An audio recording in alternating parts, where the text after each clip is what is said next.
In a peaceful serene village nestled at the foot of the Alsi Mountains, a young man knelt before a grave unmoving. Beside him stood an old man with white hair and beard. The old man gently patted his shoulder. Luasi, it's time to get up. Your mother wouldn't want to see you like this. I know. Please let me stay with her a little longer. Very well. Take care.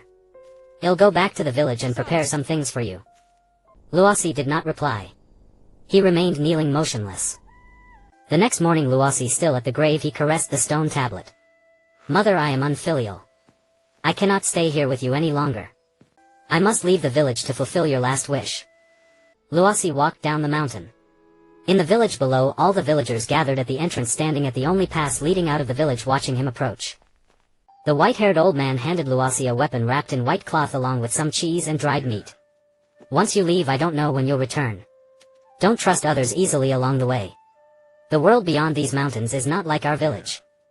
Luasi nodded heavily. I understand, village chief. I will be careful. And don't reveal your appearance easily. A person of Eastern origin like you is not so welcome on this continent. The village chief took a red cloak from a woman behind him and wrapped it around Luasi, covering him completely except for his eyes. At this moment, Luasi's eyes were already moist.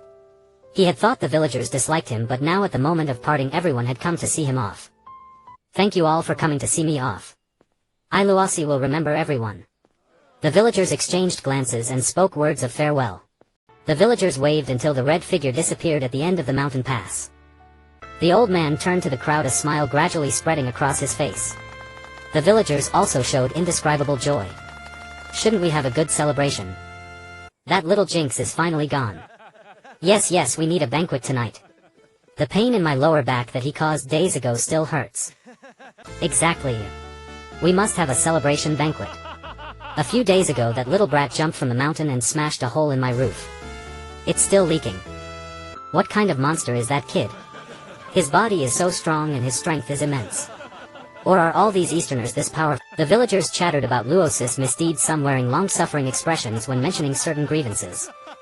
At the back of the crowd, the white-haired old village chief turned to look in the direction Luasi had left, his eyes filled with reluctance and worry. 3 days later, in the city-state of Alsi Empire, a young man in red clothes was chewing on bread, constantly asking passers-by for a name. This young man was Luasi. He was very anxious now as he had no food left. The 2 breads in his hand were bought with his last 2 kwaisai gold coins. Hello, do you know a man named Libai? Luasi was too busy asking about his father to notice the few people who had been following him since the bakery. Hey, you in the red clothes. We know the person you're looking for. Come with us, we'll take you to him. Luasi turned to find 3 sly-looking men smiling at him. Hearing their words, his heart leaped with excitement. Really? You really know my father? Yes. It's too crowded here. Let's talk in that alley over there. Luasi looked around. The surroundings were filled with bustling crowds. Thinking these men were quite considerate, he nodded and followed them into a small alley. To his surprise, they did not give any information about his father, but instead drew shiny daggers and surrounded him. What are you doing, brothers? I just came from my village. I don't understand your customs here. Cut the crap. Hand over your money or we'll kill you. I have no money. No money. I've lived in this city for years and never seen anyone as generous as you. 1 gold coin for a bread. Even the king of Alsi Empire isn't as generous as you. I really have no money. Do you know my father? When I find him, I think he'll pay you. You seem to need money.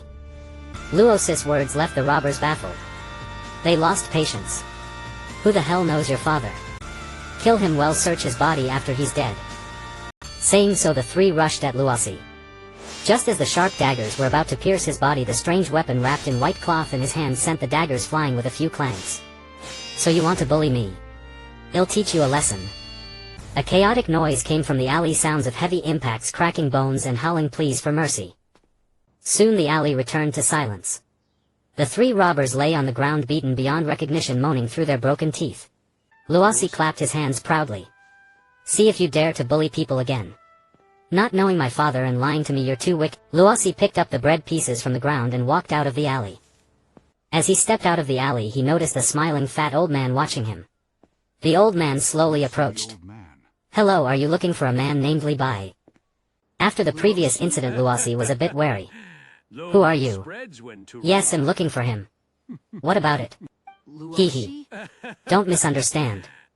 I mean no harm. My name is Goran, the lord of this city. Levi is an old friend of mine. I know where he is. Hearing that this man was his father's old friend, Luos's heart filled with joy. Great Uncle Goran. Can you tell me where my father is? Your father's whereabouts are uncertain. I need to write him a letter to know his exact location. That will take a few days. If you have nothing else to do, you can come back to my castle with me. Once I receive a reply, you can go find him. I have nothing else to do. They'll trouble you, uncle, for these few days. Even Goran hadn't expected Luosi to agree so readily. A surprised expression flashed across his face, but it quickly turned into his constant smile. Goran and Luosi rode in the same carriage, heading straight for the castle outside the city. During the journey, Goran didn't say a word to Luosi. Luosi, however, was full of curiosity about the carriage and everything outside, chattering all the way. In the evening, Goran prepared a sumptuous dinner. He and Luosi sat in the castle's magnificent dining hall, a huge table filled with a variety of food. Luosi had never seen so much food. The aroma made his mouth water.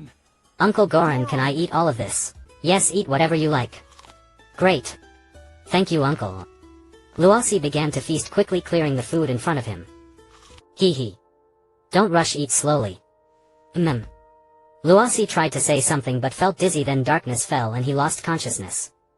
Luosi. Luosi. Goran called out tentatively. Finding Luosi completely still, his face that had been smiling all day suddenly turned gloomy. What a fool. Men drag him away. Pierce his collarbone and throw him into the mine pit. Luosi slowly opened his eyes. He still felt a splitting headache, and an even more intense pain came from his collarbone. He tried to feel around him, but everything was pitch black. A cold and damp feeling washed over him, causing him to move involuntarily. This movement pulled on the iron chain fastened to his collarbone, making the pain even more unbearable. Luosi had no choice but to lie on the ground and rest with his eyes closed, trying to regain some strength. His mind was filled with thoughts of why hadn't he listened to the old village chief's advice. Don't trust others easily, but what else could he do? Although Luosi was usually mischievous, his heart was so kind, and with the peaceful atmosphere of the village, how could he understand the malice of the world? Rustle. It was the sound of dry grass rubbing. A clear footstep sounded. Luosi opened his eyes and found a disheveled child placing a broken bowl beside him filled with clear water. When the child saw Luosi awake, he quickly ran to the corner opposite Luosi. He hid behind a woman who was also ragged and disheveled. You're awake. Drink some water, it might make you feel better. Where is this place? Luosi asked hoarsely. This is a prison in the demon dust mine. Judging by your appearance, you've suffered a lot, haven't you? Is it very painful? It is painful, but I can bear it. Child, you have a strong body. If it were anyone else, they probably couldn't even speak by now. Who are you? Why are you here too? Us. We are slaves of the demon dust mine. This is my daughter. The woman pulled the little girl into her arms, caressing her lovingly. The girl giggled in her arms. Moonlight shone on the mother and daughter, creating a rare warmth in the dim dungeon. The little girl gradually let down her guard towards Luosi, pointing at him with her cute little finger and saying, "Mommy, why does that big brother look different from us?" Because he comes from the distant east, so he looks a bit different from us, but we are all the same humans. Oh, I see. Through conversation, Luosi learned that the mother and daughter were originally nobles from another country, but later their country was destroyed by the Alsi Empire and they were captured here and became slaves. Night had fallen. Luosi lay in a corner. Since drinking the water the girl gave him, his spirit had recovered a lot. With a creaking sound, the heavy prison door opened. Two burly jailers entered under the lead of the warden. They roughly pulled Luosi up from the ground and dragged him out. Before closing the door, they even spat at the mother and daughter huddled in the corner. Who are you? Where are you taking me? To give you a little wake-up call, of course. They dragged Luosi to the torture chamber, hung him up, and then took a whip and gave him a severe beating. Why are you hitting me? We have no grievances, why do you hit me? Luosi endured the pain and asked angrily. Why hit you? How ridiculous you are. Since you're locked up here, do I need a reason to hit you? Besides, the Lord specifically ordered that you receive special treatment. Luosi silently endured their whipping, gritting his teeth, not making a sound. The entire prison only heard the sound of the whip hitting flesh and the jailer's grunts of effort. The next morning after a night of torture, Luosi was still drowsy when a gentle voice woke him. Wake up, wake up. You have to go to work or they'll torture you again. Go to work. Luosi looked at the woman who woke him with confusion but didn't see her child. Yes. What kind of constitution do you have? After being beaten all night your body hasn't collapsed yet. For me this is nothing. In the village I often went into the mountains to fight huge beasts and the injuries I suffered were far worse than this whip. Haha, what is the name of your village? What is the name of our village? This. I really don't know. Under the woman's guidance Luosi stood up and stood at the prison door. When the guard opened the door he locked Luosi and the woman together with a chain and then they followed the long line of slaves out of the prison. Out of the frying pan and into the fire. Luosi realized that the prison was built next to a huge mine and they were being escorted to work in the mine. These ores are called demon dust. Here the work is done in pairs, one man and one woman. The man mines the ore and the woman removes all impurities. The partner I had died yesterday so they assigned you to me. The woman explained while teaching Luosi how to work. But Luosi's mind was not on mining, he was thinking about why so many people were forced to labor here. Even though there was no joy on their faces they didn't resist. Luosi swung the pickaxe forcefully digging out pieces of ore from the rock while also venting his gloomy mood. His mother had told him not to be angry, to be kind. But since leaving the mountains he found that the outside world was not as peaceful as the village in the foothills. The people outside were much more cunning than those in the village. They deceived him, bullied him. His mind was now in turmoil. He didn't know whom to trust and didn't want to trust anyone anymore. Unknowingly it was noon. Beside Luosi a pile of blue ore had accumulated like a small hill. All the prisoners in the mine were staring at Luosi with open mouths. Their eyes were numb, some envious, but most were jealous. Haha, today we should finally get a full meal. Are you a monster? After being tortured all night and having your collarbone pierced you can still dig so much ore. Everyone was herded into a cave where prisoners could get a few sticks based on the amount of ore they dug and they could exchange these sticks for a little food. The soldier who distributed the sticks glanced at Luosi and threw him 10 sticks. You gave me too few. Luosi said calmly to the soldier. What? The soldier couldn't believe his ears. I said you gave me too few. Why did he get 15 sticks and I only got 10? I decide how many you get. If you think it's too few you can get none. Hearing the argument the surrounding guards gradually gathered around. The woman beside Luosi saw this and quickly tugged at him. Sir, he is new and doesn't know the rules. Please don't mind him. Looking at the woman's pitiful appearance Luosi seemed to remember something. He gradually released his clenched fist and left with the woman. What a piece of trash. A prisoner dares to talk back. I'll make you pay tonight. The soldier muttered angrily as he watched Luosi retreating back. Before one wave subsided another rose. As soon as Luosi left the soldier's sight the huge prisoner who had received 15 sticks blocked his way. What did you just say? I just spoke the truth. Spoke the truth. You don't deserve those 10 sticks either. Give them to me. Why? Because of this. The prisoner finished speaking and swung his huge fist at Luosi's face. Luosi flung the woman chained to him onto his back then dodged slightly avoiding the powerful blow. The prisoner was shocked and angry. He shouted, brothers attack. Let's take him down together. Several burly prisoners rushed at Luosi together. Some grabbed the chain through his collarbone, others pulled out homemade weapons and stabbed at Luosi. We are all prisoners, why do this? Why are you forcing me? With that Luosi pulled the chain hard dragging the two men at the other end to his front then kicked them breaking their arms. Then he grabbed the prisoner who had rushed at him first lifted him up and threw him against the stone wall heavily. The remaining prisoners seeing Luosi's ferocity became hesitant and dared not advance. A bunch of cowards. The huge prisoner roared and charged at Luosi. Luosi planted his feet extended a single palm and caught the huge fist then turned his body skillfully deflecting the force.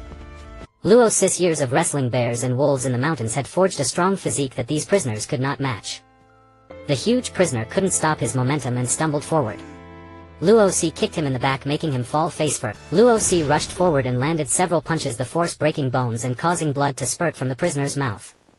Luosi pulled back his fists and put down the frightened woman on his back. He said to the surrounding prisoners, what's the point of fighting me? You should be fighting those who oppress you, not bullying the weak. What's the point of fighting me? You should be fighting those who oppress you, not bullying the weak. What's the point of fighting me? You should be fighting those who oppress you, not bullying the weak. Upon hearing Luos's words, all the prisoners froze in place, thinking to themselves, does this young lad from the east have a death wish? The woman beside him tugged at Luosi with all her might, muttering in a low voice, stop talking.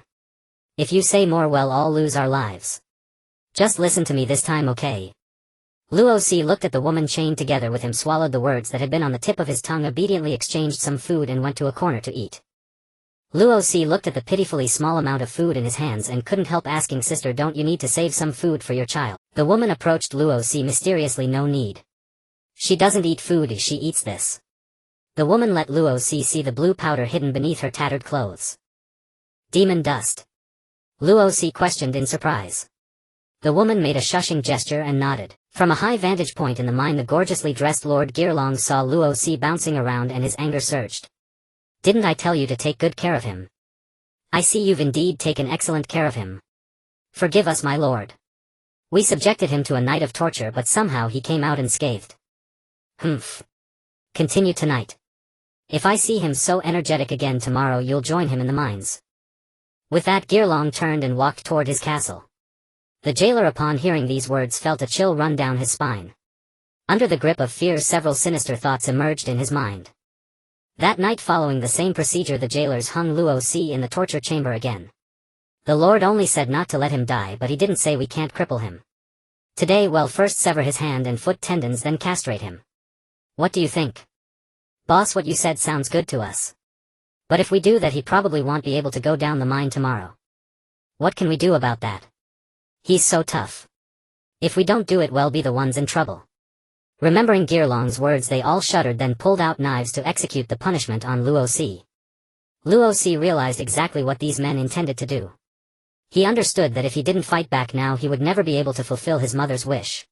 Luosi strained, every muscle, veins bulging. Crack. With a terrifying sound, the restraints that held him shattered into pieces. Under the terrified gazes of the jailers, Luosi locked the torture chamber door. He made each of the jailers experience the very tortures they had inflicted on him the day before.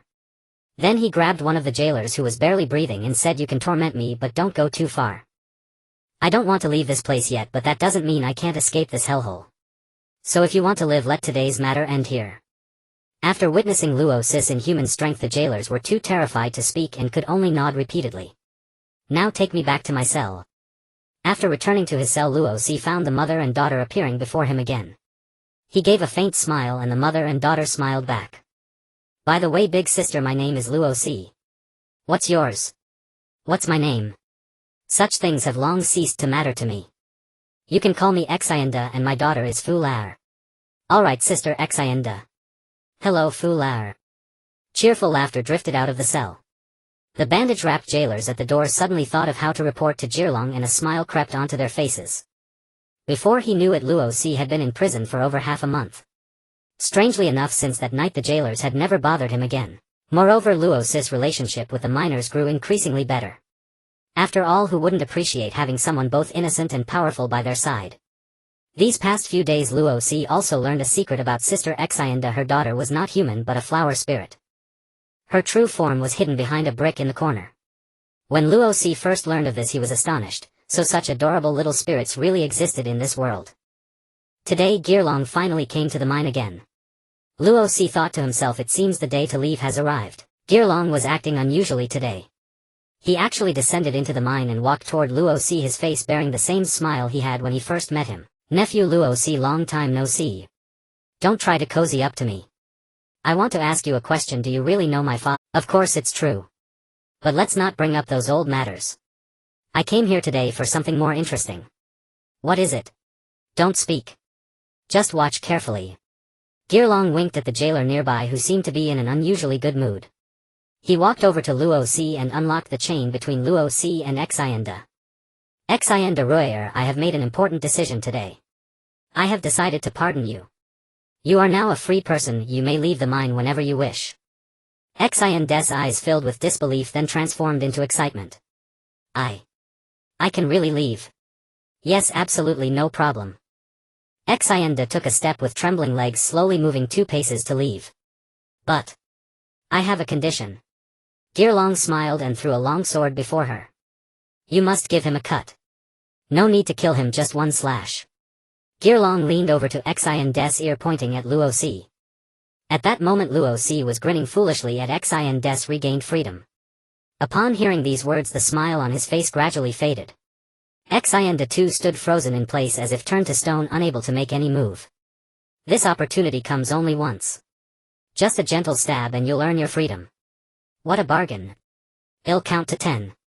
If you don't act by then this chance will be gone forever. 1 2 3. Xian de Ruila slowly picked up the longsword, her eyes brimming with tears. She turned back to look at Luosi, her face filled with apology. Luosi also looked at this sister who had helped him with a smile on his face. It's okay, it's just a stab. If this one cut can buy you freedom, what's the harm in taking it? 10. Gearlong's smile grew even more pronounced. However, the sword did not swing toward Luosi as he expected, but instead thrust straight toward his own chest. The heavily armed guards beside him easily deflected the attack, and their sharp blades had already pierced Xian through the heart. Xian turned her head with difficulty, looked at Luosi and forced out a few words, "Take care of my daughter." Luosi stood frozen in shock. Why? Why did you do that? You should have done as he said. Then you would have gained the freedom you dreamed of.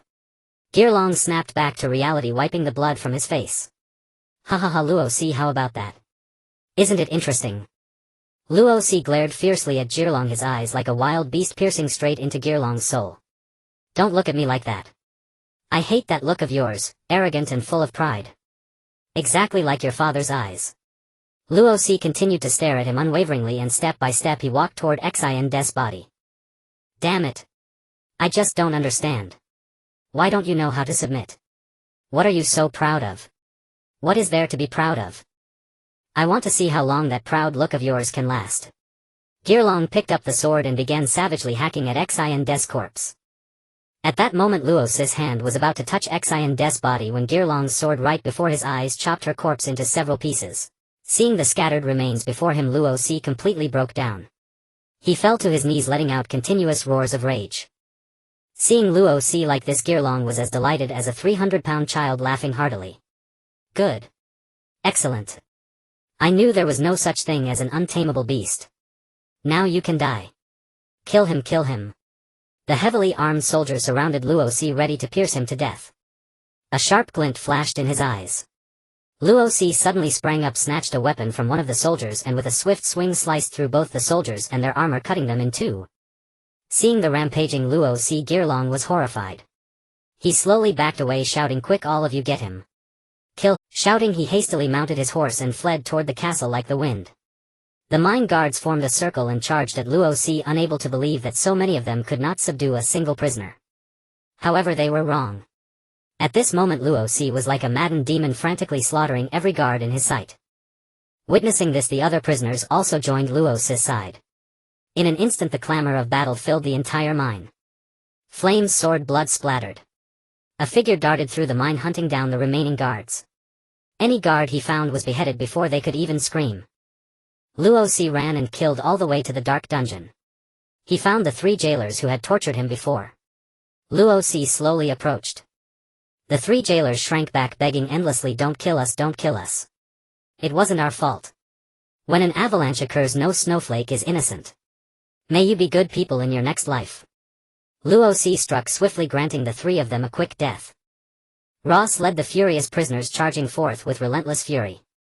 They reached the front of Galrin's castle, and despite his prior orders to the soldiers to tightly shut the castle gates and fortify the defenses, they could not stop the furious prisoners and Ross. Ross cleaved his way through, searching for Galrin's figure, and finally found the trembling Galrin in one of the castle's towers. Ross grabbed him fiercely. Why did you treat me this way?" Galrin's eyes reflected both fear and anger. "Because of your father. I once met your father, and his proud gaze made me envious. I know I cannot defeat him, but I can deal with you. The moment I saw you, I felt it was heaven's chance for revenge." "You can't defeat my father. Then can you defeat me?" At that moment Ross was covered in blood, resembling a god of death returning from hell. This instilled an inexplicable fear in Galrin, who had never imagined that the youth before him possessed such terrifying power. His instinct for survival overcame his hatred, and he trembled as he pleaded with Ross, "You can have me do anything. Can you spare my life? Then let me ask you, where is my father?" "I don't know, but there is someone who definitely does. In the northwest there is a small country called Aoliuta. In its capital Verna there is a tailor shop called Old Wolf Skin and the owner knows your father's whereabouts. Ross noted down the Lord's words one by one and turned away. Just as the Lord was relieved to have recovered his life, Ross' sword had already severed his head. Ross threw Galrin's corpse out of the window, allowing the miners below to ravage it. Sister Shinda, may you rest in peace. Ross turned around and found his weapon wrapped in white cloth right there in the tower. Ross picked it up and strode out of the castle, heading toward the cell he had once occupied. He gently removed a brick from the corner, revealing a beam of golden light within which was a golden flower. Ross carefully tucked the golden flower away and dug out several large magic dust ores from the mine, strapping them to his back as he left this sorrowful place. At night the silver moonlight bathed the earth and Ross sat quietly on a cliff. Before him was the golden flower, beside it a small grave mound. Just after midnight a beautifully dressed girl appeared beside Ross. Hello, Uncle Ross. Hello, Flower. Why has your appearance changed? Because my appearance changes according to my surroundings. Thank you for bringing me here. Where is my mother? Ross looked at the small grave mound. Sister Shinda, she did not survive. The girl also gazed at the mound, sadness etched on her face, for her mother had longed for freedom, but in the end she could not escape that mine. The girl rushed forward. Mother. The girl cried with deep sorrow and Ross patted her back. Do not be too sad. Live well, if that is your mother's greatest wish. I was born in that prison, but I died shortly after birth. It was my mother's obsession that allowed me to parasitize a strange flower, hence my existence. Brother Ross, do you think there is a possibility that perhaps my mother has truly found freedom now? Perhaps your mother is watching over you from above, Ross replied, looking up at the starry sky. You said you wanted to see the world from high above, so I have placed you here. Once I settle down I will come to fetch you. Thank you, Brother Ross. And these magic dust ores should be enough for you for a while. I know, Brother Ross. Don't worry, I will take good care of myself. After all, I am a flower spirit too. That is true. One person and one spirit exchanged smiles, sitting high on the cliff quietly appreciating the moonlight, and Ross finally let out a long breath. It seems I have gained some understanding of the world beyond the village, Mother. Half a month later, amidst the swirling yellow sand outside Hadass Castle, a red figure was trudging forward. This figure was Ross. He headed north towards Aola Yuta but was blocked by the towering Eris Mountains. He had no choice but to follow the mountain range westward, hoping to pass through the Eris Mountains. Ross realized he had made a mistake by not looting some wealth from Galrin's castle, which had now left him once again without provisions. Today he finally reached the pass that would allow him to cross the Eris Mountains, but once again a war had blocked his path to the north. The blazing sun overhead continued to scorch the earth, and the mercenary group under the Alsi Empire had been besieging Hadass Castle for months. Despite the Alsi Empire's strong forces and the support of several powerful mercenary groups, they still had no means against the towering Hadass Castle. A handsome man with blonde hair and blue eyes gazed at the battlefield ahead and immediately understood the reason for it all. Although the walls of Hadass Castle were sturdy, they were not impervious to damage after days of cannon fire. He understood that all of this was due to the group of blood mages on the castle walls. As long as they were eliminated, Hadass Castle would surely fall. However, the lords and mercenary leaders present could not possibly be unaware of this if they simply did not wish to act. The well-disciplined troops of Hadass Castle, along with the ogres standing atop the walls, made it impossible for anyone to guarantee their survival in reaching the blood mages, let alone harming them. The blond man pulled on the reins in his hands and walked back towards the camp. A young boy kicked his horse's belly and rode alongside him. Captain, aren't you going to give it a try? How can we give it a try? Even the Rose group, which specializes in magical countermeasures, has not made a move. My Lion group brothers have no need to seek death. While the two were talking, a commotion ahead caught their attention. A group of soldiers was gathered, pointing and discussing something. The blond man glanced over and saw that it was a boy wrapped in a red cloak, none other than Ross, who had stumbled upon this place. He wondered what was so worth watching about a boy. But when he saw Ross' face, a flash of surprise crossed his eyes and he unconsciously tightened his grip on the reins. He couldn't help but exclaim, realizing he was a boy from the east. A burly centurion stepped out of the crowd and asked, Heretic, what are you doing here? Making money. Ross shook the recruitment notice in his hand. The surrounding soldiers burst into laughter. Take a good look at the contents here. We do not welcome heretics here. Get lost, or we won't be polite.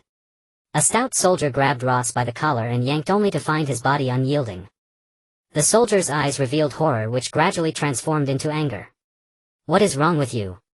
Why are you being so stubborn? Brothers, help me out and kill him. Upon hearing this, the surrounding soldiers gripped their weapons and the air instantly grew tense as a conflict seemed imminent. At that moment the blond man suddenly spoke. Step aside. He is my man.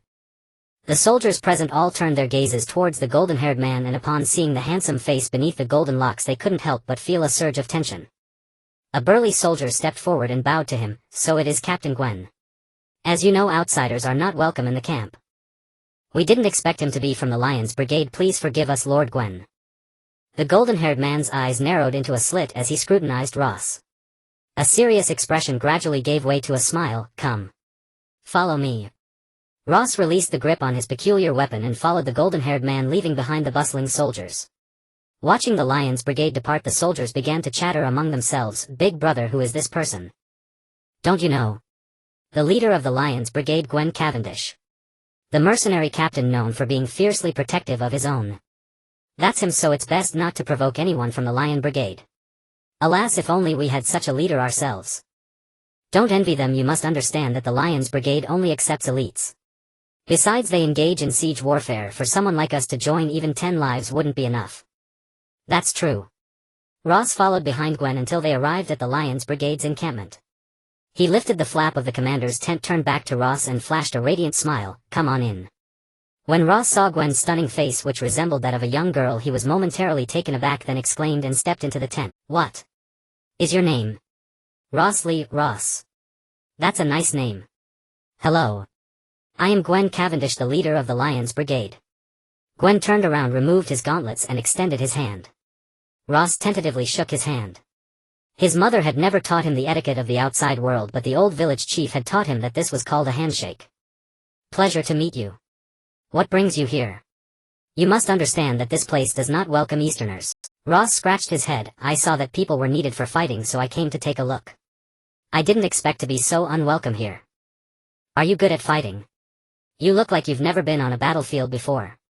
"Well, fighting should be similar to brawling, right? There are no beasts in the Arles Mountains that can match me," Ross said, flexing his muscular arms. Gwen couldn't help but laugh. "Haha, fighting is not the same as brawling. Tomorrow you can come with me to the front lines and you'll understand what war really is." Gwen waved his hand. "All right, you should get some rest today. I'll have someone prepare a separate tent for you." "Okay. But..." Ross scratched his head with a troubled expression. "Do you have any questions? Feel free to ask." Ross scratched his head again. "Then I won't be polite. Is there any meat here? I haven't eaten for several days." "Ha, we have plenty." "Then thank you." Ross happily followed the attendant out of the tent.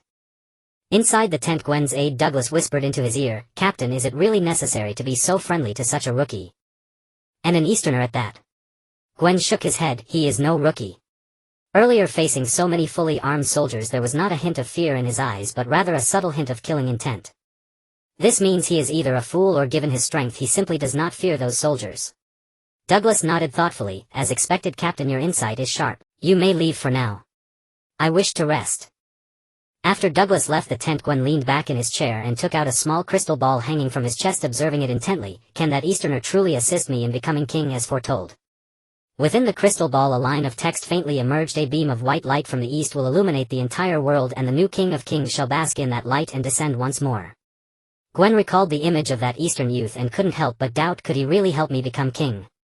Ross lay in the tent, the soft bedding making him feel quite comfortable, and he pulled up a corner of the blanket to sniff. "Huh?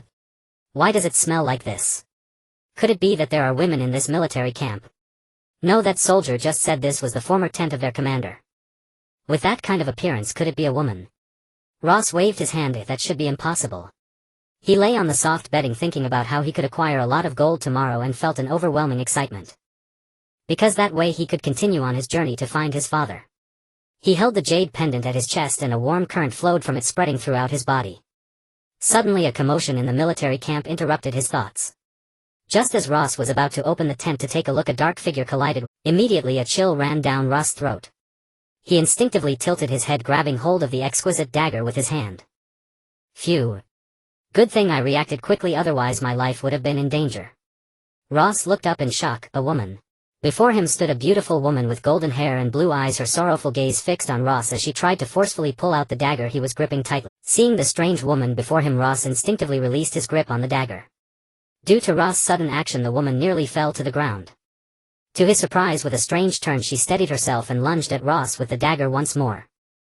In the cramped space of the tent, Ross kept dodging while muttering, "Alas, the old village chief was right. The women down the mountain are more terrifying than bears. You woman, why do you want to kill me without reason?" The woman remained silent, continuing her frenzied assault on Ross. Outside the tent, Gwen heard the commotion inside and quickly made his way to Ross' tent. As he lifted the curtain, a hard object pressed against his clang. Gwen swiftly drew his sword to block the hard object. The blade flashed as in a moment where others had yet to react. Gwen and Ross had exchanged blows several times through the curtain of the tent. Gwen couldn't help but inwardly exclaim, "Such powerful strength. Though this kid's attack lacks any finesse, this force surpasses that of many seasoned mercenaries who have seen battle." Bang! Ross ripped open the curtain and charged out of the tent. When he saw Gwen's face, he quickly sheathed his weapon and stepped forward with cupped hands. "So it is Captain Gwen. I apologize for the earlier offense." Gwen waved his hand. "It's fine, but Ross, you truly possess impressive skills." Ross scratched his head and replied, "Hee, I'm the best fighter in my village. By the way, Captain Gwen, is there something you need from me?" "Nothing much, just that a suspicious person appeared in the camp earlier and I heard the commotion from your tent, so I came to take a look." "A suspicious person? There isn't.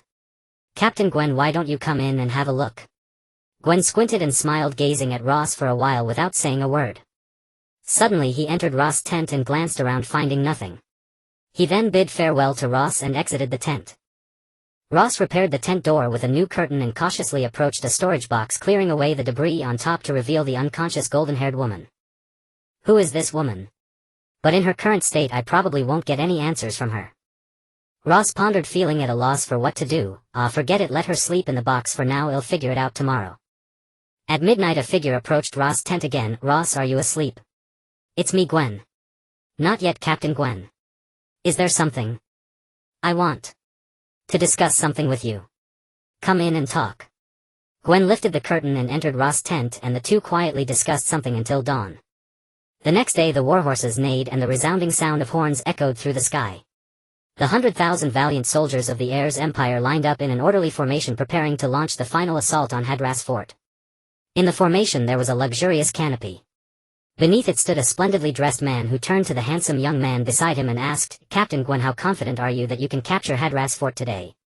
The handsome young man stepped forward to bow and replied, "Your Highness, I am 100% confident." Upon hearing this, the surrounding lords and mercenary leaders burst into uproarious laughter. The elegantly dressed man became intrigued, straightened up, and the murmuring crowd around him fell silent. "Oh, Captain Gwen, there are no empty words in the military. Do you know the consequences if you fail to capture it?" "I know. Disband the mercenary group and become a slave for eternity." "Good. Then I will trust you. Once if you take Hadras Fort, half of the wealth inside will belong to the Lions Brigade. Moreover, reconsidering the sacrilege case involving the Cavendish family is also not out of the question."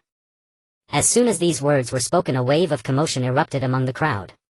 Duke Adimai stepped forward and bowed, saying, "Your Highness, how could there be injustice for the blasphemy against the divine?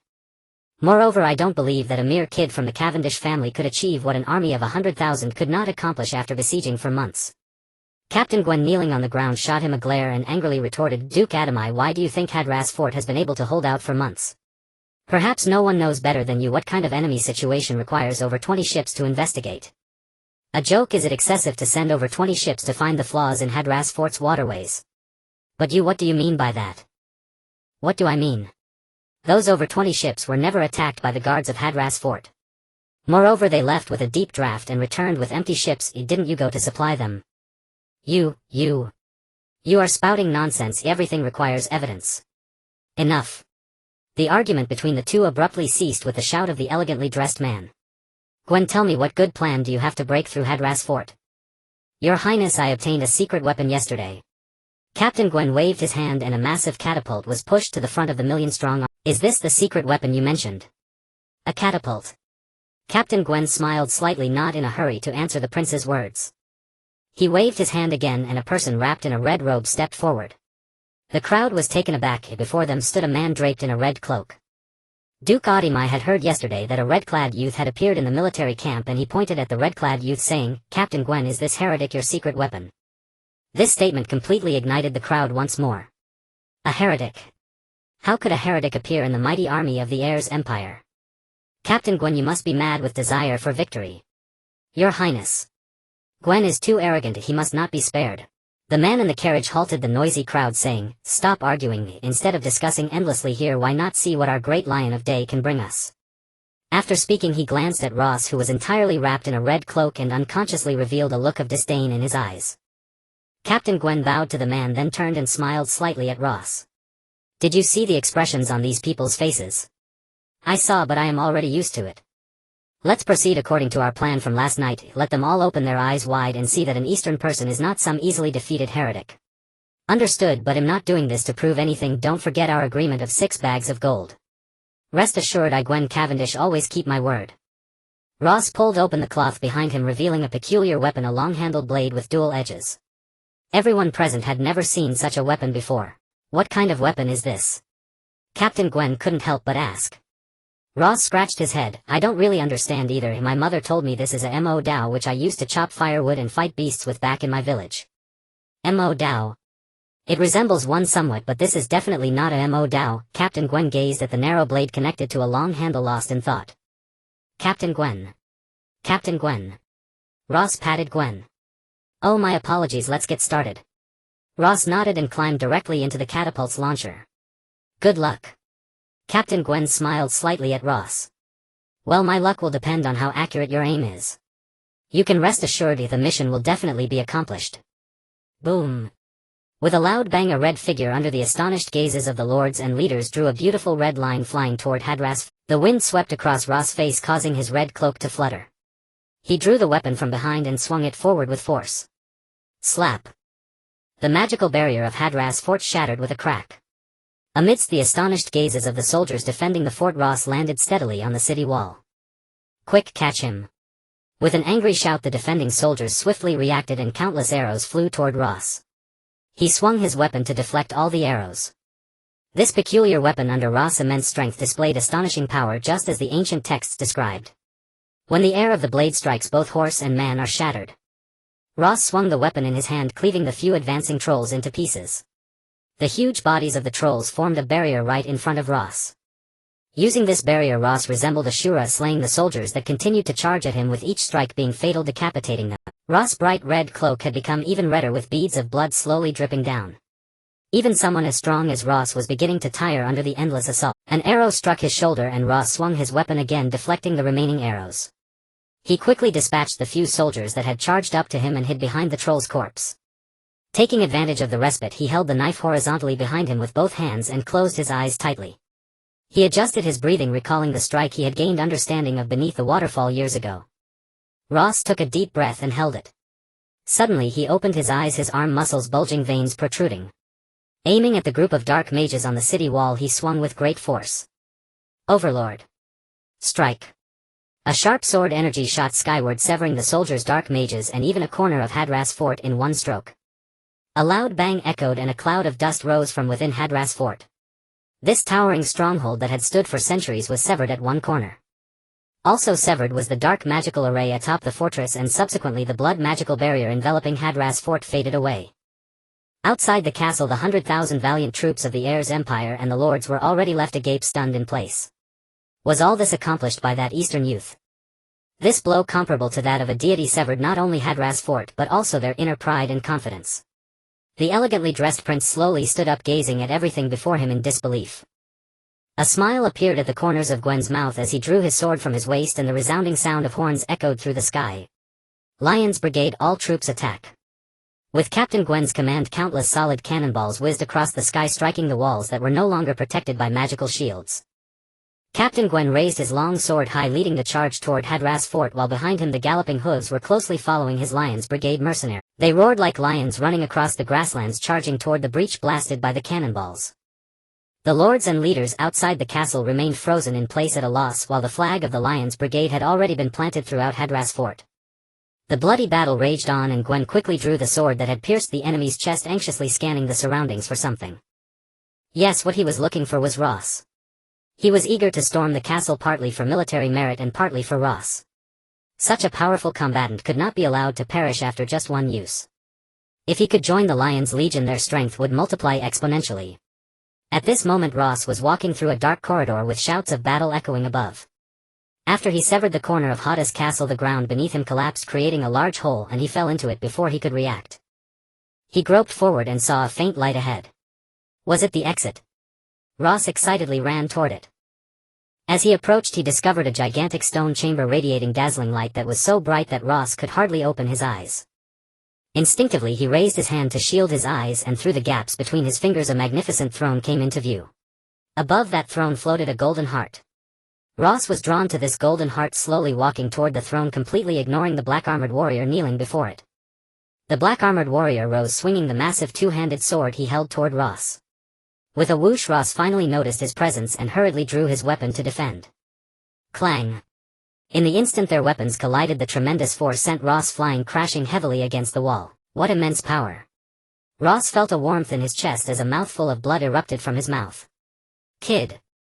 Not bad, you managed to react in time to block my attack. I let you off once on the castle walls, but this time you better be careful. The black-armored warrior moved with incredible speed, appearing before Ross in an instant, and the massive sword swung toward him once more. Ross tried to draw his weapon to block, but found he had no strength in his hand. The previous strike from the black-armored warrior had shattered his forearm bone. He thought to himself it was over. Without a weapon to block, that massive sword would likely cleave him in two. At that moment a faint green light illuminated the area, forming an invisible barrier around Ross, blocking the black-armored warrior's strike. Ross looked toward the source of the green light and saw the pendant his mother had given him now floating in front of his chest, emitting a brilliant green glow. The invisible force created by the pendant pulled Ross, and in the astonished gaze of the black-armored knight he floated toward the golden heart on the throne. The closer he got to the throne, the more radiant the light became, shimmering in sync with the flickering of the golden heart. Dragon's Tooth. Holy Sauron. I have followed your faith and served the golden heart seriously for so many years. Why should this kid with the dragon's tooth benefit from it? The black-armored warrior roared, raising his giant sword and charging at Ross. In his current state he emanated a red mist resembling a creature from hell, and his black helmet seemed to roar with a sinister grin. His sword, glowing with red light, struck at Ross again and again, constantly colliding with the invisible force field. Both forces were immensely powerful, distorting the space around them, causing the entire ground to tremble with each strike. The pendant on Ross' chest continued to hum, as if conveying the ferocity of these violent strikes. With a clang, the light of the golden heart surged and a beam of golden light spread out. After being hit by the golden light, the black-armored knight suddenly seemed exhausted, kneeling on the ground gasping for breath. Meanwhile Ross was bound by the force field, unable to break free, still slowly drifting toward the golden throne. As he floated above the golden throne, the golden heart transformed into beams of light flowing into Ross' body through his facial features. These beams of light surged into him like a raging flood, making Ross feel as if his body would burst. He struggled painfully in midair. Stop resisting. Accept my gift. A long voice echoed in Ross' ear, sounding as if it transcended the ages, both gentle and authoritative. Who are you? I don't want any gift, I'm just here to find my father. Ross struggled in the air as the light continued to surge into his body, but his resistance caused it to spill out constantly. The black-armored warrior stood still, quietly observing everything. You wear the dragon's tooth and have fortuitously arrived here. Accepting this gift is the will of fate. Only by accepting this gift can you continue on your path. No. I refuse to accept this ambiguous power. Why is this child so stubborn? The authoritative voice seemed to lose patience, and a golden tendril extended from the golden heart, directly knocking Ross unconscious. Ross floated quietly in the air, powerless to resist as the raging power surged into him. Soon the golden light from the golden heart completely flowed into Ross' body. The remaining strands penetrated the black-armored warrior's armor, flowing into his body through his facial features. Thank you for your service over the years. I regret the matter concerning your wife. But what you need is not me. Your blood-boiling power is even stronger than my light power. This strand of light power shall be my gratitude to you. That strand of golden light gathered on his forehead, forming a golden mark. Ross slowly descended to the ground, unconscious. Suddenly the sky and earth changed color. A black fissure appeared on the walls of the golden hall, gradually widening into a massive opening. Countless flesh-like substances poured out from the fissure, crawling along the walls, soon occupying half the hall, and the golden light within dimmed considerably. Then countless terrifying monsters emerged from the fissure, resembling humans skinned alive, wielding weapons that looked like flesh buds as they charged at Ross. Slash! The familiar massive double-edged sword sliced through the front-running monsters, and the black-armored warrior stood firmly between the fissure and Ross. A figure slowly walked out from the fissure, standing behind the monsters. It was a strange being wearing a black cloak, neither human nor beast, with 9 heads, appearing like a king returning among the throng of monsters. It swayed its 9 heads, revealing a strange smile as it looked at the black-armored warrior. Long time no see, my friend. Hearing you say friend makes me feel nauseous. Do you remember how sweet we used to be? I remember nothing, I only know that my existence is meant to deal with beings like you. The strange creature wanted to say more but was interrupted by the black-armored warrior's massive sword. Enough with the small talk, I have no desire to reminisce about things I can't even remember. The black-armored warrior raised the giant sword with one hand, pointing it at the monster as red mist erupted from his body.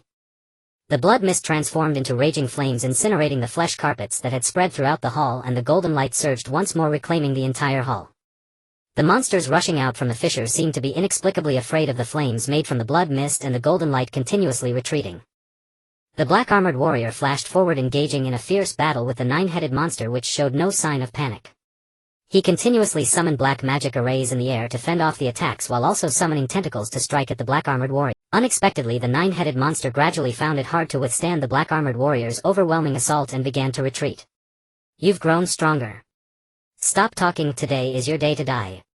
The flames wrapped around the giant sword as it struck toward the monster, which opened a fissure in midair, leaving behind a giant tentacle as a decoy. It vanished into a larger fissure in the wall.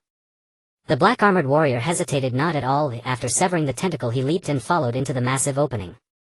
The entire hall returned to calm, but not long after the sound of footsteps could be heard. A handsome young man in silver armor slowly entered the hall. It was Gwen. When he saw the grand throne, he froze in place, staring blankly at the throne that had stood here for an unknown period. He involuntarily stepped onto the throne, gently caressing it with his hand. Is this the legendary throne of all kings? Clang. A clear sound caught his attention. He looked in the direction of the sound and saw a strange black orb rolling slowly in a corner. Gwen picked up the orb and found countless tiny cracks on its surface resembling tightly closed eyes, quite eerie. He placed the orb at his waist, and his miniature crystal ball on his chest seemed to sense something, emitting a faint glimmer. Gwen looked around and then noticed Ross lying on the ground. He hurriedly approached and picked him up, leaving the golden hall. He turned back, casting a reluctant glance at the grand throne. Ross slowly opened his eyes, finding himself being carried on someone's shoulder. He looked up and saw a cascade of golden hair. It was Gwen. The surroundings were filled with soldiers clearing the battlefield, their clamorous noise incessantly entering his ears.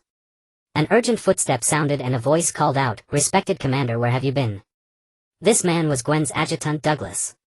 Nothing, I had some business, and stepped away for a moment. Ross moved his body, which caught Gwen's attention. Gwen set Ross down from his shoulder and gave him a gentle smile.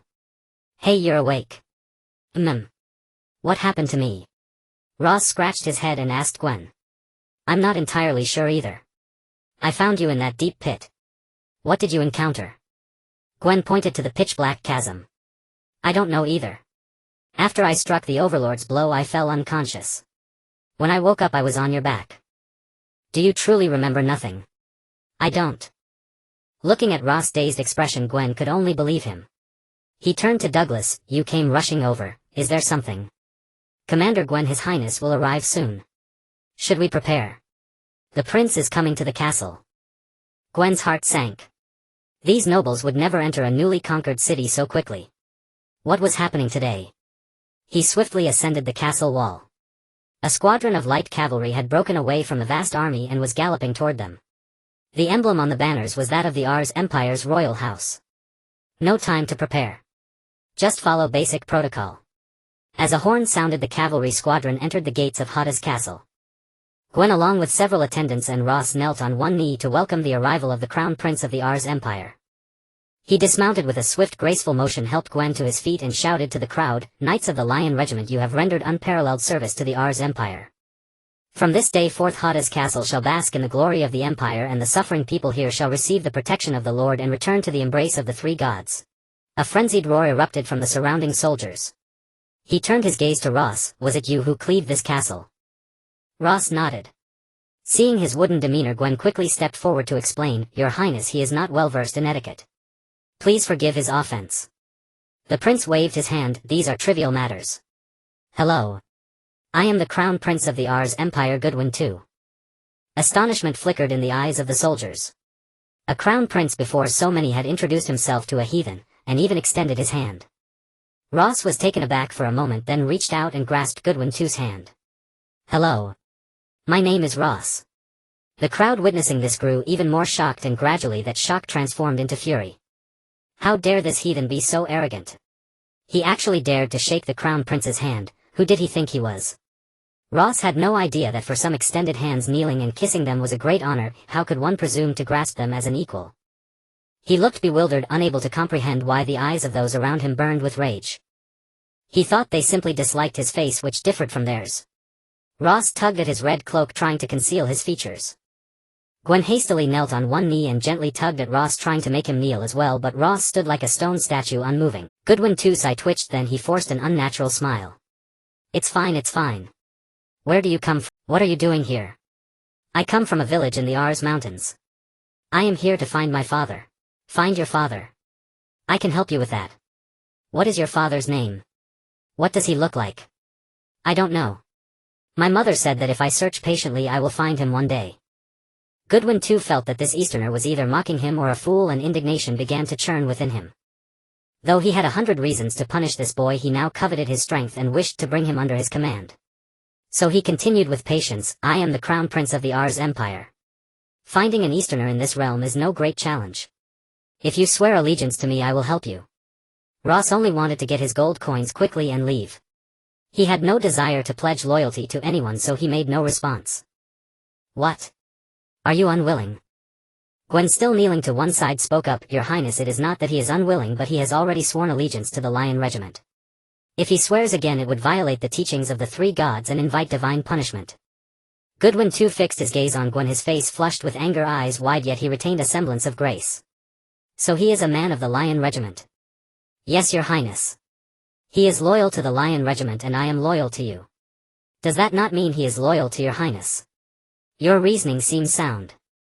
As he spoke, Goodwin too extended his hand to Ross once more. Ross, as blunt as ever, instinctively clasped it when he saw the prince's hand. How dare you, heathen! My hand is not for you to grasp.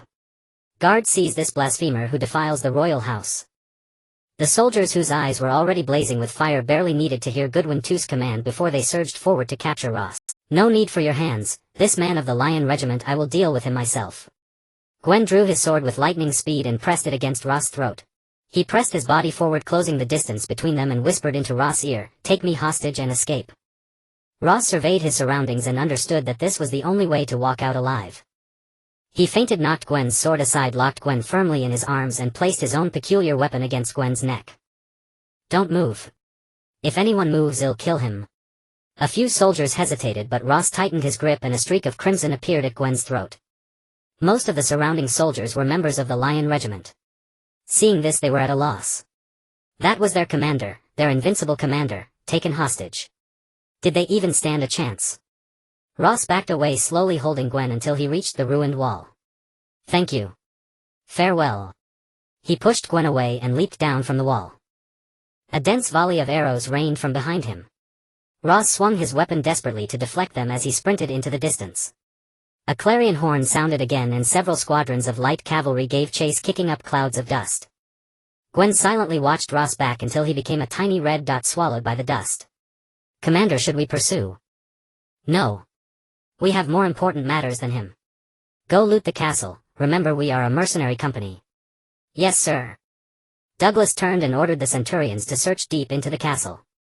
Goodwin too approached Gwen with a sorrowful expression, I am sorry this happened. Are you all right, Commander Gwen? Gwen knelt on one knee, I am fine. It is my incompetence that startled Your Highness. Goodwin too waved his hand, it's good that you're unharmed. My Imperial Guard will bring that heathen back. Rest well, I am also weary. Do not call me until the castle is thoroughly cleaned. Goodwin too turned away.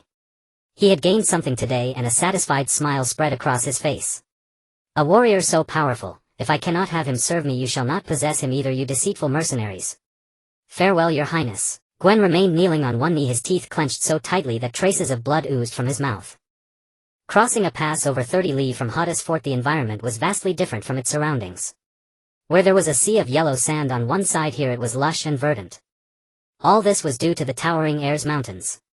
To the south lay the Gurge Desert, while the north was covered by the dense verdant Yaojing forest. Beneath a thick canopy of trees in the Yaojing forest, corpses lay scattered on the ground. Two figures, their backs against a massive tree, were wiping their weapons. Kid, you're truly worthy of being chosen by Xing Serling, formidable and decisive. Iron Man, you're not bad either. You don't even blink when fighting. By the way, why are you here?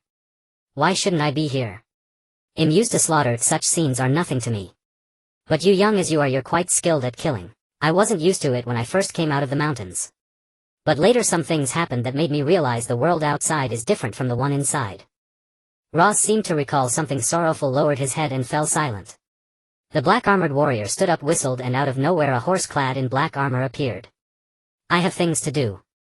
I'll take my leave now. Good luck. Thank you for your help. I'll remember this. Don't worry, we'll meet again. The black-armored warrior vanished before Ross' eyes. Ross racked his brain but couldn't figure out how he had disappeared. He wrapped his weapon and slowly stood up. Another wasted effort, not a single coin earned. Staring at the corpses on the ground, a sudden idea struck Ross and he began searching them. After a thorough search, the harvest was decent. Ross obtained 3 full small pouches of gold coins. Enough to get by for a few more days. He looked around and noticed a narrow path amid the dense woods. He led the remaining white horse and followed the path deeper into the forest. Before long, Ross arrived at a small town. He found an inn and took out a few gold coins. The moment the coins appeared, they caught the attention of many drinkers in the tavern. Some bread and a room. The stout landlady glanced at Ross. Young man, how about a glass of beer? I'll have one. Ross tossed another gold coin. The landlady set a large mug of beer before him. Ross drained it in one gulp.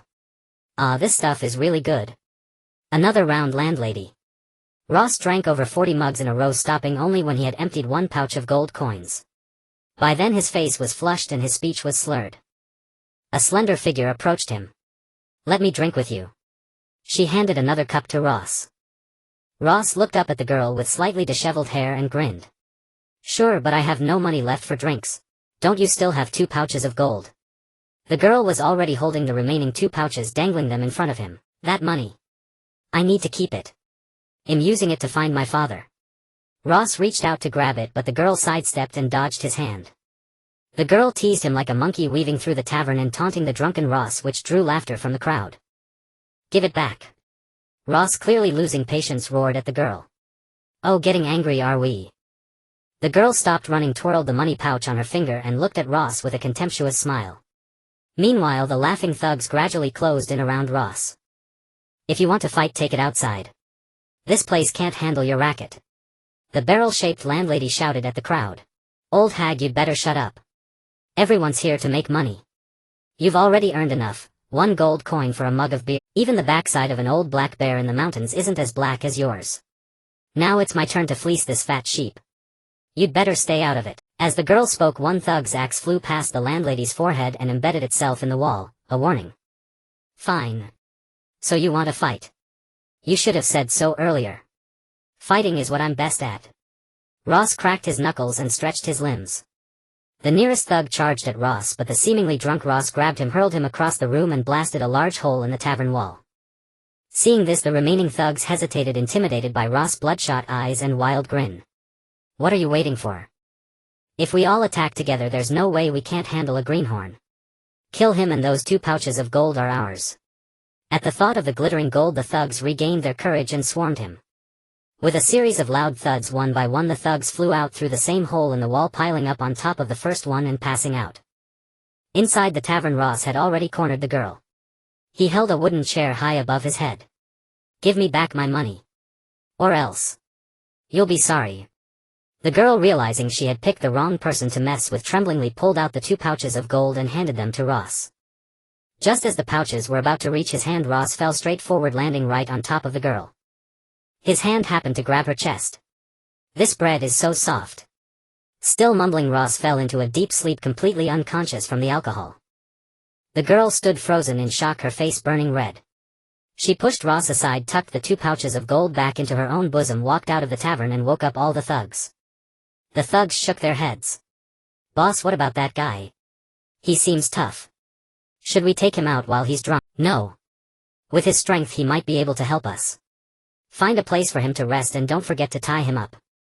The next morning the crisp chirping of birds woke Ross. He slowly opened his eyes and looked at the neat wooden ceiling. Mother.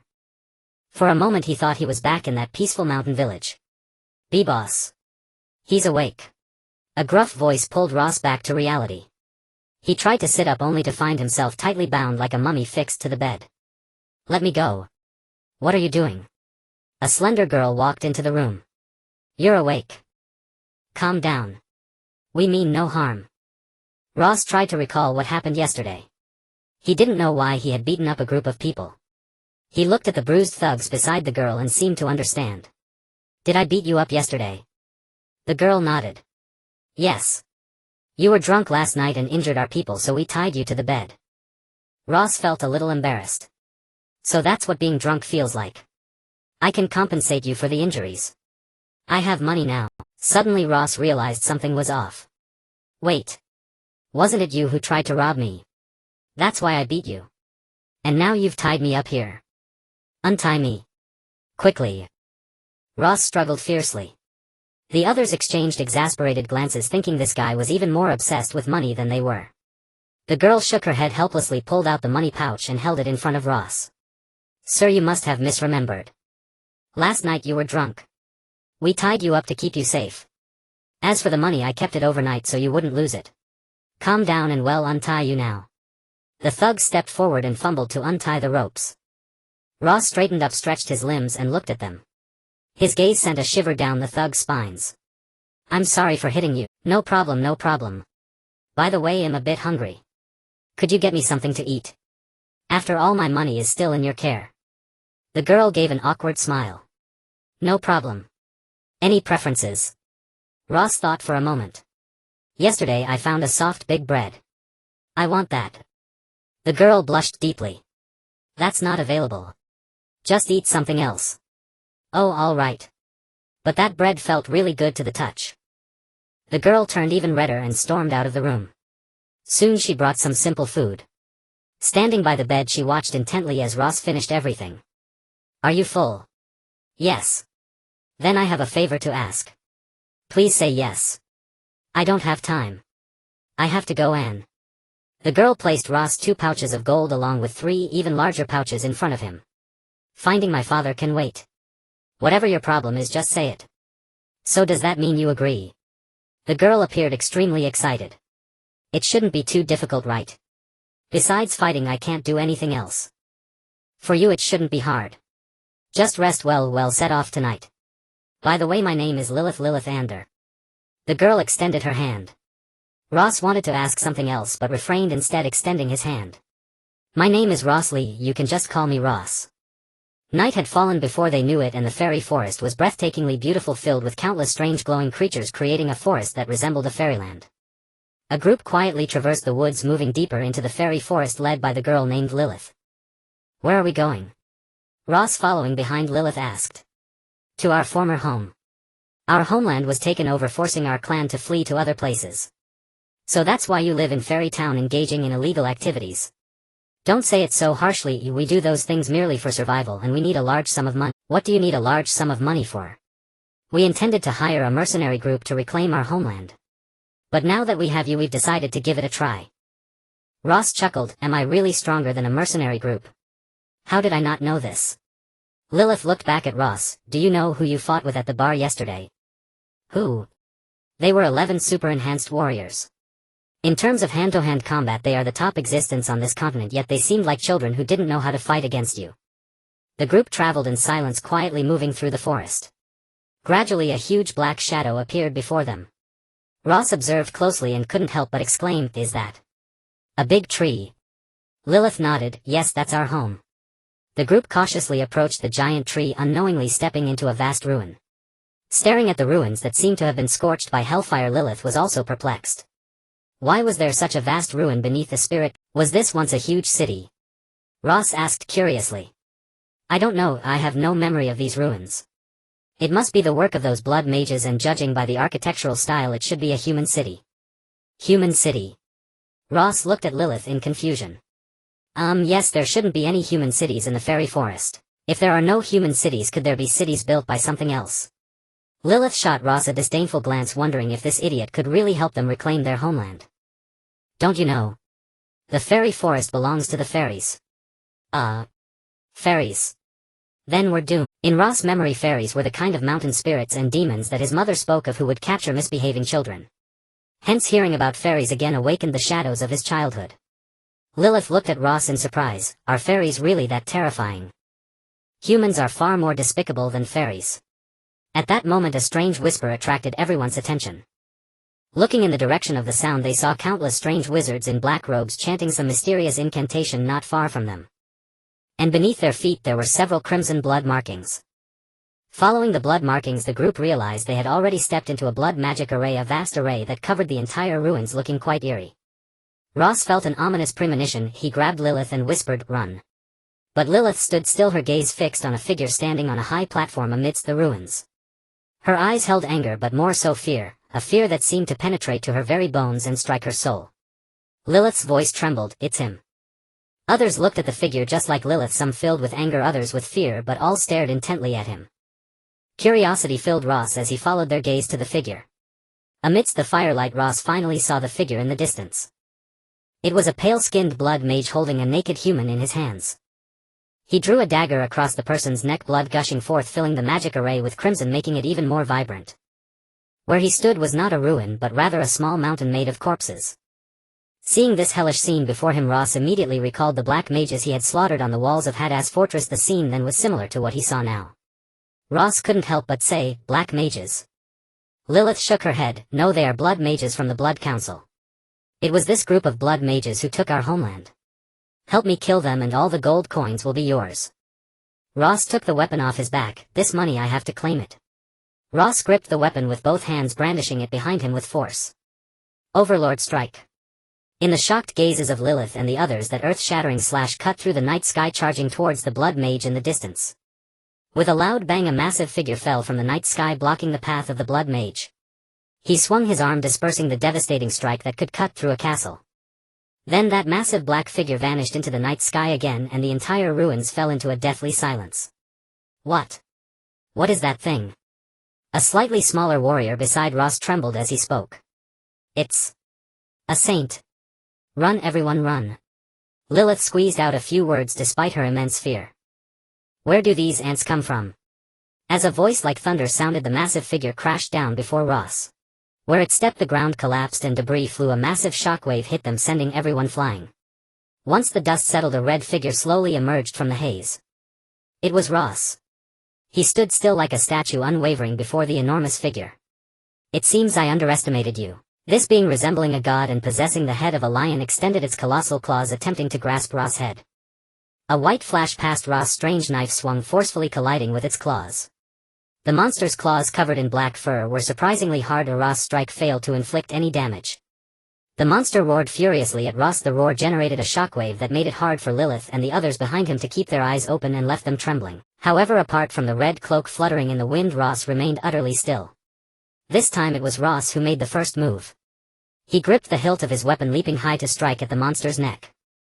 The monster crossed its hands behind its back and seized Ross' weapon, while its other hand had already attacked Ross' chest.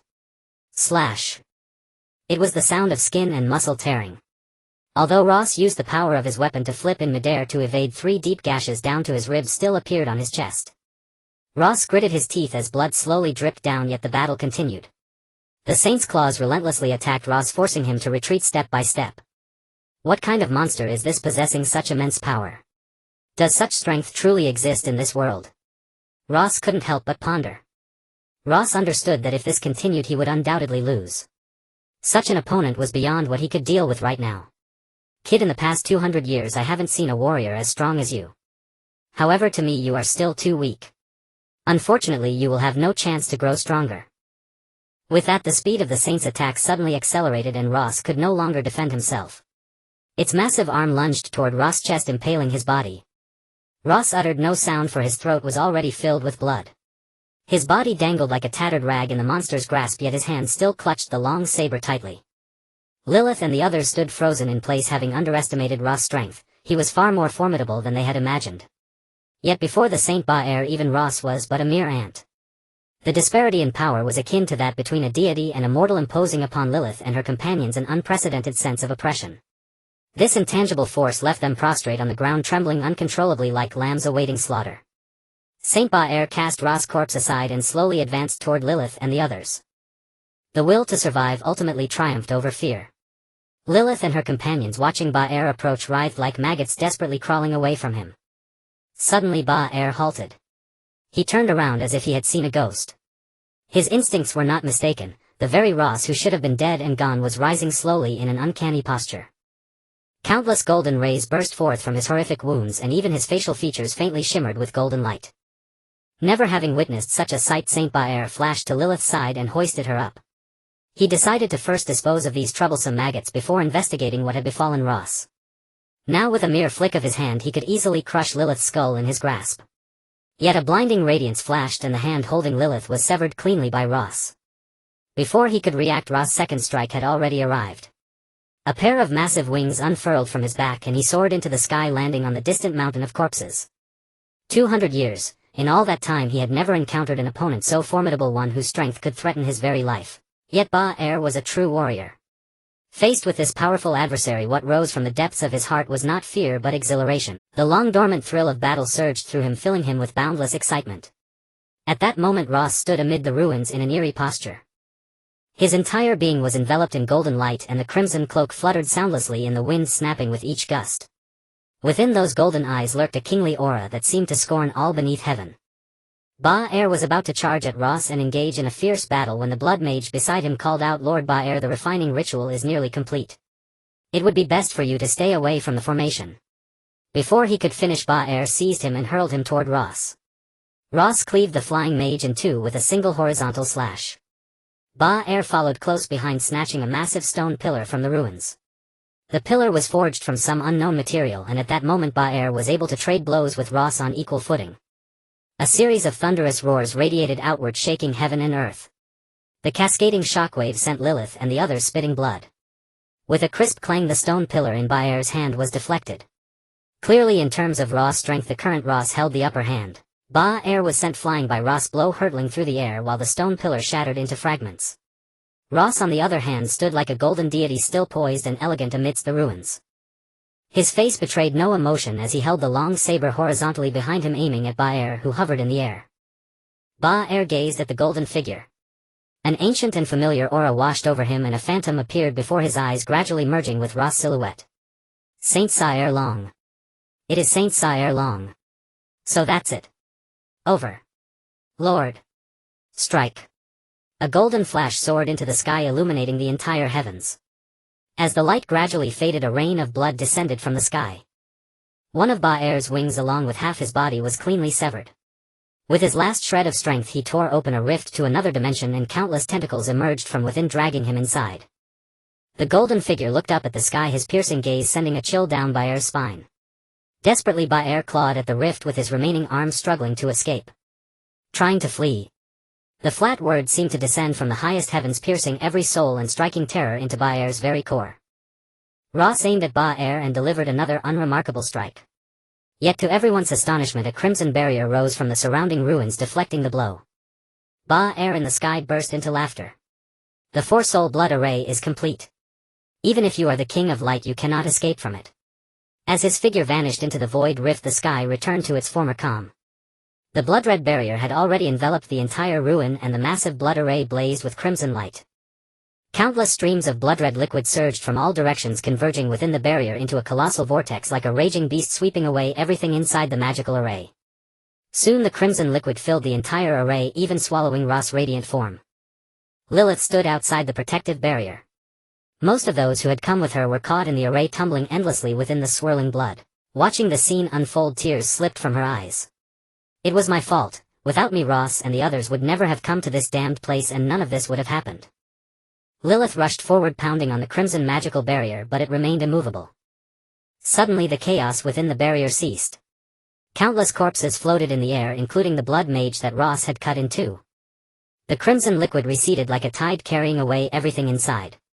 The flesh of the corpses peeled away with the tide, leaving only bare white bones. The horrifying scene repeated itself. Countless bones, as if controlled by some unseen force, began to reassemble, forming complete skeletons. With a whoosh, all the skeletons arranged themselves in a neat phalanx around the array, kneeling on one knee toward the center as if awaiting something to descend. In the center, Ross lay, still alive or dead, unknown. His body slowly rose and countless golden rays emanated from him, infusing every skeleton. This caused the skeletons to seem to gain flesh momentarily, but it vanished just as quickly, leaving only a faint golden glow on the bones. The golden light resembled their skin and flesh, even revealing the likenesses of their living forms. Lilith stared at the scene within the array and exclaimed in astonishment, "This is a skeleton legion." Lilith observed closely and noticed they were somewhat different from ordinary skeleton armies. A thunderous heartbeat echoed. A golden heart replacing Ross crushed one beat powerfully, seeming to give the surrounding skeleton soldiers a heartbeat as well. "Hail the King of Light!" The skeleton army roared in unison. Amid the shouts, the golden light around Ross gradually faded and the skeleton soldiers dissipated along with the crimson magical barrier. Seeing the barrier vanish, Lilith rushed to Ross. She lifted him and found that beneath his tattered crimson cloak his body was already completely healed, merely unconscious. In the distant shadows, a few surviving blood mages whispered among themselves, did the four-soul array actually forge the Scepter of Bones? "I don't know. It seems it did, yet it seems it didn't. What do we do now? Malingard is dead and the saint has fled. Should we run too? Yes, we must retreat for now. Only by preserving our strength can we stage a comeback." They quietly faded into the shadows and vanished without a trace.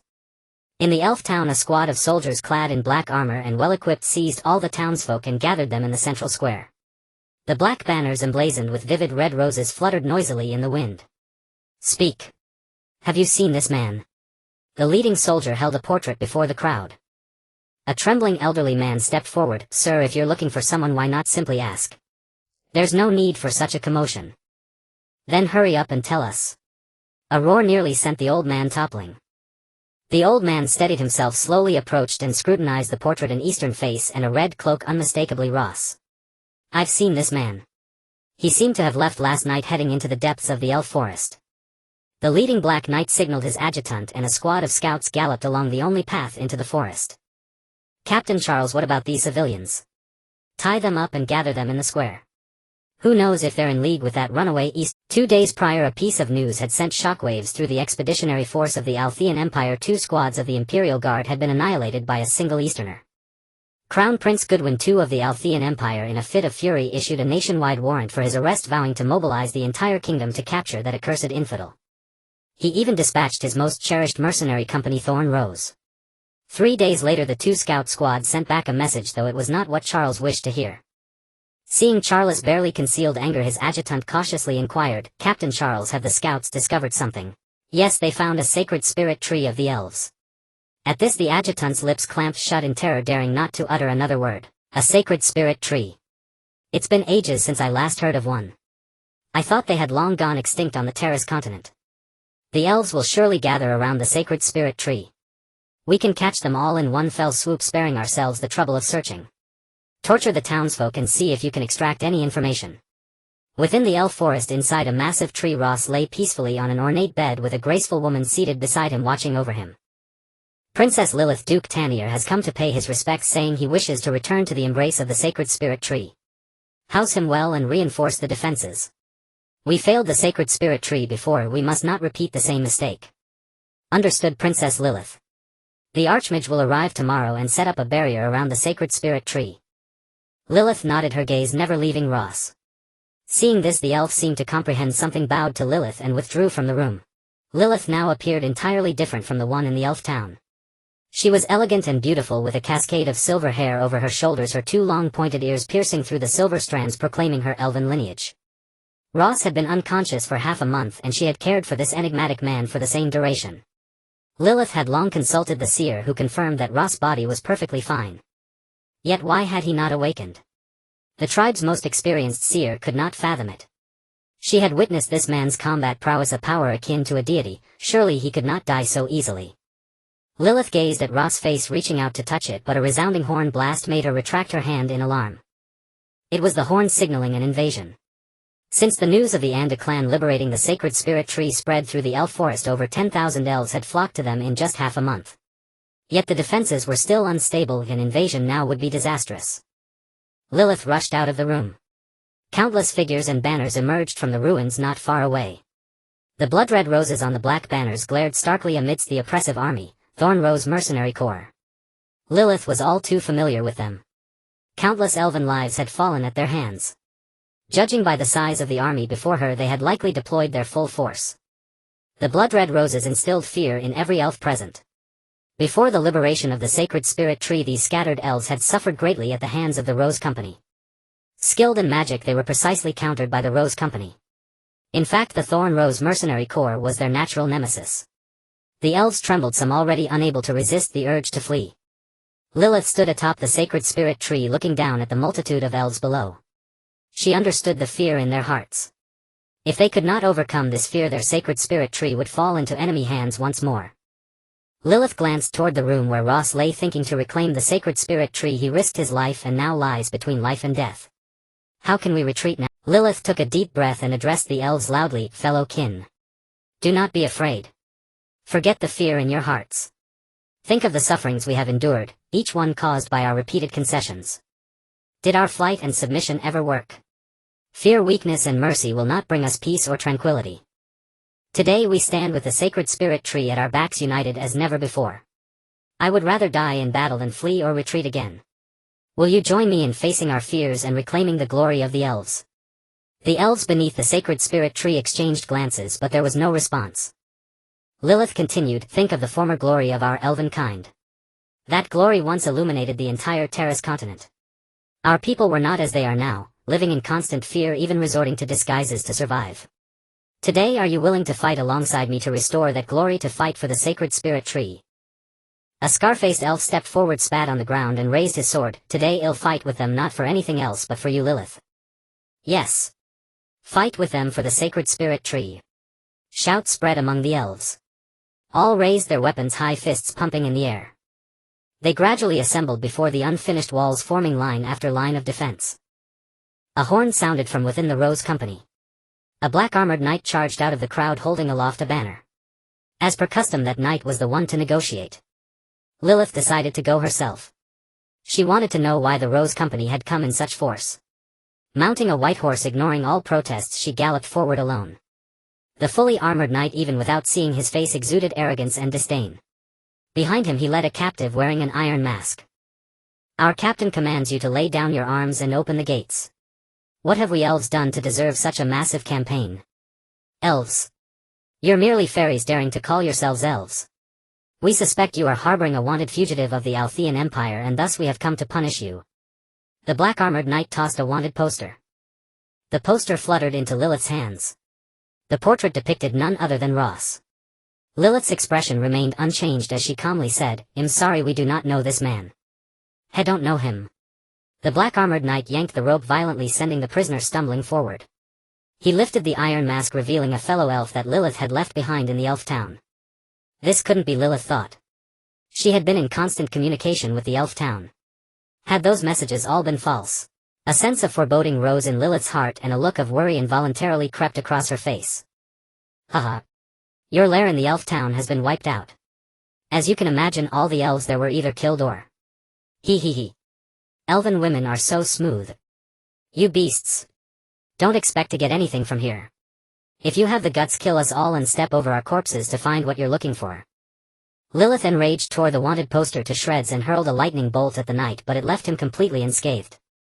Just as the black-armored knight was about to boast that his armor was magis immune, a finely crafted longsword had already severed his head. Lilith grabbed the prisoner, raised her sword high, wheeled her horse, and galloped back toward the sacred spirit tree. Elves ready for battle. With Lilith's roar, the century-silent elven war horn sounded once more. The horn ignited the flame of resistance in the elves' hearts. These long-persecuted, ever-fearful elves erupted into thunderous cries. All raised their arms in unison, their battle cries echoing across the entire sky. In the distance, Charles sat atop a massive black war chariot, surveying everything before him as a surge of anger welled up within. These fairies seem to have forgotten something. Today I shall remind them.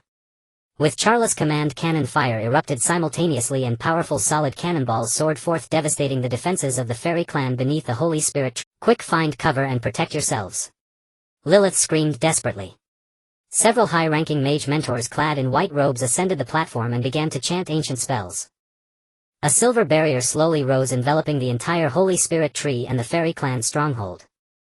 Unexpectedly, the solid cannonballs easily pierced through the silver barrier, and within moments chaos erupted as countless fairies perished in an instant. Lilith looked down at the tree, where cries of despair and pleas for help echoed. Yet this time none of the fairies faltered. They held their ground with eyes filled with determination and resolve. The fairies' archers and mages also began their counterattack, unleashing a rain of arrows and massive fireballs towards the ruins, aiming straight for the Thorn Rose Brigade's position.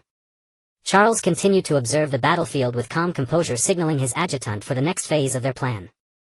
His adjutant waved a command flag and the large black boxes within the formation were opened one by one, revealing several masses of flesh adorned with black tentacles. These statues were the Thorn Rose Brigade's anti-magic tools, the Dark Merino Sheep. The black masses swiftly extended their tentacles, capturing the gigantic fireballs in the sky and devouring them through their mouths that opened seemingly from thin. As these masses consumed the fireballs, their bodies rapidly expanded, even growing limbs, heads and horns resembling bizarre black goats. The fairies' arrows had no effect on the fully armored Thorn Rose Brigade.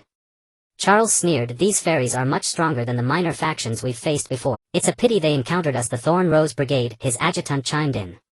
"Their significant advantage comes from the brilliance of our leader's military strategy. After thorough preparation we launched this war, otherwise these fairies' magic would have been quite troublesome," Charles interrupted, raising his hand. "Okay, let's fire 2 more rounds before launching the charge." "Understood." The deafening sound of cannon fire echoed through the fairy forest. The cannonballs inscribed with anti-magic runes bombarded the entire Holy Spirit tree's position into disarray. Despite the fairies' efforts to find cover, casualties were still significant. Each cannonball seemed to strike at the very souls of the fairies, awakening the deep-seated fears buried within them. Despair and pain loomed over every fairy. One misstep could lead to their mental collapse and retreat. Lilith knew that if this continued, death awaited them. Suddenly she seemed to have an idea. She shouted to the fairies, "If you want to live, charge with me." Lilith thought that by rushing into the enemy's formation their long-range firepower would become ineffective, giving the fairies a glimmer of hope. She rode her glowing white steed, raising her long sword high, charging towards the Thorn Rose Knight's position. Charles watched this scene with a disdainful smile. This fairy must be insane, but she looks promising. Capture her alive. The adjutant also wore a contemptuous smile. "Understood, Commander." At his command the Thorn Rose Brigade's artillery ceased fire. What took the stage next were the rows of heavily armored infantry bearing shields. Seeing this, Lilith was momentarily stunned, but with no other choice she continued her relentless charge. Charles had not anticipated that behind the lone rider countless fairy cavalry riding identical white steeds charged alongside her towards the Thorn Rose Brigade. As he gazed at the approaching white wave, Charles felt a twinge of panic and hurriedly ordered, "Quick! Fire the cannons! Don't let them get close." Upon hearing their commander's order, the Thorn Rose Brigade's artillerymen hastily adjusted their cannon barrels, clumsily aiming at the cavalry surging like a tide. Boom! With a resounding roar, the power of this cannon strike clearly exceeded both sides' expectations. Charles' command inadvertently allowed the cavalry to enter maximum destructive range before attacking. The fairy cavalry was instantly thrown into disarray and Lilith's beloved horse was blown in half by a cannonball. She stood up in fury, gripping her sword, and charged towards the despairing heavily armored infantry. However, the elven cavalry behind her surged ahead, reaching the heavily armored infantry first. But this frontal charge was akin to suicide, as countless horses and fairies were impaled by the spears of those armored soldiers, collapsing in pain. Lilith rushed forward, swinging her sword desperately at the massive black shields, but her attacks were futile against the ironclad wall of heavily armored infantry. Several dying fairies chanted spells, unleashing a few magical projectiles towards these terrifying enemies, but it was all in vain. Against the black armors the magic had no effect whatsoever. Lilith let out a despairing howl, frantically slashing at the giant shields before her, but all she could hear were the desperate cries and wails of her kin. Ultimately she completely gave up, collapsing to the ground and screaming with all her might. Tears mixed with sweat and blood streamed down her face. She was unwilling, she was furious, but what could she do now? Charles fixed his gaze on her in the battlefield and turned to his adjutant, saying, "It's time for the main event. I want to watch them fall into despair and submit completely to me." The massive trebuchets, prepared long in advance, launched several equally enormous fireballs towards the Holy Spirit tree. As the fireballs streaked across the sky, Lilith cried out in despair, "No! God! Save me! Save my kin!" Just as the flames of despair were about to annihilate the last hope of the fairy clan, a familiar voice rang out again, "Overlord, strike!" A sharp slash destroyed the fireballs, and Ross, wielding a long scythe, stood upon the high platform of the Holy Spirit tree like a deity. In his hand was a strange staff, and curiously a golden skeleton floated behind him. Whether it was Lilith, Charles, or those still fighting humans and fairies, they all looked up at Ross in awe, as if worshipping a divine being. Charles felt puzzled. Could this person unleash such a terrifying slash merely by brute force? Was he a monster or a god? At that moment a sense of inexplicable fear rose within him, but it was too late. He didn't want to throw away his previous efforts. After all, no matter how strong he was still just a man. He rose from the war chariot, picked up a weapon beside him and waved it forward. All troops advance and deal with these foreign races. With the cannon fire roaring and war beasts roaring, the black army slowly advanced towards the Holy Spirit tree, forcing the dwindling fairies to retreat again and again. Meanwhile, Ross remained atop the Holy Spirit tree, calm and composed, his red cloak billowing in the wind as the golden skeleton floated towards him. "Master, what do you wish to do now?" Ross glanced at the strange staff in his hand. "Is this thing really as powerful as you say? A chance to showcase its power is right before you, why not give it a try?" Ross slowly raised the staff in his hand and countless skeletons materialized beneath the Holy Spirit tree, kneeling on one knee before. He gently waved the staff forward and those skeletal soldiers transformed into a golden wind of death, sweeping past one black-armored soldier after another. Though it felt as gentle as a breeze, it silently took the lives of all the soldiers. Even the massive war beasts could not escape their fate, collapsing before they could utter a single cry. In just a few minutes, the once invincible Thorn Rose mercenary brigade ceased to exist. The battlefield was littered with black-armored soldiers. Blood had long since stained the earth. Charles stared in terror at everything before him, unable to believe that such terrifying power existed in this world. What terrified him most was that the elite of the Thorn Rose brigade had perished before even a thought of escape arose. He looked up at Ross, knowing that he was still alive only because the young man in red did not wish for his death. Now he had lost his former pride and any fighting spirit. He dropped his weapon and allowed the fairies charging behind the skeletons to beat him until he was captured. Luosi descended slowly from the sacred spirit tree, approaching Charles, who was surrounded by a crowd of fairy beings. Upon seeing Luosi, the fairies parted of their own accord, gazing at him with devout reverence before bowing their heads humbly. Luosi walked straight toward Charles, studying the wounded man before him and the blood-red thorny rose pattern upon his body as if a memory stirred within him. On the night his father disappeared years ago, he vaguely recalled glimpsing such a pattern, yet he could not summon more details. He wanted to question Charles, but recalling his mother's dying words, he fell silent. Charles fixed his eyes upon the scarlet-clad youth before him, an unprecedented dread rising within his heart. The devastating slash that could annihilate heaven and earth, the skeletal soldiers that swept all before them. It would be one thing if such power came from the hands of a god, but if it belonged to a common so youthful a boy, then this youth would surely bring cataclysmic upheaval to the entire continent of Kwaisai, and what's more, he was an Easterner. 15 years ago a prophecy emerged from the altar of Ersi. A crimson meteor from the east would ignite the entire world and the old kingdom would be consumed in endless infernal flames. The entire continent of Kwaisai would be scorched by the fire of karma, and a blood-red dawn would illuminate the land. In that moment a voice rose within him, telling him that there were things he must do even if it meant death. Charles forcefully drew the sword of the elf beside him and thrust it toward Luos's vital point. To his astonishment, a trivial green jade pendant floated up from nowhere, blocking the blade just in time. Charles stood dumbfounded. Was this fate? Was the fall of the Alsi Empire inevitable? Was everything he cherished destined to be destroyed as the prophecy foretold? The fairies surged forward, intent on executing Charles on the spot, but Luosi raised his hand to stop them. He ordered Charles to be released. "You are the captain of this mercenary company." Seeing Charles remain silent, Luosi continued, "I can let you go back, but you must deliver a message to your master for me. Stop sending anyone else, because no matter how many you send, you will only add to the unnecessary slaughter. I have no grudge against him, yet he repeatedly tries to kill me. If this continues, I will have no choice but to go to the imperial capital of Ersi and settle this feud from its root." At that moment a peculiar expression flickered in Charles' eyes, yet he remained unmoved. Luosi turned and whispered in Lilith's ear, "Could you please find 2 warriors to tie this man up and throw him to the border of the fairy forest?" Lilith glared at Charles with fiery rage before replying to Luosi, "No problem." 2 robust warriors emerged from the fairy clan, stripped Charles of his black armor, bound him tightly with thorns, and then hoisted him up. They galloped toward the boundary of the fairy forest. Lilith studied Luosi from head to toe. This face she had silently gazed upon for she knew not how long. Seeing him safe and sound now, her heart could not help but feel a touch of joy. Luosi also noticed that Lilith had been staring at him, feeling a bit uncomfortable. He asked, "Madam, do we know each other?" Lilith was startled at first, then quickly recovered. She stepped forward and bowed to Luosi. "Don't you recognize me? I am Lilith." "Lilith?"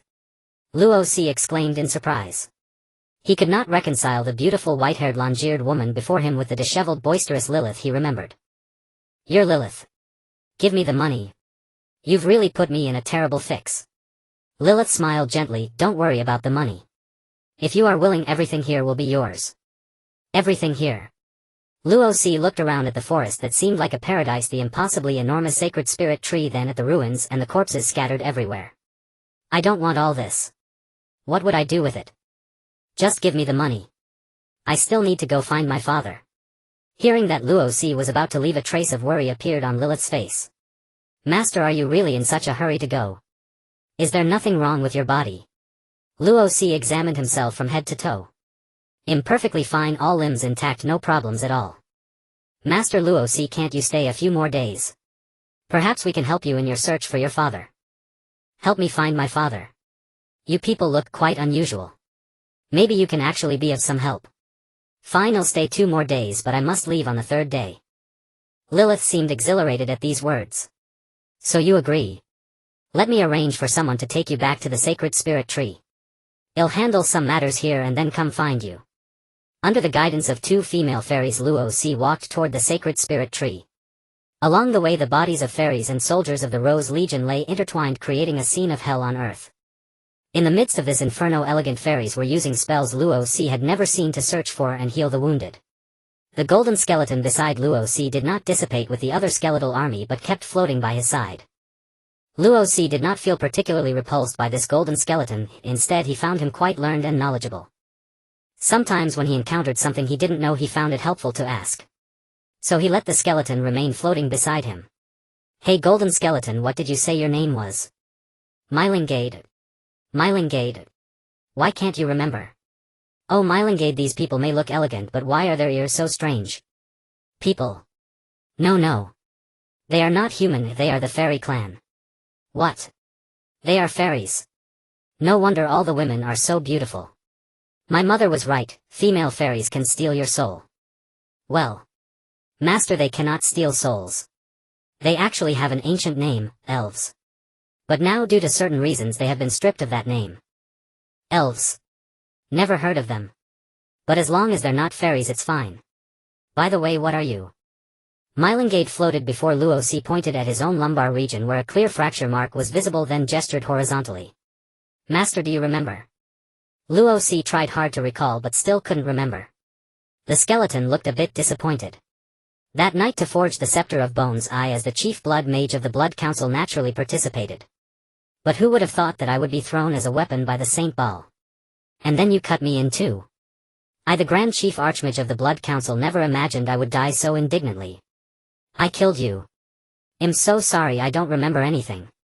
Now the skeleton was even more sorrowful, but he merely shook his head, then floated after Luosi toward the sacred spirit tree. He thought to himself that this situation wasn't so bad after all. Now he was immortal and his magic seemed even more powerful than before. Ross walked atop the massive trunk of the Holy Spirit tree. At that moment he realized how breathtakingly beautiful this tree, immense beyond measure, truly was. Having occupied this tree for so long, Malingard had never done anything to it, which made Ross curiously ponder the reason behind it. He turned to Malingard and saw the golden skeleton smile wryly. You know, I was once a blood mage. For some reason the creations of these fairies possess a strong immunity to blood magic.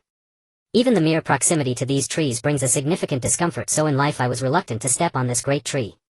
Given your way of doing things, I'm curious as to why you haven't set it ablaze. Burn the fairies' Holy Spirit tree.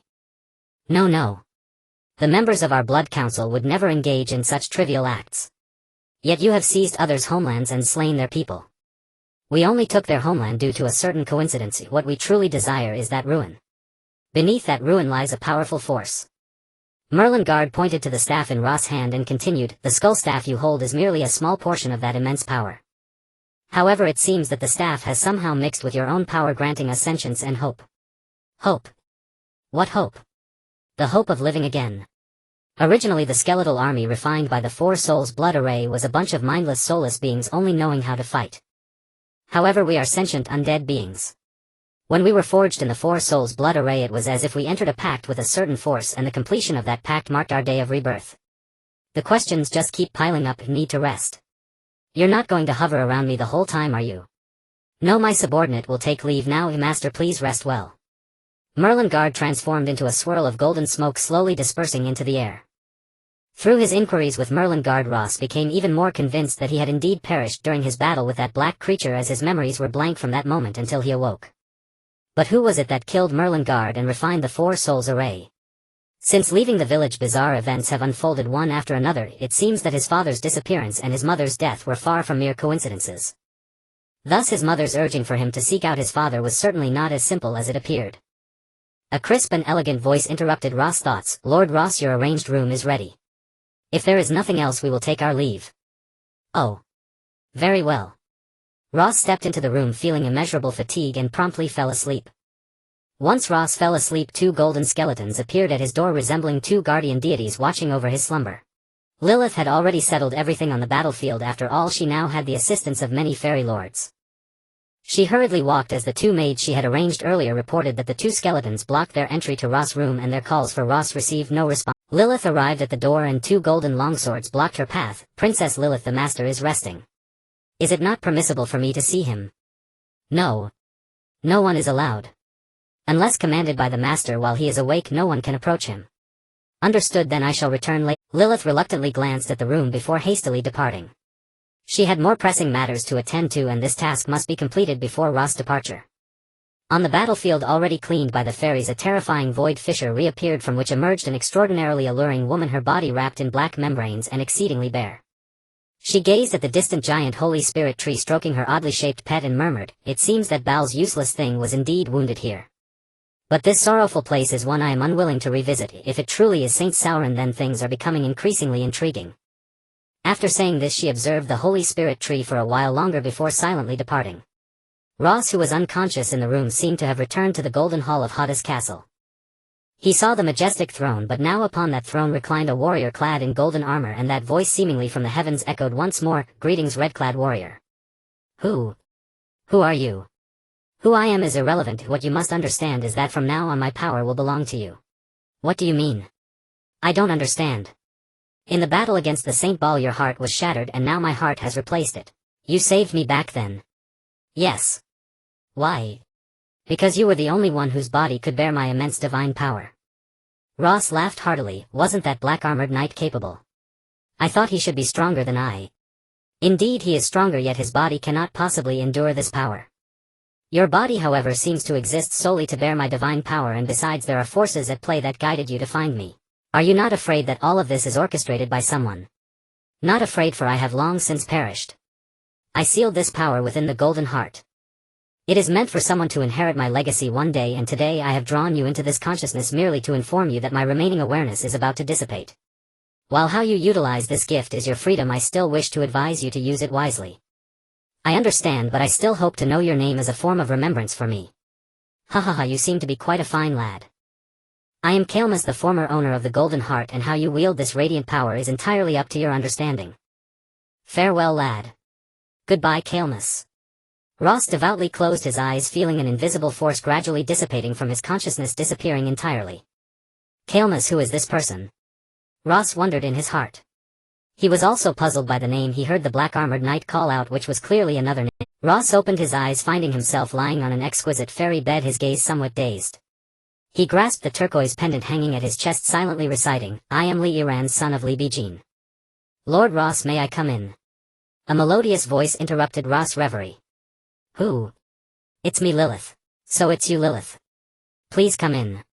Ross hurriedly got up, realizing he was wearing an exquisite silk nightgown which eased his calmness a bit, but soon a look of surprise returned to his face. You finally woke up. Are you hungry? Would you like to eat something? The maids following Lilith presented an array of exquisite food. Ross found it strange that he didn't feel particularly hungry at the moment, yet gazing at the exquisite food before him he felt somewhat tempted. Just as he reached out to grab the food, Lilith's hand had already delivered it to his mouth. He could not refuse and had to eat what was offered. As Ross ate, he shyly asked, "Who helped me change my clothes?"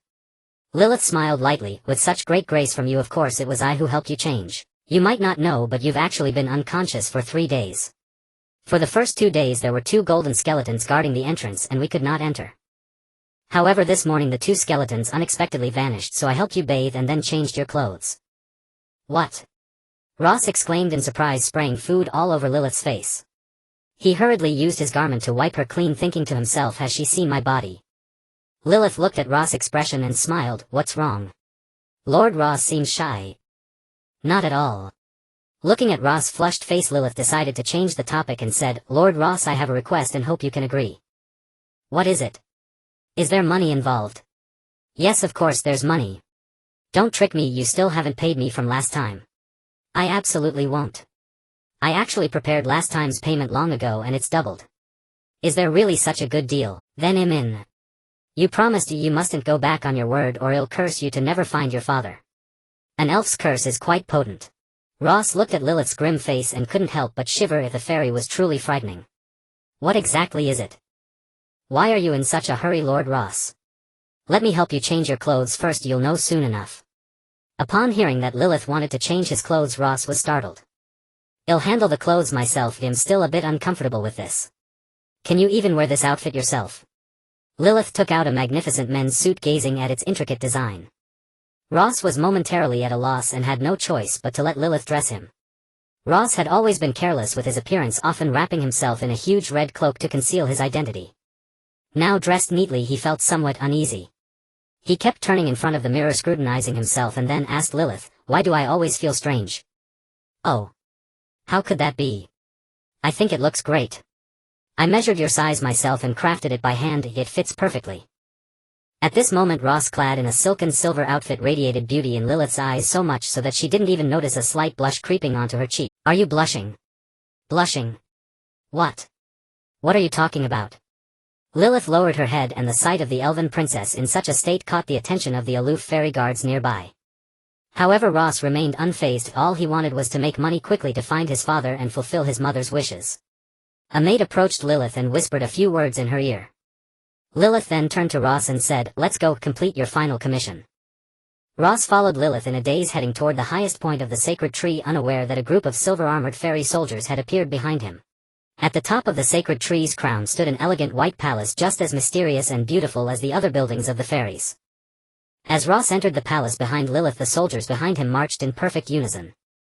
Beneath their feet lay a light blue carpet that extended to the end of the white palace, where a throne made of massive white tree roots awaited. To Ross' surprise, the hall was already filled with various types of fairies on both sides of the carpet. They were all so elegant and beautiful, bowing to Ross as if anticipating something. Seeing this scene, Ross felt somewhat bewildered and anxious. He tugged at Lilith's sleeve. "Hey fairy, what kind of commission is this?" Lilith slowed her pace, came to Ross' side, gently lifted his left hand, but continued walking straight ahead, whispering, "Just walk to the throne like this, and when you sit down your commission will be complete." At this point, Ross could only brace himself and sit on the white throne, with the soldiers behind him already forming two straight lines. A maid brought forth a circular tray lined with velvet, upon which sat a splendid crown made of vines along with a skeletal staff. Lilith picked up the crown with both hands and slowly placed it on Ross' head. Then she handed him the skeletal staff. Upon witnessing this, all the fairies in the hall bowed deeply. Lilith slowly turned to face everyone and declared, "Today we witness this great moment, once again the birth of our new king. The shame of 300 years will be washed away today, and our clan shall restore its former glory, reclaiming the honorable title elf." The fairies present wore smiles, but their innate elegance and politeness prevented them from cheering aloud. Despite their joy being hard to conceal, they merely smiled gently. Amidst this smiling crowd, Ross noticed a few faces that clashed with the atmosphere. Their expressions betrayed not joy but resentment and anger. One of them, the leader, strode toward the throne, roaring in fury, "A wild man from Caldorii, a foreigner, has become your king. How can you still claim to restore the glory of the elves? This is simply a colossal joke." Lilith, unwilling to back down, shouted back at the man, "Who is the joke and who is the coward? Where were you, Noldor, when we reclaimed the sacred tree and defended it? Now that our new king has returned, how dare you cowards bark here? Regardless, this foreigner does not deserve to sit on the white oak throne." The elf angrily drew his sword and swung it at Ross, who merely waved the skeletal staff lightly. Two golden skeletons appeared out of thin air, blocking the sword aimed at him, and pushed the elf away. The spectators were in an uproar. Necromancy. Shock was written all over the elf's face, and murmurs began to spread through the crowd. "You, a foreigner, dare to use necromancy in this sacred hall?" Seeing the roaring elf, Ross felt a surge of annoyance. He stood up and shouted, "Enough." All the fairies present were stunned into silence, looking at Ross as he slowly spoke, his words filled with authority. This was directed at the fairies as well as himself. "Since I left the village, you have called me heretic and foreigner repeatedly, but I don't care. But remember, it was this heretic, this foreigner, who helped you break through the fortress, reclaim your homeland, and protect it. I don't care how you call me, just can you stop bothering me? I'm just a mercenary looking for a commission." Having said that, Ross threw the coveted crown that many dreamed of onto the ground and attempted to storm out of the hall, but a gentle hand caught him. Turning around, Ross saw Lilith with tear-filled eyes gazing at him, gently shaking her head. Seeing those tearful eyes, a soft spot in Ross' heart seemed to be touched. He gently pushed her hand aside and walked back to the throne. "Fine, I'll accompany you to finish this performance," Ross thought. Rose, who had reclaimed his throne, did not hasten to issue an eviction order. He understood that he could not remain in this kingdom forever. He must make Lilith the true ruler of this land. Rose spoke slowly, "Princess Lilith, I ask you to expel these insolent beings from our kingdom." Lilith turned back in surprise, glanced at Rose, and immediately understood. She bowed to him and said, "As you command, your majesty." At her command, 2 rows of guards escorted the elves from Nordor away. They would be thrown into the dungeon on charges of plotting to assassinate the elven king. The remaining elves from the other 2 kingdoms were also expelled from the holy tree. Now only the elves of Kaldor remained in the hall. These elves had once been homeless, suffering the hardship of having no nation. Later they had witnessed Rose's miracles with their own eyes. Their loyalty to him needed no words. How could they care about a mere 2 skeleton soldiers? Moreover, what others saw as necromancy was in their eyes a miracle that had saved their homeland. All the elven lords of Kaldor knelt before Rose, swearing their allegiance. The entire holy tree was once again enveloped in an atmosphere of joy. After the coronation ceremony, the 7 elven lords and Lilith led Rose to a hidden door covered in runes. Pushing aside the dense foliage, 7 holes appeared before them. The 7 holes were arranged in a circle, and in the center of the circle was a larger round hole. The 7 lords took out 7 gem fragments and placed them into their respective holes. When the fragments were inserted, a radiant magical array appeared within the circle. At that moment, Lilith took out a peculiar ring and placed it into the central hole. The 7 gem fragments spun rapidly, converging along the magical patterns into the golden ring at the center. Lilith reached out and gently turned the ring. As it rotated, the door slowly vanished before their eyes, revealing a stone chamber. A dazzling golden light burst from the chamber. Rose followed the light and peered inside it. The sight made his eyes widen in astonishment. The secret room was filled with all kinds of treasures, including a vast pile of gold coins. Rose's eyes shone with indescribable joy.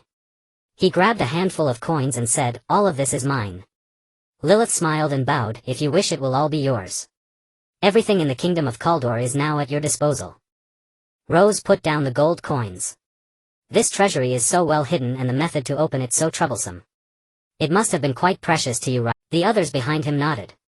"The keys to this treasury have been passed down through the families for ages. But to open it, a prerequisite had to be met: reclaiming the holy tree. When the elves returned to the holy tree, this treasury would be opened to rebuild our homeland and trade system." "I see. Then use this money for its intended purpose." Lilith and the lords were stunned by Rose's words. They all bowed to him, thanking him for everything he had done. Just then Rose spoke again, "But since there's so much gold, it wouldn't be too much for me to take 2 bags, would it?" "Your Majesty, it is yours to dispose of as you wish." Rose filled 2 large bags with gold coins, had a nearby guard carry them, and walked out of the treasury with great satisfaction. Rose strode ahead with a beaming face, while Lilith followed behind him, watching him with a smile. She quickened her pace and asked, "Your Majesty, being king isn't so bad, is it?" "It's okay, but don't expect me to stay here forever. I must leave tomorrow morning." A trace of melancholy crossed Lilith's face. "You said you would protect the people here. Didn't you mean it?" Hearing this, Rose stopped and turned around, looking at Lilith with a helpless expression. "I've done enough for a few gold coins, haven't I? But what I said that day absolutely counts. I, Rose Lee, am a man of my word. But I have more important things to do, so I must leave tomorrow." "But your Majesty." Lilith started to say something, but Rose raised his hand to stop her. "Don't worry. I have my own plans for protecting Kaldor." Seeing Rose's resolute attitude, Lilith could say no more. She silently followed behind him. Unbeknownst to them, night had fallen and a bright white moon hung high in the sky. Lilith walked alone on the holy tree. Rose had just sent word that he was waiting for her by the moon well. Before long she arrived at the luminous well, finding no one else around. Rose had already dismissed all the guards. He stood alone in front of the moon well, lost in thought. Lilith stepped forward and bowed, "Your Majesty. Enough, enough. There's no one else here now. Stop calling me Your Majesty. Just call me Rose. That title makes me uncomfortable." "But." "No buts. I'm asking if you can do it." Lilith looked up and met Rose's gaze, which burned with intensity. Her heart trembled and she looked away. "All right, Ro. S.E. What did you call me here for? Keep this letter safe. It contains my appointment of you as regent of the kingdom of Kaldor. I have also sent notarized documents to the other 7 lords. After I leave tomorrow, you will be the ruler of this king." "This? How can this be? Why not? You are the royal blood of this realm, and you played a part in reclaiming this great tree. No one is more suitable than you. I fear I may not have the ability to govern this kingdom well. I have observed you for a long time. You have the capability. Besides, one day I will return here and you are the only person I can trust. Lilith looked into Rose's determined eyes and found it impossible to refuse. She nodded. Very well, I accept. But I will keep in touch with you through birds reporting everything about this kingdom. Rose nodded. He stood by the well looking troubled. Lilith approached him. What's wrong, Rose? What happened? I really feel like I've taken a loss on this commission. But who told me to say those words? Rose took Lilith's hand, pulled out the skull scepter and placed it in her palm. Keep it safe. Use it to protect this kingdom. I will definitely protect it well. Although Ross said this, he thought to himself, finally he had cast off this burden. How could he act as a king here when his mother's last wish was yet to be fulfilled? Ross turned around and saw Lilith gazing at him dreamily, her face flushed and eyes brimming with tears, making him feel a bit awkward. He quickly changed the subject. Lilith, why does this moon well reflect only moonlight and no shadow? Lilith regained her composure and gently walked to Ross' side, because what you see from the moon well is not a reflection but the most desired things of each person. So magical. Upon hearing Lilith's words, Ross began to carefully observe the moon well, but all he saw besides the moonlight was endless darkness. Huh. Strange, why do I see only a patch of black? A patch of black. That situation is quite rare. Lilith, curious, looked towards the moon well and her face became even more flushed. What happened? What do you see? Ross was also curious about what Lilith saw in the moon well. Nothing. Oh well, I'm a bit tired too. I'm going to rest now. Ross, too lazy to delve into the mystery of the well, turned and walked towards his chamber. Lilith also came to her senses and quickly followed Ross. During the night while Ross was sleeping soundly, Lilith quietly approached his bedside and just watched him silently. Lilith recalled the scene when she first met him, believing he was just an ordinary young man from another realm. She had even gotten into a brawl with him over 2 bags of gold coins he held at the tavern, only to become acquainted through the fight. Later she discovered that this young man's strength was terrifyingly powerful, yet she still regarded him as a strong but simple-minded child.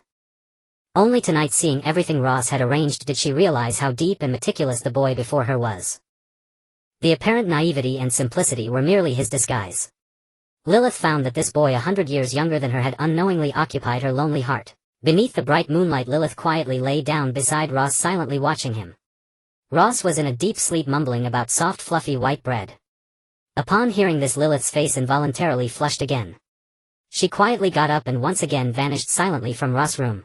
The next morning, not far from the sacred spirit tree before the white archway rebuilt by the fairies, all the elves of Kaldor gathered here to bid farewell to their king. Lilith held Ross' hand and Ross once again returned to his usual silly self. On this journey you must be careful. Don't forget the elven incantation I taught you to summon birds for communication. Got it? Don't worry, we will meet again. Ross tilted his head, scratching it, and smiled foolishly. He took the white steed blessed by the elves beside him and waved goodbye to the many elves present.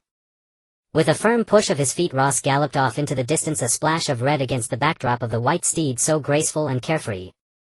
The elves continued to gaze at the figure until it disappeared on the horizon and Lilith remained standing before the archway. At this moment she finally understood how important Ross was to her. She even wished to abandon everything and follow him. But she knew she couldn't. She had to stay here for her people and fulfill Ross' wish. Ross rode his horse and soon arrived at the edge of the fairy forest. Once he left here, he would no longer be under the protection of Kaldor. Ross took out the map Lilith had prepared for him and began to browse through it. As long as he did not pass through the Malta Pass, he would be safe, as the Airs Empire was located in the southeast of the Airs mountain range while the fairy forest lay to the northwest. Ross urged his white horse to sprint northeast, where countless small nations awaited along with endless warfare. The Airs mountain range acted as a massive natural barrier dividing the Trais continent into two, with the only passage on the north and south sides being the 50-mile-wide Malta Pass. If the Malta Pass is the throats of the entire Trais continent, then Hadass Fortress is the hand that holds that throat. Now Hadass Fortress had long fallen into the hands of the Airs Empire, the Empire's banner flying high in the air, and its 100,000 armored cavalry had already gathered here. In a spacious hall within Hadass Fortress, guards hurriedly presented the letters in their hands to the man seated at the table. The elegantly dressed man took the letter and tore open the envelope sealed with a lion emblem. This expedition has truly brought continuous surprises. The similarly dressed man beside him approached with a smile and asked, "Your Highness, have you received some good news?" "Yes, that lad from the Cavendish family is indeed impressive. The country of Aliyuta has been conquered by him, and several gold mines there will just about compensate for the costs of this war. This is truly a cause for congratulations, Your Highness. To achieve such glorious results on your first expedition as commander, the throne of the Heirs Empire will surely belong to you in the future. There's nothing to be happy about. Send a detachment to Aliyuta to take over the defenses. The rest of the army should return home in triumph if this war ends here. But Your Highness, from the current situation, attacking those northern small countries is as easy as eating meat served right on the table. Why pull back? There's nothing to argue about. Attacking those countries is not as simple as it seems. Moreover, I've heard that a terrifying force is rising in the far northern region. Conquering those territories will bring us no benefit. The advisor wanted to say more, but upon seeing the troubled expression on Prince Goodwin II's face, he wisely replied and withdrew. Just then Prince Goodwin II suddenly called him back. The sooner we return home the better. After all, those mercenary groups need to be paid. Understood, Your Highness. Prince Goodwin II slowly rose, walked to the window and quietly leaned on the balcony, observing the merchant caravans entering the castle to pay taxes below. How he wished to continue advancing north. However, the complete destruction of the Thorn Rose mercenary group had severely weakened his own strength. Those dark forces occupying the north would not be easy to handle without the Thorn Rose mercenary group's existence. Furthermore, the power that obliterated the mercenary group was lurking in the fairy forest. If he rashly launched an offensive northeast, the force within the fairy forest could use any means necessary to conquer Haddas Fortress, dragging him into an irreversible abyss. He violently tore the letter to shreds, the white fragments floating down like snowflakes from the windowsill. One day I will reclaim everything I have lost. Ross, I will make you repay me double for what you owe. Roth was casually biting into an apple as he strolled along an unnamed forest path, his destination clear, the capital city of Vilna in the nation of Eliatha. From Galran's lips he had learned of an old tailor shop in Vilna called Wolfhide Sons. Its proprietor reportedly held fragments of information concerning his father. Suddenly Roth sneezed. Damn it, who's cursing me behind my back? At that moment 2 soldiers dragged a woman toward a gnarled tree beside the road. Seeing the noose tied taut around the trunk, and the lifeless bodies dangling from its boughs, Roth understood their grim intent at once. He cast them a fleeting glance, then walked on without pause. In his earlier days, fresh from the mountains, he would have drawn his blade without hesitation. Now he simply kept walking, silent and resolute. The woman's desperate pleading gaze clashed violently with the soldier's brutal, unyielding stares, a stark contrast that pricked deep into Roth's nerves. Foreigner. What are you staring at? Keep staring and you'll hang alongside them. The 2 soldiers, spotting Roth's face, erupted into furious shouts, then mocking laughter. You wretched crone, still dreaming of escape. If we don't hang you today, how shall we command respect tomorrow? Besides, someone paid us handsomely to exterminate every last royal bloodline of Eliatha. Hurry up, we're nearly done. If memory serves, this woman is the final royal captive in our shipment. Seems right. Just follow the plan. These old ugly ones fetch no price anyway, killing them saves us rations. As they spoke, they forced the woman's head into the noose. All that remained was to kick away the stone beneath her feet, and their task would be complete. At that instant Roth halted, drawing the soldiers' sharp attention. Their hands flew to the hilts of their swords. Heretic, what do you want? They kicked aside the stone. The woman convulsed violently, while the soldiers advanced upon Roth, circling him like wolves. Before either could draw steel, Roth had already wheeled his mount and charged, his hand gripping a strange ancient weapon unlike any seen in these lands. With his moadeo held horizontally across his chest, he harnessed the horse's momentum, cutting down both soldiers' heads in a single sweeping arc, then severed the rope binding the woman in the same fluid motion. Traffickers, I despise them most. With that quiet remark, Roth resumed eating his apple as though nothing had happened, and rode onward. A bird alighted gently upon his shoulder, as if whispering secrets only he could hear. Though outwardly serene, Roth's mind had already slipped deep into memories of the Machen or pit. He remembered Sister Sind and Frail. The bird carried word from Lilith. Her mission entrusted to her and her kin had been fulfilled. Before leaving the Elvenwood, Roth had marked a location on his map and handed them a scrap of cloth, asking them to retrieve Frail from that place and bring her safely to the Holy Spirit tree. Frail now rested beneath the sacred boughs tended by the elves. She would live well sheltered and cherished. Yet after emerging from the pit, Roth had drifted, numb, hollow, lost. His upbringing, the ideals instilled in him, his innate compassion, collided violently with the world he encountered beyond the mountain's edge. That collision nearly shattered his mind. Thoughts fractured, ideologies warred, and sleep fled him night after endless night. Yet life and the human spirit always find a way forward. Within the darkness of the ore pit, Roth slowly forged an inner equilibrium. He told himself this chaotic world holds both truth and falsehood, virtue and cruelty, and they will forever intertwine, for such duality is woven into the very fabric of humanity. He could not dictate how the world would be, but he could choose who he would become. He sheathed his kindness, revealing it only to those few worthy of trust. And he vowed never draw steel unless absolutely necessary, but once drawn let no hesitation weigh upon his blade. For what claim does one hold over protecting what matters most, if he cannot first protect his own life? Suddenly thunderous hoofbeats shattered his reverie. He opened his eyes slowly, only to find more than 10 mounted warriors encircling him. Calmly Roth spoke, "Gentlemen, may I ask what brings you to surround me so? Don't play the fool. 2 of our brothers fell by your hand moments ago, you'll pay with your life today." A squat sullen soldier cowered behind another rider as he spat the words. "Since you've already decided my guilt, what more is there to say? Draw your blades. I've already spilled enough blood, a few more lives change nothing." His words stunned them into silence. They'd expected fear bargaining, or at least hesitation, not this cold defiant readiness. But rage swiftly drowned their shock. Several soldiers drew weapons and lunged. Roth unsheathed his moadeo and swung it once, in a wide single-handed arc. The blade circled his neck like a silver halo, so swift that the charging riders never even registered distance before their heads parted from their shoulders in a single seamless instant. The survivors spurred their mounts, retreating to form a tightening pocket formation, galloping in tight circles, drawing ever closer to trap him. Hooves churned dust as they raced, elite cavalry of the Arthian Empire. Once at range they loosed volleys of crossbow bolts, each shot aimed with lethal precision. Roth remained unruffled, deflecting every bolt with flawless timing, using the flat of his moadeo like a shield. The riders behind him attempted a charge, yet found themselves unable to close the gap. Roth pivoted his mount and struck at the flank of the pocket formation. The cavalry tried desperately to re-establish distance and reform, but their horses faltered, trapped by his uncanny speed. In moments the crimson cloak blurred before their eyes. Amplified by the horse's full gallop, the moadeo's lethality surged. Any rider caught within its reach fell instantly unseated and lifeless. Soon only 2 remained, fleeing in panic. But how could mortal steeds outrun a mount blessed by elven grace? The last rider collapsed beneath Roth's moadeo. With a flick of his wrist he sent the blade arcing through the air, blood tracing a graceful crimson arc before splattering onto the earth, leaving the steel gleaming once more. He slid the moadeo back into its scabbard, and continued onward unwavering toward his unknown horizon. A few days later Ross arrived at Wyerna on horseback.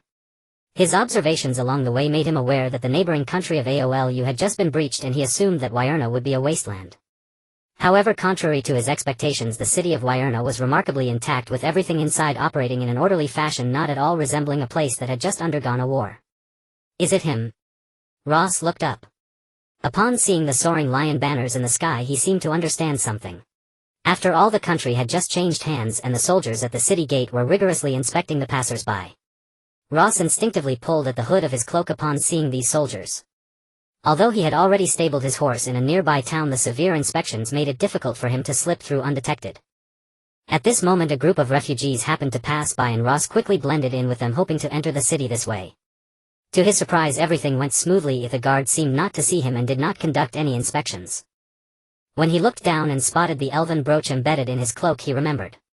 Lilith had once mentioned that this new cloak was an ancient artifact taken from the elven treasury, capable of concealing one's presence. Ross took out the map again, marveling at how attentive Lilith was. She had even prepared multiple copies of the map. He followed the directions and headed straight for the old wolf leather tailor shop. He passed through countless dim streets in the city, and in a secluded corner he spotted the dilapidated sign, Old Wolf Leather Tailor Shop. With a creak, Ross pushed open the long-neglected door. What he did not notice was that a magical seal shattered the moment he stepped inside. A hoarse voice came from within. "Who is it? My vision is blurred and I can't do anything. If you're here to have clothes made, I advise you to go to another shop." "Old man, if a tailor shop doesn't make clothes, then what's the point of being open?" "Fortune telling." "Hee, that suits my needs perfectly." "How do you tell fortunes, old man?" "Come closer so I can see you properly. Only by seeing your features clearly can I know how to tell your fortune." Ross slowly stepped into the pitch-black tailor shop, where an unusual silence enveloped him. Apart from the creaking of the floor under his feet, he could hear nothing else. "Closer, a bit closer." The sudden voice startled Ross, who adjusted his mood and continued to move forward in the dark. "Old man, why is it so dark in broad daylight?" As soon as Ross finished speaking, a flame ignited, illuminating the entire tailor shop. A wrinkled face with sunken eyes was already pressed up against Ross, and paired with the disheveled white hair it frightened Ross into a panic. Before Ross could react, a sharp pain shot through his neck if the old woman's mouth had latched onto him.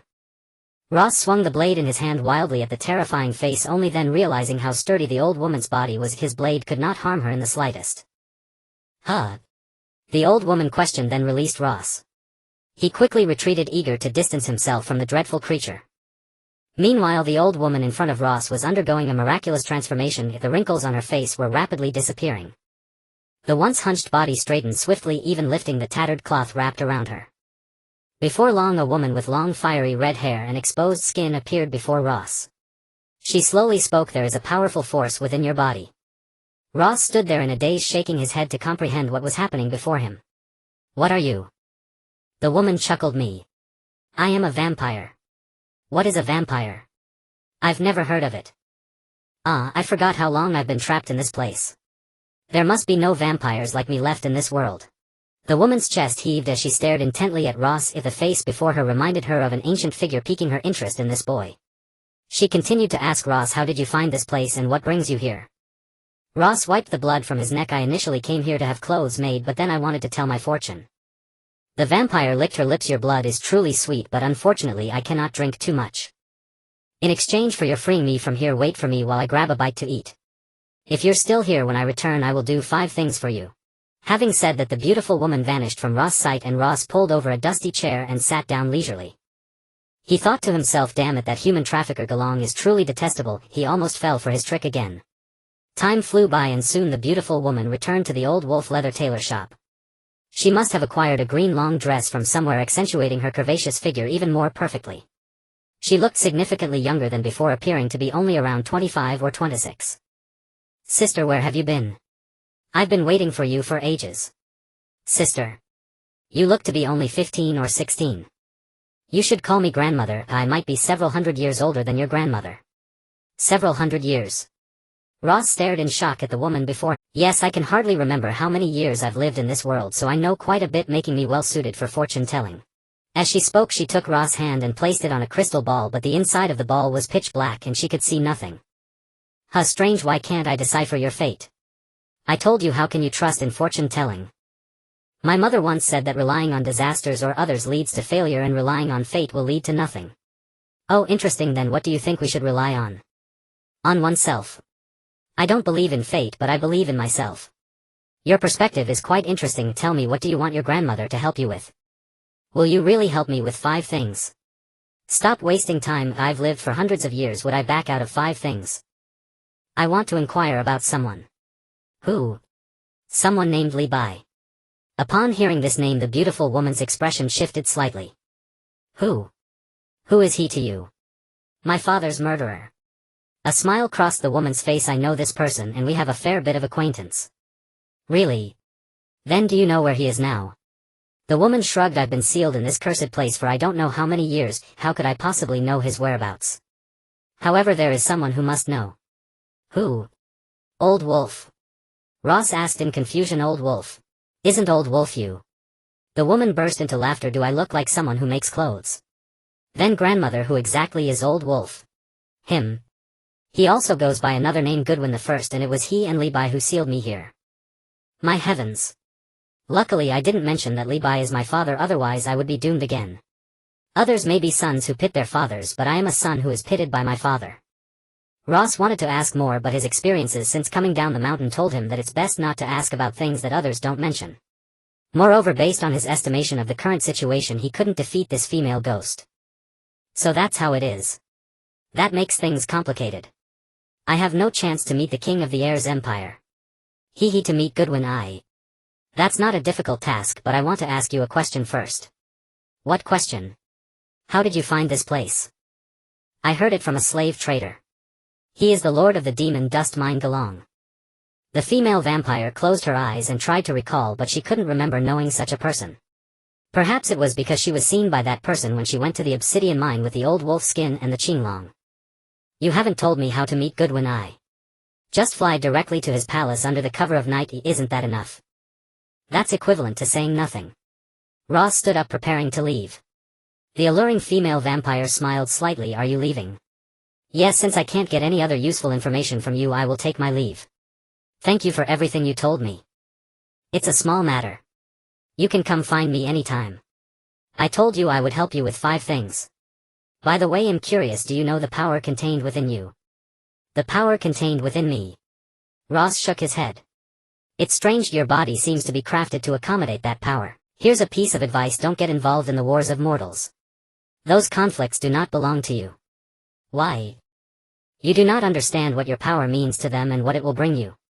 Naturally, there are battles waiting for you that belong to you. Ross turned back and gave the female vampire a faint smile, bidding her farewell. It has been a long time since I've seen such a spirited young man. It makes me nostalgic for the old days. Ross walked out of the old wolfskin tailor shop, pondering his next plan. Meeting Goodwin. From the looks of his son, he probably isn't in a much better state. Ross looked up again at the fluttering lion flag.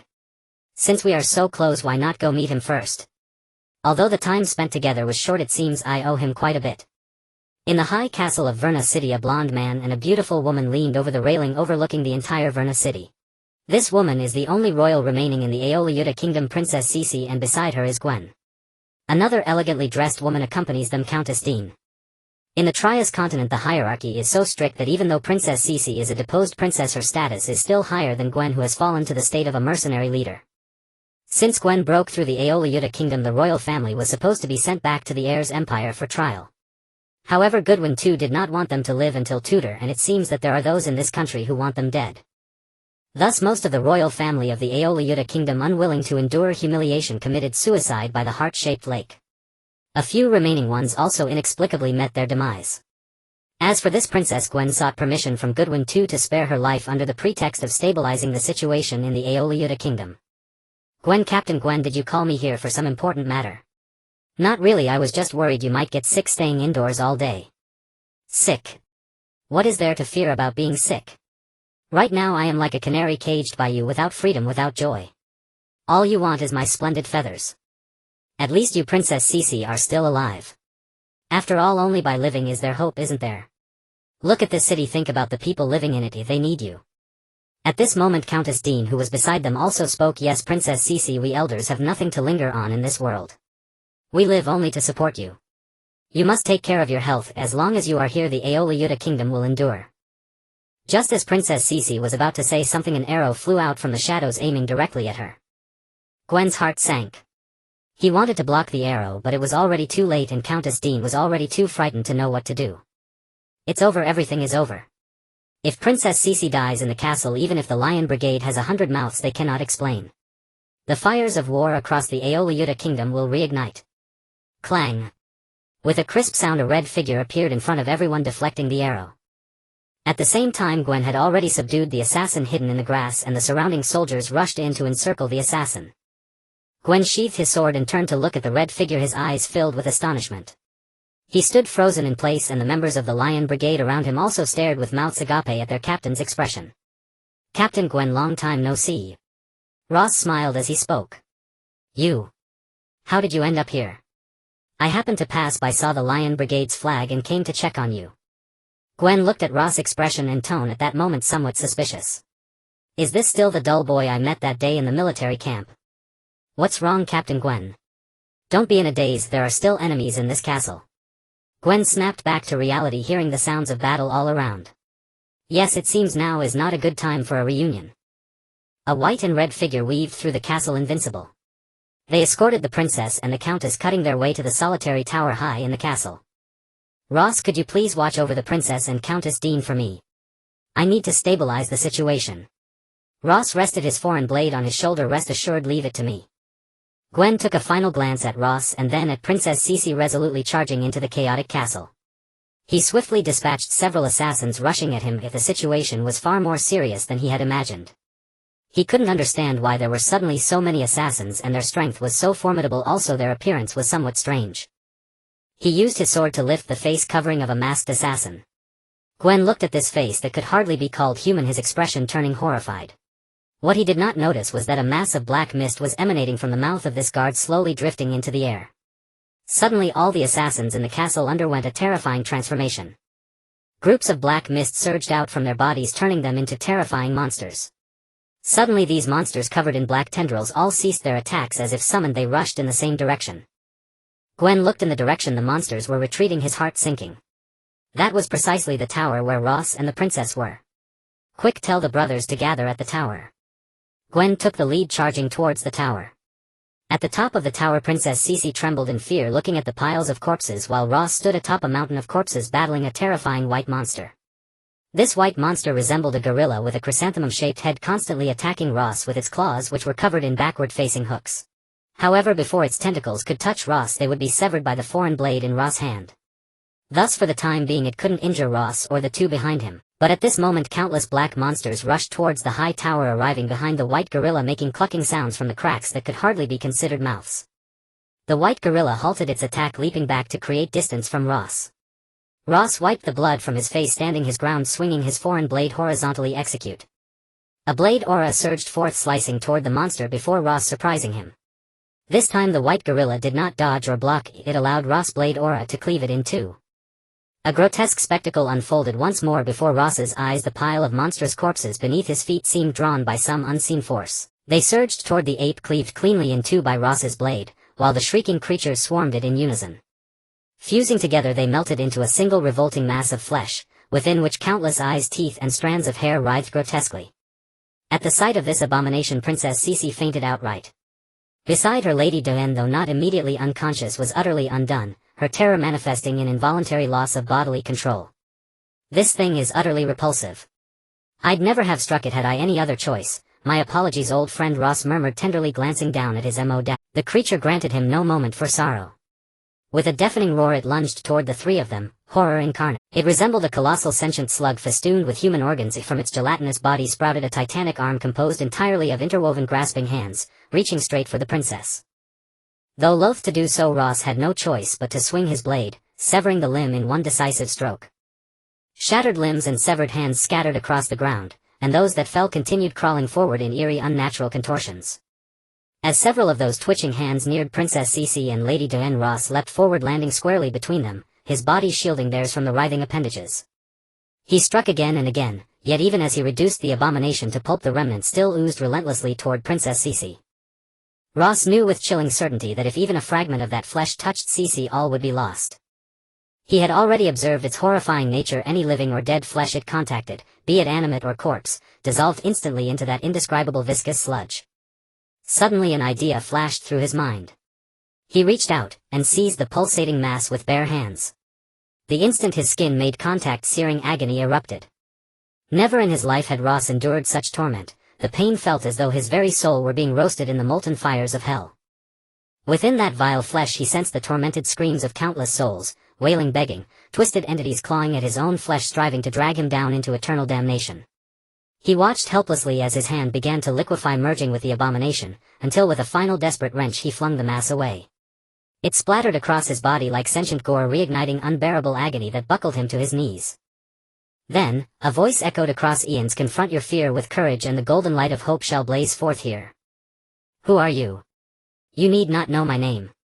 Listen, deep within your heart, to the radiance of hope. Guide its power. Let it become yours.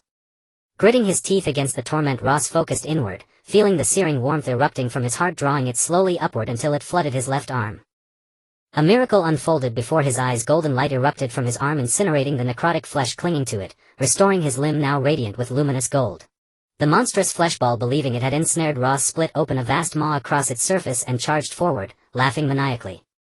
Just as the amorphous mass loomed to swallow him whole, Ross, who had been kneeling with his back turned, examining his transformed arm, whirled around and delivered a vertical cleave, splitting the beast cleanly in two.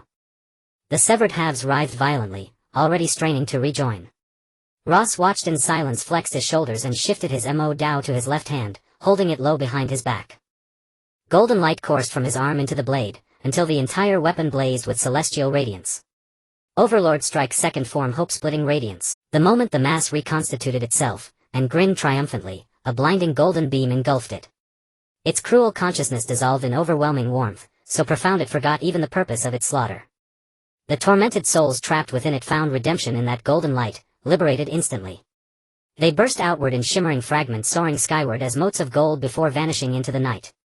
The abomination crumbled, its substance disintegrating into fine ash then fading entirely into nothingness.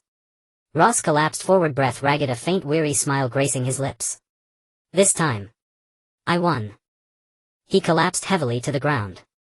Hurry, hurry. The tower's just ahead.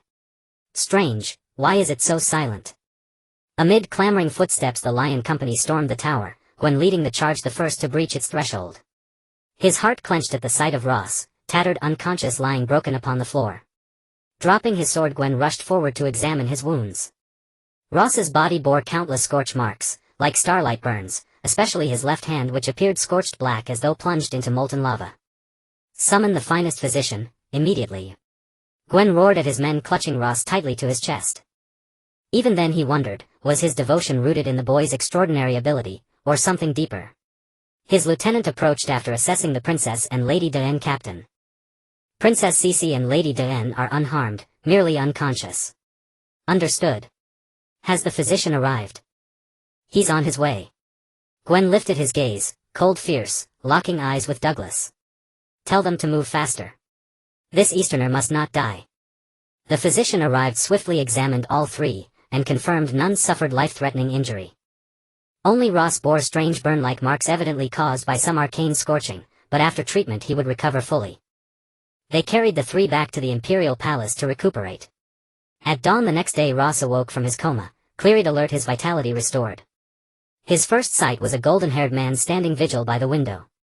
Turning slowly, the man's striking features softened into a captivating smile. You're awake. Why did you act so recklessly? When facing overwhelming odds, survival must come first. No. No matter how formidable the foe, even unto death, I uphold my vow. Did I not swear to protect Princess Cece and Lady Diane? But, there is no but. We are friends, are we not? At the word friends, Gwen froze, staring speechless at Ross's earnest, guileless face. A vow sworn to a friend must be kept, even at the cost of one's life, is that not so? Friend. Vow. Those words pierced Gwen's heart like sharpened blades. A fallen nobleman, his inner world held only one creed: relentless assent. Everything else, affection, loyalty, kinship, was expendable, disposable. Are we truly friends? Gwen was unsure how to adjust his emotions. He hurriedly bid farewell to Ross and left his room. Leaning against a wall in a spacious room, he continued to fiddle with the mini crystal ball in his hand, staring into it in a daze. Captain. Are you free right now? Douglas' voice broke his thoughts. He set down the exquisite crystal ball. Come in. Douglas walked briskly into Gwen's room and handed him a letter. Captain, we found this suspicious letter at the back door of the castle, so we brought it to you for your review. Gwen maintained his poker face as he took the letter from Douglas' hand and quickly opened it. The letter revealed one piece of information: indeed, someone was plotting behind this rebellion. However, aside from confirming this, the letter held no other value. Furthermore, Gwen felt the placement of the letter was too deliberate. Who would leave such a letter at the back door of the castle? Just then footsteps echoed from outside the door. Captain Gwen, we have new findings. A chubby officer with short hair hurried over to Gwen, placing a plate on his desk. Gwen looked down and saw several charred fragments of letters. He observed them closely and found a few suspicious bird feathers among them. Where did you find these letter fragments? Also send someone to investigate what kind of bird these feathers belong to. Captain Gwen, I know about this. These are feathers from the Alsi Nightingale. Douglas exclaimed excitedly, the Alsi Nightingale. Yes, the kingdoms of Oli, Utah and the Alsi Empire were reliable allies, and their king particularly loved various nightingales. So the king of the Alsi Empire gifted him several Alsi Nightingales unique to his empire. After that king's death, those nightingales disappeared without a trace. Go immediately, send someone to search for where such nightingales still exist in this country. Yes. The chubby officer was about to leave the room when Gwen called out to him, where did you find these letter fragments? In the fireplace of the royal kitchen. In the kitchen. Are there any chefs among the rebels? Yes. It seems all the chefs have rebelled. Understood. You go investigate the feather matter first. Backdoor kitchen. Gwen seemed to understand something. He picked up the letter on the desk and said, in that case the appearance of this letter at the back door of the castle becomes reasonable. Why do you say that? Because the food in the kitchen is delivered through the back door, and the one delivering the letter might be the farmer bringing the vegetables. This letter must have been forgotten at the back door in a careless moment. Once the investigation into the Nightingale is complete, the source of this rebellion will surface. Although there are still some doubts, I feel we are not far from finding the root of it. At this moment a commotion erupted outside Gwen's office door. You can't go in. Wherever I want to go no one can stop me. Then came the sound of magic being released, followed by an elderly voice saying, "My good nephew Gwen, long time no see. Uncle Gudef." Gwen excitedly welcomed him.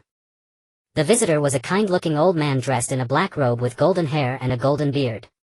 He was Gudef, the chief mage of the Alsi Empire's magic association. "Uncle Gudef, you should have said you were coming here in advance. Knowing it was you, I would have gone out to greet you beforehand." The old man chuckled, "Ha ha ha, no need, no need. I knew you must have been overwhelmed with work, which is why I didn't tell you I was coming." Gwen smiled slightly. "Yes, uncle. Suddenly many strange creatures appeared in the castle and I didn't know what to do, so I wrote a letter seeking help from the Magic Association. I've read your letter. These dark creatures haven't shown up for a long time. I don't know why they have been increasingly rampant lately. Yes, everything I've been managing here almost got destroyed. Logically there should be protective magic in the castle. Why have so many monsters suddenly appeared?" Gwen shook his head. "I don't know either. The reasons are still under investigation."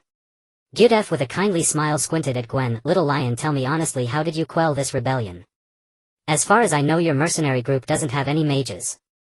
Gwen hesitated, but he didn't want to deceive his uncle. "There is a boy from the east who helped me." "A boy from the east?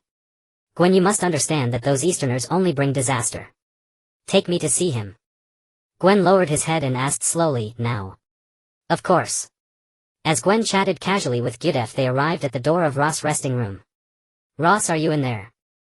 Gwen pushed the door open only to find the room empty. Ross had long since vanished. It turned out that after Ross felt there was nothing seriously wrong with his body, he jumped out of the window and rushed to the old wolf tailor shop, as there were some matters he wanted to clarify immediately. After the recent battle he realized something. The voice he heard at Hada's fortress was indeed correct.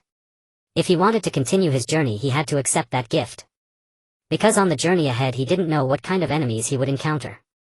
Without that strength, he might have already died in the ruins of the fairy forest. So now he needed to clarify what this power within him truly was. Ross pushed the door open but found no one in the dusty tailor shop. He picked up a dusty stool and quietly sat down, waiting for the owner of the old wolf tailor shop to return. Time passed and suddenly a crimson mist swiftly entered the old wolf tailor shop.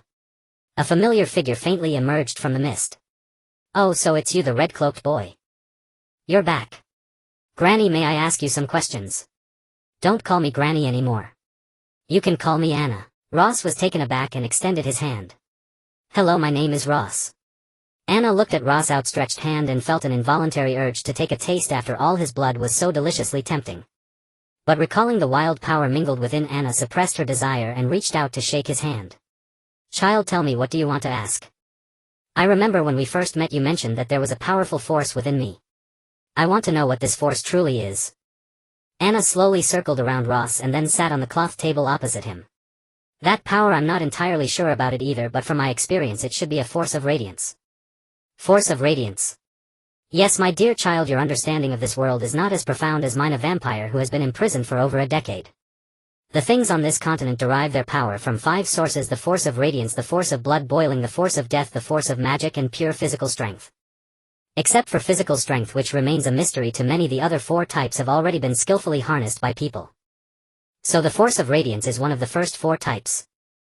"Yes," Anna nodded. "The force of radiance springs from the hope within people's hearts, while the force of blood boiling arises from anger, arcane power comes from knowledge and order, and the force of death is derived from life."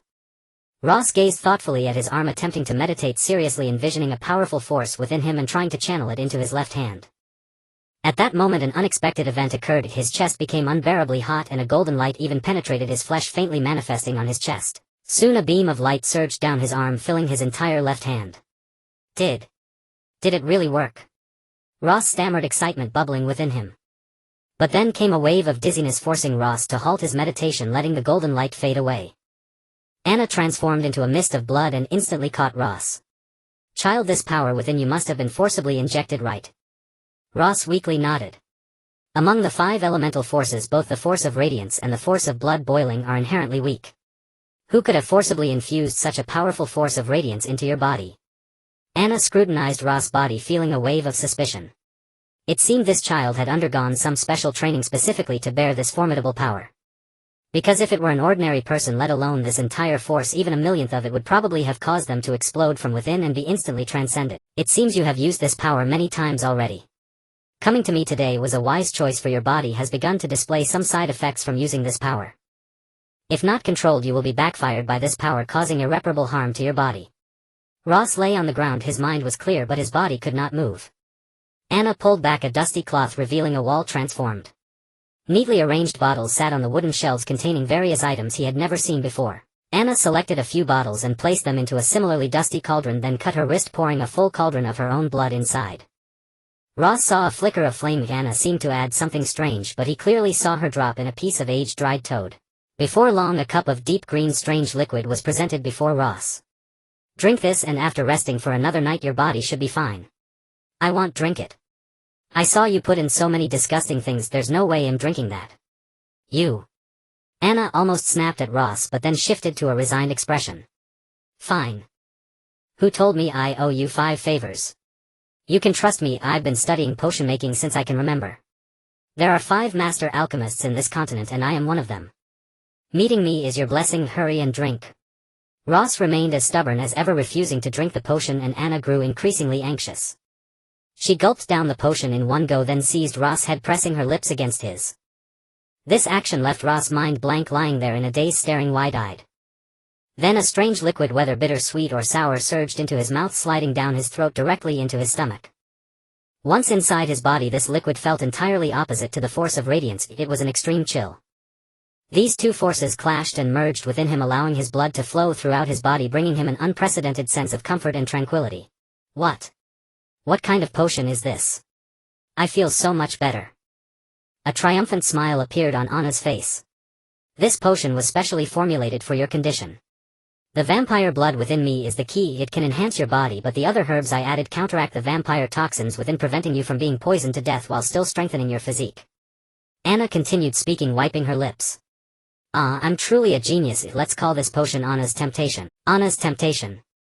Ross recalled the earlier scene, his cheeks involuntarily flushing, feeling a mix of embarrassment. He thought to himself, that was my first kiss, how could it be? Sigh, although she is quite attractive, she is still a centuries-old hag. But then again, kissing a monster probably doesn't count as a real kiss, right? It shouldn't count. Anna noticed Ross' flushed cheeks, quickly realizing what he was thinking. What are you thinking, kid? Are you longing for your sister's red lips?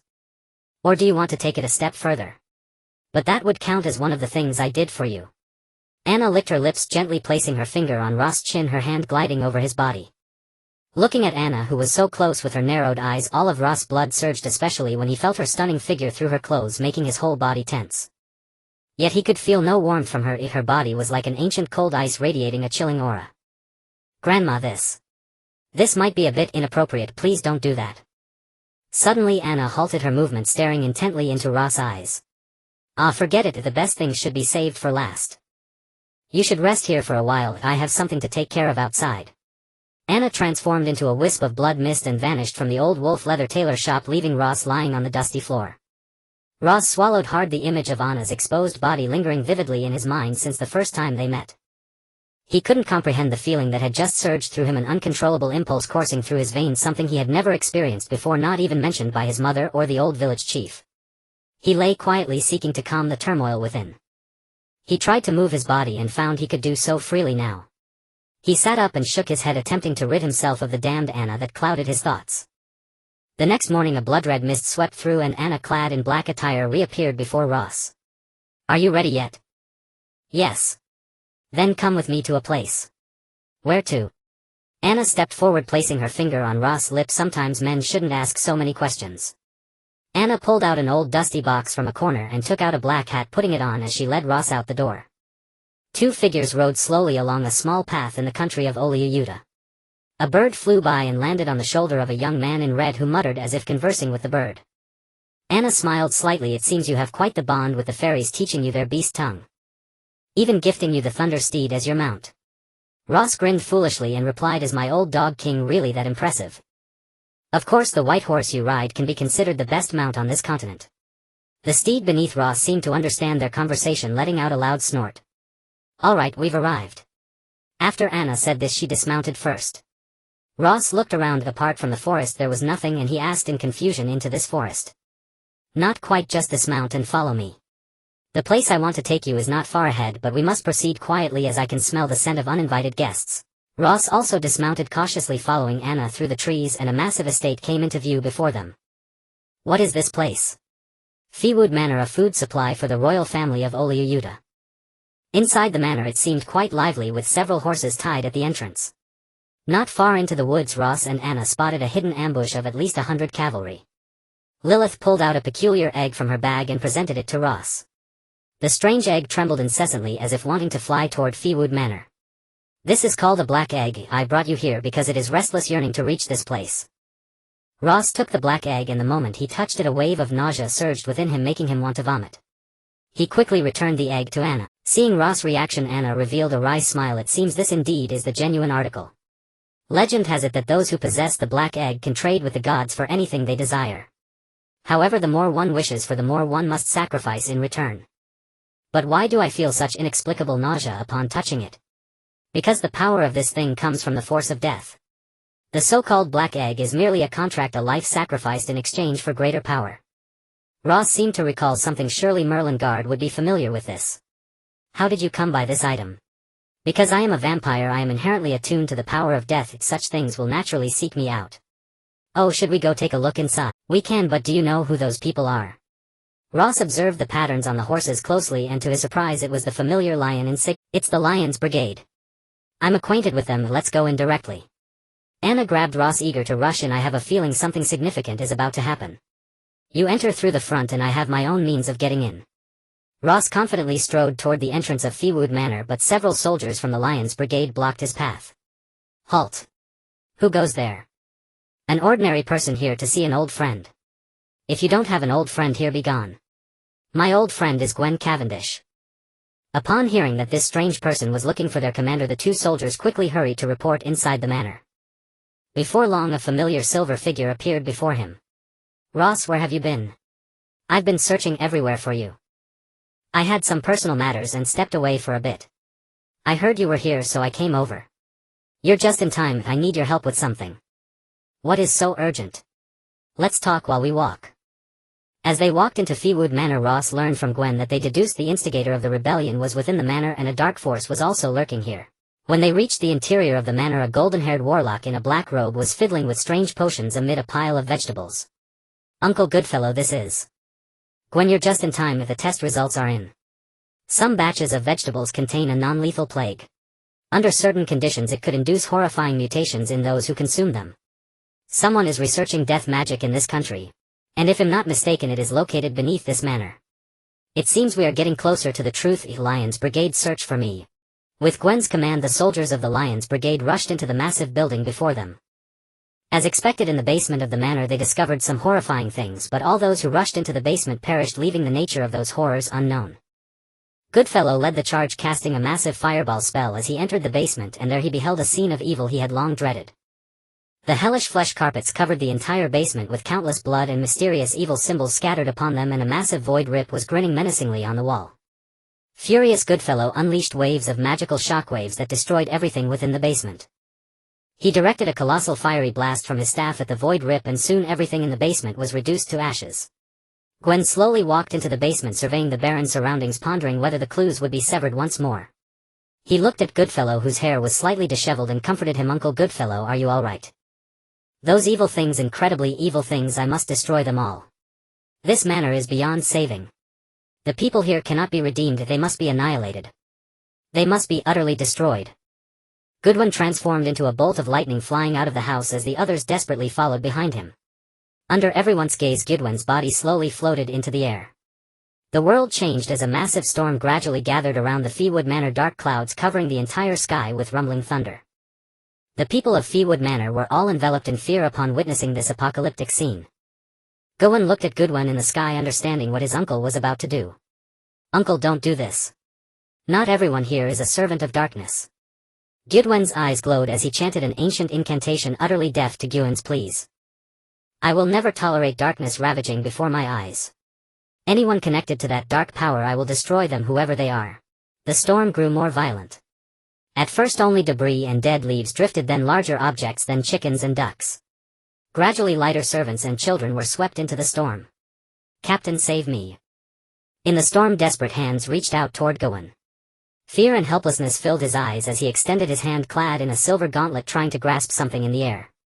But in the midst of the raging storm he could grasp nothing, only the wails of the Lion Regiment soldiers and the neighing of horses. If not for Luasi thrusting his weapon into the ground and holding him tight, he would have already been lifted into the air. The situation grew increasingly dire. Countless lightning bolts began to fall. If left unchecked, everything within 10 li would be reduced to a scorched wasteland. Captain, we're here. Gawain looked toward the voice and despair instantly filled his eyes.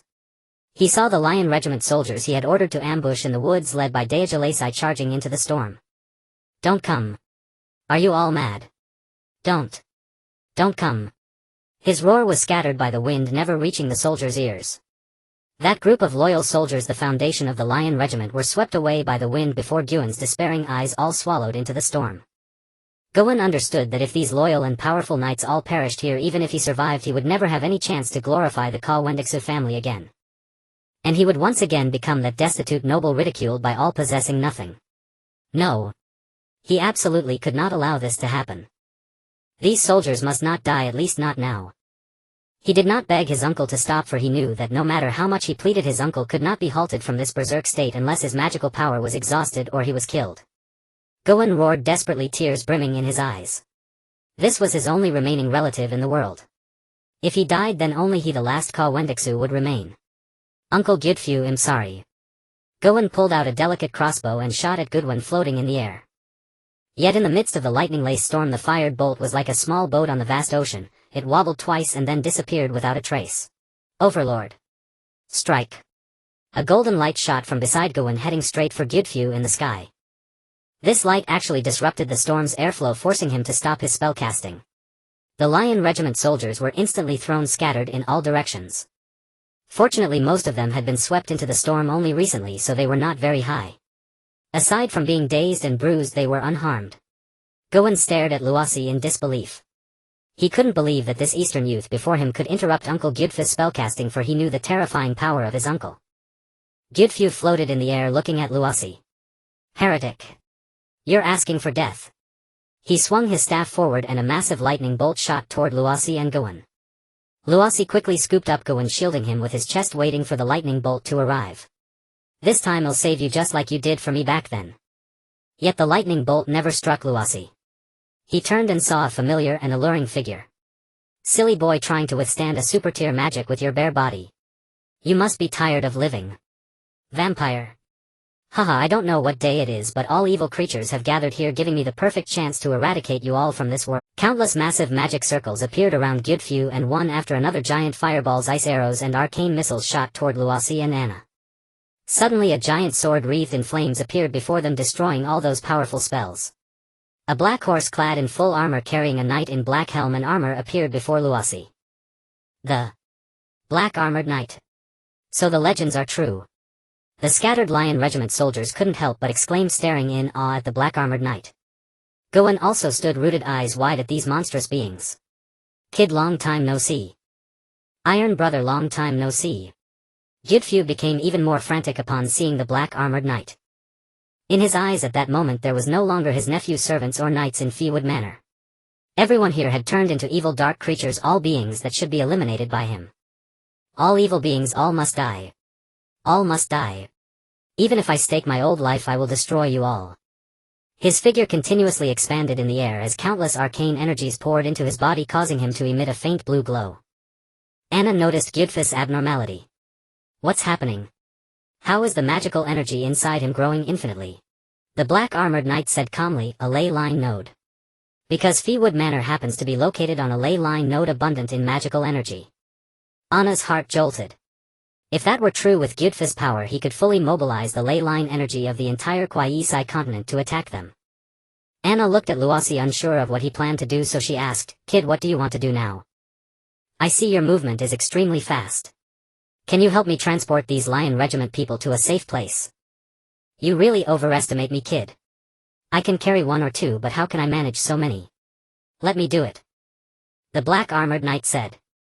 He raised the black greatsword in his hand high and slashed at the empty ground beside him. With a tremor, a spatial rift appeared out of nowhere. Everyone stared wide-eyed at the Black Armored Knight. The most shocked was Anna, for she knew that this Black Knight had not used any spatial magic but had simply cleaved open a spatial rift with his own slash. The power required for that strike was beyond human, even a god might find it difficult to achieve. That Black Knight seemed long accustomed to this strike, remaining calm as ever. "Mortals, if you don't want to die, get inside, all of you." The soldiers of the Lion's regiment, though filled with fear, did not immediately act upon hearing these words. Instead they looked toward their commander. At this moment Gwen resembled a defeated lion. His golden hair hung disheveled over his shoulders, and the sword he once prided himself on was nowhere to be seen. He lowered his head and spoke slowly, "Lion's regiment, retreat." Having said this, he turned his head and closed his eyes. "No. If the commander doesn't leave, we won't leave either. This is the commander's order. I, as the commander of the Lion's regiment, order you to retreat." Supporting one another, the soldiers struggled to utter two words, "As you command." The servants of Fernwood Manor fled in panic, while the soldiers of the Lion's regiment, leaning on each other, retreated orderly toward the spatial rift. Ross watched the scene before him, a peculiar emotion rising in his heart. This Lion's regiment didn't seem like a mercenary band driven solely by profit, they were more like the disciplined knights of the sanctuary. No wonder this mercenary regiment was so formidable, so fearsome. Gwen remained frozen in place, showing no intention of retreating. Watching the increasingly violent magical energy above, Ross grew extremely anxious. "Grandma Anna, can you help me take her away?" "No problem at all, but this will count as one favor." "Deal." Anna grabbed Gwen, turned into a mist of blood, and vanished from Fernwood Manor in an instant. The continent of Salus was imbued with powerful magical energy which flowed in invisible rivers across the world according to certain patterns. These magical rivers intertwined and merged, forming a web that enveloped the entire continent of Salus. This web was called the Weave, and the points where the rivers converged were known as the Weave Nodes. If an archmage could harness the energy of these magical rivers, his power would grow exponentially, provided he could withstand the immense amount of magical energy. If he stood at a weave node, that power would become even more terrifying. At this moment, Gudf was like a lightning rod, continuously drawing the weave's power from the Fernwood Manor node and gathering it within himself. By now the magical energy converging within him was so immense that even if he simply released it, it would cause unimaginable catastrophe. Though Ross knew nothing of magic, he could sense a powerful force gathering above. If left unchecked, the consequences would be unthinkable. "Iron Man, shall we stop him now?" "Yes, we must stop him." "Ready. Go." Two figures, one red, one black, soared into the air and landed directly before Gudf. "Kid, remember, mages are weak in close combat." The black-armored knight swung his massive iron sword at Gudf, but to his surprise the magical barrier surrounding Gudf deflected the strike. Following the Black Knight's strike, Ross' blade also slashed toward Gudf's magical barrier. Unexpectedly, Ross' strike went through with surprising ease. His weapon passed directly through the barrier and struck Gudf's shoulder. Ross strained to press all his weight onto the blade, but it didn't sink any deeper. Instead, his body hung in the air, using the blade as a fulcrum. The Black Knight, on the other hand, was flung high into the air by the rebound. Hovering in the sky, he saw Ross' success and was utterly bewildered. "My strike couldn't even scratch that magical barrier, yet you sliced through it so easily. Is your weapon magic immune?" "I don't know. I broke his shield, but his body is still as hard as rock, can't cut into it." Ross gripped the blade with both hands, still hanging in that bizarre pose. Gudf slowly turned his head. He now resembled a god, his entire body brimming with violent power. He raised his hand and swept it toward Ross, sending a massive beam of light laced with lightning at him. Fortunately, Ross reacted quickly. He stepped onto the blade embedded in Gudf's shoulder, pushed off with both feet, and shot into the air, dodging the attack. The massive beam shot into the sky, cleanly splitting the clouds in two. Everything in its path seemed to vanish completely. Huff. That was too dangerous. Is he even human with that power? Ross adjusted his posture midair, turned head down, and slammed his fist heavily onto the weapon still embedded in Gudf's shoulder. The force was so great that it knocked the weapon free from Gudf's shoulder. Then Ross grabbed the blade, spun his body in the air, and slashed it back into the same spot. Yet despite this ferocious strike, Gudf made no reaction. He simply continued absorbing the weave's energy, his body trembling incessantly, a most peculiar sight. The black-armored knight also descended from the sky, shouting, "Get ready, kid." Ross, seeing the knight falling rapidly, instantly understood his intent and gripped the handle with one hand, hanging in the air. The knight's sword pommel struck Ross' handle precisely, transmitting a tremendous downward force through the handle to the blade, driving Ross' sword deep into Gudf's body. A thunderous explosion erupted in the sky. A blinding white light illuminated the entire world, making even Gwen miles away squeeze her eyes shut. The entire earth trembled with a rumbling sound. Then came a shockwave that uprooted nearby trees and kicked up a massive cloud of dust. Gwen stood on the hilltop letting the violent wind mess up her hair. When the dust settled, a shocking sight appeared before her. A giant crater several miles in diameter lay ahead, empty inside, while all the surrounding trees lay flat, pointing outward. Them. Gwen couldn't help but worry about Ross. At that moment on another distant hilltop the black-armored knight was supporting Ross, both gazing at the massive crater. Damn, that was dangerous. If we hadn't escaped, we'd be saying goodbye for good this time. He had gathered too much magical energy. If we had been any later, neither of us would have survived. By the way, Iron Man, I have a question. Why did he suddenly become unresponsive? He absorbed too much weave energy and lost consciousness. At that point he was nothing more than a nail driven into the weave. To think that one of the greatest archmages of Salus would meet such an inglorious end. Why did he lose his mind after seeing those strange creatures? As far as I know, his wife and child were killed by those monsters. They died in a most brutal manner, and the monsters later displayed his wife's mangled body before him in a grotesque way. That gave him a stress disorder. Whenever he sees those dark creatures he goes berserk.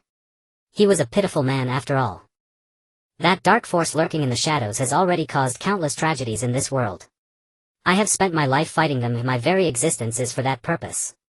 The darkness here is largely resolved. I must go. Take care. You too, Iron Man. The black-armored knight vanished again before Ross' eyes, leaving him utterly puzzled, for he could not fathom how the knight had disappeared or reappeared. Ross tried to whistle, calling for the lightning steed he had nicknamed Old King Dog, but received no response for a long time. Ah, my poor old King Dog, it seems this time you are in great peril. Just then a neigh rang out and the familiar white figure dashed out from the woods, appearing before Ross. The pure white horse trotted toward him, shaking its head, snorting vigorously as if either complaining to Ross or sharing the joy of surviving a calamity. My old friend, take me back to the city. I don't want to stay in this godforsaken place a moment longer. Ross mounted the horse and galloped toward Vienna. On the hill not far away the members of the Lion's regiment were tallying their losses, with several officers busy gathering the remnants of their forces. Although no battle had occurred during this operation and the direct death toll was fewer than 10, the Lion's regiment now appeared extremely battered, with every member bearing some wound. Though their lives were not in danger, they would not recover without resting for at least 10 days or half a month. Yet at the moment they most needed encouragement, the familiar figure had vanished.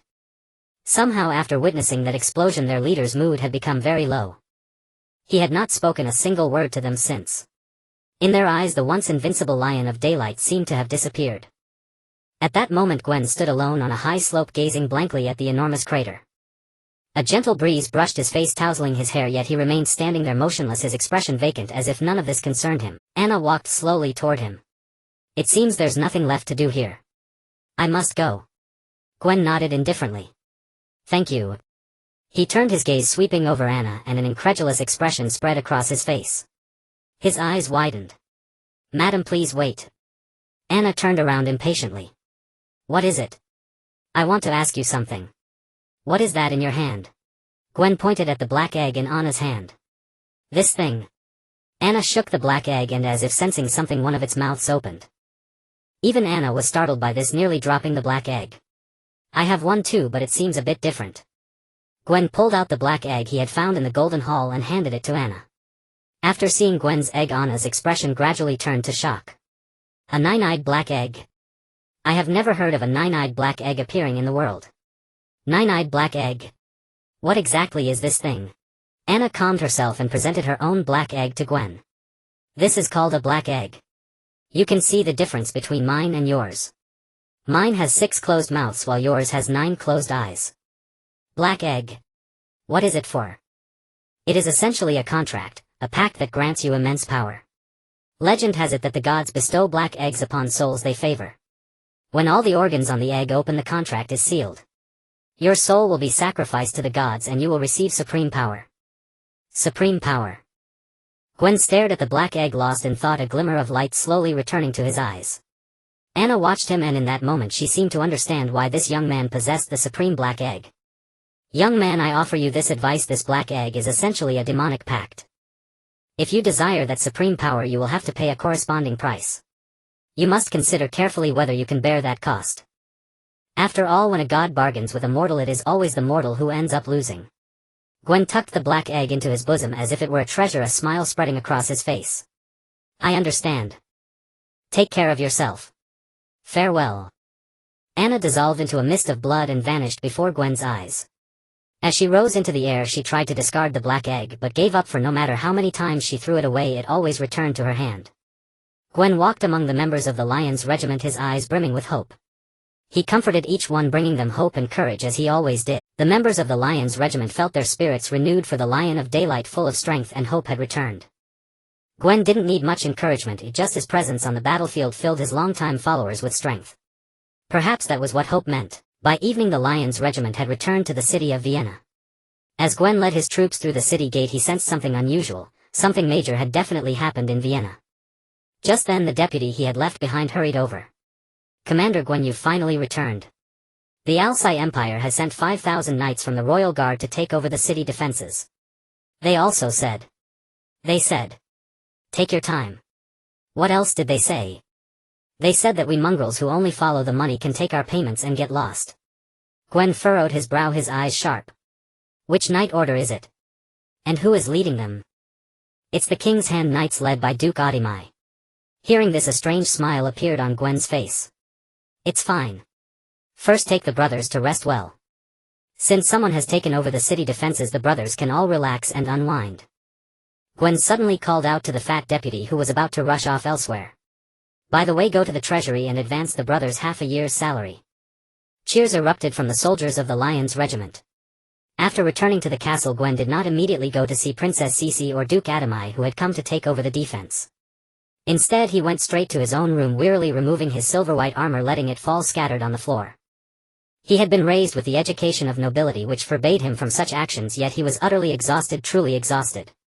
Especially after meeting Ross, this sense of weariness had intensified. He plunged into the vast bathtub that had been prepared for him, taking the black egg in his hand, and couldn't help but fall into memories. Gwen Cavendish. From a young age he was the most exceptional, able to speak at 1, read at 3, and by 8 he could defeat his combat instructor. Everyone regarded him as a genius. Even though the Cavendish family had fallen into decline for various reasons, it could not overshadow his brilliance. At the age of 12 he gained fame in battle against the Slime Empire, being granted the title of Count by Goodwin I. That same year he established his own knight order, but due to the circumstances of the Cavendish family the emperor did not allow his knights to join the ranks of the Imperial Royal Guard of the Alsi Empire and could only fight as a mercenary group. However, this did not diminish Gwen's brilliance, nor did it hinder the rise of the Lion Order. In 8 years the Lion Order remained undefeated, even playing a crucial role in ending the century-long war with the Slime Empire. After the war Gwen was granted the title of Marquis and even bestowed with the title of the Lion of Daylight, but how could his ambition stop there? His goal was to reclaim everything that originally belonged to the Cavendish family, everything that belonged to him. Once he believed that in the near future all of this would surely come to pass. Even the crystal ball he cherished the most predicted that he would become the new King of Kings. Yet everything changed after encountering Ross. He felt closer to that dream, yet somehow further away. What brought him closer was the formidable combat power that seemed truly usable, giving him wings like a tiger. What made him feel further away was the realization when Ross severed Hattiesburg that there existed a power beyond his reach, a power that surpassed the ordinary. Especially today at the Feywood Manor, everything he witnessed, his pride in the Lion Order, felt so fragile in the face of such extraordinary power. He recalled Ross' words, "Aren't we friends?" Yes, they could be friends, but only on equal terms. As Gwen thought of this his emotions surged violently, and the black egg in his hand seemed to sense the intense desire within him starting to shake wildly. Gwen held onto it tightly, fearing that this only hope would slip from his grasp.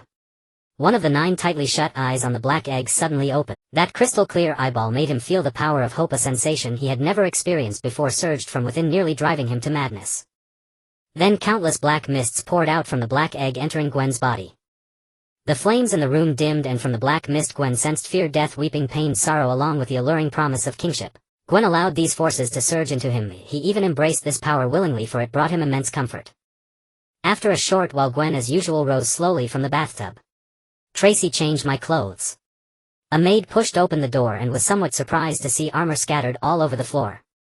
However, she did not dwell on it too much. She walked straight to Gwen, wiped his body and dressed him in a clean and splendid outfit. In the city of Vilna, at the old wolf fur tailor shop, Ross lay on the dusty counter yawning. He wanted to bid farewell to Anna, for he intended to leave tomorrow, continuing his journey to find his father. A mist of blood drifted into the tailor shop and Ross knew that Anna had returned. "Grandma, Anna, you're back. You little rascal, always calling me grandma. What do you want?"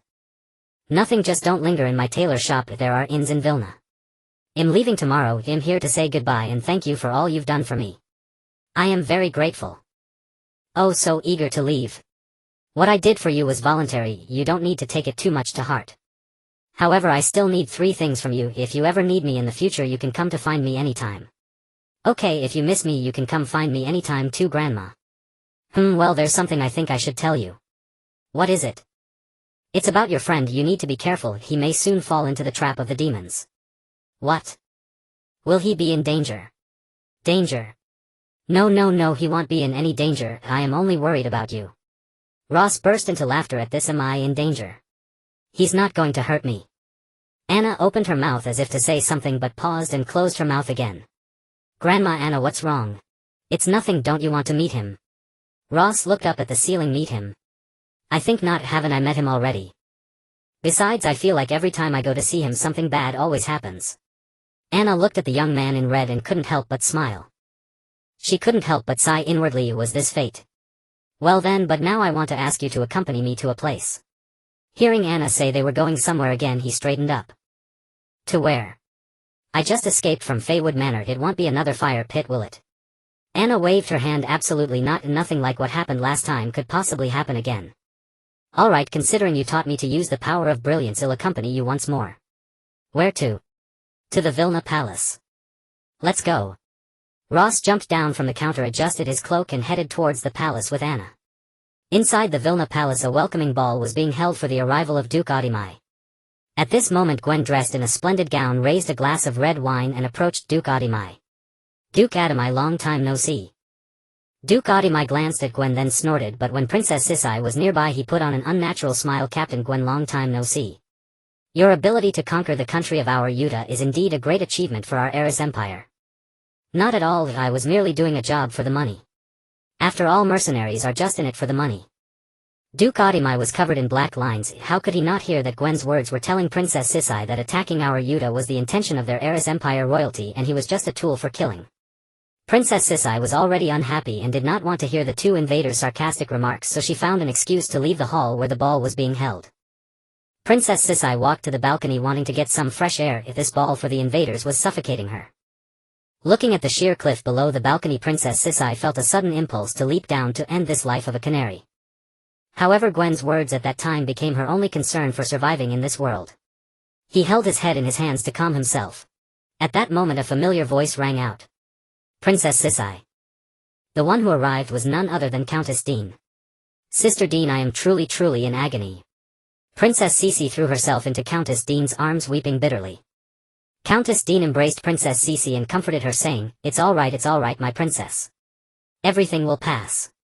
Suddenly the balcony door was pushed open and a roar rang out, Princess, be careful. Then a violent force surged toward the 2 embracing figures, sending them flying far away. A warm and strong arm caught the princess.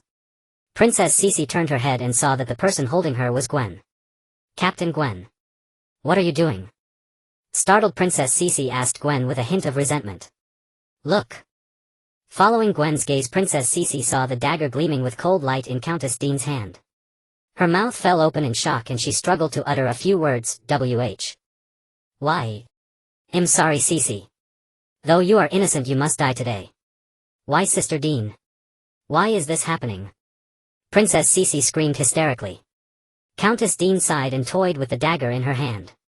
Since things have come to this, I might as well tell the whole story to you 2 dead people.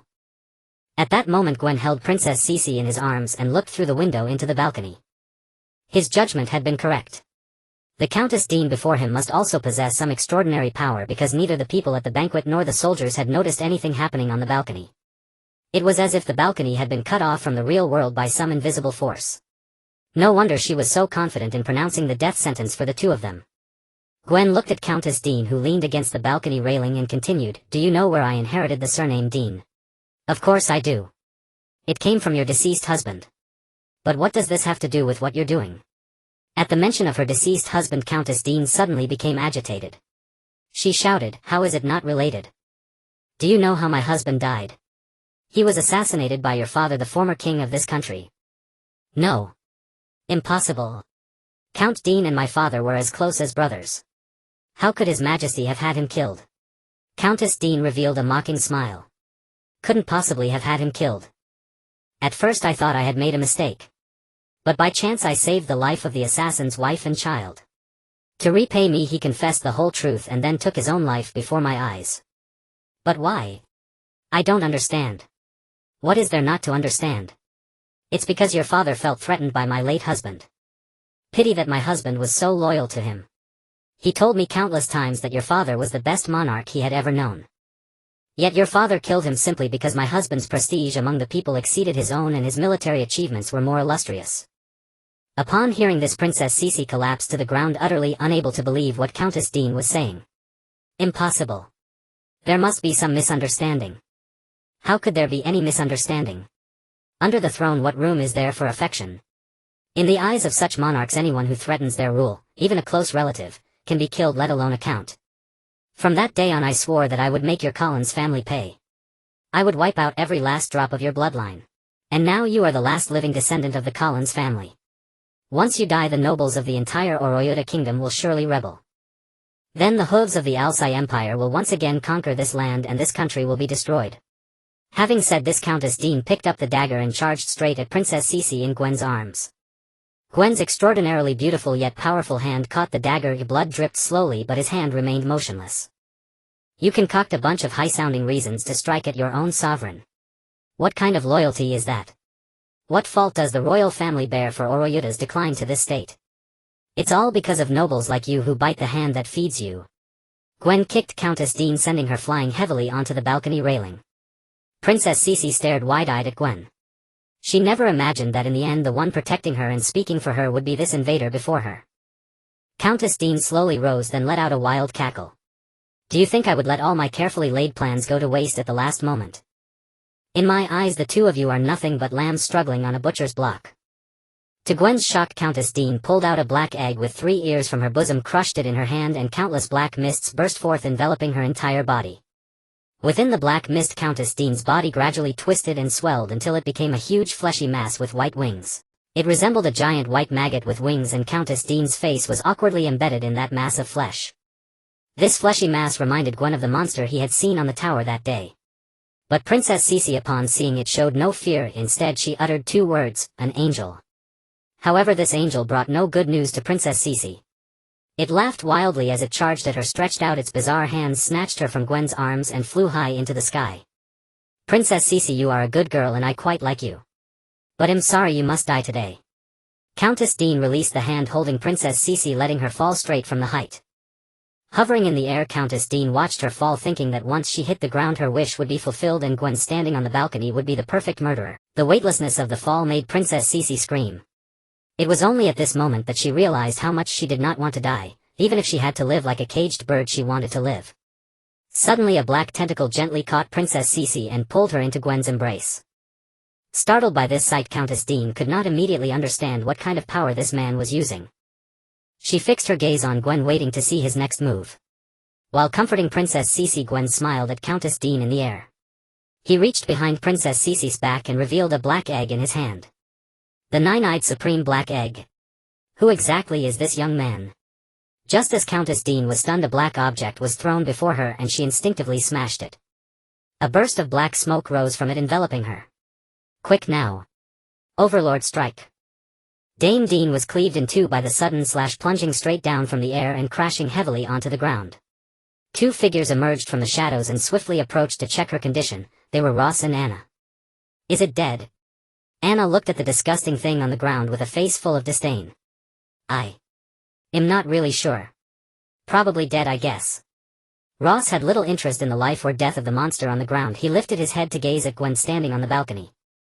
Gwen also glanced at Ross, but only a brief look before he supported Princess Cece and turned to walk back into the castle. He had seen me, but why did he pretend not to? From Gwen's eyes, Ross felt an unprecedented distance, as if 1,000 miles separated them. Something seemed to shatter within Ross' heart, causing him immense pain. Hey! Hey! What's wrong with you? Anna saw Ross staring blankly at the balcony, full of confusion. No, nothing. Glad to hear it. This place isn't safe, let's leave quickly. Ross and Anna vanished once more into the night. Behind them a shadow emerged from the darkness and followed their footsteps. Before long the two returned to the old wolfskin tailor shop.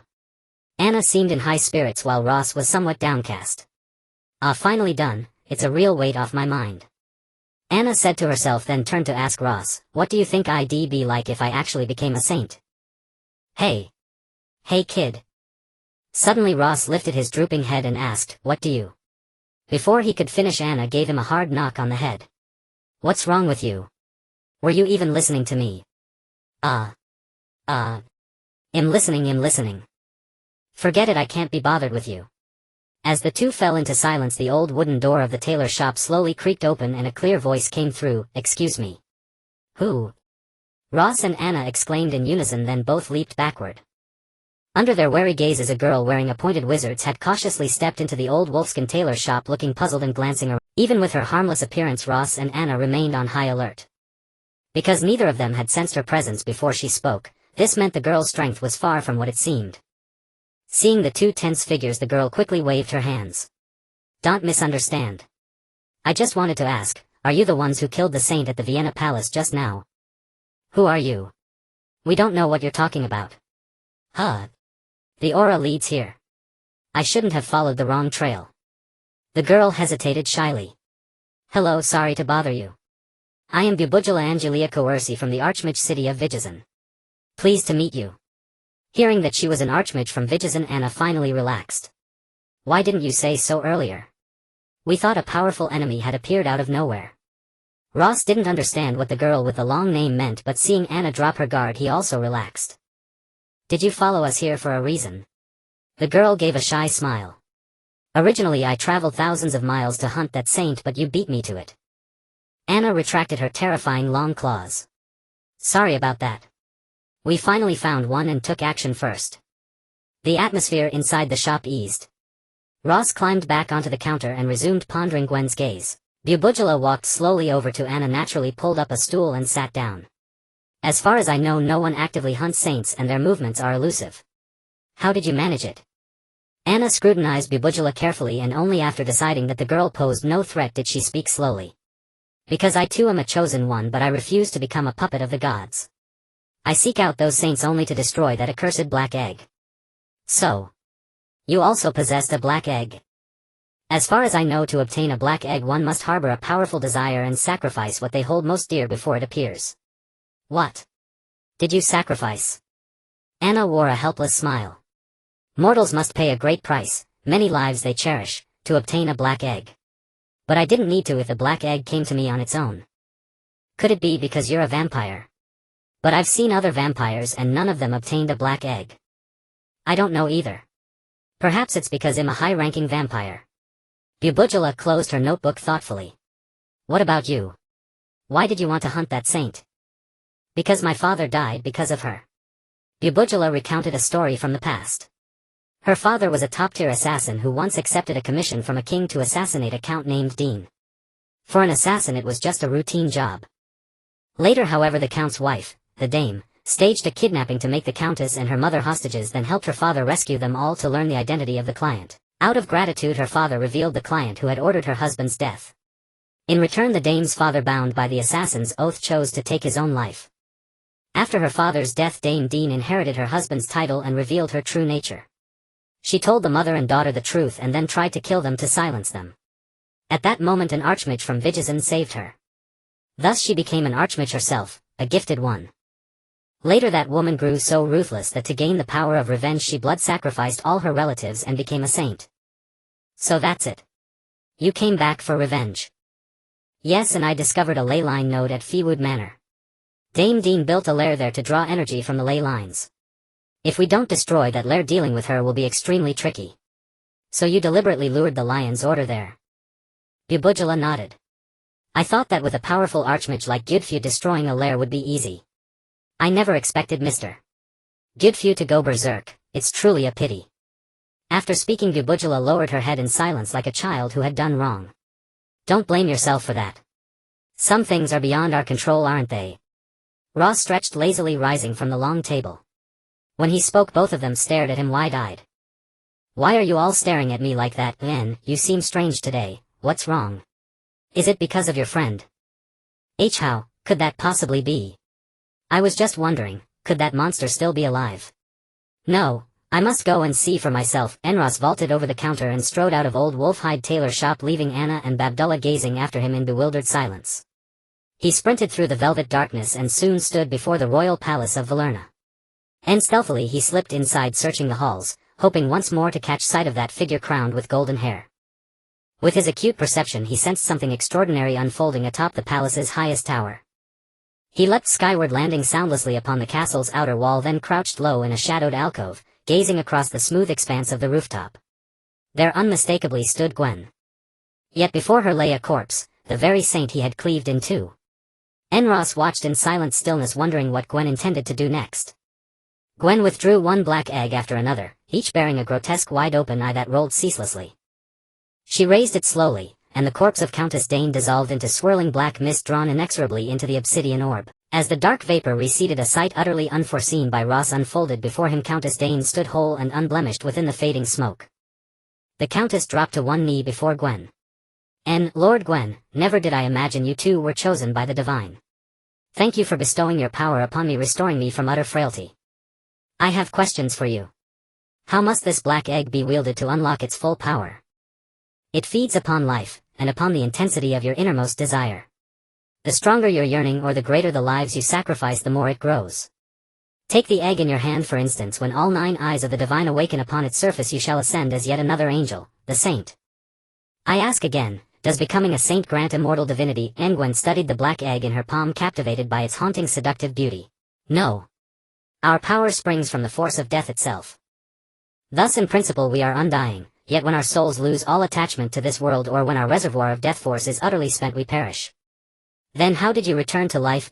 Because life and death exist in perfect balance. Upon my corpse both death force and life force dwelled as negative values. When your black egg elevated my death force from negative to 0, that equilibrium shattered, whereupon torrents of life force surged forth, striving to restore life force also to 0. And thus I rose anew. A faint smile touched Gwen's lips as she tucked the black egg into her robes. Come out, Ross, you've been hiding long enough. Must be exhausting perched there in the shadows. Ross stretched his limbs and stepped calmly from the gloom. Oof, exhausting indeed. Next time I'll avoid crouching on castle ledges altogether. Gwen regarded Ross in quiet contemplation. You saw everything, I did, what do you have to say, about what you witnessed, that was your choice. I have nothing to say. Then why sneak here in secret, I only wished to ask you, why, having seen me on the balcony, did you not greet me? Because at that moment I bore weightier duties. As captain of the Lion's Company, and sole survivor of House Cavendish, certain tasks demand my hand. A gentle smile warmed Ross's face. I see. I understand, he extended his hand, and after a brief pause Gwen mirrored the gesture. Their palms met. Ross burst into rich, unrestrained laughter. Gwen, you are my dearest friend. Gwen offered no reply, only a quiet, tender smile. Well then, I have matters yet to attend. Will you aid me? Ross cleared his throat. Regretfully I cannot assist you now. Tomorrow I depart from this place. I came to bid you farewell. Surely we shall meet again, perhaps. May our next reunion find us both fulfilled in our deepest aspirations. May it be so. Farewell, farewell. Ross melted once more into the night, and Gwen's smile faded, vanishing like breath upon glass. Countess Dane sighed inwardly, utterly ignored as though she were mere furniture. Gwen's expression hardened back into its familiar impassive mask, and she turned her gaze upon the Countess. I saved your life. In return will you perform a task for me? At your command, Captain. Gwen. Kill someone for me.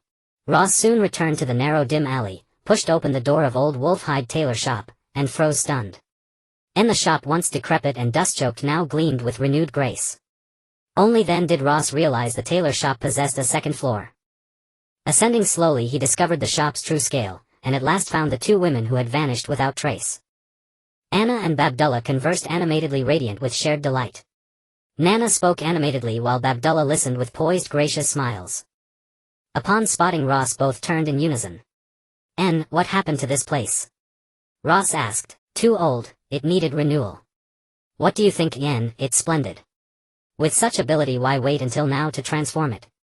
Now that I'm leaving, what use is it to me? Leaving. You're the one departing, we stay. Ross blinked, suddenly struck by the undeniable logic of her words. Head bowed, he turned to leave, this uncanny place suddenly overwhelming. Nana and Babdullah exchanged amused glances, their faces alight with quiet mirth. Hey. You thick-head boy. Why must your thoughts run so straight? She ruffled his hair lightly. Do you truly believe I possess such power? You're a vampire centuries old, I'd believe you capable of anything. Nana chuckled softly. But this time you're mistaken. Not even the lowest incantation, not a single spell, dwells within me.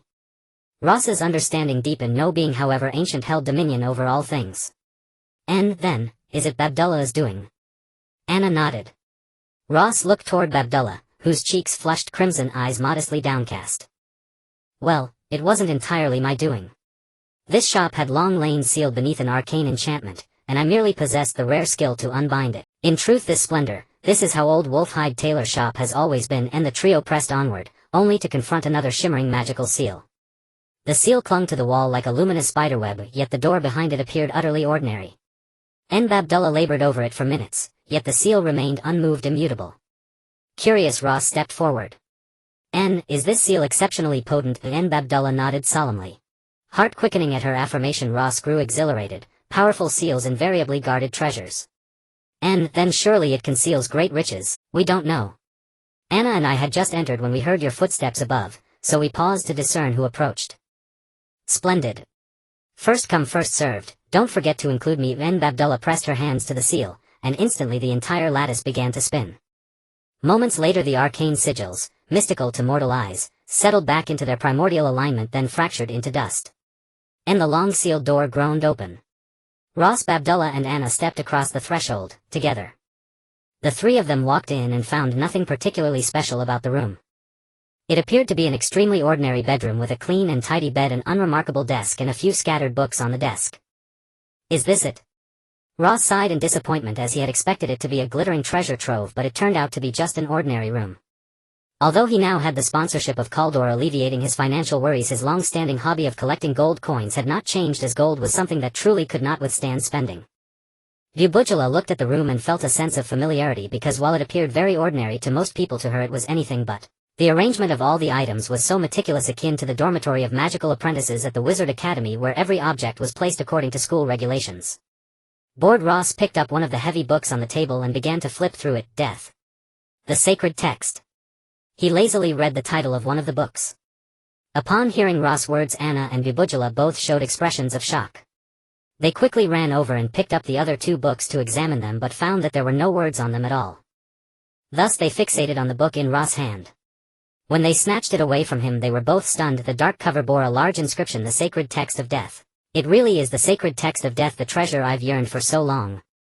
Anna exclaimed excitedly, and after flipping through a few pages, Bubujala slowly remarked, I never expected the Sacred Text of Death, which has been missing for over 300 years, to be found in such an unremarkable tailor's shop. Anna took the Sacred Text of Death from Bubujala's hand, saying, I once searched the entire continent and could not find this treasure. I never imagined I would truly find it here. Have you been searching for it for a long time? Anna nodded, tears of joy brimming in her eyes as she said, I searched everywhere it was rumored to have appeared. By the time I found this place, I was utterly despaired. Because if it was not here, then this Sacred Text of Death truly did not exist on this continent. I can't believe it is here. Thank you, Bubujala. Bubujala merely smiled at her, understanding what this book meant to a vampire. The Super Sacred Grimoire. Ross, after shooting them a glare, picked up another book from the table and began to read. Anna and Bubujala looked at Ross as if they had seen a ghost. They ran towards him again and snatched the book from his hands. This time Ross was annoyed and said impatiently, Enough already, there are still 2 books over there. Why don't you two go look at those instead of always snatching mine? Because when we flipped through these books, they were all blank. How is it that when they got into your hands they changed completely? How should I know? Is it possible that I am the chosen one and only the books that come through my hands can be understood by you mortals?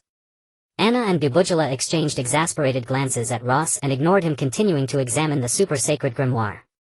After a brief look, Bubujala's eyes filled with astonishment as she said, This is truly the authentic super sacred grimoire, chronicling the last appearance of its subject 300 years ago. This room is definitely extraordinary. It must belong to a very powerful archmage. Anna and Bubujala both thought of the same place. There must be some strange magical seals on these books, and the key to unlocking them should rest with Ross. They both turned to look at Ross. Why are you two looking at me? I haven't done anything. There are still 2 blank books left. Pick one up and take a look. Ross looked at the 2 women in confusion and then picked up one of the remaining 2 books. This time the 3 of them finally saw what was happening with the book. A golden light emanated from Ross' hand, flowing into the book he was holding, slowly swirling on the surface of the book and forming a small golden vortex. If not for careful observation, one would not notice this subtle change. Meanwhile, a faint blue vortex was already spinning above the book, likely absorbed by the book when Bubujula touched it. Then an imperceptible magical seal shattered, revealing the book's true form, a delicate volume glowing with blue light with the title "The Book of Ferdinand" inscribed on its cover. Upon seeing these words, Bubujula was nearly moved to tears. Archmage Ferdinand, if this room truly belongs to him, then everything makes sense now. Archmage Ferdinand, the greatest archmage of the past 300 years. Bubujula nodded, saying, "That great archmage was like a shooting star in the night sky. He shone brightly, but his time was so fleeting. No one knows where he came from or where he went."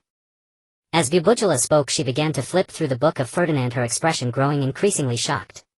She then nodded as if everything was both unreasonable and yet made perfect sense. Ross, unable to contain his curiosity, asked, "What does it say inside that has you so enthralled?" This book is written in an ancient elven script, mainly detailing Archmage Ferdinand's unique insights on spells. However, I don't really understand this elven script, and the high-tier magic recorded within seems more suited for elves. I suspect, if I'm not mistaken, this great mage was indeed an elf. After hearing Bubujula's explanation, Anna and Ross were both lost in their own thoughts. After a while, Ross slowly picked up the last book on the table. At that moment, a visible golden light slowly floated out from Ross' body, enveloping the entire golden book, causing it to shine with a golden glow. Simple yet unadorned text appeared on the cover of the book on the power of radiance. Just as I thought. Could it be that all of this is fate? Or is someone deliberately orchestrating it all? Ross' heart filled with doubt. He slowly opened the book in his hands, and upon seeing the few lines on the title page, he felt that everything had become even more puzzling.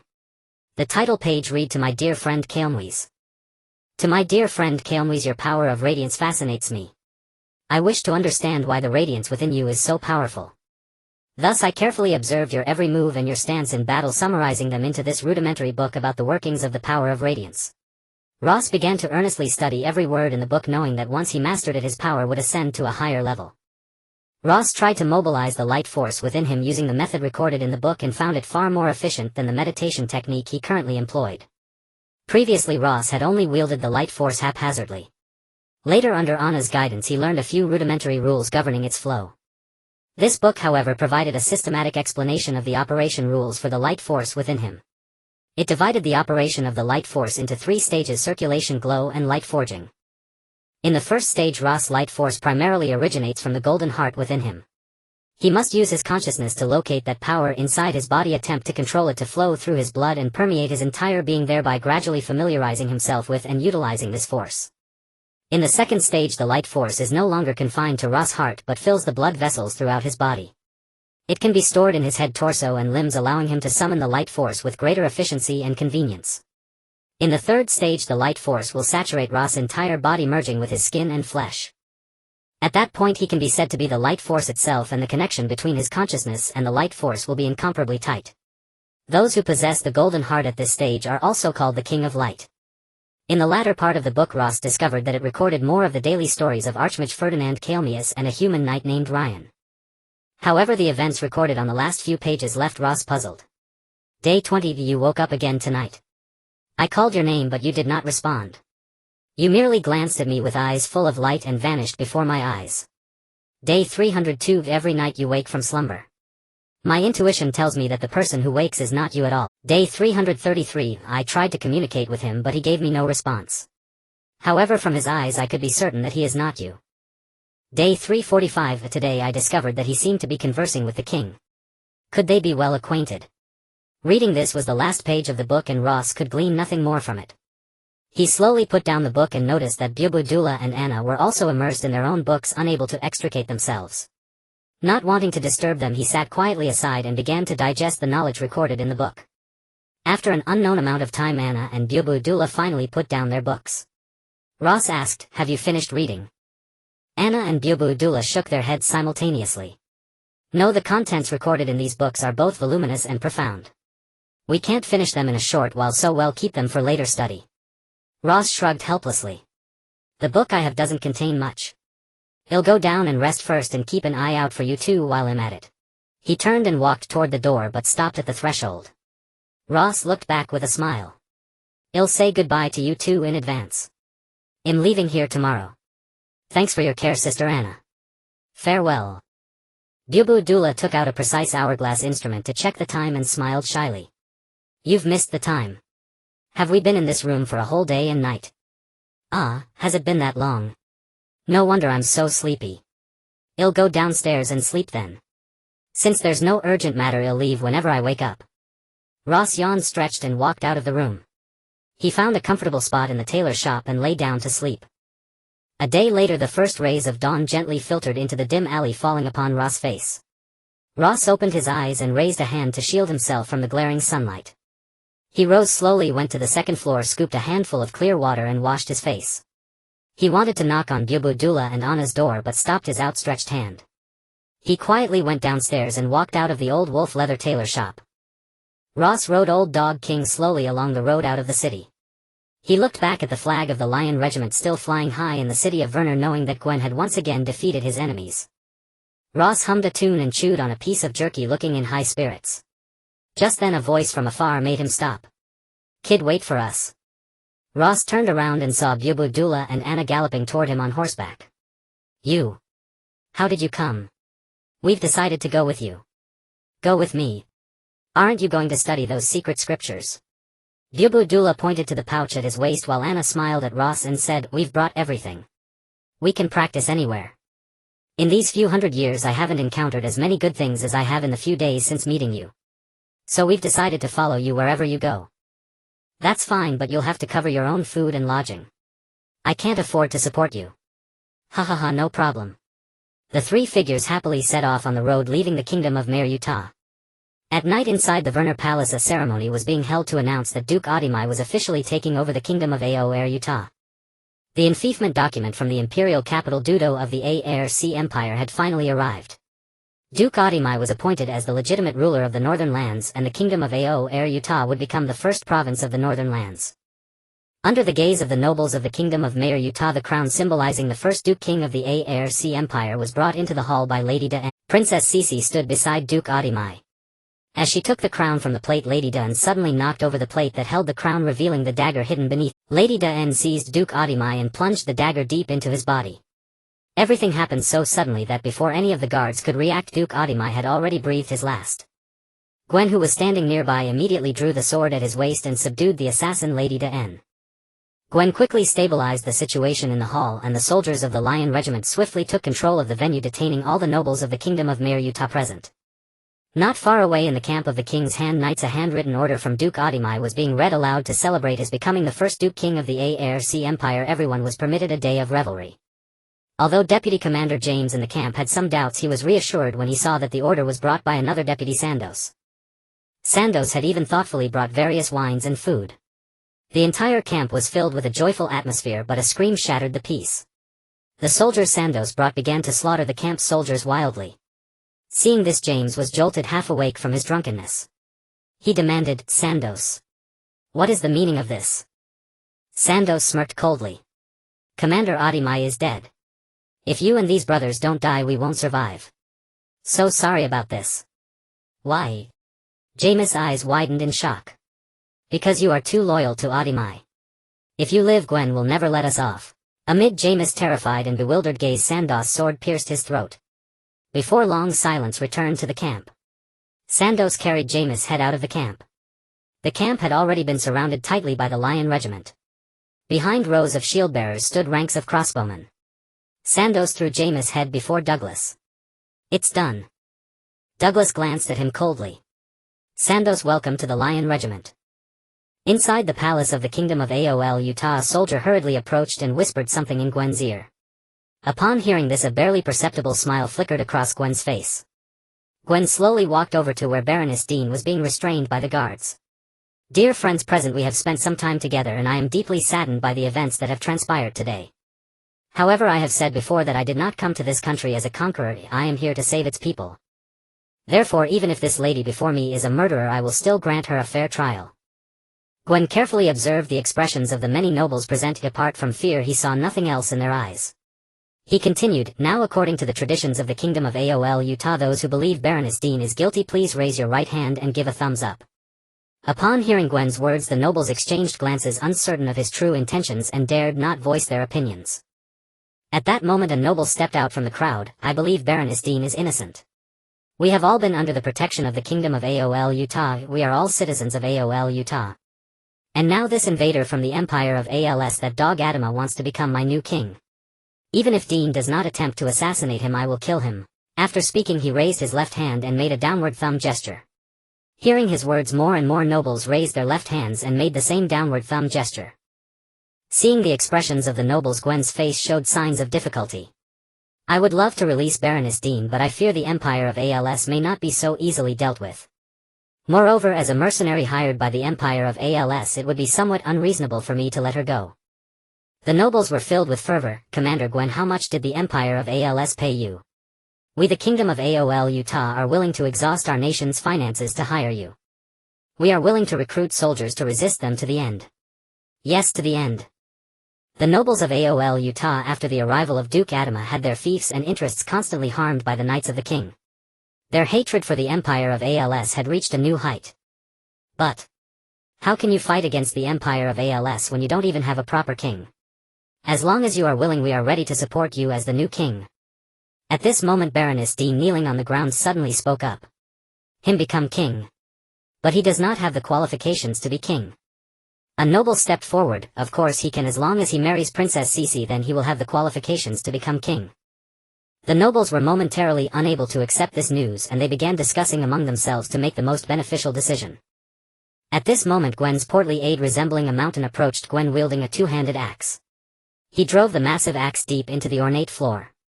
The nobles were startled and quickly knelt on one knee, pledging their loyalty to Gwen. Before the nobles, Gwen released Baroness Dean on the spot. Ladies and gentlemen, today I, Gwen, have been embraced by all of you, and I will not disappoint you. You will enjoy the same treatment you once had in the Kingdom of Aol Utah, and I will return all the properties taken by the Knights of the King. However, Gwen paused, his gaze sharp like an eagle, sweeping over all the nobles present. The thing I detest most is betrayal. If I discover that any of you violate today's oath, this axe will be your final resting place. Absolutely not. From now on, the esteemed Lion of Daylight will be our only king, to whom we pledge our loyalty. 3 days later, the palace of Werner was immersed in joyous celebrations as Princess Cece and Gwen Cavendish got married today. On this day, Gwen was also crowned as the new king, while Princess Cece was crowned as queen. Immediately after the coronation, Gwen announced that the Kingdom of Aol Utah would be renamed the Kingdom of Delight. The aides and centurions of the Lion Brigade were all granted noble titles, while the original nobles of the Kingdom of Aol Utah also received what they desired: a powerful king. At midnight in the king's chamber of the Werner Palace, Princess Cece leaned on Gwen's shoulder. I didn't expect that in the end I really married you. Cece, do you not want this? Not at all. I just feel it is a bit surreal, because in fact I fell deeply in love with you the first time I saw you. However, at that time you were the invader who caused my family to be destroyed, and I did not wish to get too close to you. And now you are the hero who saved this country. A glimmer of happiness flashed across Gwen's face. Actually, I fell in love with you the moment I saw you too. Rest assured you will be the happiest queen on this continent. Gwen, there is something that has been troubling me. What is it? For some reason I have an inexplicable fear of Sister Dean. Gwen was slightly taken aback and then said, perhaps it is because she assassinated Adama in front of you. Perhaps. The scene of her taking out the dagger feels familiar, as if I have seen it somewhere before. Gwen slowly turned Cece's body. Don't be afraid, you have me now, right? After saying this, Gwen kissed Princess Cece's lips. Princess Cece had long since fallen for Gwen's unparalleled beauty. She recalled the scene when she first saw Gwen, radiating light with golden hair cascading over his shoulders, just as the rumors said he was the Lion of Daylight. The next morning at the edge of the fairy forest, the three were leisurely riding on horseback, with the girl wearing a mage's pointed hat dozing off in the saddle.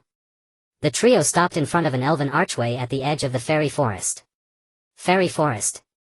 Anna asked Ross in confusion. Yes, is there something wrong? How could a mere mortal like you think of coming here? If I had known it was here, I wouldn't have come with you. Oh, this is a long story. Didn't you both say that wherever I go you will follow?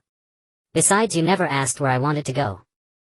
Although Anna didn't understand the relationship between the boy who understood beast language and the elven folk at this point, she could only grit her teeth and follow Ross deeper into the fairy forest. Meanwhile, Bubujala seemed indifferent to everything, still dozing off behind the two. After walking for what seemed an eternity, Ross and his two companions finally emerged from the mysterious ruins. Yet gazing upon the boundless forest before them, Ross felt nothing but a profound sense of unfamiliarity. The fairy town had vanished without a trace, and the colossal sacred spirit tree had disappeared as if it had never existed. Even the fairy arch where they had parted ways seemed to live only in Ross' memory. He dismounted and searched meticulously but found nothing. Strange, aside from this pile of rubble everything else has changed. How is that possible? Babajala felt the horse stop, stretched lazily, and opened her eyes. The moment she did, she was surrounded by countless broken walls and dense forest. Bewildered, she stammered, What happened?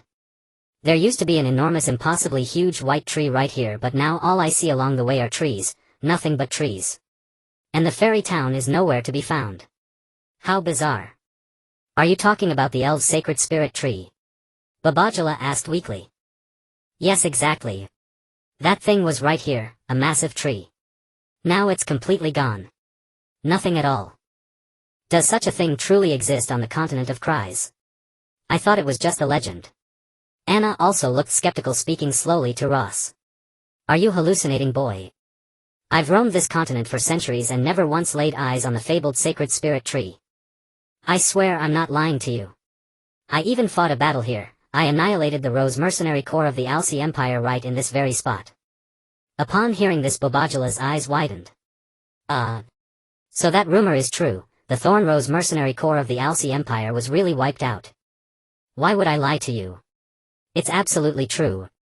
Because Babajala was a grand mage, he understood what the Thornrose mercenary corps represented. They were a force capable of single-handedly destroying a medium-sized nation.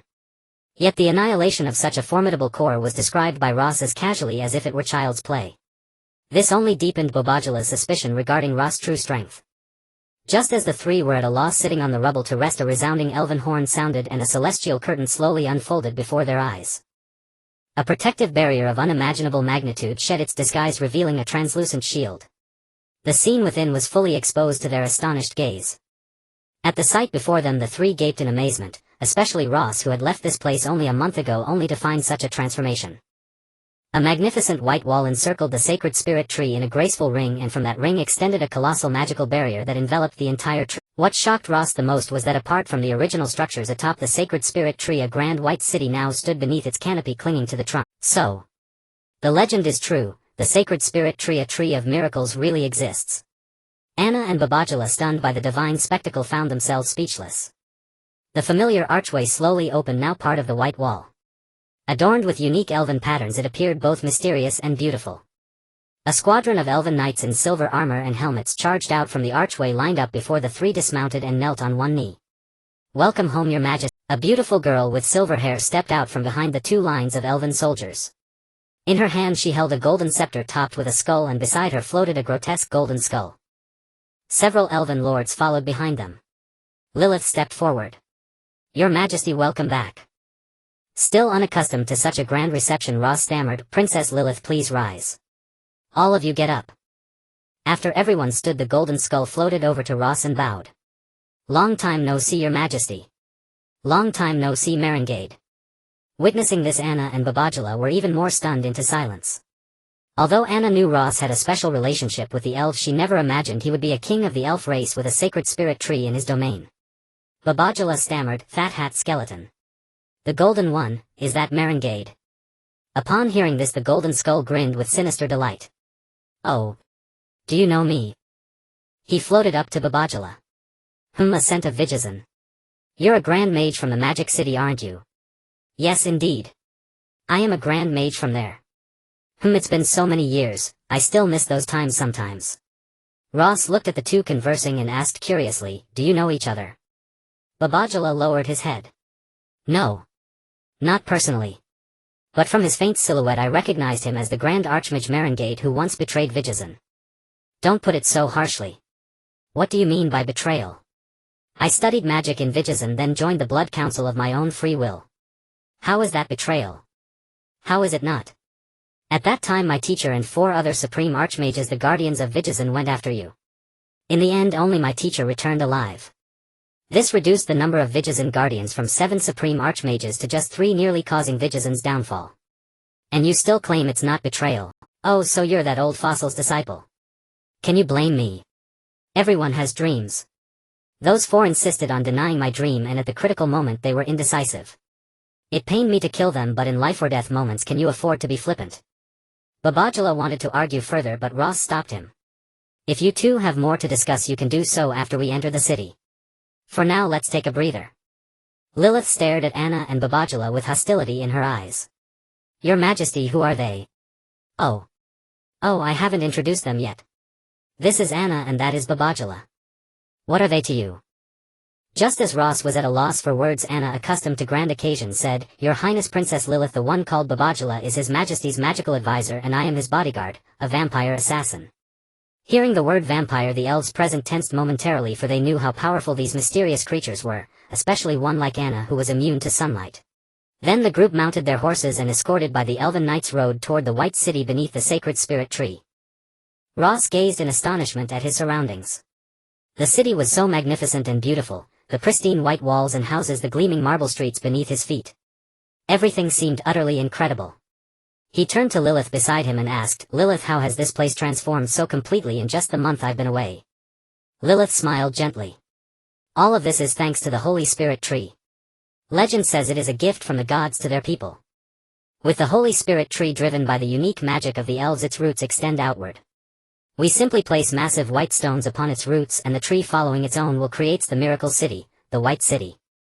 The elven archmages and craftsmen only need to adorn the details within the city, and this miracle of architecture can stand for 10,000 years. Ross watched the busy craftsmen and archmages in the city, thinking how convenient it must be to wield magic. What a pity he couldn't. Otherwise, after finding his father, he would return to his village and build a city like this.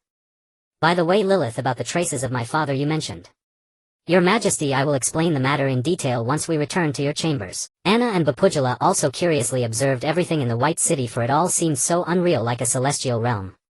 Yet this aligned perfectly with the legends of the Holy Spirit tree. It was merely legend becoming reality. The group traversed the majestic white avenue, heading straight for the palace atop the Holy Spirit tree. Anna and Babajala were escorted to their quarters by attendants, while Lilith personally accompanied Ross. Ross followed behind Lilith toward his chambers. Just then Babajala rushed toward them, blocking their path. She said shyly, Your Majesty. Your Majesty, may I ask a favor of you? Ross looked at Babajala. What is it? Well, could Merlin Gold accompany me for a while? There are some matters I'd like to discuss with him. Ross looked in confusion at the golden skeleton. Is that all right? No problem at all, my liege. The skeleton bowed slowly to Ross. Then go with her. Ross and Lilith continued walking side by side toward the chambers. Suddenly Lilith giggled. Ross couldn't help asking, What's wrong? Your magical advisor is quite adorable. Seeing her so shy, I thought she was going to make some odd request.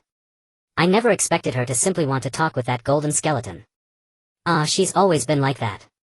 By the way, has anything troublesome happened in the kingdom lately? Not at all. Since the Holy Spirit tree arrived, Kaldor has grown rapidly. More and more wandering families come to seek refuge. Now the realm holds nearly 100,000 elves. It's already a fairly large elven kingdom. 100,000 already. Have the elves of Nordor stopped their provocations?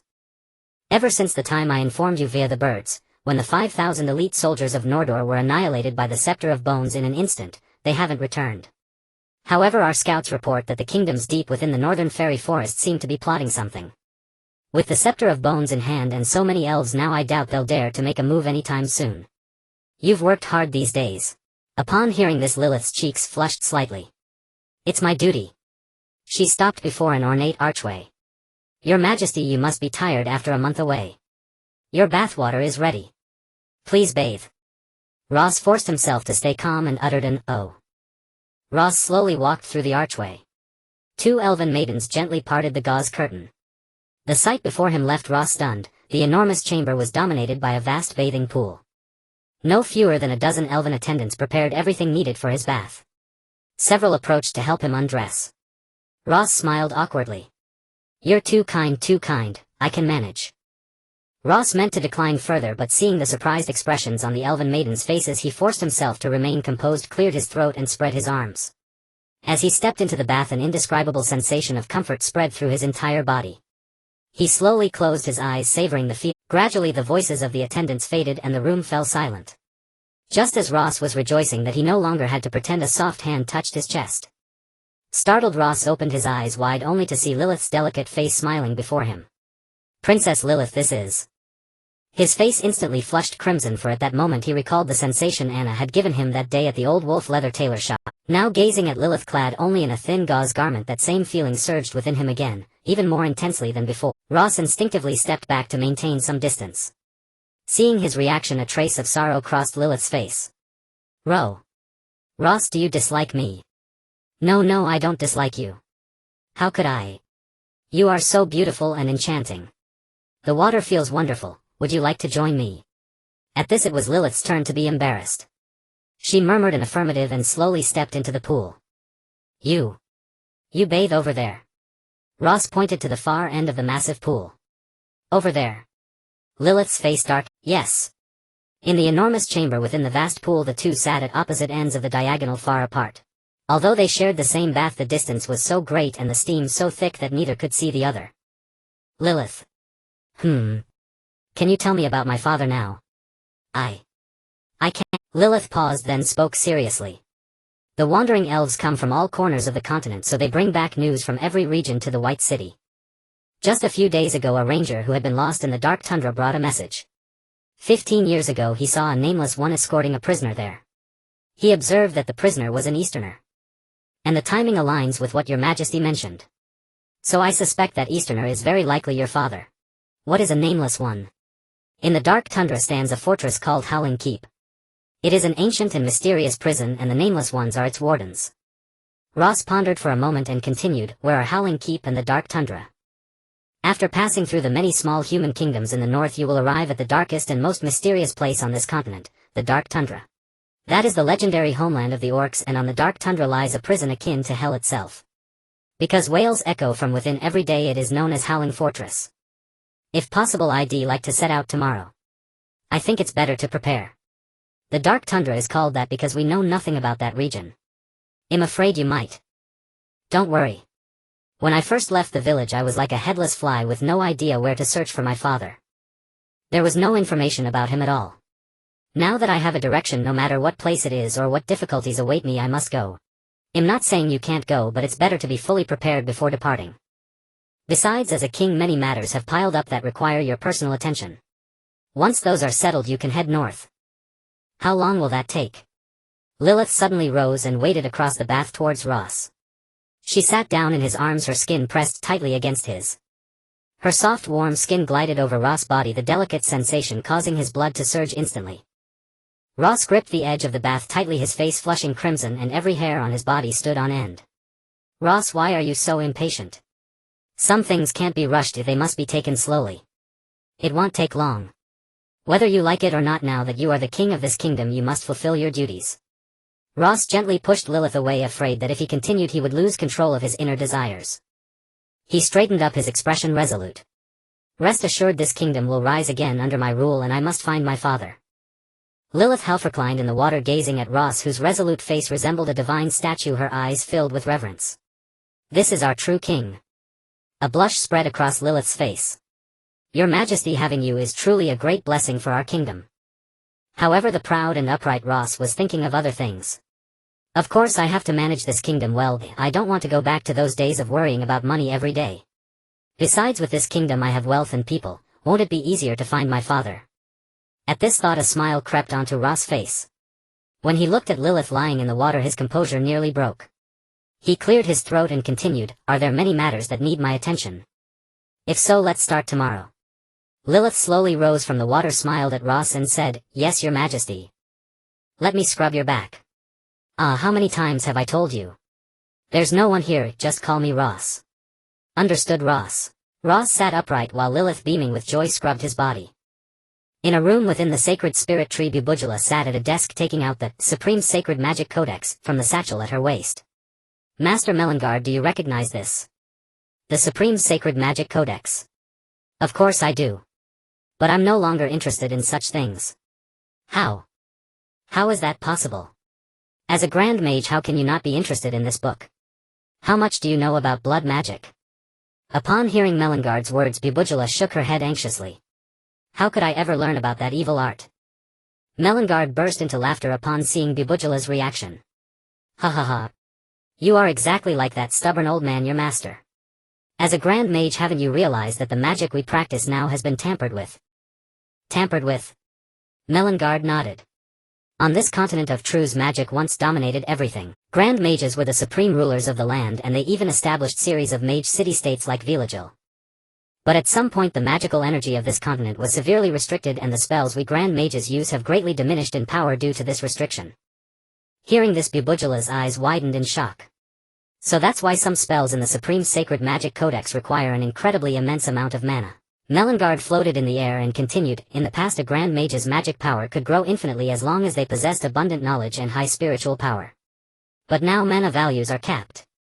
However, there is still a way to unleash those spells. The magic net. Malingard nodded. But I simply cannot use that method. Although my strength has reached the level of Sovereign Archmage, due to my constitution the energy of the magic net naturally repels me. So I desperately searched for other methods, and finally I found the answer: blood magic. Bubujala stared at Malingard in horror, trembling as she said, could it be that blood magic and arcane magic are connected? Malingard gave a sinister smile. Melisandre's judgment of people is as sharp as ever. He managed to take in such a talented apprentice like you. The guiding process of blood magic is no different from arcane magic, but its power source is not magical energy, it is the physical energy of living beings. As long as enough living beings are sacrificed, the accumulated physical energy can provide an endless stream of power for the spells, and the power of the spells will increase without limit.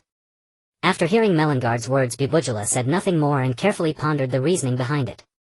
But it wasn't particularly difficult to understand, because arcane magic is merely a method to extract magical energy or turn it into elements. However, could that mysterious physical energy really be controlled through such a crude method? Thank you, Malingard. Thank you for telling me all this. Her thanks actually made Malingard a bit embarrassed. Such a thing is hardly worth mentioning.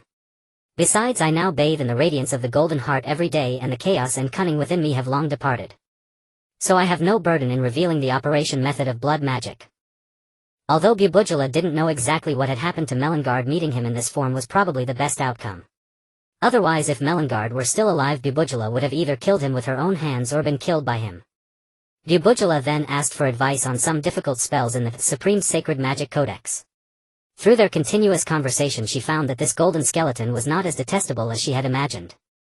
The resentment she had harbored toward him because of her master also diminished somewhat. On the second day, Ross stood on the balcony, stretching widely and gazing down at the white city and the bustling crowd below. As he looked around, he thought to himself that if it weren't for the search for his father, being a king here wouldn't be too bad after all. A sweet voice rang out, and Ross turned to see Lilith. She was holding a large stack of strange documents, faintly emanating a magical aura. Following her were several elves, some carrying food while others brought in a desk and a sofa. What is all this for? These are the official documents that accumulated during your absence. I have handled most of them, but these need your personal attention. As Lilith spoke, she placed the thick stack of documents onto the desk on the balcony. Since you've handled some, can't you deal with these as well? I can't, as my authority isn't sufficient. These documents require the king's personal approval, and they are sealed with magic, and my handling of them would be ineffective. Ross, still bleary-eyed, sat down on the newly placed sofa. An elven maid had already handed him a damp towel, which he used to wash his face and rinse his mouth. Just as he was about to start reviewing the documents, Lilith offered him food, saying, "Your Majesty, you should eat something first before reviewing the documents at your leisure." "All right." Ross flipped through the documents, most of which were diplomatic papers with neighboring countries and some issues regarding border disputes. Ross stamped each document with the royal seal, feeling a bit bored. He turned to Lilith and asked, "Why are there so many diplomatic documents?" Lilith smiled slightly, saying, "Because there are many elven kingdoms deep within the fairy forest, and our Caldorii kingdom is situated on the edge of that forest. If the elves wish to trade with human kingdoms, they must pass through Caldoria's territory." Once the Holy Spirit tree fell into the hands of Malingard, and the Saint Ball held sway, blocking trade routes. Now that the Holy Spirit tree has returned and the White City stands anew, the trade route between elves and humans has been restored, prompting everyone to rush to engage in trade, making diplomatic ties with us a crucial step. Ross nodded thoughtfully and asked, "Why didn't they bypass the Holy Spirit tree and trade with humans from other places back then?" "Because all the ancient elven paths converged under the Holy Spirit tree. There were attempts to carve out new paths from the fairy forest, but they were futile." "I see, so this Malingard and Ball are indeed not good people, occupying such a prime location without utilizing it properly." "Actually, they can't be entirely blamed. 300 years ago the Kaldorii kingdom fell for some unknown reasons. The people of Kaldorii scattered across the world, becoming what others referred to as fairies, and the elven kingdoms deep in the forest lost contact with the human kingdoms. So when you said this is your homeland and that you were driven out by Malingard, were those words untrue? Not at all. I was born in the elven town where we first met. From my earliest memories my parents told me that the Holy Spirit tree is our true homeland. At that time the Holy Spirit tree was already occupied by them and my parents were killed in the war over its reclamation. It seems this Malingard has committed quite a few wrongdoings in the past. Was he very powerful back then? Certainly he was the Supreme Archmage, the highest title among mages. Now he is still formidable. The last battle where 5,000 were wiped out was solely due to his intervention. Ross felt a shock in his heart, unable to believe that the seemingly malnourished Malingard was actually so powerful. Finally done.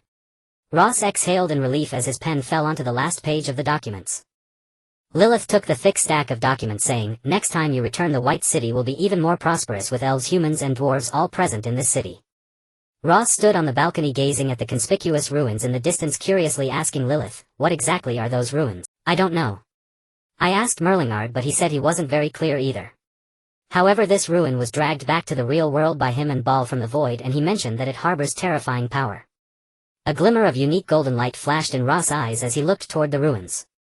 In an instant a distant scene became vividly clear before his eyes. Anna.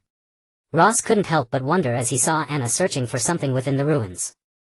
In the distance a figure dressed in black was constantly moving through the ruins. From her curvaceous figure it was evident that this person was Anna. When she first arrived here, Anna sensed a familiar scent within these ruins.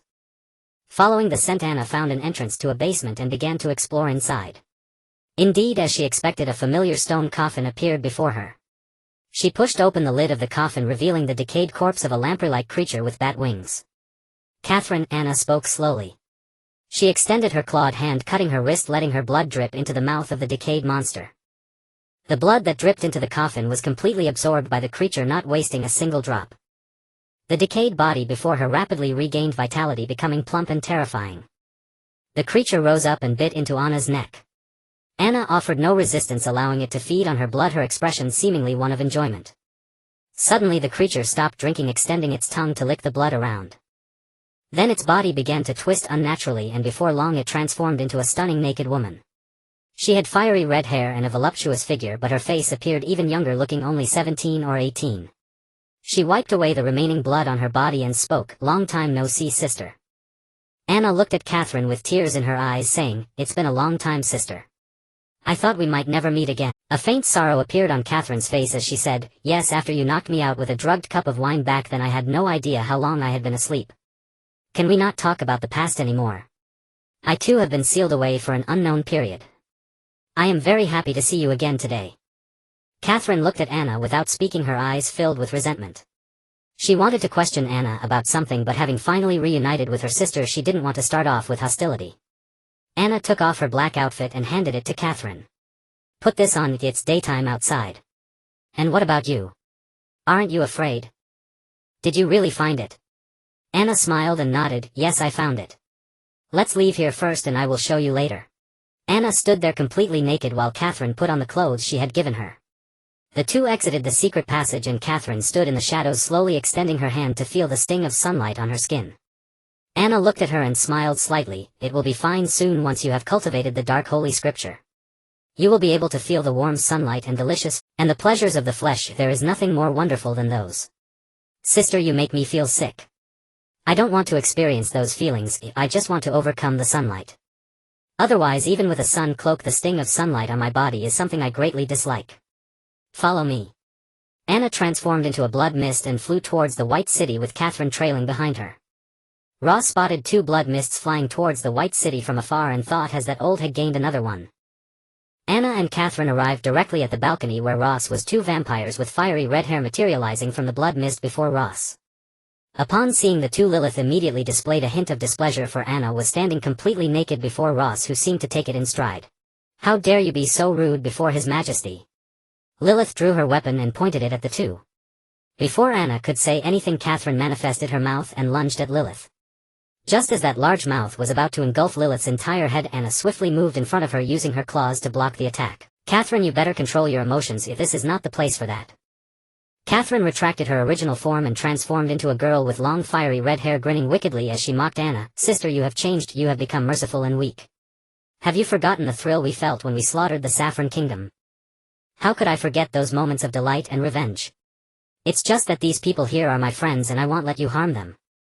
Several maidens presented Anna with exquisite elven garments to wear while Catherine continued to chatter beside her. Sister, have you made friends with strange foods again? Do you remember your 2 human friends from the past?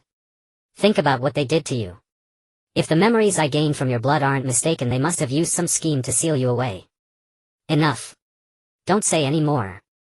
Anna's face turned slightly uncontrollable with anger, her true form faintly revealing itself. Seeing this, Lilith had already tightly gripped her pure silver weapon, fearing that these legendary powerful beings might inadvertently start a fight here and harm Ross. You two are sisters. A straightforward voice reached Catherine's ears. She turned around and finally noticed Ross. A human, and from the east no less. Interesting. Catherine slowly approached Ross, completely ignoring the silver sword in Lilith's hand. Catherine, the reason I brought you here is for you to meet him. Meet him? Why? What makes him so special? Because he has now signed a vampire contract with me. What? You actually signed a vampire contract with him?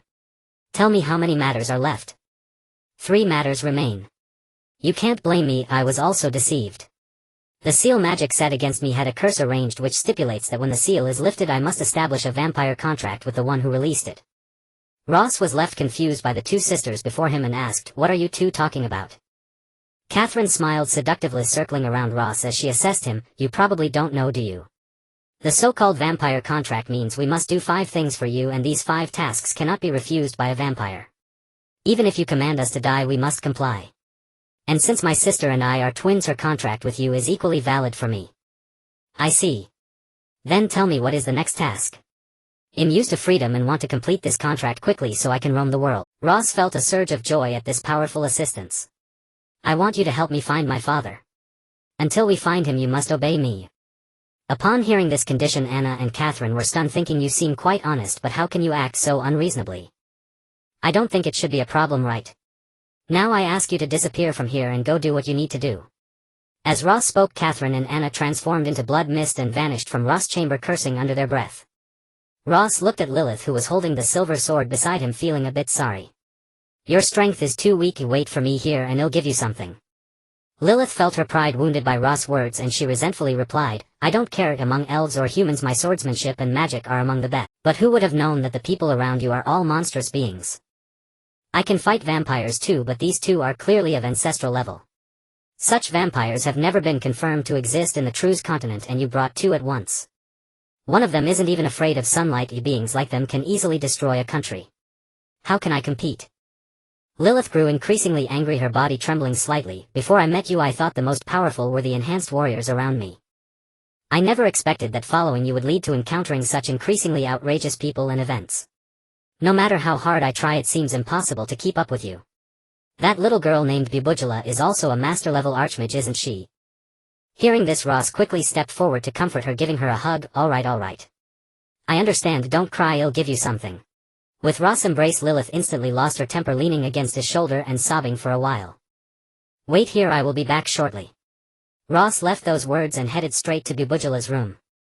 As he arrived at Bubujala's door, he could hear her arguing with Malingard from afar, seemingly debating which word of a spell should be recited first. Bubujala.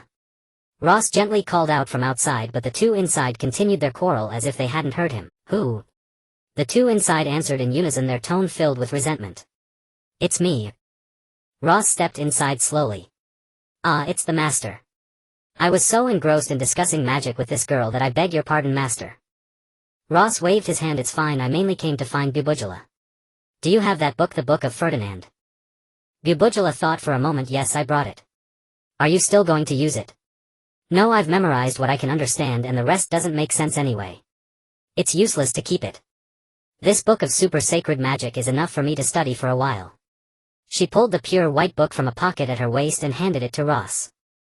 Ross took the book. Thank you, I'll take this book for now and I'll return it once I'm done using it. What are you talking about, return or not? You have your share in this book as well, so you can use it freely. Ross waved his hand and left Bubujala's room as the arguing inside resumed. Lilith. As Ross entered the room, Lilith was standing on the balcony staring blankly at the city below. Your Majesty, you're back. Yes, I thought you as a fairy would be able to understand this book. Ross presented the Book of Ferdinand to Lilith. Lilith took the book, her eyes widening in astonishment. What kind of monster was this boy before her? Did the Book of Ferdinand truly exist? She was increasingly bewildered by Ross' power. Lilith flipped through a few pages of the book and said, trembling, indeed this book is truly a legacy left by Ferdinand. Is this book really powerful? Who is this Ferdinand? Lilith closed the book, composed herself, and slowly said, legend has it that Ferdinand was a great elven mage, the only one who unified the elven kingdoms. While he was alive, the entire Trais continent basked in the glory of the elves with unprecedented unity among humans, elves and orcs. It is said that during that time darkness could not hide and all races lived in peace. That era was called the Golden Age, but later, for reasons unknown, no one knows what happened. The Golden Age ended inexplicably. Only legends about him and that era remain. Ross sat down on the sofa and picked up a piece of fruit. Have you ever heard the name Calmius? This. I haven't heard of it. Even Ferdinand and the Golden Age, I thought those were just stories to deceive children. I never expected that all of this actually existed. Ross swallowed the fruit. It seems that it's not just me, even you who have lived outside all this time have a limited understanding of this world. Of course, if all the secrets of this world were known, wouldn't that take away a lot of fun? Perhaps back in the village I thought the world was as small as the village. Every day I would chop wood on the back mountain, hunt bears, read books, and help my mother with farm work. That was all of life, but I didn't realize the world was so vast and life isn't just one kind. Ross stood up and said to Lilith, all right, enough talk. I want to see Fuller. Where is she? Lilith put away the Book of Ferdinand and said to Ross, I'll take you there. I've taken good care of her.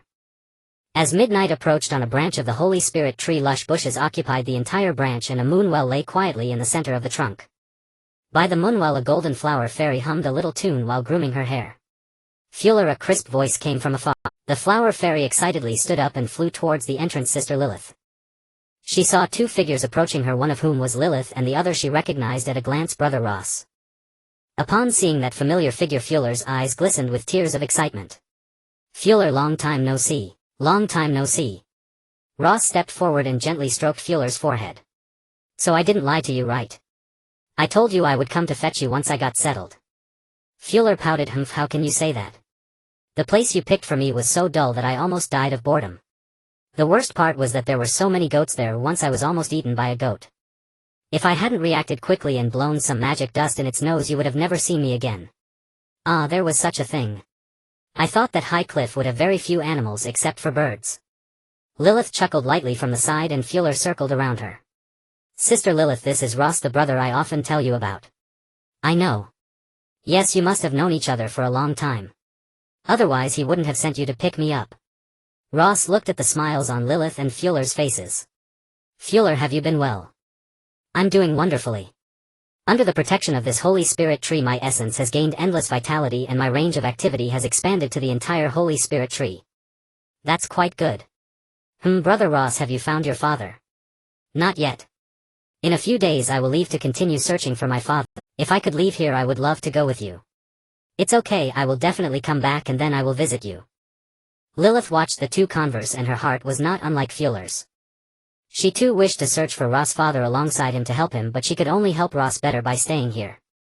The three of them stayed by the moon well until the sky began to lighten and Fuller's form gradually faded into the air. Goodbye, Brother Ross. See you next time, Fuller.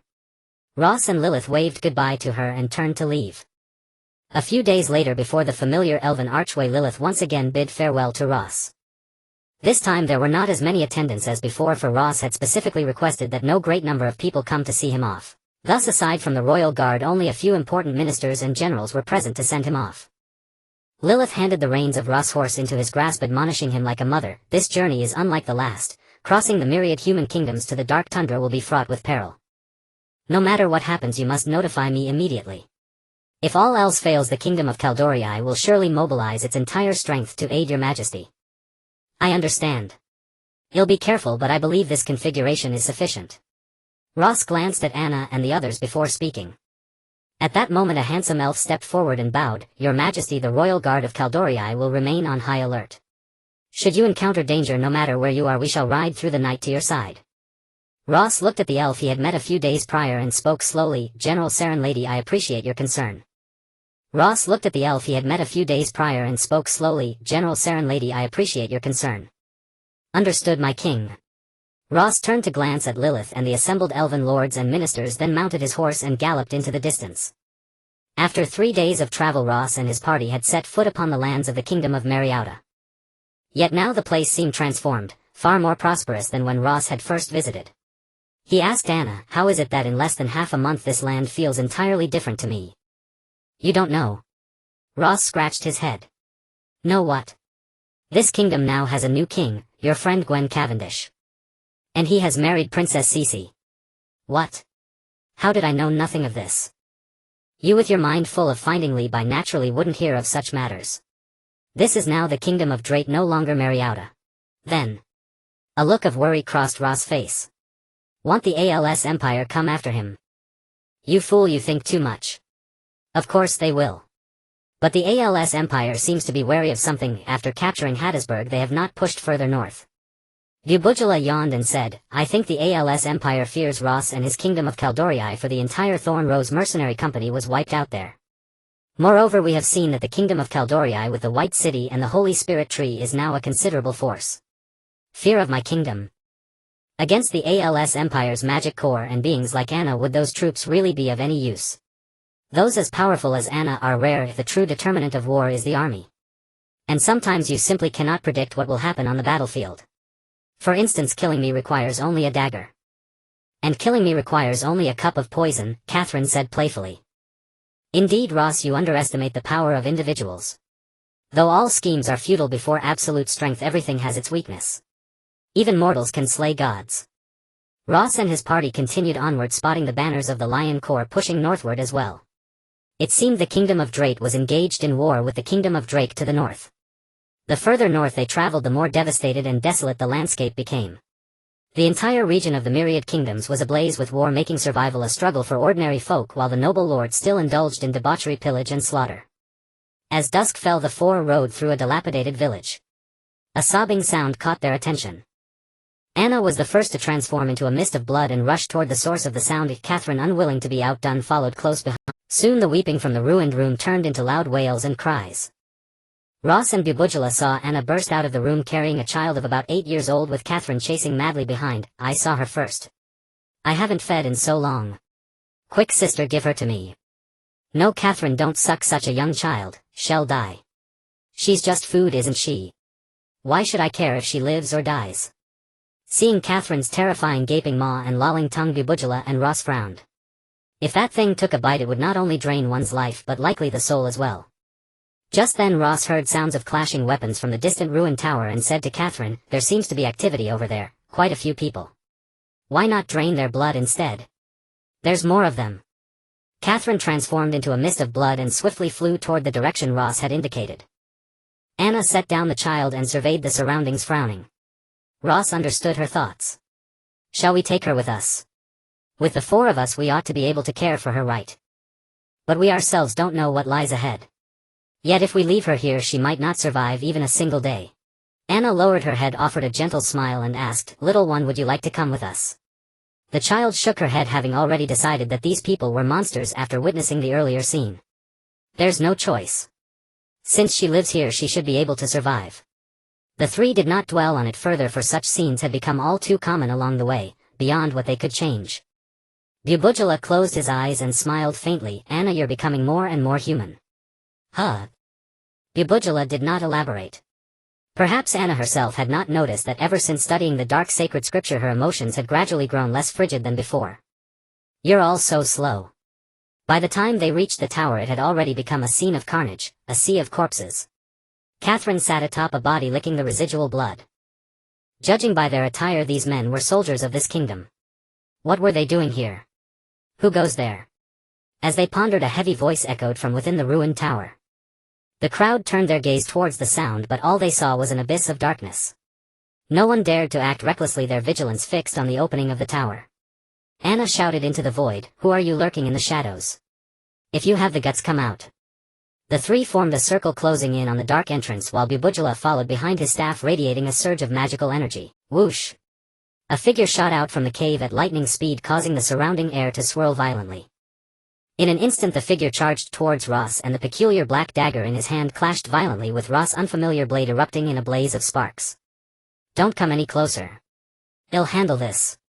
Just as Anna and Catherine were about to launch a surprise attack from behind the figure, Ross' roar halted them. Gubujala also retracted the ice arrow he had just summoned. With a powerful thrust, Ross sent both of them flying backward, landing some distance away. He steadied himself and finally discerned the figure before him. The creature had brownish skin and two enormous fangs protruded from its mouth, making its face appear even more savage. "It's an orc," Anna said, slowly retracting her claws. The orc stood at a distance, panting heavily, its gaze fixed on Ross. "He's quite strong."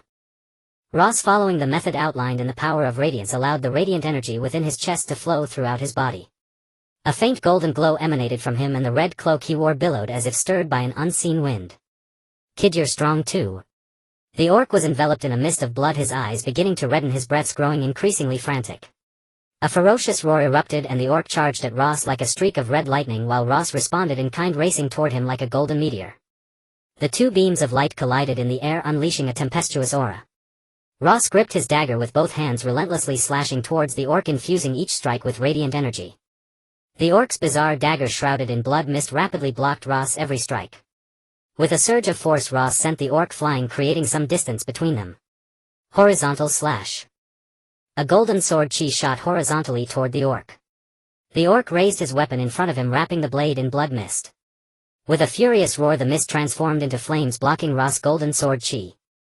Before the orc could react, Ross, who had already leapt high into the air, shouted, "Vertical slash."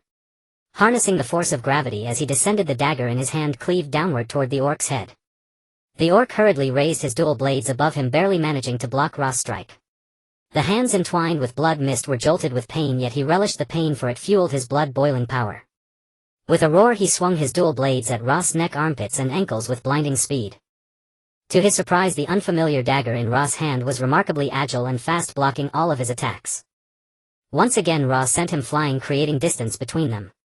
With one hand gripping his dagger horizontally behind him, he declared, "Overlord." "Wait."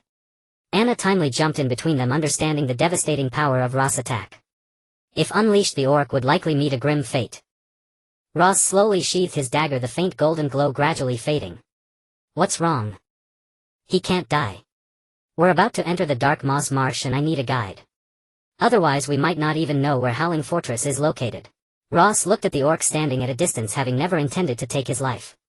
"All right, but will he help us?" "I'll go ask." The orc, puzzled by Ross' cessation of hostilities, was unsure how to respond. However, seeing no malice from them, he slowly put away his peculiar weapons. Anna walked over to his side. "We come from beyond the nation, seeking to reach the Dark Moss Marsh to find Howling Fortress. We apologize for the disturbance." "Going to Howling Fortress? What do you want to do there?" "I'm just passing through, finally finding a place to rest, and first that group of soldiers bothers me, and now it's you. It's infuriating." Upon seeing the corpses of soldiers strewn about, a look of horror crossed his face. "We seek someone at Howling Fortress. My apologies for disturbing you here."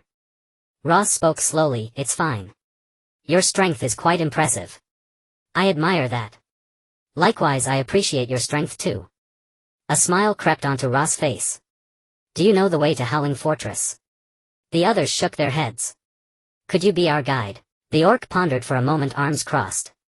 "Usually when I encounter humans, I advise them against going into the Dark Moss Marsh, but with your strength you should manage to survive. I can take you there, but I have one condition." "What condition?" "You must not be so brutal. They have been shouting here for a long time but dared not enter. I have not attacked them yet, you all killed them all." The orc gestured at the heaps of corpses. Just then a noise interrupted their conversation, and the orc turned to see the source of the sound, which was a pile of debris. He gently sifted through the debris, discovering it was the little girl they had encountered earlier. She looked at the crowd in terror and began to crawl backward. The orc stepped forward, picking her up.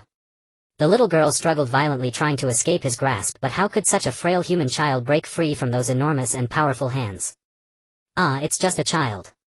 Don't be afraid, I won't harm you," came the deep and rugged voice of the orc. The little girl could not possibly calm down just because of his words and continued to struggle. Anna approached and said to the orc, "Put her down, I know how to make her quiet." The orc looked at Anna half in doubt before cautiously releasing the girl, keeping a vigilant eye on Anna as though fearing she would harm her. Anna took a piece of jerky from Bubujala's pack and offered it to the girl. Here, eat this. You must be hungry. The girl with her round wide eyes snatched the jerky from Anna's hands and retreated into the shadows, tearing into it ravenously. The orc looked at Anna in confusion. How did you know she was hungry?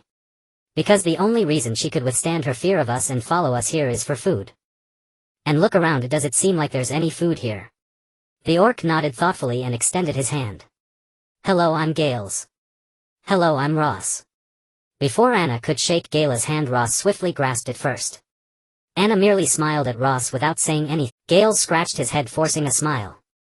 Gareth invited everyone into the half-broken watchtower, where they gathered around the campfire and each found a favorite spot to sit. Ross broke the silence first. Gareth, what kind of power was that you just used? That power is innate to us orcs, so I don't know what you call it, but we orcs call it fury. The angrier we are, the stronger that power within us becomes.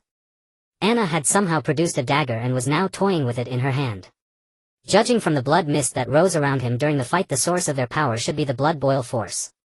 Sister Anna is right, it's the blood boil force, added Bubujala. So that's the blood boil force. Speaking of which, Ross recalled the black armor knight. During battle, that knight also had such blood mist around him, but it was much denser and could turn into flames. Blood boil force. I'm not quite sure about that, the orc chuckled. By the way, where are you headed? The orc didn't answer immediately. After thinking for a moment, he said, I'm going home. Everyone could see he was hiding something, so they didn't press further. As they fell into silence again, the little girl following the firelight walked into the broken tower.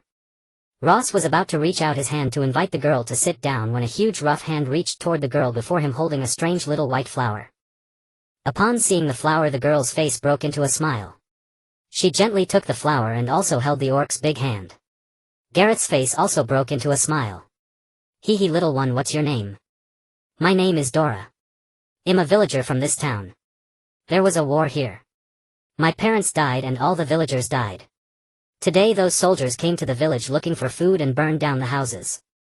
Upon hearing Dora's words, everyone fell silent again. This girl has truly tasted all the bitterness of the world. Let me just relieve her of her suffering. Catherine flashed to Dora's side in an instant and extended her long tongue to lick the girl's face. How dare you? The orc's stout hand grabbed at Catherine's tongue, but how could his speed match that of the vampire progenitor? His hand grabbed nothing but air. Sister, that's enough. Stop scaring the child. It's all your fault for signing that vampire contract for no reason, bringing us to this godforsaken place where we can't even get a decent sip of blood. Catherine smiled, grumbled a few words, then turned into a blood mist and flew upward. She is a creature from the darkness, but I sense no pure darkness from her. So I believe she won't harm the girl, Gareth said slowly. That's not necessarily true. Wait until she's starving, then you'll see. I know my sister best. Have you ever seen a vampire? No. In the dark tundra, being able to distinguish those with pure darkness determines how long you can survive. Oh. Why is that? Because those creatures born from darkness can take on the appearance of someone you trust and come to take your life. They won't eat you, nor will they kill you right away. They just enjoy toying with you. They make you suffer, make you grieve, bring you tragedy. That is their pleasure. What kind of creatures are they? What creatures? I'm not sure. When you see them, you'll understand. Night had fallen. Everyone gradually drifted into slumber. The little girl slowly approached Gareth and nestled into his arms. Occasionally her body would twitch suddenly, perhaps she was dreaming of something terrifying. The orc's big arm wrapped around her, calming her down. The next day, just as dawn broke, everyone packed their belongings and set off northward once more. Gareth took out a huge green cloak and wrapped himself tightly. Seeing Gareth's back, Ross felt as if he were looking at himself, and his sense of kinship with this orc deepened. They lost count of how many hills they crossed, how many grasslands they traversed, and how long they had walked. Finally, atop a hill, they saw in the distance the black fortress standing in the middle of the plain. Gareth pointed at the black fortress and said, "That is Howling Fortress. I can go no further. Good luck to you all." "Thank you. Where are you going?" "I am going home. My tribe is over there. Goodbye, everyone."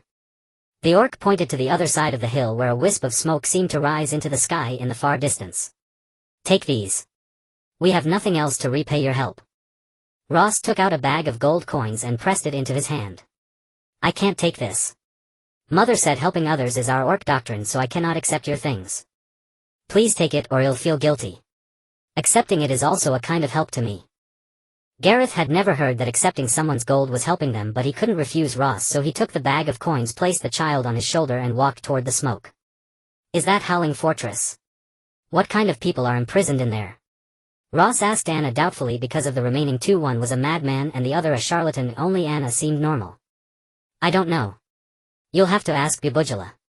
Hey, Bubujala. Bubujala. Whoa, who's calling me? Bubujala opened his eyes in fright from his horse and looked around. I said, do you know exactly who is imprisoned in Howling Fortress? I'm not very sure either. Legend has it that a great war once took place here. Orcs, elves and humans fought a battle against a certain dark god and his servants, and Howling Fortress was used to imprison the dark god's servants. The dark god servants. So the people imprisoned there are all guilty. That's what the legend says. Soon they arrived at the gate of the Black Fortress. No wailing came from within nor any other sound. It was so quiet that one might suspect the fortress was completely empty. Hello? Is anyone in there? Ross called out. Who is it? A hoary voice sounded from within. Everyone looked toward the voice and saw a gaunt old man sitting atop the fortress, now leaning out to look at them. Ross looked up and shouted loudly at the old man, Is there only you here, old man? Just me? Why? Can we come in? Yes, but this fortress is easy to enter but hard to exit. The old man withdrew his head and the castle gate opened, a gentle breeze blowing from inside brushing across everyone's faces. As everyone walked into the fortress they found it empty, surrounded only by profound darkness, while the gate behind them closed in an instant. Old man. Old man. Ross kept calling out in the fortress, but aside from his own echo there was no response. Everyone searched inside continuously, yet they saw no cages or buildings, as if they had entered a dark space devoid of any object. Noon has arrived. The old voice sounded again and the dome of the fortress slowly opened, letting light in, allowing Ross and the others to finally see the interior. The entire fortress was hollow, resembling a gigantic deep well. They were now standing atop a massive suspended magical array precisely in the center of the well. The pathway above led directly to the dome, while below was an unfathomable abyss. Numerous bullseyed magical arrays illuminated around the deep well, and then skeletal hands emerged from those arrays, striking a whip glowing with a faint blue light against the walls. Following the whip's movement they discovered that the walls of the deep well were covered with dense cages. Each cage held a prisoner who was neither fully human nor ghostly. Ross and the others could not determine their race, as all of them wore iron head masks. The whip struck them fiercely, causing them to emit painful wails, and the countless cries converged, swirling within the fortress like the mournful howls of vengeful spirits. This sound penetrated through the dome of the fortress, echoing in the sky, and could be heard from 100 miles away, hence the name of the Howling Fortress. The bony old man slowly floated down from the dome, landing in front of the crowd, stumbling slightly, nearly falling flat on his face. It was this stumble that allowed Ross to see the blood-red thorn rose pattern on his back. Ross remembered when his father went missing, the thorn rose pattern he saw was not from the mercenary group, but this old man's back bore the real one. Ross' expression changed slightly, but he quickly regained his composure. The old man leaned on his staff, standing unsteadily before the crowd. Since you are all here, accept your judgment. He slowly opened his arms and floated into the air again, the staff shining with white light alongside him. Be careful, this old man is very powerful. Bubujala was the first to sense the surging magical power emanating from the old man, warning everyone. The old man began chanting an ancient spell, and with a sound like the breaking of air, 4 iron helmets appeared from nowhere, flying towards everyone's heads.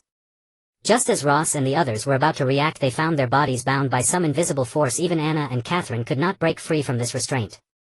Judgment. A voice came from somewhere, and the helmets began to swirl above their heads, magical energy seeping from the helmets into everyone's neck. Guilty. The words rang out again, and the iron helmet on Ross' head slammed down tightly over him. Anna and Catherine were also deemed guilty and forced to wear the iron masks. Catherine struggled almost madly. What the hell is this thing? What do you want to do? But no matter how she cursed or struggled, it had no effect. They remained fixed in the air, wearing the strange iron helmets. Not guilty. When it was Bubujala's turn, the verdict surprised everyone. The helmet above her head swiftly flew upwards, disappearing from their sight. The old man landed in front of Bubujala. Strange, you are the first innocent one to enter here. You may leave. What about my friends?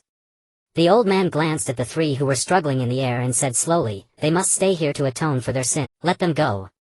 Bubujala raised her staff at the old man. Little girl, I advise you not to do this. I told you to let them go.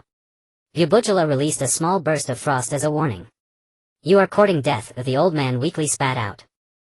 He soared into the air again, and countless magical arrays rose around him as the old man summoned a gigantic light sphere towards Bubujala. He gently raised his hand and the massive light sphere instantly split into several smaller ones, all flying towards Bubujula. Bubujula also began to chant a spell and a massive ice wall suddenly appeared in front of her, blocking the attack of the light spheres. The ice fragments shattered and suddenly hovered in the air. Following Bubujula's hand, they charged at the old man, but before they could touch him they turned to dust. A magic field! Bubujula exclaimed in surprise. The old man pulled a fireball from a magical array beside him and threw it at Bubujula. The moment the fireball left the old man's hand, it transformed into a giant dragon's breath rushing towards her. Bubujula understood the power of this attack and used a blink spell to appear behind the old man hovering in the air. Chanting a spell, the temperature of the air dropped rapidly, forming a gigantic ice spike that charged wildly towards the old man. At the same time, a massive fireball shot out from the magical array next to the old man, colliding with the ice spike. With a loud boom, both the fireball and the ice spike disappeared into the air, creating a huge mist. Bubujula fell from the air, and as she descended, her hand gently touched the old man. A tremendous chill instantly spread from Bubujula's fingertips to the old man's entire body. Extreme cold. The old man was slightly stunned. He had not expected that this young archmage before him would master such powerful high-level magic. He was briefly frozen for about 3 seconds, but those 3 seconds were enough for her to rescue Ross and the others. He quickly unleashed a magical explosion to disrupt the flow of magic within the fortress. Ross and the others instantly fell to the ground. Anna and Catherine extended their claws and swiftly charged behind the old man, tearing him to shreds. The magical array shattered in response, and Ross and the others fell rapidly. Anna and Catherine quickly caught Ross and the others, and Bubujula began to chant a spell again, Hakalam Tatatatos Lyci. The group suddenly felt their bodies lighten and slowly began to descend. After an unknown period, they finally landed on the ground. Luosi had barely steadied himself when he saw Bubujula gasping weakly for breath. He hurried over and helped her up. "It's all thanks to you this time, otherwise we would have truly become prisoners here." "It's nothing. If it were you, wouldn't you have done the same? Don't talk now, quickly find the person you're looking for." As the dome began to close, everyone had no choice but to search for Li Bai as quickly as possible. Luosi looked down. There was no such thing as a prison within a prison here. He asked the others, "What exactly is this prison within a prison? Why can't I find it?" Anna walked over to Luosi, her eyes scanning every cage rapidly. "Every cage in this prison counts as a prison within a prison. We have to hurry, the dome above is about to close." Luosi looked at the vast array of cages, their prisoners all wearing iron helmets. He had no way to find his father in such a short time. Just as Luosi was at a loss, Anna suddenly spoke beside him. "It's him, the man with the Qilin tattoo." Luosi infused the power of light into his eyes and looked where Anna was pointing. Sure enough, among the countless helmeted figures he saw a man tattooed with a Qilin. Before Luosi could react, Anna had already flown to that cage, pulled out her dagger and sliced through the bars in an instant. Seeing Anna's actions, Kaiselin taunted, "Sister, you're getting stranger and stranger. Why use a dagger instead of your claws?" Anna did not answer her. Instead, she embraced the emaciated prisoner and looked up at the fortress dome, which had just closed, blocking out the last ray of sunlight. Anna turned into a blood mist and rejoined the group. "Kid, he is Li Bai, the one who killed your father." Luosi swallowed hard. "Are you sure?"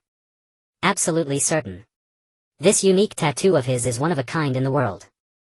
"Well, I still have some things to ask him, so I'll spare his life for now. Our main problem now is how to get out of here." "How would we know?" Just as everyone was at a loss, the weak helmeted man slowly uttered a few words. "Hurry, he's coming again." "Who?" "A nameless nobody." A creaking sound echoed through the castle as if a door had been opened. Countless torches ignited one after another, spiraling upward until they illuminated the entire fortress. In one glance, everyone saw the opened cage. A prisoner crawled out trembling and fell straight down. With a dull thud, the prisoner crashed in front of them. "Quick! Anna, tear him apart." The weak voice spoke again. Before Anna could act, Kaiselin had already shredded the man before her. Then another creaking sound, another door opened and another identical prisoner fell down. Kaiselin tore him apart as well. The doors opened faster and faster, and the falling prisoners came in increasing numbers. Eventually they rained down like a torrential storm. Even with Anna joining Kaiselin, they were overwhelmed by the sheer number of prisoners. Blood fell like a torrential rain, and Kaiselin revealed her true form, ravenously devouring the blood. Despite this, the blood mixed with flesh had already risen past everyone's shins. Luosi released Bubujula and drew the long sword strapped to his back. With the familiar motion, Luosi held the sword horizontally behind him, infused it with the power of light, and with both hands delivered his most powerful strike. A towering light blade shot forth crashing into the fortress wall. Yet his attack left not a single scratch on the wall, not even a mark. Kid, you're wrong. This fortress is immune to magic. Try using that first move of yours, the Overlord strike. The prisoners fell faster and faster, and Anna and Kaiselin were about to reach their limit. The familiar voice spoke again, Overlord strike. This strike, though weaker than the one infused with light, proved effective. The fortress, as solid as rock, was blasted open by Luosi, creating a huge hole. Kaiselin transformed into a giant winged lamprey, grabbed everyone and flew toward the gap. Kaiselin rasped from her terrifying maw, so disgusting. I won't want to drink blood for half a year. With their departure, a prisoner fell intact onto the fortress floor. Countless blue threads emerged from the ground, wrapping around the prisoner. On his back, a blood-red thorny rose began to faintly appear. The prisoner's eyes snapped open. His body slowly floated upward, and a staff glowing with eerie blue light flew into his hand. Prisoner escape, unforgivable. The fortress dome opened again, and the strange prisoner floated out. He saw the fleeing group but did not rush to act. Instead, he slowly descended to the ground, placed his hand on the earth, and countless blue magical energies surged into his body. The prisoner transformed from a stooped old man into a strong rune-covered man. He calmly walked toward the direction of their escape. After seeing no pursuers behind them, Luosi and the others relaxed and found a cave to rest. Luosi gently placed the exhausted Bubajala, drained of magic, into a comfortable corner. Anna took out a prepared potion and fed it to Bubajala. Then Luosi walked to the helmeted man and tried to remove the iron helmet but failed. Huh. Strange, when our helmets fell off after that old man died, why can't this one be removed? Don't waste your energy. My helmet has been on for so long that the magic within has deeply embedded itself into my flesh. It's very difficult to remove. No. It's so inconvenient to wear this thing. There must be a way to get it off. Luosi said angrily. Anna saw Luosi's reaction and gave a sly smile. Isn't he your father's murderer? Wouldn't it be better for your enemy to be stuck with this iron lump? Luosi pursed his lips but still didn't answer Anna. Instead, he continued asking the helmeted man, are you Li Bai? Yes, I am Li Bai. How can you prove it? Anna can confirm. Long time no see, blood eel. The helmeted man looked at Anna. Long time no see, azure dragon. Kaiselin revealed a sinister grin and teased, after all this journey over mountains and rivers, you came to find your old flame, huh? Old flame? Didn't you say he and old Wolfskin sealed you in that place? Luosi asked in confusion. Yes, it was I who sealed her in the old Wolfskin tailor shop. The Ironhead man paused for a moment before continuing, because back then there were certain things I had to do and I might not come back. I feared that Anna would be in danger if she followed me, so I lured her to the old wolf's tailor shop and sealed her away. You were afraid I would be in danger, but did you ever consider my feelings? You and old wolf just went without discussing it with me, leaving me alone in the old wolf's tailor shop for so many years. Tears welled in Anna's eyes, filled with resentment. What has happened, you can blame me, but I hope you do not hate me. For carrying hatred will not bring you happiness. When I sealed you away back then, it was because I wanted you to survive and live happily. Anna's lips twitched. No. I will hate you. How can you say something like do not resent me with a straight face? Then what about him? Anna gritted her teeth, pointing at Ross, who stood in shock. Anna, what are you talking about? I don't understand. Don't think I don't know if this boy before you is your child. Haven't you recognized him? What? He is my son. Humph. The moment I saw him I recognized he was your son, for he is a spitting image of you, and there is also that azure dragon tooth around his neck. After saying this, Anna glanced at Ross and smiled faintly, her eyes showing no resentment towards him. Anna, it turns out you knew all along. You little rascal, to lie in front of me, a 1,000-year-old vampire, is still too naive. At this moment, Catherine, who had been watching the drama unfold, suddenly became agitated. Sister, are you saying Ross lied to you? Then the vampire contract never existed at all. You deceived me. Before anyone could react, Catherine had already bitten Ross' neck. Just as she intended to drain Ross' blood and let him die, a powerful force surged through Ross' blood and entered her body. She hurriedly released Ross. What is this? What else is in your body? Seeing this, Anna wiped her tears and revealed a smile. It is the power of radiance, an exceptionally powerful force of light. Sister, it won't be long before you understand why the vampire contract failed and why I am following this kid. Catherine sneered. You are following him just to see your old flame, this azure dragon, right? You all take your time to reminisce. I have no desire to stay with you, not even for a moment. With that, Catherine transformed into a cloud of blood mist and flew out of the cave. Inside the cave, the Iron-Head man was staring blankly at Ross. "Are you really my son? Are you really Ronner?" Ross turned his head, looking at the gaunt prisoner with an iron head, tears welling in his eyes as he nodded heavily. "Father, I have been unfilial and I have made you suffer." With a thud, Ross knelt before the Iron-Head man, crying loudly, good son, it turns out you have grown so much. How is your mother?" "Mother, she has already passed away. Before she left, she told me that no matter where I go or what I do, I must find you and bring you back to the village." "What? Jiangli has passed away? Tell me, how could this happen?"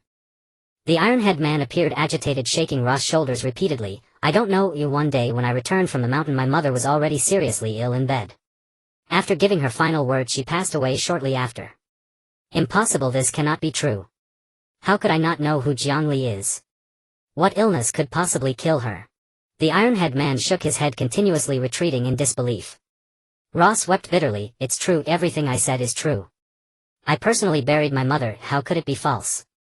The Iron-Head man stopped and slowly approached Ross, squatting down to embrace his son, letting the tears flow silently. Seeing this reunion, Anna felt a mix of sorrow from empathy, jealousy towards Ross' mother, and complex feelings for Li Bai. Tears swirled in her eyes, yet her face radiated a smile of happiness. At that moment, a piercing scream echoed in everyone's ears. They turned to see Catherine, now revealing her true form, crawling towards them. Her body had inexplicably developed several horrifying holes, blood continuously flowing from those wounds, and her terrifying mouth. "Catherine." Seeing the injured Catherine, Anna rushed forward to help her. Before Catherine could reach her, a bright beam of light shot from outside the cave, creating another hole in Catherine's body. Anna displayed a fierce expression, drawing her dagger and vigilantly looking towards the cave entrance. A man covered in runes and wearing a hooded cloak entered the cave, holding the same staff that had been in the hands of the old man killed in Howling Fortress. "Nameless One." The Iron-Head man slowly uttered a few words. "All prisoners who escape from Howling Fortress are sinners, who kill without mercy." The man raised his hand and summoned another beam of light towards the Iron-Head man. "Be careful." Anna transformed into a cloud of blood mist and instantly appeared before the Iron-Head man, blocking the beam. The beam pierced through Anna's body just as it was about to strike the Iron-Head man. Ross' peculiar weapon quickly positioned itself between them, blocking the attack. A counter-magic weapon. The Nameless One expressed puzzlement, raising his hand again, and this time he even began to chant a spell. "Not good." The Iron-Head man shouted loudly, raising his hand to rip the pendant from Ross' chest. Suddenly a green light surged and a greenish mist rose from the pendant, enveloping the Iron-Head man's entire body. His once gaunt frame visibly strengthened, and in an instant a muscular man resembling a heavenly deity appeared before everyone. At that moment several terrifying beams shot towards the crowd, intertwined with lightning, flames and ice. The Iron-Head man rooted himself in place, assuming a stance as he clenched his fist, suddenly unleashing his power, Dragon Roar. A green dragon flew from his right hand, devouring the beams. At this moment the Nameless One finished chanting his spell and a small black hole appeared beside the crowd, pulling everyone in an instant. Dragon Roar, Heaven Dominance. With a furious roar, a section of the cave space shattered and the Iron-Head man grabbed everyone, bursting out through the crack. Then the Iron-Head man swiftly moved beside the Nameless One and delivered a powerful kick, shattering him. A blue mist emerged from the shattered place of the Nameless One, drifting to the ground and vanishing out of sight. The Iron-Head man slowly walked towards Anna, who lay weakly on the ground, and embraced her. He looked at Anna with confusion as her body had yet to be restored. The Iron-Head man raised his hand and a stream of greenish-blue true chi slowly floated from his palm, repairing the terrifying gash in Anna's chest. "Anna, what happened to your body?" Catherine, who had already returned to her former self, looked at her with a hint of sadness and perhaps a touch of sympathy. "Have you heard of the Death's Sacred Text?" A complex emotion flashed across the face of the Azure Dragon. He wanted to say something but found himself at a loss. "Why are you so foolish? I had already told you to give up on seeking the Death's Sacred Text. It is nothing but a ticket to death for you." "I am not afraid. I want to become a true human. I want to feel the breeze, taste the flavors of food, and experience the emotions of all humanity, even if only for a brief moment. That would be worth it." The Iron-Head man held her tightly in his embrace. "Catherine is more suited to cultivate the Death's Sacred Text than you are. Your spirit of sacrifice makes me realize that once you cultivate it, you will forever be accompanied by death." Anna's body grew weaker and weaker. Although her body had been repaired, the blow from the Nameless One had severely damaged the life essence of this body. Moreover, Anna's current form was not much different from that of a mortal. "Azure Dragon, may I see your face again?" The Iron-Head man nodded, and with a loud crash the iron helmet firmly embedded in his head shattered and his long blackened white hair instantly spread out. Beneath the iron head was a resolute and suave face. Isn't this the middle-aged version of Ross? Boo-boo Duola thought. Anna gently stroked Libis' face. I want to go outside and feel the wind. Levi picked up Anna and rushed towards the cave entrance. He found a relatively high hill and sat down cradling Anna. Anna, weakly straightening up, asked, why did you leave me back then? Was it because of Ross's mother? No, meeting his mother happened after. Then what was it? I am almost dead, can you tell me the truth? Because. Back then I discovered a secret about this world. This secret concerns the fate of the entire Trais continent, so I believed there were some things I had to do. Then. Why couldn't you take me with you? Because I was afraid of losing you. I couldn't even guarantee that I could survive that incident. How could I dare to take you with me? Did you accomplish what you set out to do? No, but I can tell you that everything I have done since then has been part of that matter. Do you believe it? Including marrying Ross' mother. Including that, but I did not marry her. You did not marry her, what about Ross? Anna looked at the man before her with some surprise. Ross is indeed my son, and I did live with his mother for a time, but as I said, all of this was because of the secret I glimpsed back then. What is this secret that drives you so mad? Levi looked up into the distance, unable to meet Anna's gaze. Forgive me, I cannot tell you. But I can tell you, Anna. I have only loved you. A smile of happiness spread across Anna's face. As a vampire who had lived for 1,000 years, hearing those words at the end of her life was enough, wasn't it? Though it was short-lived and tinged with regret, during this time she could bask in the sunlight and feel the joys and sorrows of humanity and taste the flavors of food rather than being merely a soulless corpse that only craved blood. Libis' hand caressed Anna's face. For the first time he felt warmth from her body.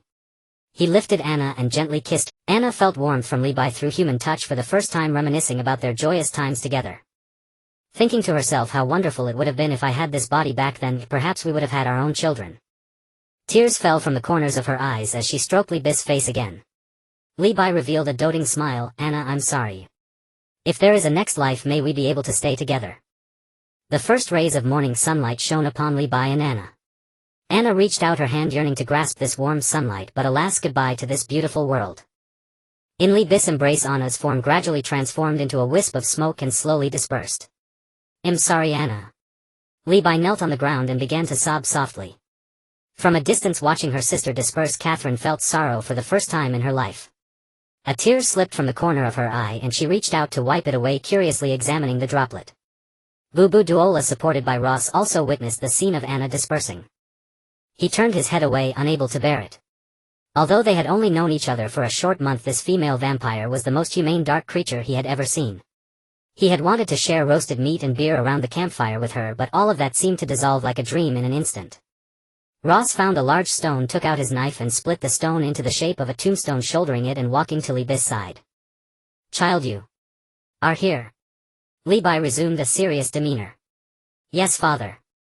Ross placed the tombstone down, patted Libis' arm and turned to leave. Levi took the tombstone, raised it with both hands and stood it at the place where Anna had dispersed.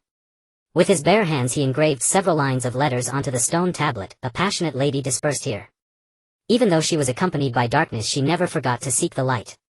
Wisdom, compassion, and all the beautiful qualities of humanity shone within her. May all the beauty of time accompany you, leaving no regrets. This tablet is dedicated to my only love forever, Anna. A gentle breeze brushed past everyone's faces as if taking away all memories. No gathering lasts forever. Farewell, grandmother Anna. Catherine tightly gripped the dagger left by Anna, reminiscing about her sister's moments, realizing that her sister had always been smarter and stronger than her. Her sister could even control the inner bloodlust and savagery restraining her as well. After all these centuries, it seemed there really was a day to cut off that entanglement. She didn't know what to do or where to go next. Suddenly a hand patted Catherine's shoulder. How about we go together? She turned around to find it was Ross. Seeing Ross' face reminded her of her sister. She was stunned for a moment before following Ross' footsteps, wanting to personally experience why her sister liked humans and these foods in her eyes. On the vast grasslands of the dark mossy plains, Ross walked towards Howling Fortress without looking back, while Catherine and Bubujula steadfastly followed him. A strong hand grasped Ross' shoulder. It was his father, Levi. What are you going to do? I am going to destroy Howling Fortress and avenge Grandma Anna. Do you think I don't want to avenge Anna? But Howling Fortress cannot be destroyed. Why should we keep such an unreasonable fortress? Levi pointed into the distance towards the towering pitch-black mountain behind Howling Fortress. That is the Wujishan mountain range. No one knows what lies beyond it. The reason we can avoid facing the things inside is because of its existence. What does that have to do with me? You. Li Bai looked somewhat angry, but he quickly adjusted his emotions. If Howling Fortress is destroyed, this world will surely perish. Countless lives will suffer and countless souls will vanish from the earth. Do you understand? I don't understand. I only know that my friend died because of it. If you insist on revenge, then just kill me. Li Bai stood before Ross, his demeanor righteous. Ross was stunned by these words, standing frozen in place. Dad, what are you doing? Aren't you the one seeking revenge?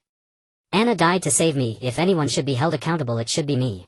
Looking at Li Bai's resolute gaze, Ross felt helpless. Hadn't he come all this way just for this personal matter? After all, Li Bai was his only family in this world. Dad, I will listen to you, I won't go. But what was that nameless being we encountered that day? Have you heard of the demon web? I've heard of it. Howling Fortress is the largest demon web node in this world. Once a profound sorcerer designed this fortress here.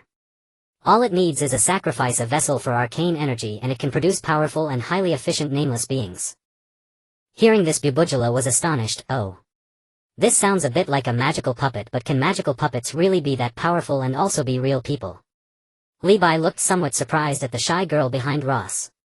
It has a similar principle, but this magic is far more powerful than that of magical puppets. As long as there are prisoners inside, nameless beings can emerge endlessly from the ground. And they can be immune to the damage of the 4 primal forces. Just then a chorus of wolf howls erupted and giant snow wolves surrounded the group, each with a strong orc warrior atop. They are wolf cavalry. A pure white snow wolf emerged from the cavalry, and atop it sat a familiar figure, Gareth. A cute little head slowly peeked out from behind him. It was Dora. Gareth slowly spoke. You indeed came out alive from within. Gareth, how did you end up here? Ross was somewhat surprised. Because yesterday someone reported that a crack appeared in Howling Fortress, and I immediately thought of you guys. I came to check today, and sure enough it was you. So now you've surrounded us here, what do you intend to do? Howling Fortress cannot be destroyed, you must come back to the tribe with us. Gareth, why waste words with them? Just tie them up and take them away. A fierce-looking orc roared at Gareth. He was the chief of the Bearskin clan, Galrus. He looked disdainfully at Ross. Ross, filled with anger over Anna's death, shot him a similarly disdainful glare and drew his weapon. Tie us up. You are welcome to try. Galrus let out a roar, blood mist rising around him, ready to battle Ross. Just then Gareth stopped him. Enough. The shaman prophet instructed to bring them back. Do not create any further incidents. Gareth turned to Ross. As a friend, I invite you to come with us to the great city. Oh. What for? Are you going to take us to repair Howling Fortress? Repair Howling Fortress? That is unnecessary, the fortress will repair itself.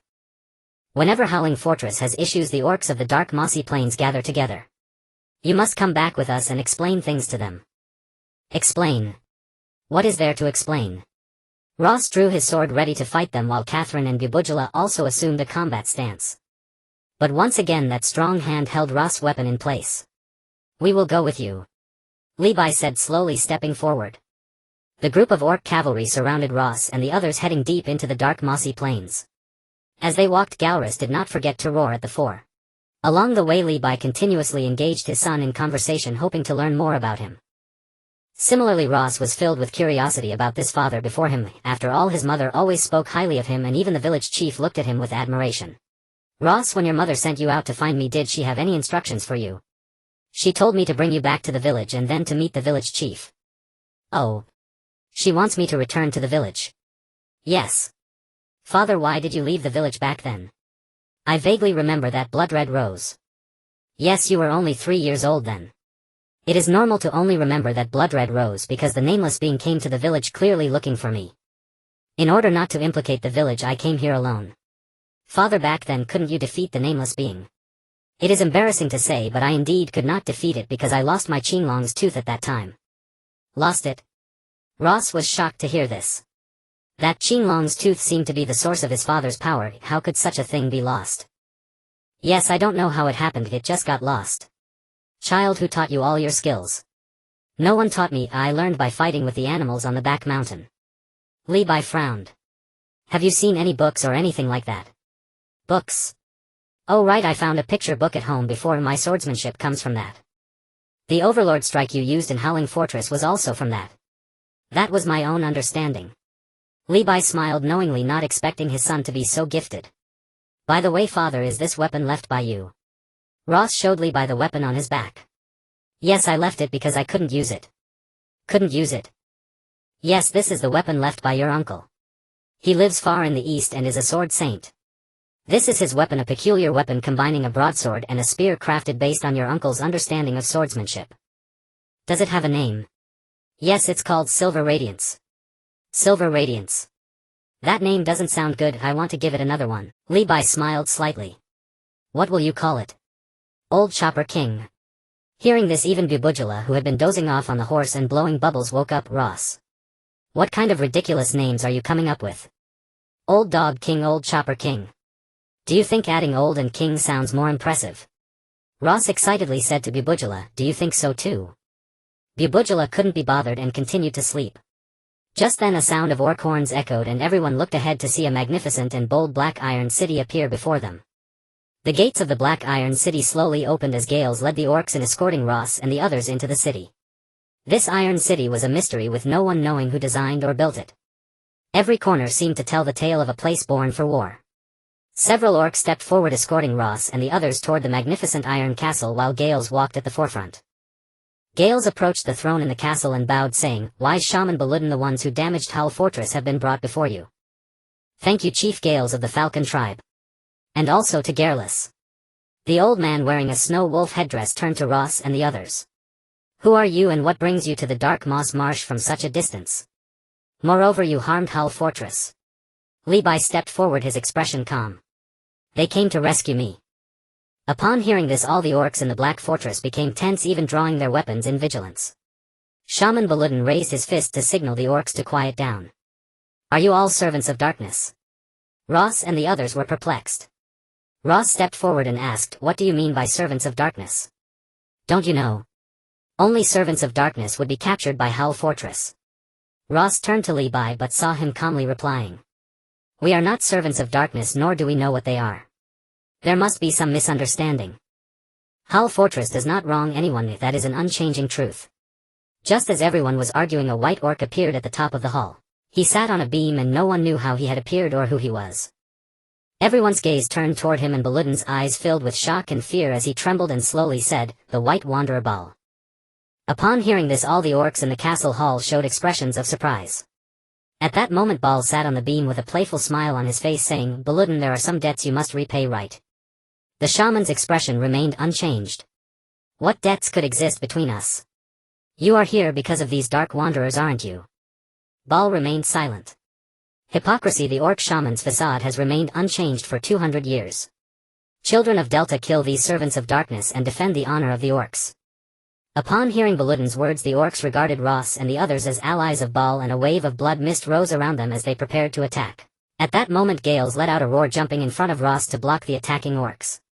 Baludin pointed at Gales, saying, What do you mean, Chief of the Falcon? Wise Chief Baludin, I assure you on my honor as a warrior that they are absolutely not in league with Bal. Seeing Gales speak up for him, Ross was both surprised and moved. He pushed aside Gales' shoulder, saying, Brother Gales, I appreciate you speaking for us, but I don't mind this. Ross drew the weapon from his back, saying, I don't know what servants of darkness are. I merely damaged Hull Fortress out of a son's desire to rescue his father. I don't know what servants of darkness are, but Bal is definitely not one of my allies. As Ross spoke, he channeled the power of light throughout his body, shouting, Horizontal slash. A beam of sword energy shot toward the white orc, who transformed into a wisp of smoke, dodging Ross' sword energy. Then he reformed beside them as the white orc, playing with the axe in his hand and letting out a rough laugh. Long time no see, boy. Though Ross did not know how that massive monster had become this white orc, he still recognized this orc before him as Bal. Seeing him again, Ross' chest ached once more. The fire of vengeance erupted from his heart and a wave of blood mist faintly rose around him. Ross leaped high like a meteor of light, charging toward Bal, shouting, Light vertical slash.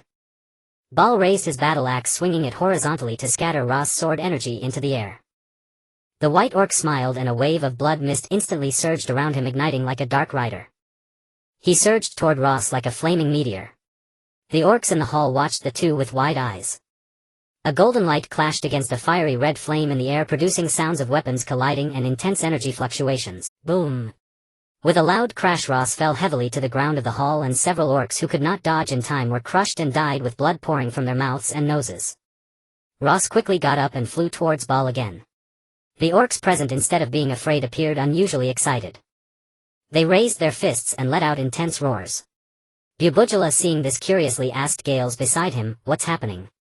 Gales was initially taken aback but then whispered in Bubujula's ear, "They are cheering for Ross." Traditionally they would cheer for another warrior too, but since the other one is the detestable White Wanderer Ball, everyone is only cheering for Ross now. At that moment Ross delivered a powerful strike, launching Ball into the Iron Castle's dome, creating a large hole as he flew out. Gales, unable to continue speaking with Bubujula, joined the shouting crowd and rushed outside. Bubujula shook his head helplessly and followed the crowd out of the castle hall. Ross and Ball were in the midst of a fierce battle outside, but a keen observer could tell that Ross was gradually growing fatigued. The speed of his weapon swings was no longer keeping pace with Baal's battle axe. Suddenly, in a moment of distraction, Baal's battle axe grazed Ross' cheek and slashed toward his shoulder. Ross desperately raised his old Chop King to barely block the blow, but due to Baal's overwhelming strength he was heavily knocked to the ground. Just as Ross was about to continue fighting, he was pulled back by Li Bai. "I don't know what grievances exist between you, but your primal energy is in disarray. Don't forget the true source of the light power." With Li Bai's reminder, Ross suddenly realized that ever since reading on the power of light, he had focused solely on channeling the power from the golden heart throughout his body, forgetting what allowed them to shine. Ross closed his eyes, meditating earnestly, transforming the anger that supported his battle into hope, a hope for a beautiful world. He pushed off with his feet like a shooting star, rushing towards Ball, who stood atop the fortress smiling calmly as he raised his battle axe. However, the moment Ross' weapon made contact with his, the smile vanished from Baal's face. A powerful force struck heavily against his battle axe, creating a gash in the axe and sending him flying away. Taking advantage of the momentum, Ross kicked off from the top of the fortress and leapt up, pursuing Ball, who had been sent soaring into the air. Second strike. Third strike. Ross resembled a golden meteor, continuously sending Ball flying in different directions, tracing a beautiful pentagram in the air. As Ross unleashed his fifth strike, the battle axe in Baal's hand shattered in response. 5 consecutive shining blasts. Atop the castle, Ross infused the old Axe King with radiant power, waiting for Ball to fall freely from the sky. Just as Ross was about to end Ball with a move called Ray of Hope's light slash, the white beastman falling from the sky produced a black egg with 8 noses.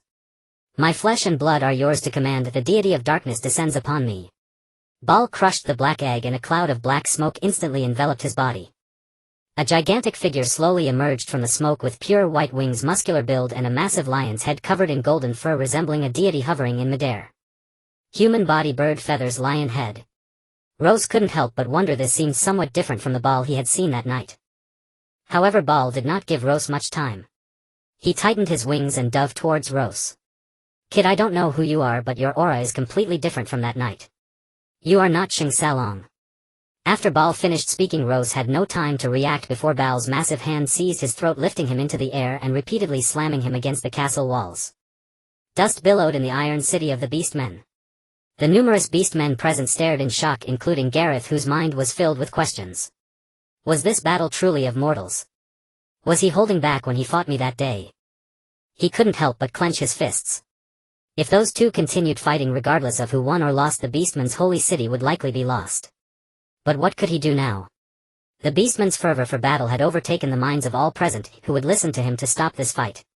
Surrounding beastmen erupted in shouts, while Gareth could only continue to watch this epic battle. Ross fought back with all his might, swinging his weapon already infused with radiant power heavily down upon Baal's neck. Ball did not dodge or block, for he was confident that Ross could not harm him now. However, to his surprise, Ross' weapon left a shallow wound on his neck. Ball was shocked and enraged. He realized he could not let this boy live, otherwise the consequences would be dire. With a forceful grip, Ross' neck made a cracking sound. With just a slight twist, Ball could completely eliminate the throat. However, Ross' body, now enveloped in radiant power, was unexpectedly strong, forcing Ball to use his other hand as well.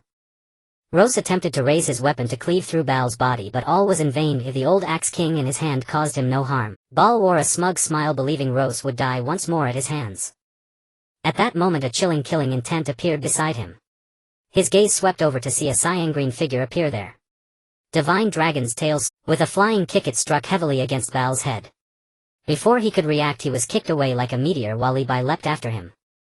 Ross slowly descended from the air, the golden radiance on him having long since faded. Bubu Dula cast a teleportation spell arriving at Ra's side along with Catherine before the beastmen could surround them. However, soon after, numerous beastmen in the Iron City surrounded the three of them. One beastman stepped forward and spat at the three of them. "You are not only Dark Apostles but also Desecrators of Honor." Gareth stepped forward, standing alongside the three as the surrounding beastmen looked at him in confusion.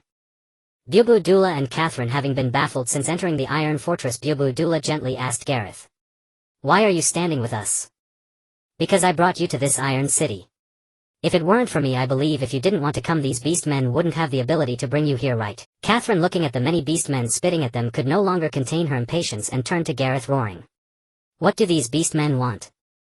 Because in their eyes the White Wanderer and Brother Rose were performing Harudahan at that time, but the involvement of his father disrupted this sacred ritual, so they are quite angry. "What does the matter between the two of them have to do with us?" Catherine's anger momentarily revealed her true self, and even if just for a moment, it scared the nearby beastmen into retreating several steps. Bubu Dula, looking tense, brandished her staff ready to teleport everyone away. "The Shaman Prophet is coming, everyone clear the way." The crowd parted to make way as Baludin slowly approached the three. "Indeed, the spirits of our ancestors tell me they are the Dark Apostles who will bring unprecedented disaster to our beastman tribe. Warriors, kill them." With Baludin's words, the surrounding beastmen erupted into an unparalleled blood mist. Gareth roared in anger while Catherine, unable to hold back any longer, extended her claws and slashed at the nearby beastmen. At that critical moment, a blue magic circle rose from beneath the four, slowly enveloping them. Bubu Dula's teleportation spell activated, and in an instant they found themselves before the furious beastmen. The beastmen stared at this scene, frozen in place, utterly bewildered by what had just happened. Seeing this, Baludin addressed the beastmen. "They are using dark sorcery. They believe they cannot escape. Gareth has betrayed us, but his War Eagle clan still exists. Warriors, mount your war wolves and attack the War Eagle clan." Not far from the orc, Steel Fortress rose and the others emerged from behind a massive boulder. Bubujula gasped weakly, her body never fully recovering since she used a super rank spell in Howling Fortress. After several consecutive high-level spells, she felt unwell. Catherine rushed over, helped her up, and quickly checked her condition. Finding nothing serious, she supported her to sit aside. Gareth hung his head in frustration. Suddenly he let out a roar and slammed his fist against the giant boulder, which cracked open with a massive fissure. Catherine looked at him in surprise and asked doubtfully, "Are you angry with us?" "No, I'm angry with the orcs. For centuries the orcs have been like this, powerful in combat but simple-minded. A few words of persuasion are enough to completely control them. Aren't you an orc too?" Gareth glanced at Catherine and continued, "A long time ago an orc by some fortuitous chance formed a pact with a falcon, granting him the falcon's perspective. This also made him see his own weaknesses and at the same time the dark fate awaiting the orcs. From then on he and his people gained the ability to restrain themselves and to think. That orc was my ancestor Kourki. So you and the other orcs are different." Gareth nodded. "If this continues, the orcs will inevitably be captured by darkness." Catherine grinned wildly. "What's wrong with being captured by darkness? I've been a dark creature since birth and it hasn't affected me much, has it?" Bubujula shook her head and said, "You and your sister are the same. Because of your strength, even if you dwell in darkness, you won't be controlled by the power within it. But the orcs, as Gareth said, are too easily swayed, and their individual strength is so great. Such beings seem born to be pawns for others." Catherine pondered but said nothing. Just then a cough broke the silence. Rose woke from unconsciousness. The three hurried over and found he was unharmed. Upon seeing Gareth, Rose was first puzzled, then calm. "Gareth, why did you come with us?" Bubujula recounted the events to Rose. Rose looked at Gareth. "Thank you, but what about your people?" "I don't know." Just then a horn sounded from the Steel Fortress. Gareth's falcon saw countless wolf riders charging out from the fortress, heading toward the falcon tribe. "I have to go, my friends. My tribe is in danger. I'll go with you. This started because of me, I can't let you and your tribe suffer for it." Rose used his sword to support himself and stood up. Bubujula and Anna rose as well. "No, this is an orc matter. We'll handle it ourselves.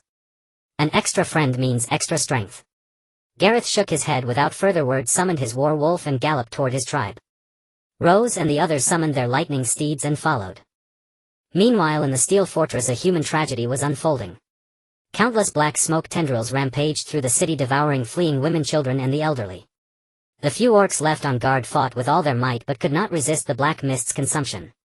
At this desperate moment Gareth's war falcon spotted the scene in the city. Yet this plunged him into a dilemma. On one side were his own tribe, on the other the families of the other 3 tribes. For a moment he didn't know which to choose. Rose noticed Gareth's agitation and asked, "What's wrong?" "A huge black mist has appeared in the city. It's slaughtering the elderly and young orcs inside." Rose thought for a moment and said, "Catherine Bubujala, I'd like to ask you a favor." "Just say it, no need to be polite." "Could you go to the steel fortress and see what's happening inside?" "No problem."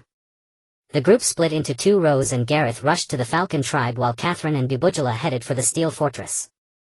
Catherine turned into a blood mist, lifted Bubujala and soared to the rooftop of a castle in the steel fortress to observe the situation. Inside, tentacles formed from the black mist were wildly capturing orcs. Once caught by those tentacles, the orcs instantly lost their life force, turning into lifeless grey statues that then scattered in the wind. Countless elders, children and the remaining warriors fled in panic. Through Lily and Bubujala's observation, the black mist seemed to be deliberately driving all orcs toward one place, the castle at the center of the steel fortress. When Catherine saw the clearing in front of the castle, a sly smile spread across her face. "I knew this black mist looked familiar. It's the black egg." Bubujala also saw the furied black egg in Baludin's hand. "What? What is he doing?" "A sacrifice." "But what's the use? The moment the black egg appeared in your hands, it already determined the height you could reach. Sacrifice is nothing but a lie from the gods. Let's save them quickly." The 2 charged down from the tower toward Baludin. By then many orcs had gathered before the central castle. They had realized the culprit was their revered wise shaman. A female orc desperately grabbed Baludin's robe. "Wise shaman Baludin, why are you doing this?" "To repay a debt I owe to the White Wanderer." "But we are your people. How can you be so heartless? You orcs are merely playthings in the hands of the gods. You and I exist on completely different planes. How could you possibly be my kin?" Baludin manipulated the furied black egg in his hand, the black smoke thickening and the smile on his face growing more pronounced. Just as despair overtook the orcs, 2 figures landed before Baludin, Catherine and Bubujala. "And you call us dark apostles? I think you're the real one." Under the stunned gaze of the orcs, Catherine extended her claws and lunged at Baludin. Meanwhile, Bubujala unleashed a magical blast, dispersing the surrounding black mist. A surge of immense death energy within the steel city drew the attention of Howling Fort. 3 prisoners fell to the ground, transforming into 3 nameless ones who slowly advanced toward the steel city. Inside the steel city, the battle had already turned into a fierce stalemate. Countless frenzied elemental forces unfamiliar to Bubujala and Catherine were summoned by Baludin and hurled at the 2. Bubujala unleashed a barrage of ice magic, shattering the massive earth hands controlled by those elemental energies. Meanwhile, Catherine swiftly dashed in front of Baludin, aiming her claws at his neck. Although Baludin was powerful, under the combined assault of Catherine and Bubujala he gained no advantage and even seemed to be at a slight disadvantage. He quickly pulled out the black egg he held and crushed it. A burst of black mist shrouded him, and the remaining black mist within the steel city instantly converged toward him. A massive black octopus with 4 eyes and a pair of huge black wings appeared before the crowd. A dark cloud slowly spread from above its head, expanding outward until it engulfed the entire steel city. Though Bubujala and Catherine did not understand what he intended, they were determined not to give him any opportunity. The 2 launched a swift assault on Baludin, but from the dark cloud above, countless enormous octopus tentacles descended like bolts of lightning, striking indiscriminately at the ground and the steel city. Bubujala and Catherine found their advance blocked by these massive tentacles, unable to get close to the bizarre flying octopus creature. The battle once again fell into a stalemate, broken only by the thunderous impact of the tentacles and the trembling of the earth. Gallus and Ross, who were galloping at full speed, also felt the ground shudder. The elven steed snorted uneasily. "It seems the battle at Steel City is intense. I hope Bubujala and Catherine are safe," Ross thought to himself. Since horses were naturally swift and Ross' mount Old King was among the fastest, it wasn't long before Ross and Gallus left the main orc force far behind. Gallus' dire wolf would normally be unable to catch up, but his steed was no ordinary dire wolf. It had been blessed by the War Eagle clan, and the dire wolves of that clan were inherently faster than others. Thus the 2 managed to leave the rest of the orc army far in the dust. Gallus had already sent word via War Eagles to his comrades, preparing them for battle.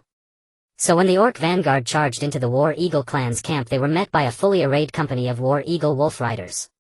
Ross and Gallus stood like 2 war gods before the War Eagle clan. However, the vanguard, consumed by the rage of the blood boil power, launched a suicidal charge at the War Eagle formation. Ross had experienced many battles since leaving the mountains, but this was the first time he had witnessed such a terrifyingly unstoppable onslaught.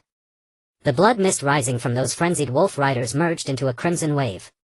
Combined with the roars of the orcs and the howls of the war wolves, any ordinary human army would have surely broken and fled. Gallus panted heavily and let out furious roars, his own blood mist surging around him, igniting the blood boil power in his surrounding wolf riders. Just as Gallus was about to order the charge, Ross raised Old Chopper to stop him. Wait, charging heathen against that unstoppable momentum would cost your clan heavy casualties. Ross did not fully grasp the consequences of halting an orc charge, but Gallus was an orc who excelled at controlling his rage. Even so, his fury at being stopped was off the charts. Gallus glared at Ross angrily. What do you mean by this? Hold your clan back. Let me strike first to blunt their edge, then you charge. Gallus, being one of the few orcs who could resist the backlash of the blood boil power and think calmly, was reluctant but understood that Ross' method was best for the War Eagle clan. Behind this vanguard, several times more wolf riders were charging toward them. At Gallus' command, all the orcs roared in confusion but remained in place, disciplined by their chieftain's order. Ross dismounted and stepped forward a few paces. Light radiated from his body. He gripped his sword with both hands, holding Old Chopper horizontally behind him. The blade, which had accompanied him for years, blazed with brilliant light as if answering his call. Ross slowly closed his eyes and murmured, "Overlord, strike, third form, 1,000 troops, breaker." A crescent-shaped blade of light shot forth, flying toward the arrogant wolf riders who resembled hellish wolves. Sure. Like the crisp sound of a blade cutting through grass, the roaring wolf riders instantly fell silent. Before they could comprehend what had happened, they were cleaved cleanly in two. Carried by inertia, the vanguard wolf riders surged forward a few more meters before collapsing into scattered limbs and torsos tumbling across the prairie, twitching on the ground. Blood instantly drenched the earth, staining the green prairie crimson. Minutes later, the War Eagle clan's front was devoid of the wolf riders' battle cries, leaving only a field of carnage and the howl of the north wind. The War Eagle clan, which had been roaring moments before, stood frozen in shock at the sight. Tens of thousands of wolf riders fell utterly silent. Gallus stared at Ross in awe, thinking that this man had not merely held back during their fight, he had practically let him win. Ross sheathed his weapon slowly, a smile on his face. Sorry, I couldn't hold back. I swung a bit too hard." Soon several chieftains from other tribes arrived at the battlefield. Upon witnessing this hellish scene, even these rage-driven orcs managed to curb their fury, dismounting their wolves to inspect. What they saw only deepened their terror. Not a single War Eagle clan corpse among the fallen, and every orc warrior seemed to have died from a single clean cut, so uniform. Who could have done this? Doubt gnawed at their minds. Just then the war horns of the War Eagle clan sounded. The chieftains looked toward a nearby hill and realized that the War Eagle clan had been waiting there all along. The horn of the Warhawk clan was not a battle horn, but a horn calling for negotiation. Garlus, draped in a huge bearskin, strode to the forefront of the formation and shouted to the orcs of the Warhawk clan, "Gareth, have you truly fallen into darkness?" Gareth rode a dire wolf slowly out of the Warhawk clan's ranks, and he also shouted to Garlus, "I am irreconcilable with darkness." "Then what do you have to say about the corpses littering the ground?" "I don't wish to explain anything. To protect my clan I had to do this." Garlus let out a hearty laugh. In truth, he also understood that once these vanguard troops entered a state of rage, only death could stop them. However, judging by the style of attack, it was clearly not the work of orcs. "But my friend Gareth the Wise Barudin told me that you and your Warhawk clan are servants of darkness. He sent us here to annihilate you. You have all been used by him. Inside Steelforge City right now, your families are already in hell. Barudin is slaughtering them." Many orcs chuckled upon hearing Gareth's words. They never expected that the chieftain of the Warhawk clan would tell such an absurd lie in the face of overwhelming force. Gareth then told the orcs opposite him everything his Warhawk had seen in Steelforge City, including the strange phenomena that had emerged from within. At this moment the orc chieftains, who had been laughing wildly, fell silent. For although their vast cavalry had been consumed by rage, they had still felt the tremendous tremor. "Don't listen to his nonsense. What could possibly happen in Steelforge City? He's making up stories out of fear," said an orc who looked like a chieftain to Garlus and the other chieftains. "No, I know Gareth. He is not the kind of person who fears death and clings to life," Garlus said harshly. Just as the chieftains were hesitating whether to attack the Falcon clan, a dire wolf carrying a badly wounded orc arrived before the great army. "Steelforge City has been attacked. Barudin he." "What happened to Shaman Barudin?" Garlus quickly dismounted and lifted the orc warrior. "Barudin he." The orc warrior died before he could finish. Garlus turned angrily and said to the crowd, "Steelforge City is indeed in trouble. Return to reinforce. First let's go see what's happening." Amid the vast orc army, horn sounded from all sides and they turned and rushed towards Steelforge City. At this moment Ross said to Gareth, let's follow them too and see what's actually happening there. Gareth nodded. He selected 100 elite warriors from the Warhawk clan to accompany him to Steelforge City while the other warriors helped the elderly women and children evacuate to prevent the maddened orcs from attacking again. When the group returned to Steelforge City, it had already been reduced to ruins. Less than 10,000 orcs remained in the city, barely clinging to life. The orcs were greatly shocked. They dismounted and searched for traces of their families. Wailing arose from all sides and those originally strong, stalwart and fearless orc warriors shed tears. But what puzzled them was that most of their relatives' bodies could not be found at all, as if they had vanished from the face of the earth.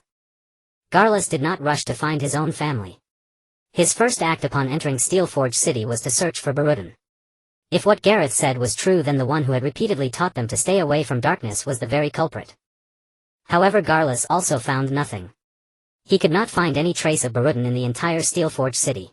When he arrived before the castle in the center of the city, he discovered that the 10,000-bone black fortress, once their pride, had been crushed by the corpse of a strange winged creature. In front of that corpse sat two figures, Catherine and Babajala.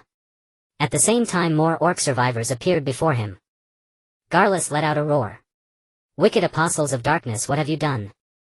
Catherine glanced at him disdainfully and ignored him. Instead, Babajala, who was sitting beside her supported by her, explained what happened here. You can just ask these people, can't you? Catherine looked at Babajala and muttered, why bother with him? Because the two of us need to rest now. If he blames us for what happened here and makes those orcs attack us, it will be troublesome for me. Catherine nodded thoughtfully. Garlus grabbed the nearest orc and demanded, what happened here? Why did it come to this? Chieftain Garlus, after you left, the wise shaman Barudin released countless black smoke from an unknown black orb and began slaughtering us indiscriminately. Hearing this, Garlus' face was full of disbelief. He could not believe that his beloved shaman would do such a thing. He lifted the orc and continued to interrogate, if you dare to lie to me even once, I'll tear your head off. Chieftain Garlus, how would I dare to deceive you? Every word I speak is true. Very well, let me ask you again, where is Shaman Barudin now? The orc in Garlus' hand trembled as he pointed at the gigantic monster that had smashed the 10,000-bone black fortress to pieces. That is Shaman Barudin. At this, Garlus let out a cackling laugh. Do you think I'm so easy to fool? If you want to deceive me, you should make up a better excuse.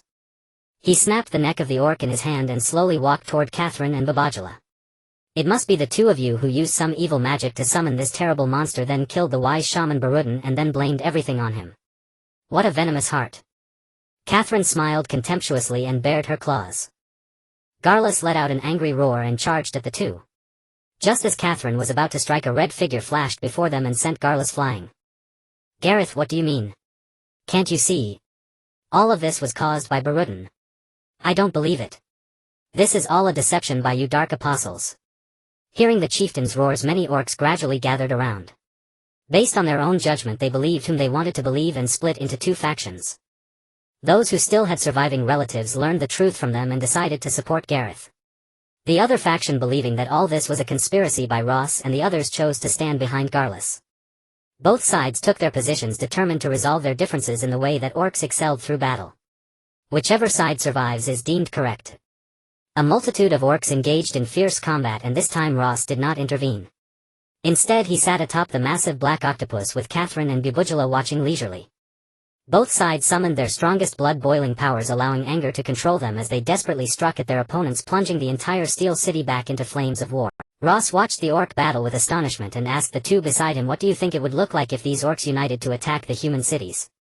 Babajala had already recovered significantly from his weakness, saying though these orcs fight bravely under the influence of their blood-boiling power, they appear invincible. However, everything has its weaknesses and these orcs are no exception. Oh. Do tell. Long ago the orcs did attack the human kingdoms. Initially humans faced these savage orc armies and suffered continuous defeats. In that war the human army was utterly routed. But later the human monarchs discovered a weakness of the orcs: they were not adept at besieging cities. Even when attacking camps with only simple defenses, they incurred heavy casualties because they always charged mindlessly. Yet even so, humans could not halt their downward spiral and still failed to turn the tide of battle. So how did humans eventually repel them? Babajala cleared his throat and replied seriously, it was due to the emergence of mages. Originally there were no mages in the human kingdom. It is said that elven mages brought magic to humanity, and since then humans gained the strength to contend with the orcs, thus saving the human kingdoms. So it was magic. I see now. It is precisely for this reason that every kingdom retains its own mage council, as people cannot guarantee that these orcs won't burst forth from the dark mossy plains to attack human camps. At that moment, as the orcs were locked in a fierce struggle, a massive black figure suddenly crashed down before them. It was Bull. He transformed into the familiar black creature with wings that Ross recognized, but now he had lost his left arm and blood was slowly dripping from the wound. Dust billowed and a powerful shockwave radiated outward. The orcs who had been fighting paused upon seeing the arrival of an enemy and turned to look at Bull. Bull paid no mind to the orcs nor to Ross and the others sitting atop the octopus. He raised his remaining arm and began to silently chant a spell. Ross had already summoned the light power within him. As he prepared to match Bull, a weak voice rang out, "Bull, where are you fleeing?" Everyone turned to see Ross' father, who had also lost an arm, standing weakly atop the wall of the steel city. Seeing Levi in such a state, Ross forgot about Bull and rushed toward his father to support him, hastily trying to stem his bleeding. Bull, however, ignored Levi and continued to channel his spell, drawing black smoke from the corpse of the octopus creature. Before long, a strange black and red orb appeared in Bull's hand. It was a black egg with 8 eyes, which he grasped tightly. "Barudin, it's time to repay your debts." With that, countless black smoke poured from the black egg, forming numerous creatures resembling orcs. The black eyes see all, only the royal power is eternal, dark servants. Look, heed my command. As Bull finished his incantation, all orcs except for the Falcon battle group had their eyes turn crimson and knelt on one knee. Seeing this scene, Bull had originally intended to annihilate the Falcon clan, but the searing pain from his arm reminded him to return quickly to the Black Spine Mountains. It was all due to that strike from the Holy Sauron that he had been gravely injured by a mortal with the power of the Azure Dragon. He glanced at Ross, noticing his golden glowing eyes and the presence of Levi next to him, who had forced him into his second form. Not wanting to linger any longer, especially since this task was already complete, Look, retreat to the Black Spine Mountains. With that, Bull flew away without looking back. Ross, wanting to give chase, was stopped by Levi. Upon turning back and seeing his father's condition, his heart ached and he lost any desire to pursue Bull. All orcs except for the Falcon clan mounted their wolves and raced toward the distant Black Spine Mountains. Gareth swiftly maneuvered through the vast orc army, searching for his friend Gaurus. When he spotted the familiar face, he lunged forward. "Bearskinned Gaurus, what happened to you? Wake up. The darkness is all behind Black Spine Mountain. We cannot go there, my friend." However, Gareth did not receive a reply from his dear friend. Instead, he was met with a merciless strike from Gaurus. Gareth collapsed into a pool of blood, uncertain of his fate. Bubujala saw Gareth fall and, fearing he would be trampled by the rampaging orc army, used a spatial spell to teleport him to his side. Though Gareth's breath had weakened to the point of being nearly imperceptible, he still murmured something. "Brother, don't go. You're still calling me brother when death is at your doorstep," Catherine said as she poured a potion, the same one Levi had taken, into his mouth. Ross, gazing at the potion in Catherine's hand, seemed to remember something. "Are you also a potion master?" "Not exactly, I am an alchemist. This potion was left to me by my sister, but I modified it with my alchemy and it's far more effective than the original." "They should be fine now. Let's rest here for a bit," Catherine said, stretching and lying down atop the high steel wall. Before them lay a ground scattered with corpses and ruins, while several members of the Falcon clan who had followed Ross and Gareth were searching for their chieftain. Ross seemed to understand what they were looking for and shouted to them, "Stop searching, your chieftain is here." Upon hearing Ross' words, the orcs slowly approached them. After confirming their chieftain was unharmed, they relaxed and began to scavenge for useful items in the steel city. A gentle breeze swept past the crowd. They had lost so much on this journey. Ross looked up at the sky. "Thank you, Grandma Anna." Ross glanced at Levi, but this journey also bore fruit, for he had finally found his father. His gaze lingered on his father's severed hand and he couldn't help but feel a pang of sorrow in his heart. Levi sensed his thoughts. "Are you worried about me?" Ross nodded. "It's all my fault. If I hadn't clashed with that monster, my father wouldn't have been harmed. A man who wants to accomplish something cannot be so timid and sentimental. It's just an arm, give it to him." "But there's no but about it, my child. You will face many challenges in the future. No matter what happens, you must have the determination to overcome all obstacles for your ideals." Ross nodded thoughtfully and Levi looked at him with deep affection, gently patting his shoulder. "Do you have any ideals, my child?" "Ideals? I don't have any. When I was in the mountains, my only wish was for my mother to be safe and for me to become stronger. Later on, when I left the mountains, I just wanted to find you, father. Now that has been accomplished." "Oh, what do you want to do next?" "What I want to do next depends on you, father. On me? Why is that? Libis' face was filled with confusion. He couldn't quite understand what this child was saying. Because if I want to accomplish this, you need to return to the village with me. And then... Ross stood up, brushing the dust off himself. Mother said that the next matters can only be discussed when we return to the village. Do you think I would go back with you? Ross gazed into the distance. I don't know, which is why I said what I want to do next depends on you. Levi burst into laughter. Alright. Alright. I'll go with you. It's time to return and take a look. At that moment a cough attracted everyone's attention. It was Gareth who slowly rose, pressing down on his wound. It seemed that Catherine's medicine had taken effect, as such a large wound had stopped bleeding without any bandaging and was now showing signs of healing. Thank you, a deep voice emanated from Gareth. Don't move around too much. Even though my medicine is good, you still need to rest. Ross looked at Catherine in astonishment. If this bloodthirsty old hag actually cared about someone else's life. Kid, why are you looking at me like that? No, it's nothing. After giving Ross a disdainful glance, Catherine approached Gareth to check his wound. After confirming there was no serious issue, she went to look at Libis' injury. Seeing that both of their injuries were not serious, Catherine finally showed a satisfied smile. Suddenly hurried footsteps approached as a strong female beastman ran to Gareth's side, accompanied by 3 small beastmen and a little human girl. Gus. Are you alright? Gareth forced a bitter smile. I'm fine. Have the tribesmen all relocated? Yes, they've all relocated. Gus, what should we do now? The entire Dark Mire now only has our Warhawk clan's beastmen left. Don't worry, I've decided to rebuild Iron City. Rebuild Iron City. Yes, the earlier prophecies of the Warhawk have come true. I believe darkness will soon sweep in from behind the Black Spine Mountains. If Iron City is not rebuilt, darkness will engulf the entire land. Bubujala listened intently to their conversation. Baal led the beastmen to the Black Spine Mountains, which was a sign of the darkness stirring again. This beastman who had not succumbed to the darkness would undoubtedly play a crucial role in the future. It seems that the darkness behind the Black Spine Mountains is stirring again. Rebuilding Iron City is a good choice. Can I stay and help you? Gareth was taken aback by Bubujala's words, then happily replied, of course you can. After some discussion, the group decided to part ways. Ross would return to the village at the foot of Mount Arthas with his father, and Catherine wanted to accompany them. Bubujala, however, chose to stay here to rebuild Iron City with the beastmen. Bubujala chose to stay because she wanted to teach magic to Dora, who was particularly close to Gareth. This would significantly enhance the strength of the Warhawk beastmen. Another reason was her curiosity about the operation of the Howling Fortress, which she wanted to explore. During the battle with Baludin, the arrival of those 2 nameless beings had greatly shocked her. It turned out that nameless beings could act in groups, and each one likely possessed the strength of a great mage. How could Bubujala not be anxious about such a powerful magical operation device? Ross wanted to help his father up, but Levi waved his hand. No need, him fine now. Seeing Ross about to leave, Gareth also struggled to rise with the help of the female beastman. Brother Ross, thanks to you this time, or else our Warhawk clan might have ceased to exist long ago. It was just a small effort, nothing to mention. Take this Warhawk. When you need our Warhawk clan's assistance, just have it notify us. No matter where you are, Gareth and the Warhawk clan will surely arrive.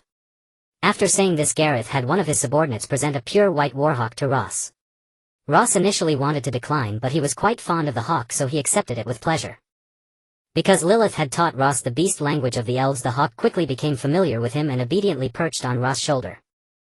Ross and Levi mounted their horses and bid farewell to everyone. Goodbye, brother Gareth. I see that although you beastmen are valiant, your equipment seems a bit lacking. I will have my elven friends send you some weapons and gear soon. This is too much, thank you, brother Ross. No need for thanks, see you again. Ross and Levi rode off, soon exiting the Dark Mire and entering the territory of the 10,000 Nations. At this time the 10,000 Nations was already engulfed in war. After becoming king, Gwen began his mad campaign for the unification of the 10,000 Nations. Under the leadership of the Lion Brigade, he consecutively conquered the surrounding small countries, triggering a chain reaction across the land of the 10,000 Nations, plunging the entire territory into chaotic flames of war. Inside the Werner Palace, Douglas hurriedly walked towards Gwen's room holding a letter in his hand. Your Majesty. I have urgent matters to report to you. Come in, what is it? The Eastern man you asked me to investigate returned from the Dark Moss Plains the day before yesterday, and he had an Eastern man with a severed arm with him. Returned? Where is he now? He is currently crossing our borders. From the route he is taking, it seems he intends to head towards the Malta Pass. Is he going to the Heirs Empire? I'm not quite sure. Do we need to intercept him? No, you won't be able to stop him. Let Sigurd keep an eye on him just as long as we know his movements. Douglas nodded in agreement and then handed the letter in his hand to Gwen. Your Majesty, there has been movement from the heir's empire. Oh. Have those cowards finally dared to come through the Malta Pass? Not quite, they have only stationed a large number of troops at the Malta Pass. What their next move is we do not yet know. Send someone to closely observe their movements to report to me immediately if they take any action. Understood. Douglas turned and hurriedly walked out the door. Gwen's room was bustling with people almost like a marketplace. Among them were officers reporting military updates and mercenary leaders coming to seek his favor. The countries that had fought against him were no different. During this time countless mercenary groups emerged on the land of all nations fighting for money and interests serving different countries. It can be said that Gwen personally ushered in an era belonging to mercenaries.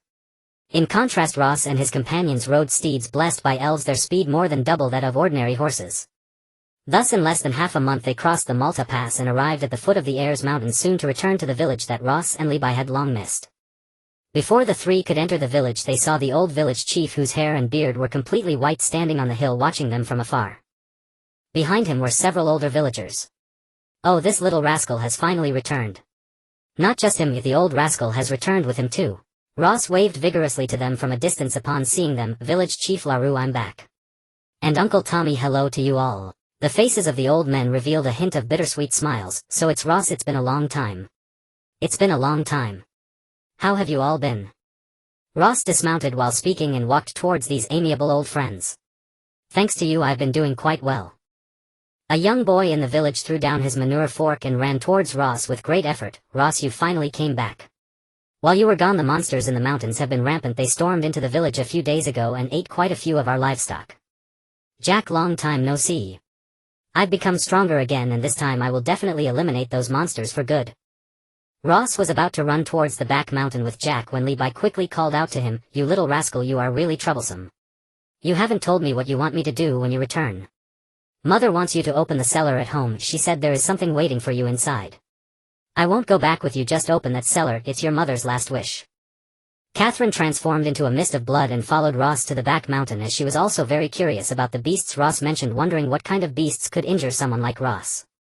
Levi wanted to say something more but was stopped by the old village chief. Let him go, I believe he should be able to completely deal with that trouble now. Levi chuckled, indeed this child at a glance is spoiled by his mother and you all. Watching Ross walk away, LaRue and the elderly could no longer contain their emotions, trembling as they grasped Levi's hand, tears streaming down their faces. My lord, you have suffered all these years. Levi with a serious expression helped LaRue and the other elders who wanted to kneel. What are you doing? You have done well in your tasks. The hardships I endured were my own choice compared to the grand cause. What does it matter? Young Master Ross has innate talent. I believe he should have already obtained the power of brilliance, right? Levi nodded and continued, let's go, I want to go home and take a look. It was still the familiar spot, still the familiar two-story small house. It was hard to believe that he felt no sentiment at all. Levi slowly pushed open that familiar wooden door. The joyful times of the past seemed to be just yesterday. He lifted the old sheepskin carpet, revealing a secret door engraved with a complex magical array. He took out the azure dragon jade pendant from his chest and placed it into the gap of the magical array, fitting perfectly. A wave of green light emanated from the azure dragon's tooth, soon filling the entire magical array. Levi gently pulled to open the secret door and walked in slowly while LaRue and the others waited for him outside. While they waited for him, they were also keeping watch for him, weren't they? It was still the familiar wooden table, still those familiar sheepskin scrolls, still the familiar furnishings. He sat down on the chair. He was familiar with memories of the past vividly replaying in his mind. It was here that he conceived the plan to perfect his own scheme. If the plan succeeded, then his grand ambition would surely be realized, that is to devour the gods. At this moment a familiar hand rested on his shoulder. I knew it would be like this. I wondered how you could leave me first. Isn't this part of your plan? A smile appeared on Levi's face, but I never said you had to fake your death. When I first heard this from our son, I was indeed a bit startled at that moment. The woman behind Levi turned to face him, sitting on the wooden table, her arms wrapped around Levi's neck. If I didn't do this, wouldn't our stubborn son come looking for you? So what do you want to do now? How do you appear in front of him again? Then just don't show up. Not show up. I bet you can't do it. How do you know I can't do it? Because you're not that kind of person. The woman said playfully, well, I don't care how you explain it to our son, is up to you as the father. After all of this was caused by you. Levi helplessly shook his head. My poor child is going to be tricked by his old dad again. Meanwhile Ross, who was running on the back mountain of the village, sneezed loudly. Damn. Who is talking about me behind my back? Catherine looked at Ross, who was swiftly running along the steep cliffs of the Ars Mountains, and couldn't help but ask, is this how you always walk on cliffs? Not really. At first it wasn't easy and it felt like I could fall off at any moment, but gradually I got faster. Catherine then glanced at the unremarkable Jack, noticing that he was also running across the cliff as if it were flat ground. Is this a problem of the village or of the people, or is it both? Catherine thought to herself. She emerged from the blood mist and landed beside Ross, and immediately a strange power filled her entire being. She closed her eyes earnestly, feeling this peculiar force. Suddenly she opened her eyes wide and looked up towards the village. Using her vampire eyes, she saw countless magical energies hovering above the village, forming a massive energy vortex. She couldn't help but exclaim, is it a magic field? This village is actually situated in a magic field, and it's a particularly suitable one for cultivation. Ross and Jack were both baffled, asking, what is a magic field? Have you heard of the magic web? Ross nodded, saying, I've heard of it, but isn't the magic web only effective for magic masters? Catherine shook her head, not entirely. Although the magic web is made up of magical energy, the magic field as a variant node of the magic web gathers a far greater amount of magical energy. This energy can form a special energy field that enhances the surrounding primal forces, greatly benefiting their enhancement and even significantly aiding physical strength. Ross nodded thoughtfully while Jack looked confused. Catherine then asked, who established this village? Ross and Jack both shook their heads. Ross slowly replied, I don't know. I asked the village chief about it, and he said he wasn't clear about the village's origins either. Hearing this deepened Catherine's confusion. What kind of person could establish such a treasure land in the Ars Mountains and build a village here? Just as Catherine was lost in thought, Jack's exclamation interrupted her. Ross, look. What is that thing? Ross chuckled, you've never seen this. And you still dare to say you fight beasts in the mountains every day? Jack pouted in grievance, I haven't fought any beasts. But I've truly never seen this before. Catherine looked ahead, where a massive black vortex appeared before her. This vortex had torn a huge crack in the mountainside, lightning flashing within as countless stones were sucked in and shattered. Ross slowly said, holding his beloved old Cutter King behind him, the beasts from behind the mountain came out of this vortex. Catherine and Jack were both stunned by Ross' words. What kind of beasts would rush out from this massive void? With a roar, a giant bear covered in black tentacles charged out from within. Seeing this bear, Ross was exceptionally excited while Jack nervously tightened his grip on his weapon. Finally, it's out. Ga area, today is your day of reckoning. Ross roared and charged at the giant bear. Catherine couldn't help but complain, you little rascal, you're not being honest at all. The beast you mentioned is actually a super-level void monster. What kind of monster are you really? This time Catherine had no intention of intervening. Instead, she found a comfortable rock and leisurely began to watch the battle between Ross and the giant bear. She turned to Jack, who was sweating from both hands and gulping nervously, hey. You stop fidgeting over there. Come sit here properly, you can't help him. This was the first thing Catherine said to him. Jack suddenly looked at Catherine, his face flushing slightly, but Ross. Can he defeat that big bear? Don't worry about it.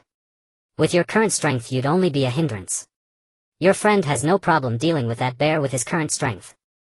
Sure enough, just seconds after Catherine finished speaking, the huge bear's head fell to the ground. Ross, glowing with a faint golden light, coolly sheathed his sword and walked towards the two. Catherine couldn't help but tease him, is this the beast you mentioned in the mountains? Yes. This was the strongest one among them.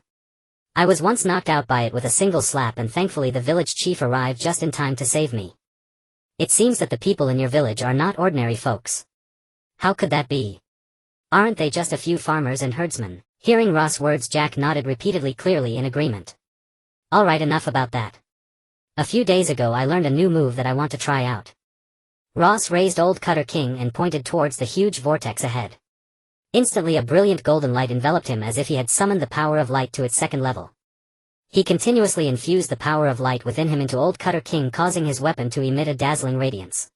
This light was so blinding and scorching that at that moment it felt as if Ross was holding not a weapon but a sun. Ross firmly planted his feet, wielding the sun-like weapon behind him, and with his strong hands filled with the power of hope he swung it forward with great force. Solar Blaze Strike. With Ross' voice, the massive sun shot forth like a blazing fireball from his hand, racing towards the enormous vortex at an astonishing speed. Immediately smoke filled the air, the earth trembled, and a blinding white light spread outward, making it impossible to open one's eyes. Catherine and Jack watched in shock as everything unfolded before them, their mouths agape, unsure of what to say. They could only desperately shield their eyes from the blinding light while trying to maintain their balance against the rushing waves of energy. As the dust settled the scene before the three left Ross astonished. The massive vortex along with the mountaintop had vanished completely, leaving only an empty void. Whoa! Was that strike really that powerful? I feel like this pit can rival the one blasted by Goodf in the past. Jack! Are you not aware of your own strength? Catherine shot a displeased glare at Ross. I only knew this strike would be powerful, but I didn't expect it to be this ferocious.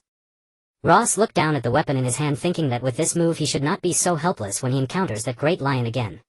He put away the old Chopper King and walked down the mountain. The white battle eagle that Gareth had given him also descended from the sky, landing on his shoulder. Ross walked straight to his mother's grave when suddenly shock filled his eyes. He rushed forward, realizing that his mother's grave had been dug up by someone and the body was nowhere to be found. Ross followed the scattered soil debris until he arrived at the familiar small house, standing there in astonishment. Jack and Catherine were also frozen in place. Jack trembled as he said, "Brother Ross, did your mother come back from the dead?" Ross swallowed hard. "Don't say such nonsense." A familiar voice came from inside. "Mother? Is it really you?" Tears had filled Ross' eyes as he slowly pushed the door open. He saw that familiar figure sitting at the old dining table, and across from her sat his father. Ross' mother showed him the same kind smile and beckoned him over. "Mother, this isn't a dream, is it?" Wang Jiangli gently caressed Ross' face. "No, it isn't." This feeling was undoubtedly that of a mother. "Mother, father, I have found you. Our family can finally reunite." Wang Jiangli nodded and then looked at Li Bai. "When my old ailment acts up again, I know my days are numbered. Originally I thought it would be good to end it all like this, but I couldn't bear to part with you. Moreover, it felt so unfair to leave without seeing your father just once. So I took the 1,000-year cold ice pearl and sent you to find your father. Because I knew that no matter how many years it took, as long as you retrieved your father, our family would surely reunite." Ross looked at his mother and Li Bai with confusion. "Why is that?" "Because my Azure Dragon power has the ability to regenerate severed limbs and bring the dead back to life," Li Bai said as he showed Ross his arm, which had already regrown. Ross' eyes were filled with wonder. Does this Azure Dragon power really have such miraculous abilities? Li Bai nodded, taking out his Azure Dragon pendant and placing it in Ross' hand. "Can you feel the power inside it?" Ross tightly gripped the Azure Dragon tooth in his hand as the surging physical strength poured into his body. "Wow, it's so strong. I can feel a particularly powerful force flowing into me." Li Bai smiled slightly. "Yes, this is the essence of the Azure Dragon power, which originates from the physical strength of our bodies. It is this unfathomable force that allows us to breathe, speak and run." Li Bai continued, "In the distant east it is quite common for people to practice the power of the source of life. If you have the chance in the future, you can visit our hometown in the distant Qin." Daqin. Ross' eyes were filled with longing for this distant land, thinking that if he had the chance he must go and see it. "Ross, brother." A voice interrupted the conversation of Ross' family. It was Jack, trembling as he pushed open the door to Ross' house with Catherine. When he saw Ross' mother sitting at the table squinting and smiling at him, Jack froze on the spot. "Jack, it's been a long time." "Oh my, it's a ghost. Aunt Jiangli has come back from the dead," Jack shouted as he tried to flee out of the house. Ross, with a dark expression, kicked a stool, perfectly tripping Jack. "What are you screaming about? Look clearly, this is my mother, your aunt. Where did this ghost come from? What are you doing, Ronner? How can you treat your friend like this?" Ross' mother scolded Ross while helping Jack, who was crawling on the ground. When Jiang Li's hand touched him, Jack couldn't help but shiver. But when he felt the warmth of Jiang Li's hand, he came to his senses. "Is it really you, aunt?" "Silly child, what are you saying?" "Of course it's me." "What? What's going on?" "This is a long story, you will understand later." Suddenly a series of loud rumbling sounds echoed from the sky, followed by the deafening sound of hooves. Li Bai still sat with his eyes closed at the table, stroking the Azure Dragon tooth in his hand. The time has finally come, faster than I imagined. Under the gaze of the crowd, Li Bai slowly stood up and walked out of the small house, and Ross and the others naturally followed. As they stepped outside, Ross saw a cavalry unit arriving at the mountain village's entrance. At that moment they were in a standoff with the villagers led by the village chief. In the sky several strange stone statues flapped their wings and hovered. "Pa! The dogs of the Heirs Empire still want to enter my mountain village, they can forget it." In front of the village chief, a cavalryman fell off his horse and the leader had blood seeping from the corner of his mouth, indicating he had suffered quite a bit. Catherine saw this scene and her suspicions were confirmed. This cavalry unit of elite heirs soldiers and the 10 or so magic restraining statues did not dare to force their way into this small mountain village, indicating that the people here were far from ordinary. The fallen knight wiped the blood from the corner of his mouth and displayed a strange smile, courteously saying, "Elder, this is all a misunderstanding. We did not come here to start a war, we are here to invite someone." Lilith shot him an annoyed glance. You speak nicely about inviting someone, but I see you are here to abduct someone." The knight seemed very afraid of the old man in front of him, nervously waving his hands. No, no, no. We truly came to invite someone. What about those flying magic restraining statues? And that old man Tesfu is also here with you, right? These are all orders from His Majesty. If we don't have these, it would be hard to say if we can return alive, let alone invite someone. Lilith wanted to say something more, but when he saw Li Bai approaching, he stepped aside. "My lord, these soldiers of the Alsi Empire are truly detestable. I will drive them away." Li Bai waved his hand. "No need. I would like to see what they are really here for." "Did Goodwin send you?" The knight, upon seeing Li Bai's tattoo and his sculpted physique, immediately bowed. "Precisely. Your Majesty, we have come to invite Lord Azure Dragon to tutor." "Oh. To tutor what for?" "His Majesty only said it has been long since the Iron Triangle shared a drink." Hearing this, Li Bai wasted no more words. "Understood. Let me prepare and I will go with you." Rose looked at his father, a pang of sorrow in his heart. After all the hardship of reuniting, were they to part again? "Father, must you go?" "Yes, and you and your mother will come with me." "We are to go with you." Li Bai, who had just embraced Wang Jiangli, smiled and beckoned to Rose. "Our family has finally reunited. How could we be easily separated? From now on, wherever we go, we shall be together." Rose nodded solemnly. Li Bai raised his hand to the villagers. "Old friends, our reunion has been but a few days and I must depart again. But worry not, we shall meet again soon." The young villagers, unfamiliar with this Easterner bidding them farewell, merely watched in silence. Yet the elders, tears streaming down their aged faces, waved their arms in farewell to the Easterner named Li Bai. As Rose, his parents, and Catherine turned past the mountain before the pass, they saw a magnificent carriage already waiting for them. The four entered the carriage. With the sound of horns, the knights set off at a gallop toward Tudor. Behind the convoy, the knight who had been bloodied by Ralph approached a carriage and waited beside it. As the window opened, a strikingly handsome face appeared, marred by a prominent scar across the entire visage.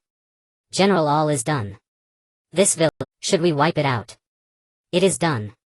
His Majesty commanded that this village be spared for now, it may yet prove useful." "Understood." The young man drew the carriage curtain and pulled up the scarf around his neck to cover the conspicuous scar. He returned the black egg with 8 ears to his pocket. "Follow the main force." "Let's go," he said to the driver. As one of the mightiest empires on the continent of Quiras, the Alsi Empire boasted a network of official roads that crisscrossed the land, built broad and spacious. This imposing carriage convoy sped along the imperial highways, reaching the royal city of Tudor in no time. Rose was no longer the ignorant child who would stick his head out the carriage window to look around. Now he preferred to converse with his mother and his long-lost father about recent events. He shared the life of the past few years with his mother, but his father shared little of his own experiences. After all, 15 years in the cramped cell of Howling Keep was hardly a tale worth telling. 5 days later, the speeding convoy gradually slowed.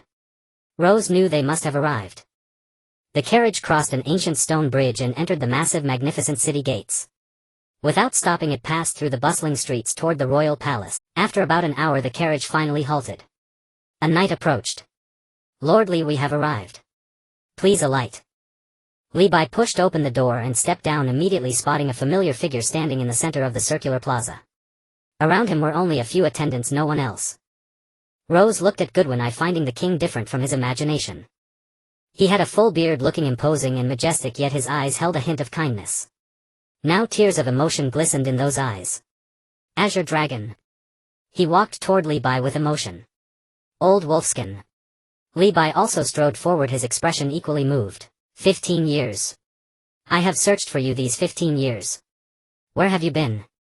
Li Bai glanced back at Rose, then said, "Let us talk as we walk." Goodwin noticed Li Bai's gaze and turned to Rose. "Is this your son?" "Precisely." "Your Majesty has keen eyes."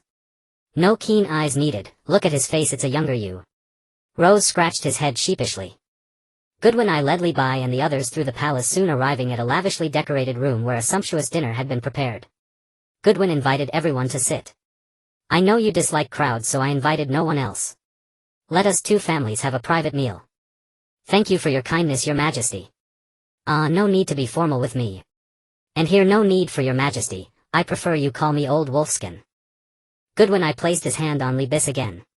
Brother, you haven't told me where you've been all these years. Have you heard of Howling Keep? Goodwin I looked at Libai in shock. Heard of it? Does such a prison really exist? No wonder I could never find you. I'm sorry for worrying you. Some nameless ones suddenly appeared in the village where I was. At that time, for reasons I could not fight them, so they captured me and imprisoned me in Howling Keep on the dark tundra. Brother, you must have suffered greatly. Goodwin I grasped Libis' hands, tears streaming down his aged face. Father, I am here.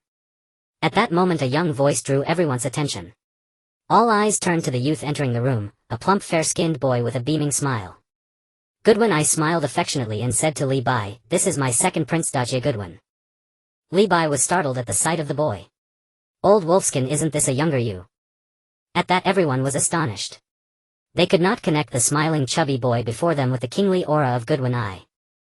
Tit for tat. You allow your son to resemble you but not mine to resemble me. Libai paused, then burst into laughter, and Goodwin I joined him. In this joyful atmosphere the grand feast officially began. After dinner Goodwin wanted to talk more with Libai, while Rose, his mother, and Catherine tactfully excused themselves. After everyone had left, Emperor Goodwin I and Libai suddenly became serious. Goodwin I spoke first. Qinglong, why have you been avoiding me since sealing Anna? Because I do not know how to face you. Do not know how to face me. Yes, that incident from back then lingers in my mind, making it impossible for me to forget. Hearing Libis' words, Goodwin I became exceptionally agitated. He grasped Libai tightly with both hands. You cannot forget that incident. Do you think I can forget it? The 76 people in the entire village, their faces before they died are still vivid in my mind. Do you know the torment I have endured? Libai turned his head, no longer looking at Goodwin's face. I know my inability to forget is not because of you. Do you understand that? Goodwin I also turned away, no longer looking at him. Then why is that? Libis' lips trembled slightly. Forgive me, my old friend, there are some things I cannot tell you, but everything I have done is to confront the being that forced the three of us into a desperate situation, not because of you. I understand. Since that's the case, you may leave. I only wanted to see you again. If you wish, you are always welcome here. I know, but I will not leave because we are friends, are we not? Tears welled in Goodwin's eyes. Yes, we are friends. Two friends sealing away their old friend and then not contacting each other. Is this what friendship means? You haven't come to find me for so many years. Why do you say now that you want to stay by my side? You should have felt it too, right? Some terrifying things are about to unfold on the Tsuesa continent, which is why I want to stay by your side. Isn't this the situation you wanted to see? You played quite a role in these events, did you not? It seems you know quite a bit. Of course, and I also know that 15 years ago you secretly came here and even touched this thing. Goodwin I took out a black egg with a single eye from his bosom, 6 eyes already wide open on it. No. Do not let this thing appear before us. Goodwin I finally smiled. Then why did you touch it back then? I think it has something to do with that nameless being, right? Libai remained calm. It seems you know everything. Should I thank you for enduring 15 years of punishment for me? Ha ha ha, no need. We are both free-spirited people, why cling to such trivial matters? Goodwin I also changed his frown into a hearty laugh. Qinglong, you haven't changed at all. Let's end here for today. Come back with your son another day, I have important matters to discuss with you. Understood, then goodbye, my old friend. After a peaceful night the next morning, Ross wandered alone in the depths of the Tudor royal city in the Arles Mountains. Upon seeing the massive cathedral in the center of the city, curiosity compelled him to take a closer look. He navigated through the maze-like royal city. When he arrived at a narrow alley, several masked intruders blocked his path, and behind him several cloaked figures also appeared. Seeing the striking thorn rose emblem on the face masks, Ross seemed to understand something. He slowly drew his weapon. Didn't I tell you before? Do not come looking for trouble with me again, this will only add to the bloodshed.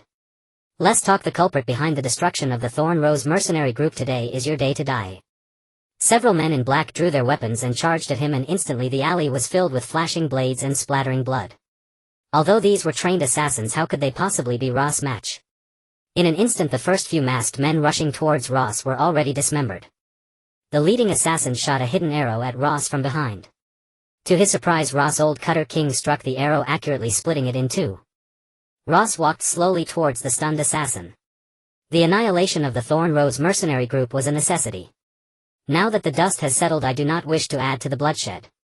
However, today has taught me a lesson: when you act you must be resolute, if this too is a form of mercy. Ross swiftly drew his blade, sending the last assassin on his way, then wiped the blood from his blade and continued toward the massive cathedral. The Altis Cathedral, the main church of the Three Gods sect, had stood for countless centuries, long before the establishment of the Alsi Empire. Ross slowly walked into this magnificent cathedral. At the center stood sculptures of the three gods: the god of love Saltis, the god of war Sephiros, and the god of harvest Sadalans. Ross' gaze slowly swept over the stained glass, which depicted the story of the three gods leading 72 disciples to dispel darkness and bring peace and tranquility to the world. Suddenly he stopped. One figure looked familiar.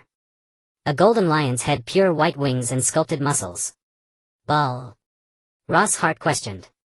But upon closer inspection something seemed different, though he couldn't pinpoint what. Suddenly a clear choir caught Ross' attention. Following the sound, he saw a group of clergy gathered around a woman singing the gospel of the three gods.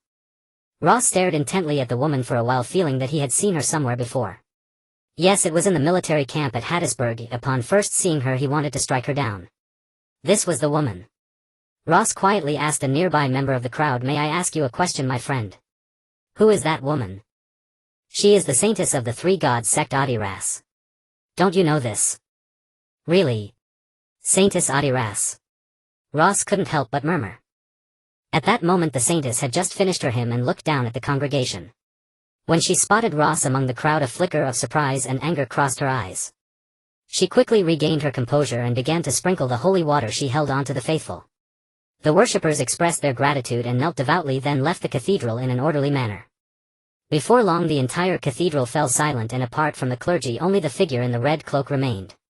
Ross smiled broadly, watching Saintess Adiras on the stage. "This believer, do you have any sins you wish to repent for?" "Of course I have. One day I trespassed into the military camp and I seek the forgiveness of the three gods." Attila's paused. "This believer, I see you are a warrior, right? Dying gloriously in battle is an honor for a warrior. If there is no need for you to repent for that. What if I were a woman?" As Ross uttered these words, several monk soldiers behind Attila's brandished their weapons and moved closer to him. "Who are you to dare come here and cause trouble?" With a furious shout from the man, Ross was pushed out of the church by the monk soldiers, yet a nonchalant smile remained on his face. "Humph. If you dare come again, all that awaits you are the dungeon and the whip. Get lost." Ross stared blankly at the departing monk soldiers, still pondering the woman from earlier. Attila's. How interesting it was that the esteemed saintess of the Three Gods Church appeared in that military camp, which made Ross curious. "Brother Ross. Brother Ross." A clear voice rang out behind Ross. Turning around, he saw the cute chubby little boy, the second prince of the Alsi Empire, Daiji. "Hello, your highness. Where are you headed?" Ross felt a strange sense of familiarity towards this second prince, in stark contrast to the feeling he had towards his own brother. Daiji smiled sweetly. "I have nothing to do, just like to wander around in the city, especially since I happened to see you being pushed out by those monk soldiers." Ross chuckled, scratching his head. "Yeah, I never expected to be so unpopular with those monk soldiers. By the way, your highness, may I ask you something?" "Go ahead." "Do you know the Saintess Attila's inside?" "Sister Attila's? Of course I know her." "Why do you know her too?" "Not well, just met her once." "Once? I just happened to come over to talk to her about something. Come with me. She is really nice. It would be great for you to meet her as well." Looking at the innocent and kind-hearted Daiji, Ross couldn't help but be curious. "Your highness, what do you usually like to do?" "What do I like to do? Of course I love to travel the world, traversing snowy mountains, running across grasslands. These are my favorite things. However, recently my father has suddenly become strict, not allowing me to go out. Otherwise, how could you possibly see me in Tudor City?" Daiji excitedly boasted to Ross about how much he loved to travel and the countries he had visited, along with the friends he made there. "You all wait here for us, we'll be right back." Daiji instructed the soldiers following him to wait outside the Alsi Cathedral, leading Ross directly to the building behind the church. They passed through a long corridor and arrived at a square patch of grass surrounded by buildings, where Attila stood with her hands clasped together in the center. "Sister Attila's!" Daiji exclaimed excitedly. The girl opened her eyes and ran towards Daiji with a beaming smile. "Your highness."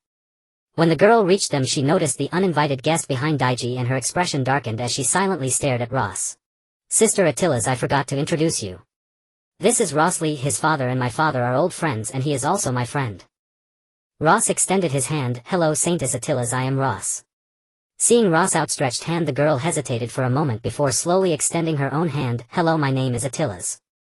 By the way, Sister Attilas, I had the craftsman repair your pair of daggers, but I think they may not be as good as before.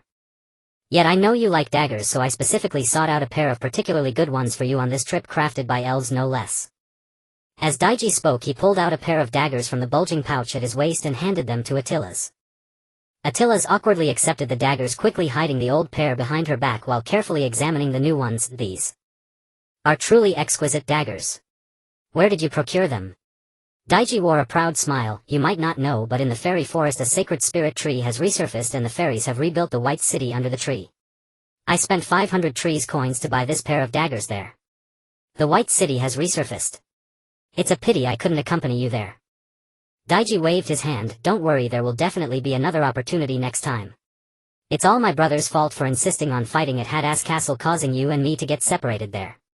By the way, Sister Attilas, I haven't had the chance to ask you, have you found the person who broke your dagger? I must make him pay. Hearing this, Ross awkwardly scratched his head and Attilas glanced at him, equally awkward. Daiji walked ahead, completely oblivious to the change in their expressions, and continued, that person is truly despicable. Not only did he break your dagger, but he also knocked you out and locked you in a box. Since he is in the army of the Alsi Empire, I will definitely find him and avenge you. Suddenly Daiji turned his head and said thoughtfully, could he be from the Lion's Brigade? He is so wicked, it's very possible he is one of them. If that's the case, it could be troublesome. At this moment Ross, who had been silent, suddenly spoke up. Are the people from the Lion's Brigade very bad? Daiji nodded heavily. Yes, very bad, very bad. My brother and father have warned me since childhood to be wary of the Lion's Brigade, especially that kid from the Cavendish family. Why?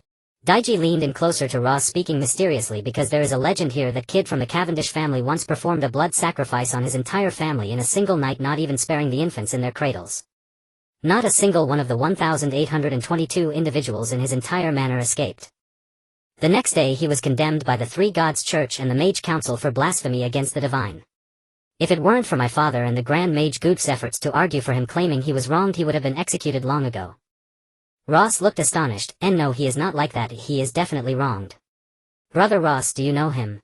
Not only do I know him, but we are also friends because he saved me from your brother's hands. You were saved by my brother. Roth nodded. Some matters are too long to recount, perhaps another time. I must take my leave, I have urgent business. Please forgive me. Brother Roth, where are you going? Your father has summoned me. With a swift somersault Roth leapt onto the rooftop, and vanished from Daiji's and Athilas' sight within moments. Brother Roth truly is impulsive, off he goes without a word. Daiji, I've always felt an ill omen about him. An ill omen? What exactly gives you that impression? To me Brother Roth seems perfectly admirable.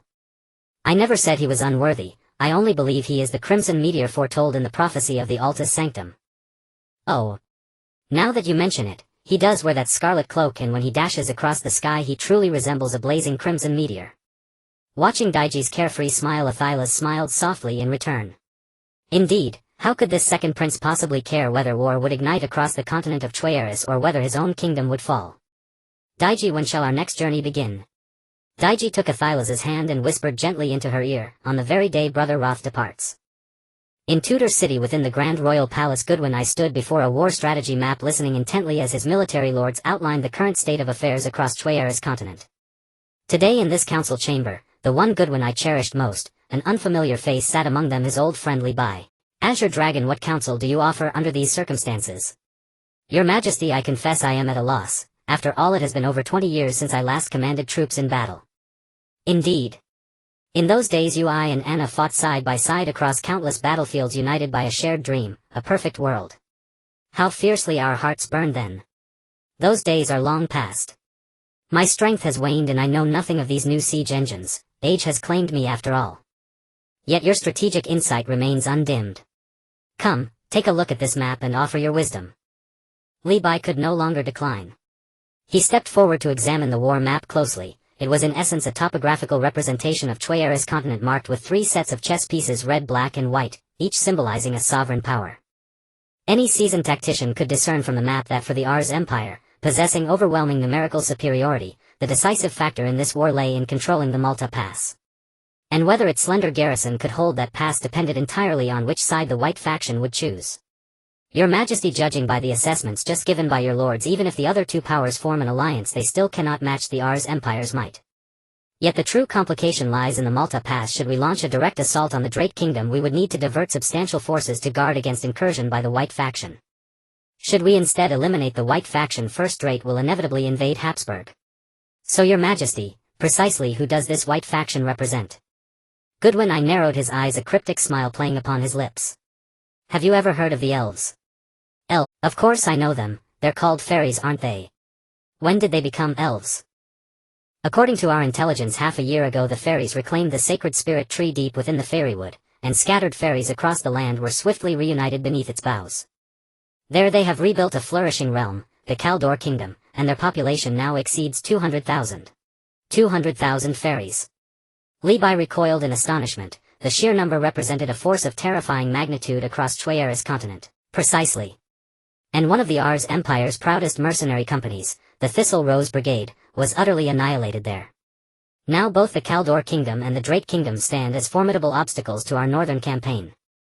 At these words a subtle fleeting expression crossed Levi's face, one of quiet unease, so brief and faint it escaped immediate notice. So the sacred spirit is indeed as legendary, its power so profound that within a single year it has birthed, built and revitalized an entire kingdom. Goodwin I nodded solemnly. Indeed. This nascent elven kingdom could have been a loyal ally in our northern expedition, had my inept eldest son not provoked their king out of personal ambition and sent the Thistle Rose Brigade to crush them. Thus friendship turned to enmity. Your Majesty, might we begin instead with the Drake Kingdom? From what your lords reported, its monarch once served as a commander under the Alsi Empire. Upon hearing Levi's words the assembled knights and warlords exchanged awkward glances. Goodwin I sighed deeply and replied with weary resignation. True, he was once the pride and glory of this realm. That young man possessed extraordinary talent, I nurtured him relentlessly, yet some matters are best left unspoken. A traitor who betrays the Alsi Empire and abandons the triune faith shall be crushed by my own hand. Levi fell silent, realizing the war had already reached an impasse. He stroked his chin at a loss for words, when suddenly Goodwin I placed a hand upon his shoulder. My old friend, do you too believe this war places the Alsi Empire at grave disadvantage? You hesitate, but there remains but one path to break this deadlock. And for that I require your aid. My aid? Yes, my old friend. Why? As far as I can see, I hold no decisive influence in this war.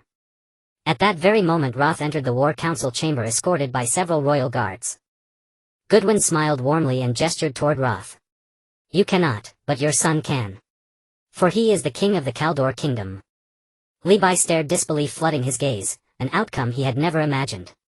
He stood frozen, speechless, rooted to the spot. Ross was about to greet Goodwin and Levi when he heard this remark and slowly lowered his hand, which had been raised halfway. He forced a shy smile and said, Father, your Majesty, is there something you wanted to discuss with me? Levi looked at Ross with a complex gaze while Goodwin I wore a warm smile as he embraced Ross. My dear nephew, we have called you here today to discuss a matter. What is it, your Majesty? Please go ahead. Goodwin I, resting his hands on Ross' shoulders, led him to the war strategy board.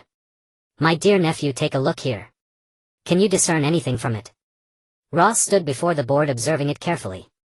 Being naturally intelligent, he quickly understood what the pieces represented on the board, which was designed to be straightforward and easy to comprehend. However, he spoke up, Your Majesty, what is this? I don't understand. Goodwin I chuckled lightly. This is a war strategy board depicting a forthcoming military campaign. A military campaign? Your Majesty, I have lived in the mountains since childhood and know nothing of warfare. My dear nephew, it does not matter if you do not understand. All I require is your promise that you will not interfere in this war. Interfere in this war? Your Majesty, I have no such ability.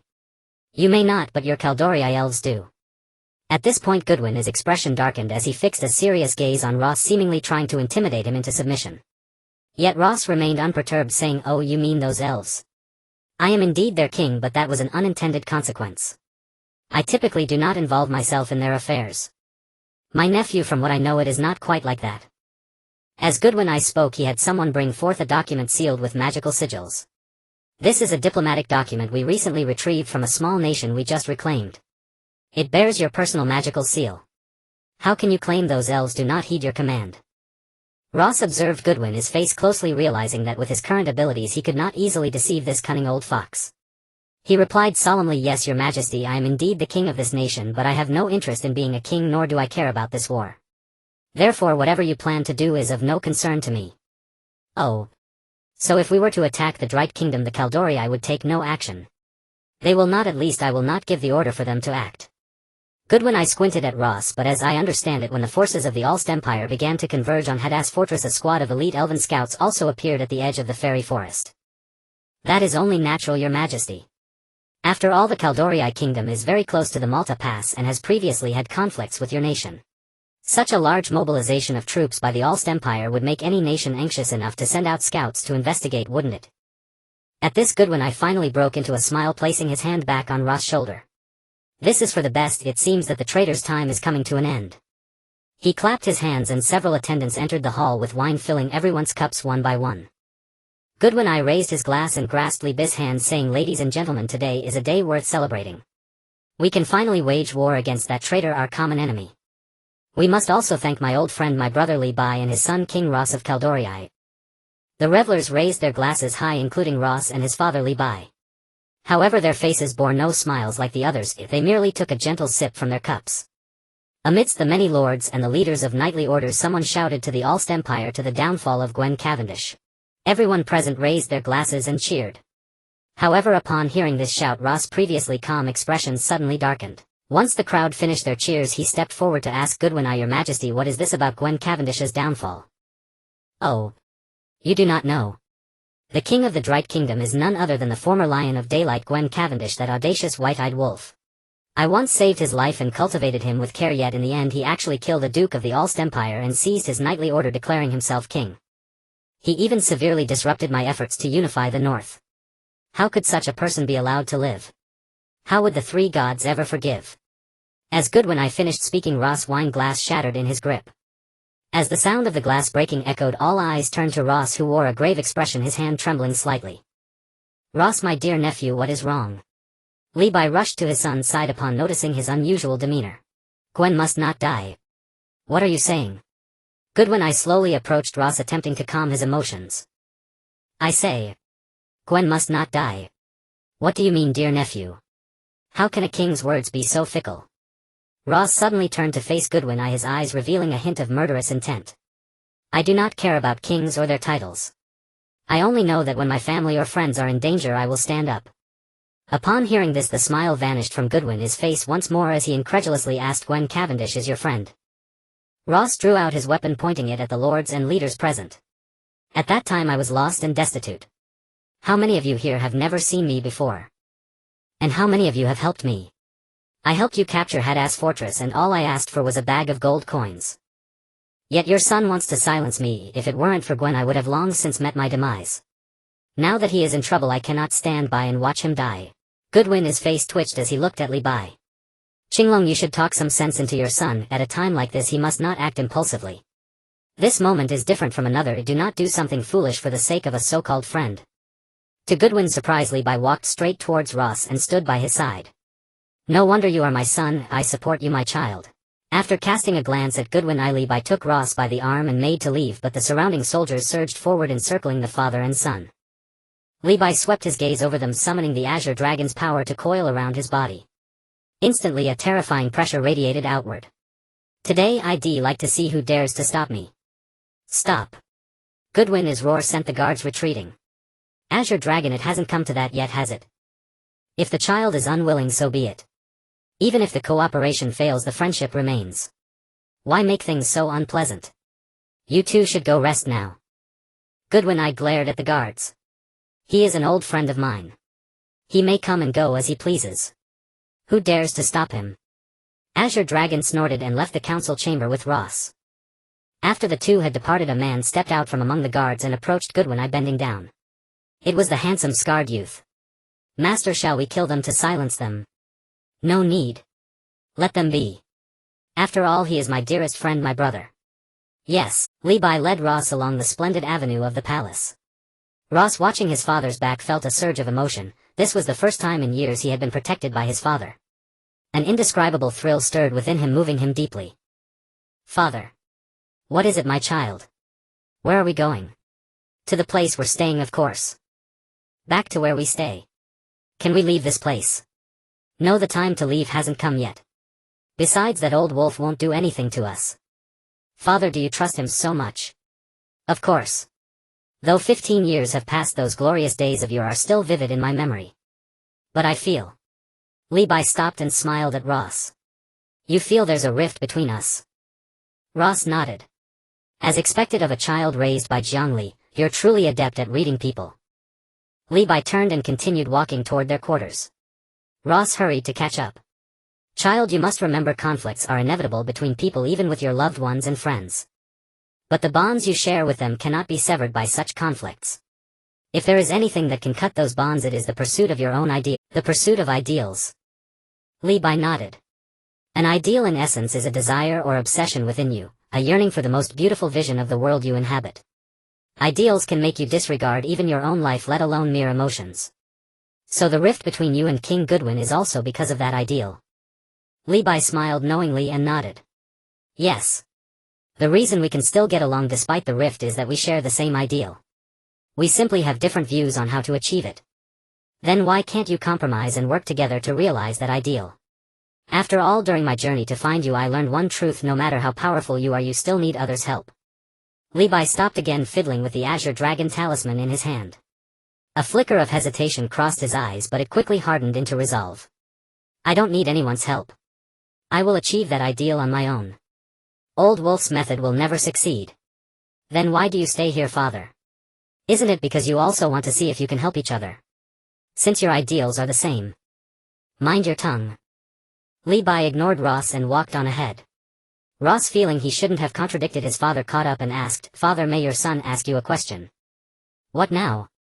Lebi's tone was stern. Why is Goodwin I called Old Wolf? Lebi's expression softened. Have you heard of a wolf in sheep's clothing? Yes, but what does that have to do with Old Wolf? You've met Goodwin's second son. When I first met Goodwin, he was like Daiji, an innocent, plump royal child. He was full of naive fantasies. Anna and I used to call him a little white lamb. Later, because of some events, he forbade us from calling him that. He said he wanted to be a sheep in wolf's clothing. A sheep in wolf's clothing. Why? Because he said kind-hearted sheep can never protect themselves or their companions. He wanted to be like a sheep disguised as a wolf, mingling with the pack, eating the wolf's flesh and drinking its blood. Hearing this, Ross' heart trembled. Eating the wolf's flesh and drinking its blood. From his father's few words, he seemed to glimpse how Goodwin I had transformed from a harmless little fat boy into an emperor. Levi glanced at Ross and continued, so you must never trust this king who single-handedly built the Alsi Empire. He is no ordinary man. Ross nodded solemnly. What are you two talking about? A gentle voice interrupted their conversation. Ross recognized it instantly. It was his mother. Mother. Ross smiled and walked toward her. Nothing important. I was just telling him some old stories. What's there to tell about old stories? Come in and have something to eat. Wang Jiangli's face beamed with joy. Seeing the father and son getting along so well warmed her heart. After eating, Ross bid farewell to his parents and returned to the room assigned to him. He leaned against the balcony, gazing out the window, lost in thought. Ideals. What are they? Do I have any? He asked himself. I must have some, right? After all, my parents' well-being is an ideal of mine. Maybe one day I'll have an ideal like Father's. But what is Father's ideal? Just then Ross caught a glimpse of a figure darting past his window. From the fiery red hair, it was unmistakably Catherine. Since entering the city, her whereabouts had been erratic. Ross rarely saw her.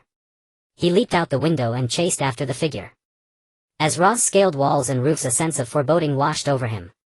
Why hadn't Catherine turned into a blood mist? One red and one black, two figures continuously traversed the streets of Tudor.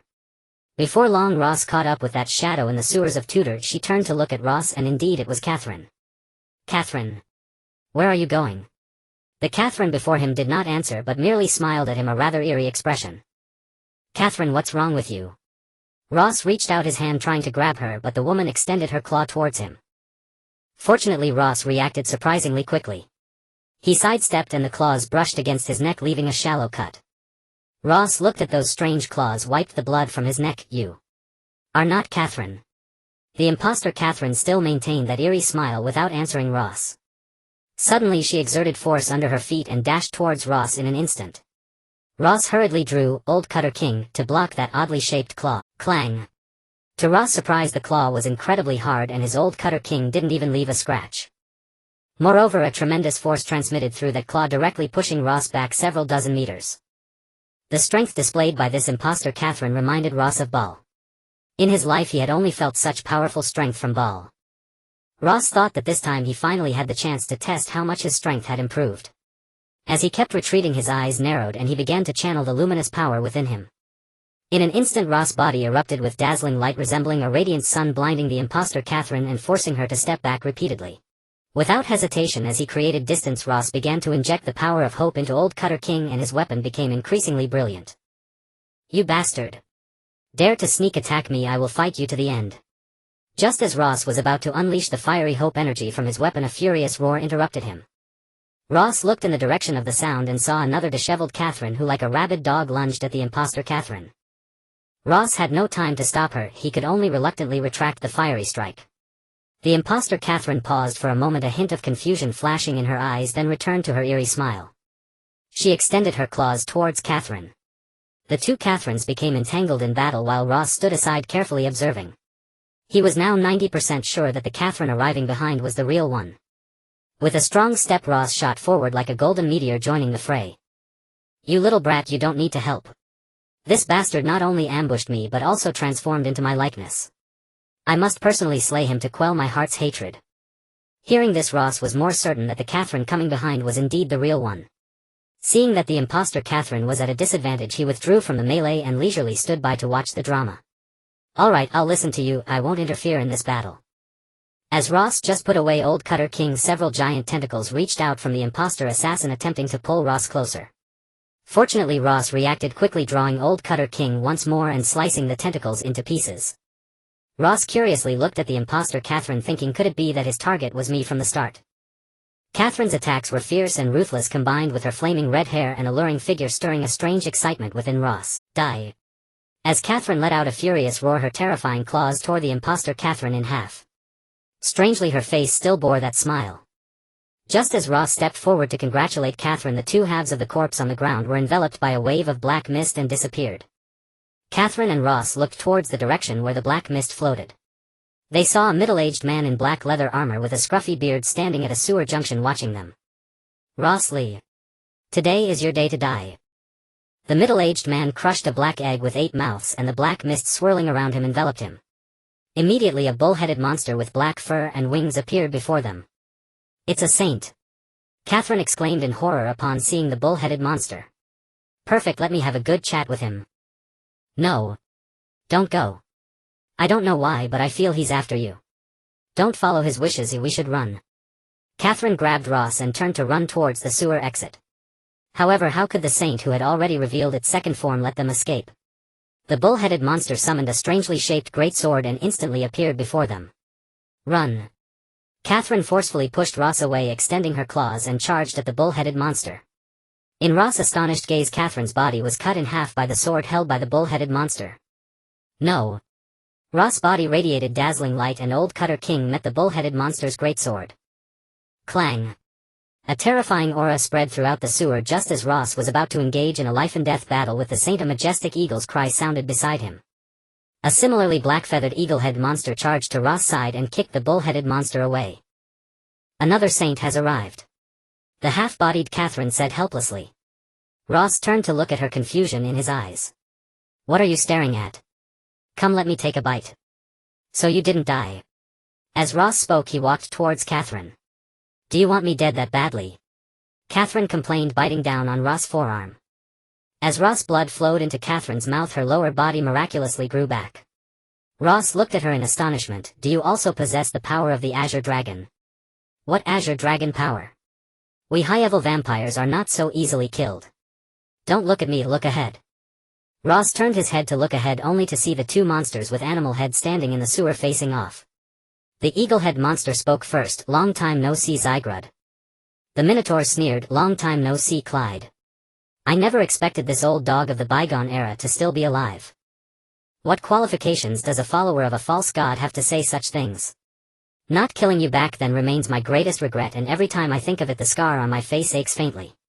The eagle-head saint then raised his right hand and a dizzying wave of energy spread outwards, conjuring unsightly images that abruptly appeared before Ross and Catherine. Saint Domain Garden of Pleasure. Ross felt as if he had entered another world. The once filthy sewer around him had transformed into a splendid palace. Within the palace, silks and satins fluttered with numerous bathing pools and lavish beds scattered throughout. What made one blush were the handsome men and beautiful women wandering about, all engaged in unspeakable acts. Ross' face flushed intensely and all the hair on his body stood on end. He glanced to find Catherine beside him, their clothes having vanished, and they stood naked in the palace. Shaking his head, Ross looked again at the two saints, noticing they too were no longer in their terrifying forms, and now they floated naked in the palace. Clyde, your lowbrow tastes have not changed one bit. What do you mean by my lowbrow tastes? In this garden of pleasure everyone sees their innermost desires, if thus it is your lowbrow taste, not mine. Revealing his true form, Clyde lunged at Sigurd, who had also shown his true nature. The Minotaur, now revealing its true form, had lost its earlier heroic demeanor, mechanically swinging its arms to fend off Clyde's attack. With the other hand still clutching its head, it looked like a trapped beast.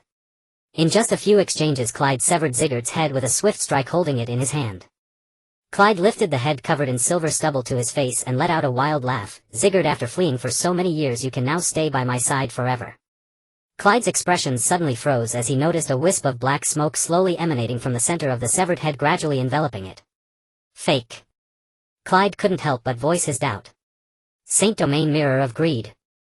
With the utterance of those words, the mirror before Ross shattered and the scene reverted to the grotesque surroundings of the sewer. Ross looked at Catherine, who was also staring back at him, and their faces flushed as their eyes met. Bang bang. The violent sounds once again caught their attention as they turned to see the two monsters, now restored to their saint forms, clashing and colliding in the sewer.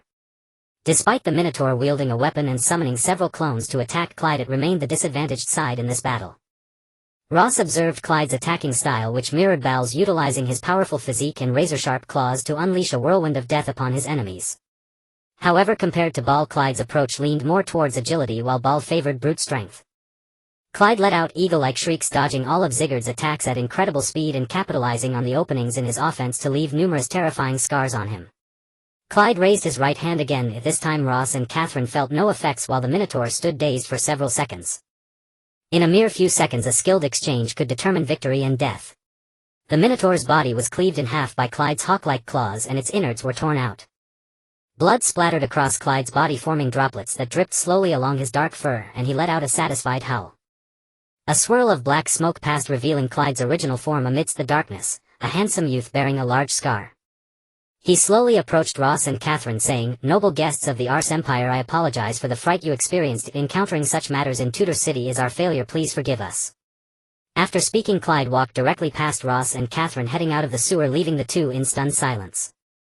Catherine gradually regained her composure and said, "It seems we have underestimated the strength of the Alsi Empire. To have an 8th level saint willingly act as their hound here is unexpected. After all, this empire is the only one named after ours. It seems I need to inform my elven kingdom to prepare some defenses." Just then a rift in the void opened in the sewer, and a creature resembling a black maggot crawled out from the shattered lower half of the Minotaur, quickly escaping into the spatial rift.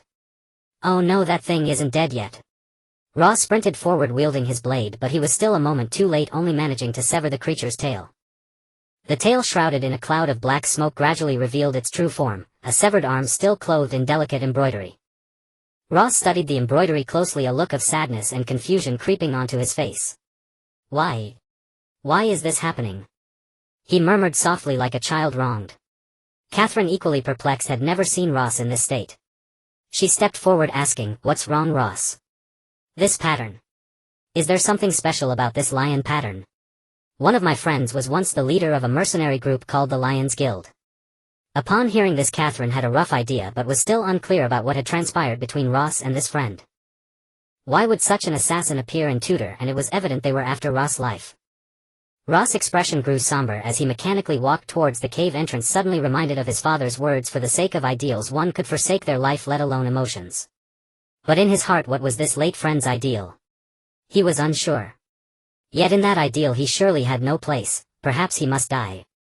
Ross and Catherine found a manhole and climbed out of the filthy sewer. The sunlight was glaringly bright, but Ross' mood felt heavy. Far to the northwest in a dungeon within the city of Verna, a crack in the void slowly opened and a half-decayed black maggot crawled out, falling with a thud into a blood pool filled with remnants. As the maggot fell in, the blood in the pool visibly diminished while the maggot gradually grew larger, enveloped in a shroud of black mist, eventually transforming into a middle-aged man with silver hair and stubble. He slowly rose, pulling a filthy blanket over himself, and walked toward the dungeon's exit. Soon this middle-aged man changed into an exquisite attire and appeared in the palace of the Drait Kingdom. He knelt before a man clad in silver armor with golden hair, his face filled with self-reproach and fear. "Zigru, why have you returned in such a state? How did the task I assigned you fare?" "I am incompetent. The task was not completed. From your appearance I already guessed you messed things up. I did not expect St. Clyde to appear and tutor and even act for that Eastern boy. Explain what happened." "I apologize, Master. I only intended to complete my original task, but upon seeing him enter tutor and participate in the military conference, I feared he would interfere with your plans. Thus I took matters into my own hands, intending to eliminate him once and for all." "You wanted to kill him? How dare you defy my orders? What about your loyalty?" Though Gwen did not erupt in fury, he calmly uttered a single sentence, yet the murderous intent was evident in his eyes. This was the first time Zigru saw the intent to kill in Gwen's gaze. Sweat dripped from his face, for he understood what it would mean if Gwen truly wished to kill him. "I deserve death. I am willing to bear any punishment from my master. Death is not necessary, but you must be punished for disobeying orders. Go and receive a bone-scraping punishment." Zigru clenched his teeth and struggled to utter a single word. Gwen slowly turned his head, fixing his gaze on his most trusted aide, Douglas, the leader of the Tiri Dragon Knights who had accompanied him for many years. "Douglas, prepare yourself. If the Tiri Dragon Knights will march with me tomorrow." Then Ross looked around at the group of knight leaders who had come to pledge allegiance after he acquired the nine-eyed black egg. "You all prepare as well. Tomorrow we will march into the fairy forest. Since there have been significant issues with Zigru, we must resolve the elves of Caldorii swiftly. Otherwise, if the Ares Empire launches a full-scale attack, we will find ourselves in a disadvantageous two-front war." The leaders acknowledged the order and exited Gwen's palace. Just then a lean man approached Ross and knelt on one knee. "Babalais, please ensure this letter reaches the hands of the Elven King of Nordor by tomorrow." "Yes, Master, I will deliver it." As a wave of black mist enveloped him, Babalais transformed into a black war eagle and flew out the window into the sky. After issuing a series of commands, Gwen slowly looked at the war sand table before him. At this moment the Drait Kingdom had expanded more than threefold in just a year, and with the aid of the Black Egg the kingdoms he occupied could transform overnight into loyal subjects and soldiers. His power now far surpassed that of the former Lion Core, yet the Caldorii kingdom, which could have been his ally, stood like a nail driven into the fairy forest. Though this nation alone posed little threat, if it sided with the powerful Ares Empire, only destruction awaited him. Thus he decided to take a risk, gambling on attacking the Caldorii kingdom, praying for a swift and decisive destruction of their capital, White City. "Your Majesty, are you still troubled by the matter of war? Do not worry, you are always invincible, aren't you?" At that moment a gentle voice interrupted Gwen's thoughts, followed by soft hands resting on his shoulders. It was his queen, Princess Cece. Gwen reached out and placed his hand on Princess Cece's hand, revealing a faint smile. "I am not worried. As you said, I am indeed invincible, am I not?"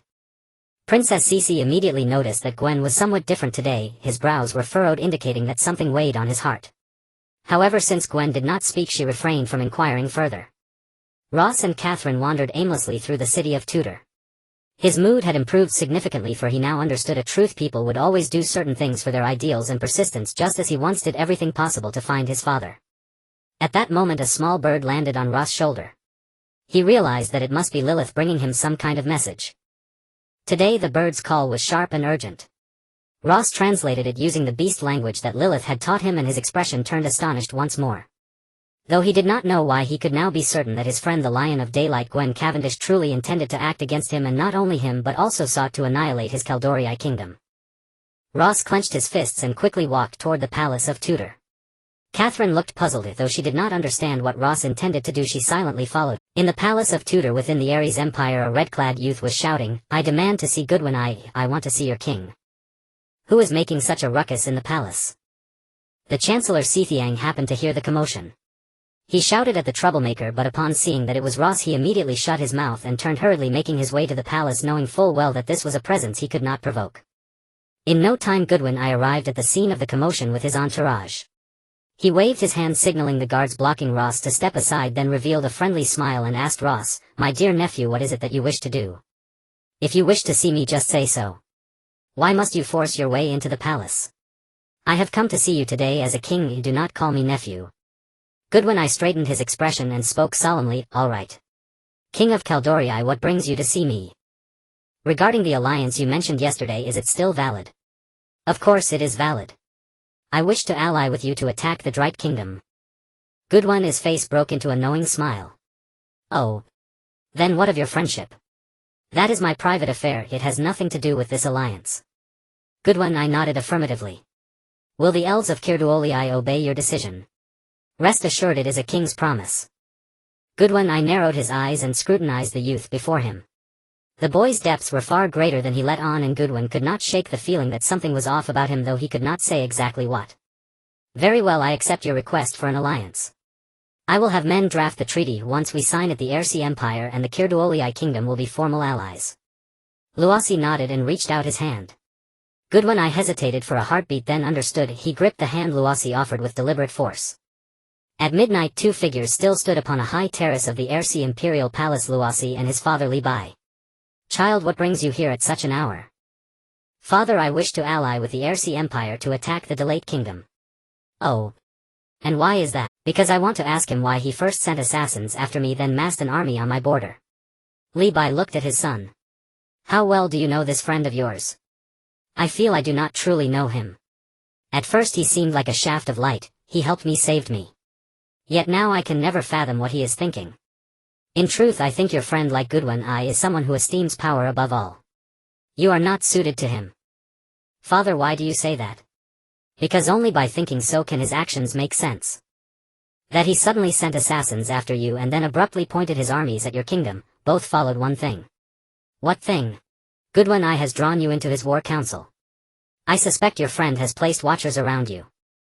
If you stand with the Alsi Empire, then he will surely act, this suggests. Li Bai could not bring himself to voice the next words, for he saw that the boy called Goodwin seemed to hold a considerable place in his son's heart. Child, I understand it means his kingdom and his throne matter more to him than you do. You mustn't say it like that, son. War must not be guided by impulse. Such conduct befits a king. It is the behavior of one who answers for his realm and his people. Victor's right history, his betrayal of the Alsi Empire, if it failed, would bring consequences beyond imagination. I understand, father. But I too am a king now. To preserve my realm I have no choice but to go to war with him. Li Bai nodded with relief. Yes. Your father is proud of your sense of duty and responsibility. Father, do you support my decision? Now the path before you is clear. Unite with the Alsi Empire to repel the delayed invasion. But understand this, when the Drait Kingdom falls, that will be the moment you and the Alsi Empire fall into conflict. I understand, son. At the same hour in the Tudor royal city, a manor was ringed by the royal household's Yulin Taiwei. Goodwin his Chancellor Xixiang paced to a man and asked, Tell me, Chersi, what were you thinking? Not only did you scatter the Jingji Meigui mercenaries, you cannot even control your subordinates. You say you tried to assassinate His Majesty's dear friend's son and failed. Do you take your life for granted? I failed to discipline my men. I, Chersi, am willing to accept punishment. Very well. Then your head shall serve our purpose. Chersi's heart lurched. Is this His Highness' will or His Majesty's? Both, Setiong replied. This war is too important to the Alsi Empire. We can do without your head, but with it we add luster. The treaty will be all the firmer. Chersi laughed aloud. All I possess was granted by the Empire. What is a single head for the sake of the Empire? Take it. Only if that Luasi lives will I fear the glory of the Alsi Empire may fall. Go then, go with peace. That Luasi will come to keep you company, simply not now. That comforts me. Long live the Alsi Empire. The Yulin Taiwei raised their blades and brought them down. Chersi's head rolled upon the ground. The next day, within the resplendent halls of the Alsi Imperial Palace, an unprecedented ceremony of alliance was underway, an occurrence without precedent in the Empire's annals. For in the eyes of the Alsi Empire there are no true allies. Other nations exist only as objects to be conquered.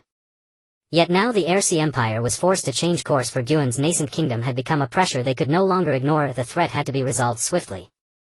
The Kirduolii Kingdom proved crucial. A state once not especially strong had come to wield the power to influence this war.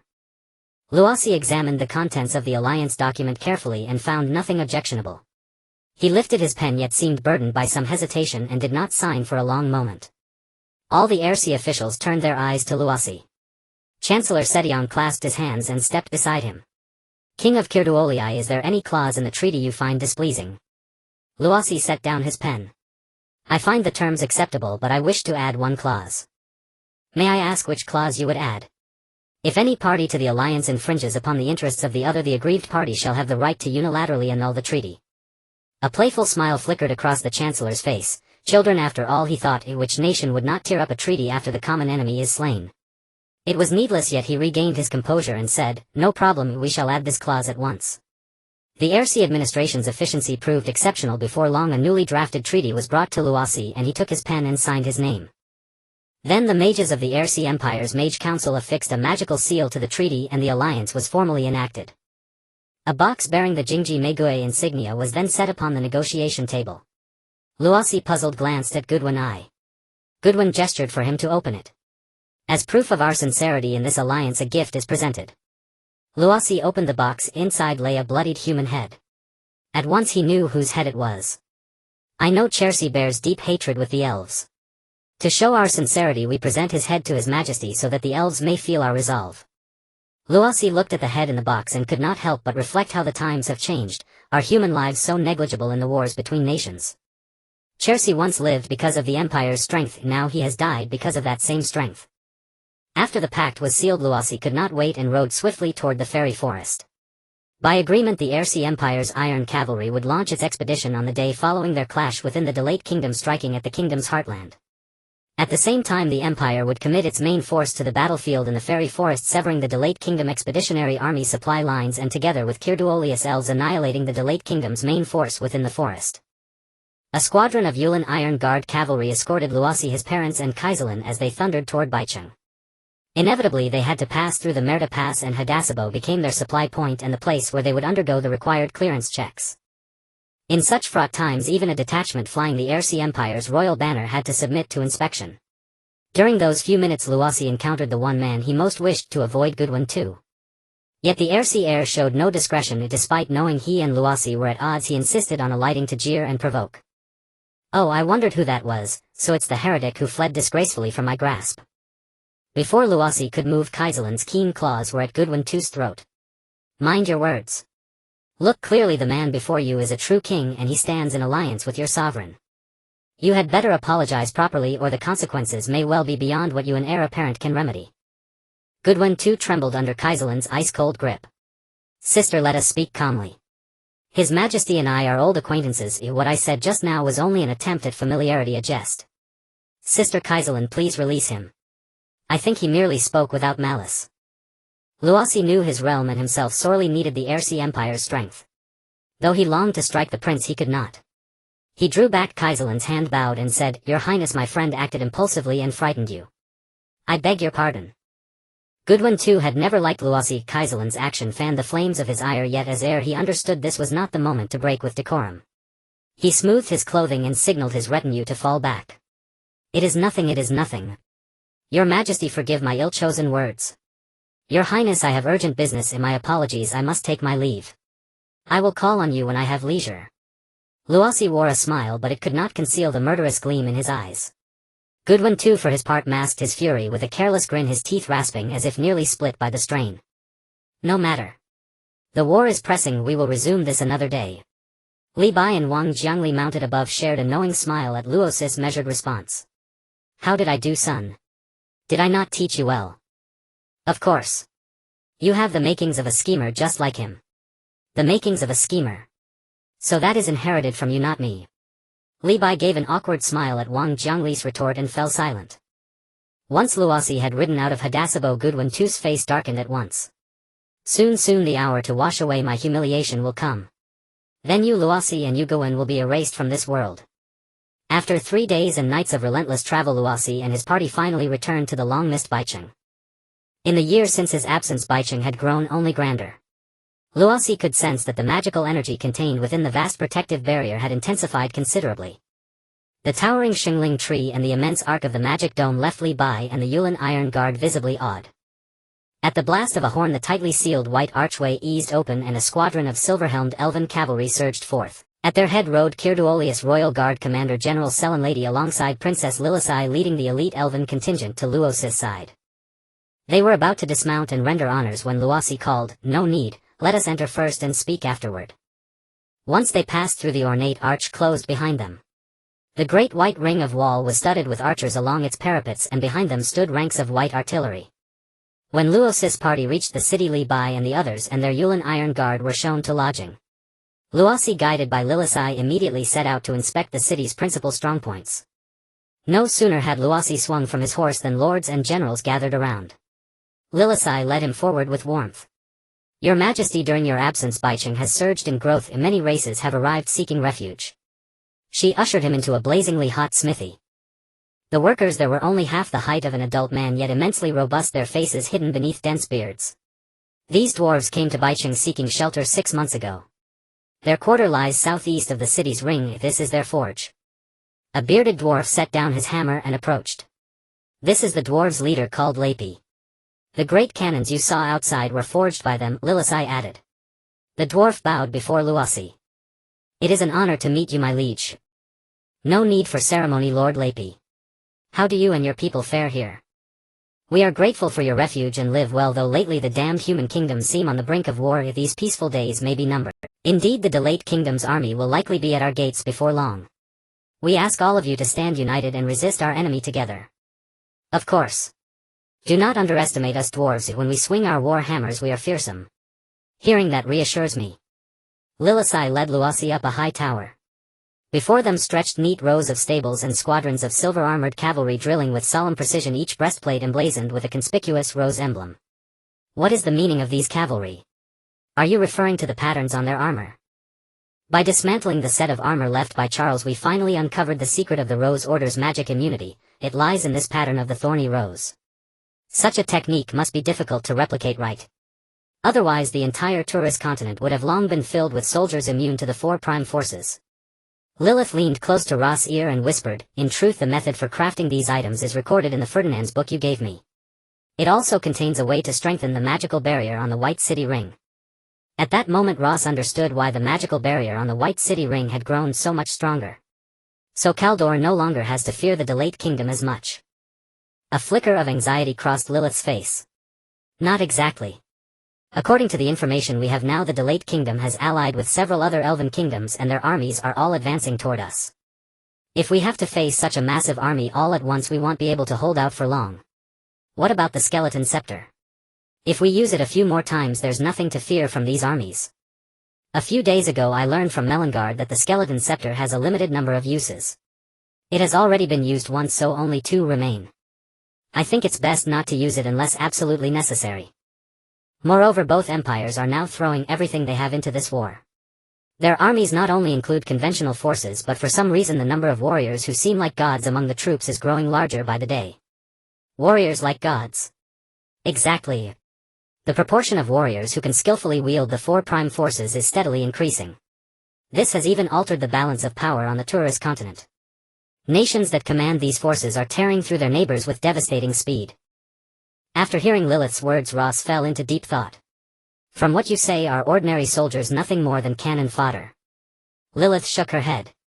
Not entirely. Even with powerful prime force users, a large-scale mortal army is still the key to victory in war. After all, war is not merely about slaughter. Ross nodded in agreement. Continue preparing everyone for battle. This will be the first war since the founding of the Kaldor Kingdom. We must win, we cannot afford to lose. Seeing Ross' resolute expression, Lilith and the lords and generals felt a surge of confidence, their belief in overcoming the powerful enemy growing even stronger. Ross rode the familiar old dog king side by side with Lilith as they passed through the streets of White City. The citizens on both sides stepped forward to pay their respects. Even with the great war looming, Ross saw no trace of fear on the faces of these people. All he could see was confidence and even smiles. This piqued Ross' curiosity.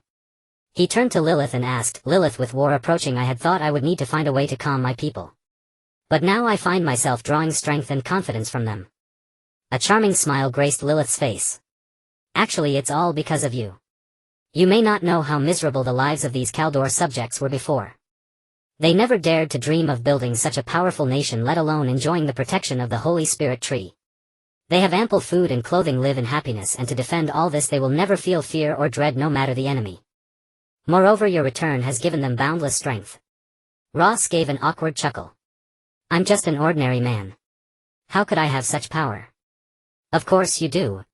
You not only drove away Baal but also crushed the invaders during our darkest hour.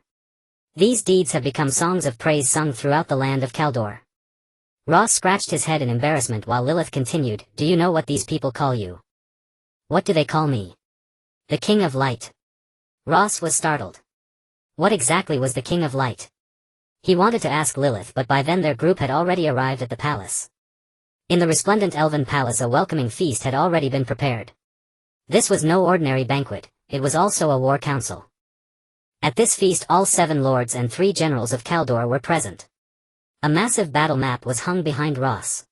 After everyone reported their duties and the intelligence they had gathered, they sat quietly in their chairs awaiting Ross' decision. Ross glanced at his father and mother, who nodded at him with certainty. He smiled knowingly and turned to the war advisor beside him. How many days until the Delate Kingdom's army reaches the fairy forest?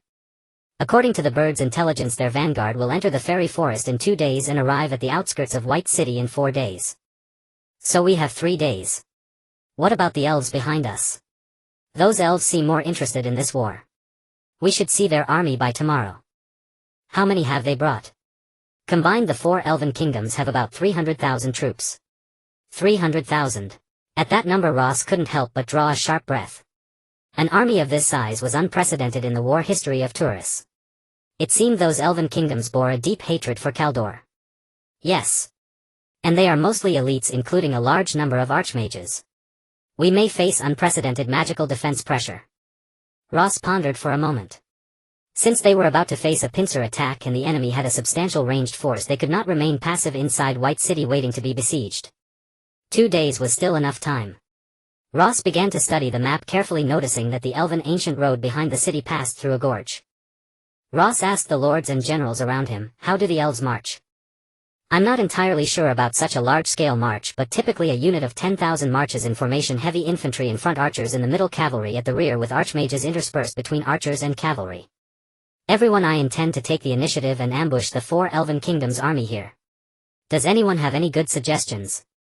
Ross pointed to the gorge behind the Holy Spirit tree. Your Majesty, we have considered that approach, but both flanks of the Latane Gorge are sheer cliffs, troops cannot scale them, so it is impossible to lay an ambush. The speaker was a female elf, the Ranger General of Kirduolii named Wayne Wona. Indeed, as General Wayne Wona observed, it is exceedingly difficult to set an ambush there. The peaks on either side of the gorge are nesting grounds for thunderbirds, treacherous to climb, and any disturbance below would likely provoke those irascible beasts to attack. General Ceylon Lady added. Ross considered for a moment and then said, if that is so, I will use the Skull Scepter here to sever the elven forces' communications while you lead a detachment of elite cavalry to ambush 10 li from the gorge. After I create a disturbance within the gorge, you strike. How does that sound? After consulting the map, the lords and generals agreed to Ross' proposal. If the Skull Scepter can indeed be employed inside that gorge, we are confident we can reduce this elven army by more than a third. Ross smiled. We need not even take a third, we only need to hold this elven host long enough so they dare not assault Baicheng, for the Alsi Empire's army will arrive in 4 days. Then we shall sally forth from Baicheng and in concert with them annihilate the forces of the Delate Kingdom. The assembled lords and generals had indeed heard news of Ross' alliance with the Alsi Empire, yet they still harbored reservations toward that supreme human power and were not wholly convinced it would come to their aid. Seeing their expressions, Ross immediately understood their misgivings. He clapped his hands. Bring that thing forward. 2 Imperial Iron Guards of the Alsi Empire carried a black box engraved with a rose motif into the banquet hall. Do you remember the captain of the Thorn Rose mercenaries whom we let go? I will never forget, exclaimed the scarred elf, now promoted to captain of the assault scouts for his battlefield valor. His name was Kai Landesai. This is his head. To demonstrate the Alsi Empire's sincerity in this alliance, they have presented it to us. Ross ordered Kai Landesai to take Cherce's head from the box. After identification, he cast it into a prepared magic brazier. Flames leapt and reduced Cherce's head to ashes. The elves' faces broke into grim, vindicated smiles. Ross raised a hand to quiet them. If you have no objections to this deployment, make haste and prepare. We depart for Latane Gorge at midnight. Yes. Armor and weapons rang, hooves clattered, warhorses snorted. The whole of Baicheng was a bustle that night. Parents bade farewell to sons, wives to husbands, children to fathers, yet no face wore sorrow, for they knew their sons, husbands and fathers marched with the Light King to defend their homeland. With the city on war footing, it was not long before a disciplined elven army had mustered at Baicheng's north gate. At Ross' command the column advanced toward Lataine Gorge beneath the torchlight. Lilith came to Ross and placed the gilded skull scepter in his hand. Be careful and keep yourself safe. When you climb Lataine Gorge be sure to draw the hood of your cloak. If you disturb the Thunderbirds you will be in peril and the elves will notice something amiss. Rest assured we shall return triumphant. You must safeguard Baicheng and protect this realm. Lilith nodded gravely and watched Ross depart. After a night's march dawn was paling the horizon. Before Lataine Gorge all was silence as if nothing existed there. Only a red figure continued to climb toward the heights of Lataine Gorge, Ross himself. Ross found numerous vast nests upon the sheer cliffs, each occupied by monstrous birds that resembled golden eagles clad in lightning feather, immense creatures whose very gaze radiated ferocity. He skirted them with extreme caution, fearful that startling such colossal beasts would doom the ambush. Ross found a perch with sweeping views and waited in silence for the elven army's arrival. The sky was fully bright, scouts threaded the woods probing the environs. After passing the gorge they sounded their horns and the army of the elven kingdom appeared on the distant horizon. They pressed on to survey further, but after marching roughly 10 li they vanished into the thickets of the fairy forest before they could send any Ross gazed at the silver-white dragon of soldiers below. If the elven kingdom had truly spared no expense in its assault on Kirduolii. The vast host stretched for leagues. Seeing their immaculate formation, Ross wondered what devastation they would wreak if they reached Baicheng's gates. Ross did not strike at once. He waited, certain he would sever that serpentine column once it had passed 10 li beyond the gorge. He harbored another design as well, to see whether he could wait for the army's siege engines. Destroying those would be his principal triumph. At last, after the vanguard had passed the gorge, he spotted scattered siege implements.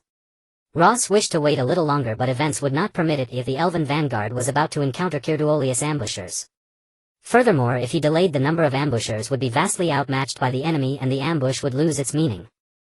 Ross raised the skull scepter high. Countless gilded skeletons manifested around him and the long-absent skeletal mage drifted back into place behind him. My skeletal warriors charge at my command. A chilling scream that seemed to come from hell pierced the air above the combined forces of Noldor and the other 3 elven kingdoms. The well-organized elven army simultaneously gazed towards the sky, only to see a golden army of skeletons wildly diving down upon them. The elven army was originally the most formidable and disciplined force on the continent of Quercy, but upon witnessing the divine-like skeleton soldiers, fear spread across their ranks. A powerful enemy is not to be feared. What is truly terrifying is an enemy that cannot be defeated.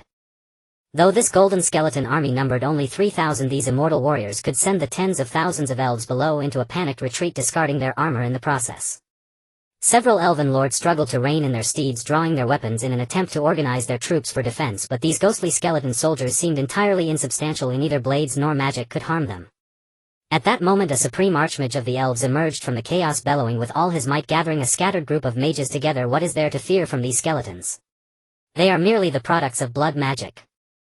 All the mages gathered at the front, preparing to use the radiant light to banish these filth from hell back to where they came. With his rallying call, the previously disorganized elven central army finally began to form a semblance of a battle line as more and more mages moved to the front, beginning to chant the most effective spell against these skeletal undead. Radiant light.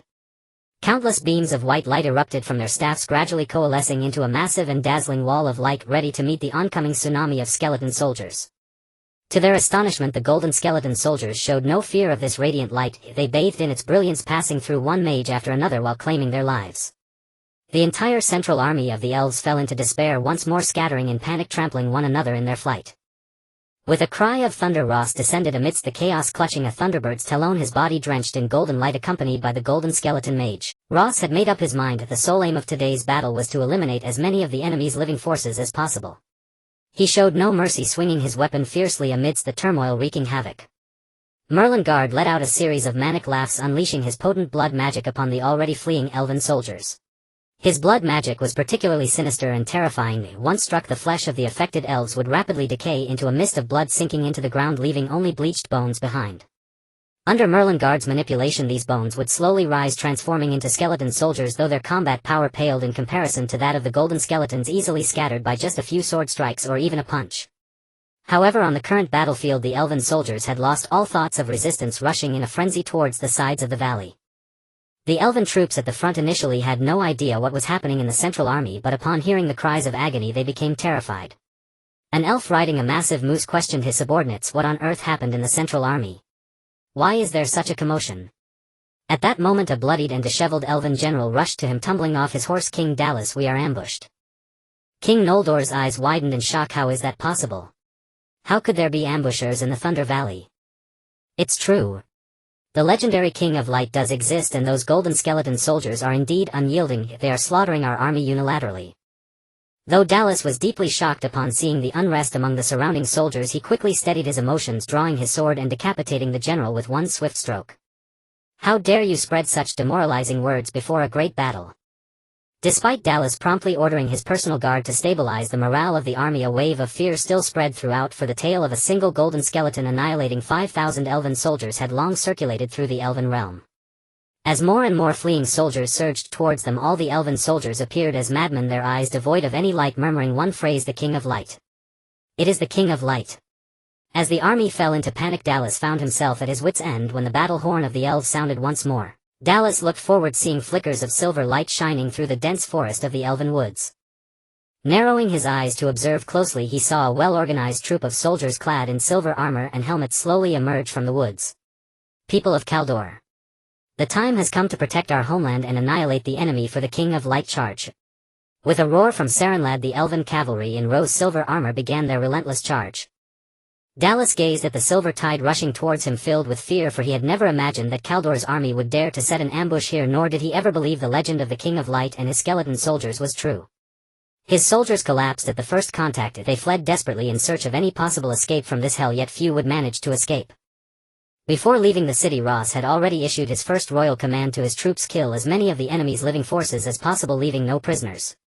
For Ross understood that to rely on the mere 30,000 soldiers of Kaldor to withstand the coalition of the Drelit Kingdom and the other elven kingdoms, he needed to establish his momentum in this battle, instilling fear in the massive elven army to delay their assault. Meanwhile, on the other side of the valley, the elven coalition had already discovered everything happening within. The supreme commander of this coalition, King Aefoyag of the Noldor Kingdom, slowly rose from his exquisitely decorated carriage. He gazed at the golden figure descending from the sky alongside the whistling golden skeletons, raising his hand to signal the army to halt. Not long after, several bloodied elven deserters were brought before him, trembling all over with eyes filled with terror. After a moment, Aefoyag slowly spoke. What exactly happened ahead? Is it the King of Light and his golden skeletal soldiers? Dalris smiled faintly. As warriors of the Elven Kingdom, how can you shamelessly utter such words? To attribute your failures to non-existent legends, do you not feel ashamed? It's true, it's true. Those golden skeletons descended from the sky, and neither our arrows nor our swords nor even the magic of the archmages could harm them in the slightest. An elven deserter, still somewhat rational, explained almost frantically. And the King of Light, along with his skeletal mage servants, summoned many more skeletal soldiers from the depths of the earth. This expedition is simply a march to our doom. Great King Naldorii, let us retreat. We have no chance against the King of Light. Dalris looked at the wretched deserters before him, realizing that if he wished to continue this war, these deserters could not be allowed to remain. He continued, you people, for the sake of your lives, not only abandoned your brothers still in the valley, but also found some grandiose excuses for your cowardice. There was a military order before the expedition: any deserters would be executed on the spot. With Dalris' command, several elven deserters' heads rolled to the ground. At that moment, an elven figure wearing a hood approached him, kneeling on one knee. My king, may I first check the situation in the valley? No, you alone cannot make any difference. Take 5,000 battle mages with you.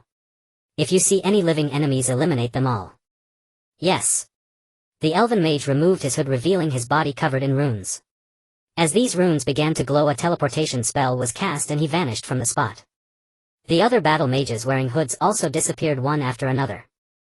In the valley there were no soldiers still alive around Ross and Malingard. They stood like two gods of slaughter atop a mountain of corpses and a sea of blood, while the Kaldorei cavalry had already charged up to them. The golden skeletons had slowly dispersed with the wind, vanishing in the valley. Meanwhile, the once orderly elven soldiers were thrown into chaos by the fleeing deserters, suffering countless casualties. For a moment they dared not advance into that hellish valley. Just as Ross was about to catch his breath, several teleportation magic circles opened beside him, and several battle mages covered in runes slowly appeared from the magic circles. They raised their hands, casting several superior spells at Ross. As Ross lifted Old Chop King to counterattack, the blood on the ground seemed to come alive, surging swiftly to deflect several massive magical missiles aimed at him. Malingard floated to Ross' front with a mad gleam in his eyes. Master, let me handle these minions. There's no need to waste all this blood and corpses. Malingard raised both hands, and the blood that flowed throughout the valley seemed to be imbued with life in an instant, flowing skyward like streams. Swirling high in the air. Immediately blood-drawn magic circles appeared above Malingard and countless massive fireballs shot forth resembling dragon breath aimed at the battle mages appearing on the battlefield. The leading battle mage revealed a disdainful smile, so it's a blood mage using low-level fire spells that don't require incantation. He muttered to himself, conjuring an ice barrier to block the incoming fire spells. However, when the massive flames made contact with his ice barrier, the barrier vanished without a trace in an instant. Oh no! This isn't ordinary fire magic, but a superior spell, the Flame Dragon Breath. The magical runes on his body lit up in an instant, teleporting him to another location, while the battle mages who couldn't escape in time were engulfed by the searing flames, turning to char amidst their wretched screams. The leading battle mage's face was drenched in sweat from anxiety. The hovering skeletal mage wiped out nearly half of their battle mages with a single strike, his strength likely surpassed that of a supreme mage. Malingard did not allow the battle mages any chance to breathe. The terrifying blood mass swirling above under his control extended several tendrils, quickly enveloping the entire battlefield, creating a blood rain that drenched all the battle mages. Extreme chill. Before the battle mages could react, an extreme icy aura enveloped them, rendering them immobile. Then the blood rain coalesced into ice arrows piercing through them. Malingard originally thought that using only an ice spell combination would annihilate this group of battle mages, yet he still underestimated them. Some battle mages had passive magical runes that glowed the moment they were frozen, activating a passive teleportation skill to transport them to safety. The battle mages who survived the calamity steeled their hearts, saying, "We can't delay any longer, brothers, unleash your ultimate skills." The remaining battle mages' runes all lit up, emitting a faint blue glow, and spells of ice, fire, wind, and lightning flew out from them, rushing towards Malingard. Simultaneously accompanied by various teleportation spells, these battle mages drew the rune-engraved daggers from their waists and charged at Malingard. Malingard merely smiled faintly as countless superior spells detonated in the air above the valley. These spells instantly neutralized the ones directed at him and also scattered the battle mages rushing towards him. Some were frozen into ice sculptures, some charred to ashes, while others were torn apart by even more terrifying spatial spells. By the time they reached Malingard, only the last battle mage remained. Just as he thought he could finally avenge his comrades, his dagger passed straight through Malingard's body, while the golden skeleton smiled at him without a care. Malingard lightly tapped his forehead with his remaining skeletal hand, and he was instantly frozen into an ice sculpture. Malingard burst into laughter. Ha ha ha. Becoming this undead skeleton is truly wonderful. My only weakness has been compensated. I wish I could maintain this ghostly state forever. Malingard glided slowly toward the combat archmage before him. Though his body was encased in ice, his consciousness remained fully intact. Did you truly believe your clumsy teleportation spells could bring you close to me? I merely allowed you to approach, by design. For I wished to witness whether that runic dagger you wielded could even draw blood from my flesh. Now I grant you your life. Return to your master and tell him this: not only is the Lord of Light beyond your reach, but even his court mage remains utterly unassailable by your forces. With those words, Malingard dispelled the frost. The battle-scarred archmage, spared from certain death, hastily cast a teleportation spell and vanished from sight. Malingard gazed upward at the vast crimson pool still hovering overhead, its remnants weighing heavily upon him. With a sigh of resignation, he approached Ross. "Master, so much blood remains, wasting it would be a shame. What shall we do?" Ross pondered a moment, then asked, "Do you possess any spell of overwhelming presence, one capable of striking dread into enemies? A spell both awe-inspiring and terrifying." "I know many such arts, but which to choose?" Master, what of a deluge? I could conjure a cataclysmic flood sweeping enemy corpses straight into their own encampment. Would that not instill profound terror?" Ross nodded vigorously, thinking this golden skeleton devises schemes as cunning as they are ruthless, and I approve. "Very well, proceed as you suggest." Malingard raised his hands and unleashed every drop of blood from the suspended crimson pool above, until high in the air a colossal blood sigil coalesced. At his command, the immense blood sigil shattered in an instant, and from its collapse surged a titanic wave, carrying the valley's corpses in a thunderous, unstoppable tide toward the distant horizon. On the valley's far side, the wounded combat archmage materialized before Darlis, and collapsed to his knees with a heavy thud. Darlis stared at the battered figure before him, stunned into silence. What happened to you? Where are the others?" The archmage's voice trembled, choked with tears. "They're dead, all of them. Not even the Lord of Light lifted a finger, and yet we were all slain." "Then why do you live?" "They spared me, to deliver a message." "What message?" "They commanded me to say, not only is the Lord of Light beyond your grasp, but even his court mage stands far beyond your power. This is intolerable arrogance." Enraged, Darlis rose to order a full-scale assault, when a calm voice pulled him back from fury. "Your Majesty, now is no time for rashness. We know nothing of our foe's true nature, we must withdraw from Thunder Vale and bide our time." Bide our time. To utter such words is to scorn us outright. This elven host is the most formidable army ever assembled in history. What force on the continent of Chwayer could possibly stand against us? Your Majesty, the power we witness defies all precedent. That single archmage who annihilated our vanguard surpasses even the rank of supreme archmage. What? Only one archmage? Did none of the others intervene? None. And I fear, even combined, our entire cadre of archmages would fall before him. The archmage's increasingly outlandish claims stirred Darliss's suspicion. He dismissed them as boastful lies, and ordered several supreme archmages to reduce the man to ash. At that very moment thunderous roars erupted from Thunder Vale. The earth trembled violently, and the vanguard troops, only just regrouped after the rout, began to panic anew. A chill of foreboding finally crept into Darliss's heart, shaking the bedrock of his unwavering pride and confidence. He turned urgently to his scout commanders. What unfolds ahead? A flood, a colossal mountain deluge. Amid the elves' desperate cries, the torrent, like 10,000 stampeding steeds, swept boulders, corpses and uprooted trees straight toward Darlis and the last remnant of his army. Darlis stared at the approaching wall of water, dread coiling cold in his gut. Was this unprecedented campaign destined to end in ruin, once again? Would he too perish here? At that instant arcane circles flared across the army's front line. Countless elven mages stepped forward, exhaling waves of biting cold.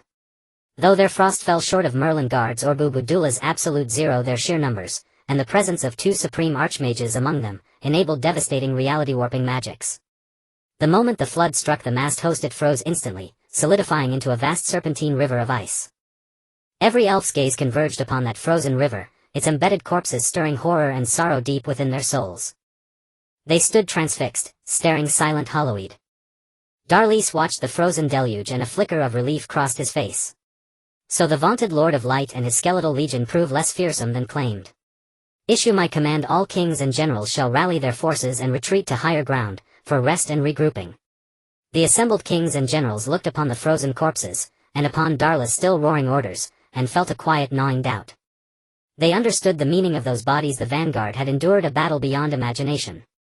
And judging by the scale of the rout, and the number of corpses, nearly every soldier who crossed Thunder Vale lay dead.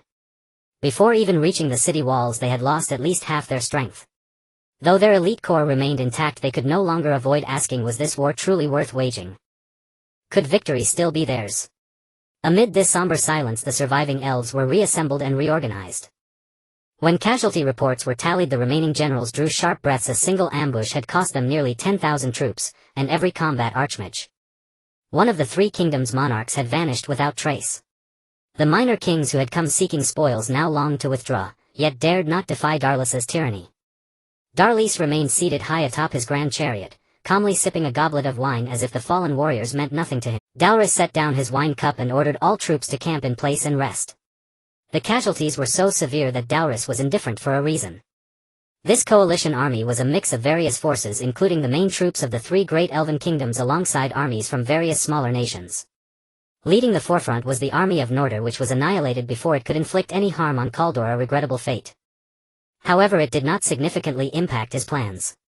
After all, with one less kingdom there was one less ally to share the spoils of war, and their immediate destruction saved him the trouble of intervening. As Dalris sat atop the ornate chariot contemplating his next move, a piercing shriek echoed from the sky above.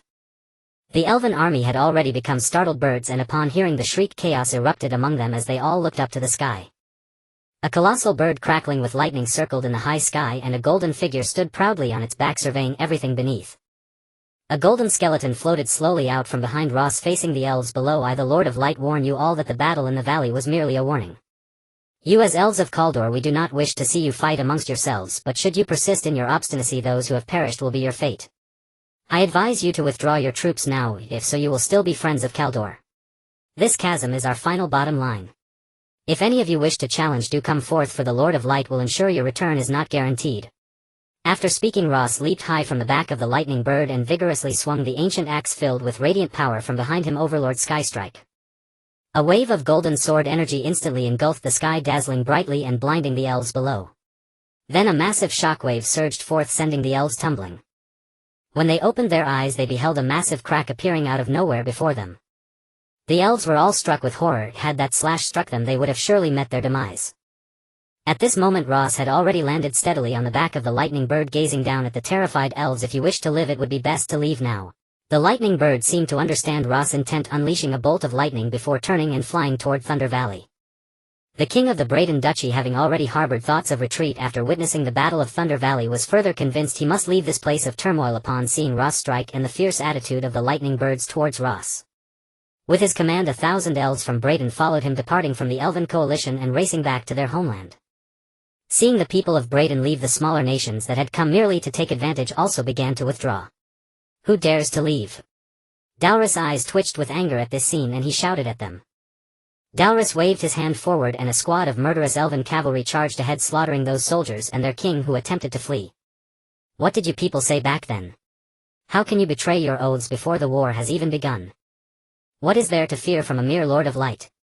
Do not forget the inexhaustible wealth within White City, capable of sustaining countless kingdoms. Now the resources in other parts of the fairy forest are depleting. If you do not attack White City you will only meet a dead end.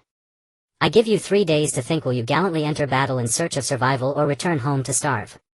With Dalrus' slaughter and then hearing his words, the army, which had been on the brink of collapse, finally steadied. Dalrus continued to savor the fine wine in his hand, appearing calm and composed. All of this was actually part of his plan. He had long arranged for those dark sorcerers to cut off the food supply of the various kingdoms.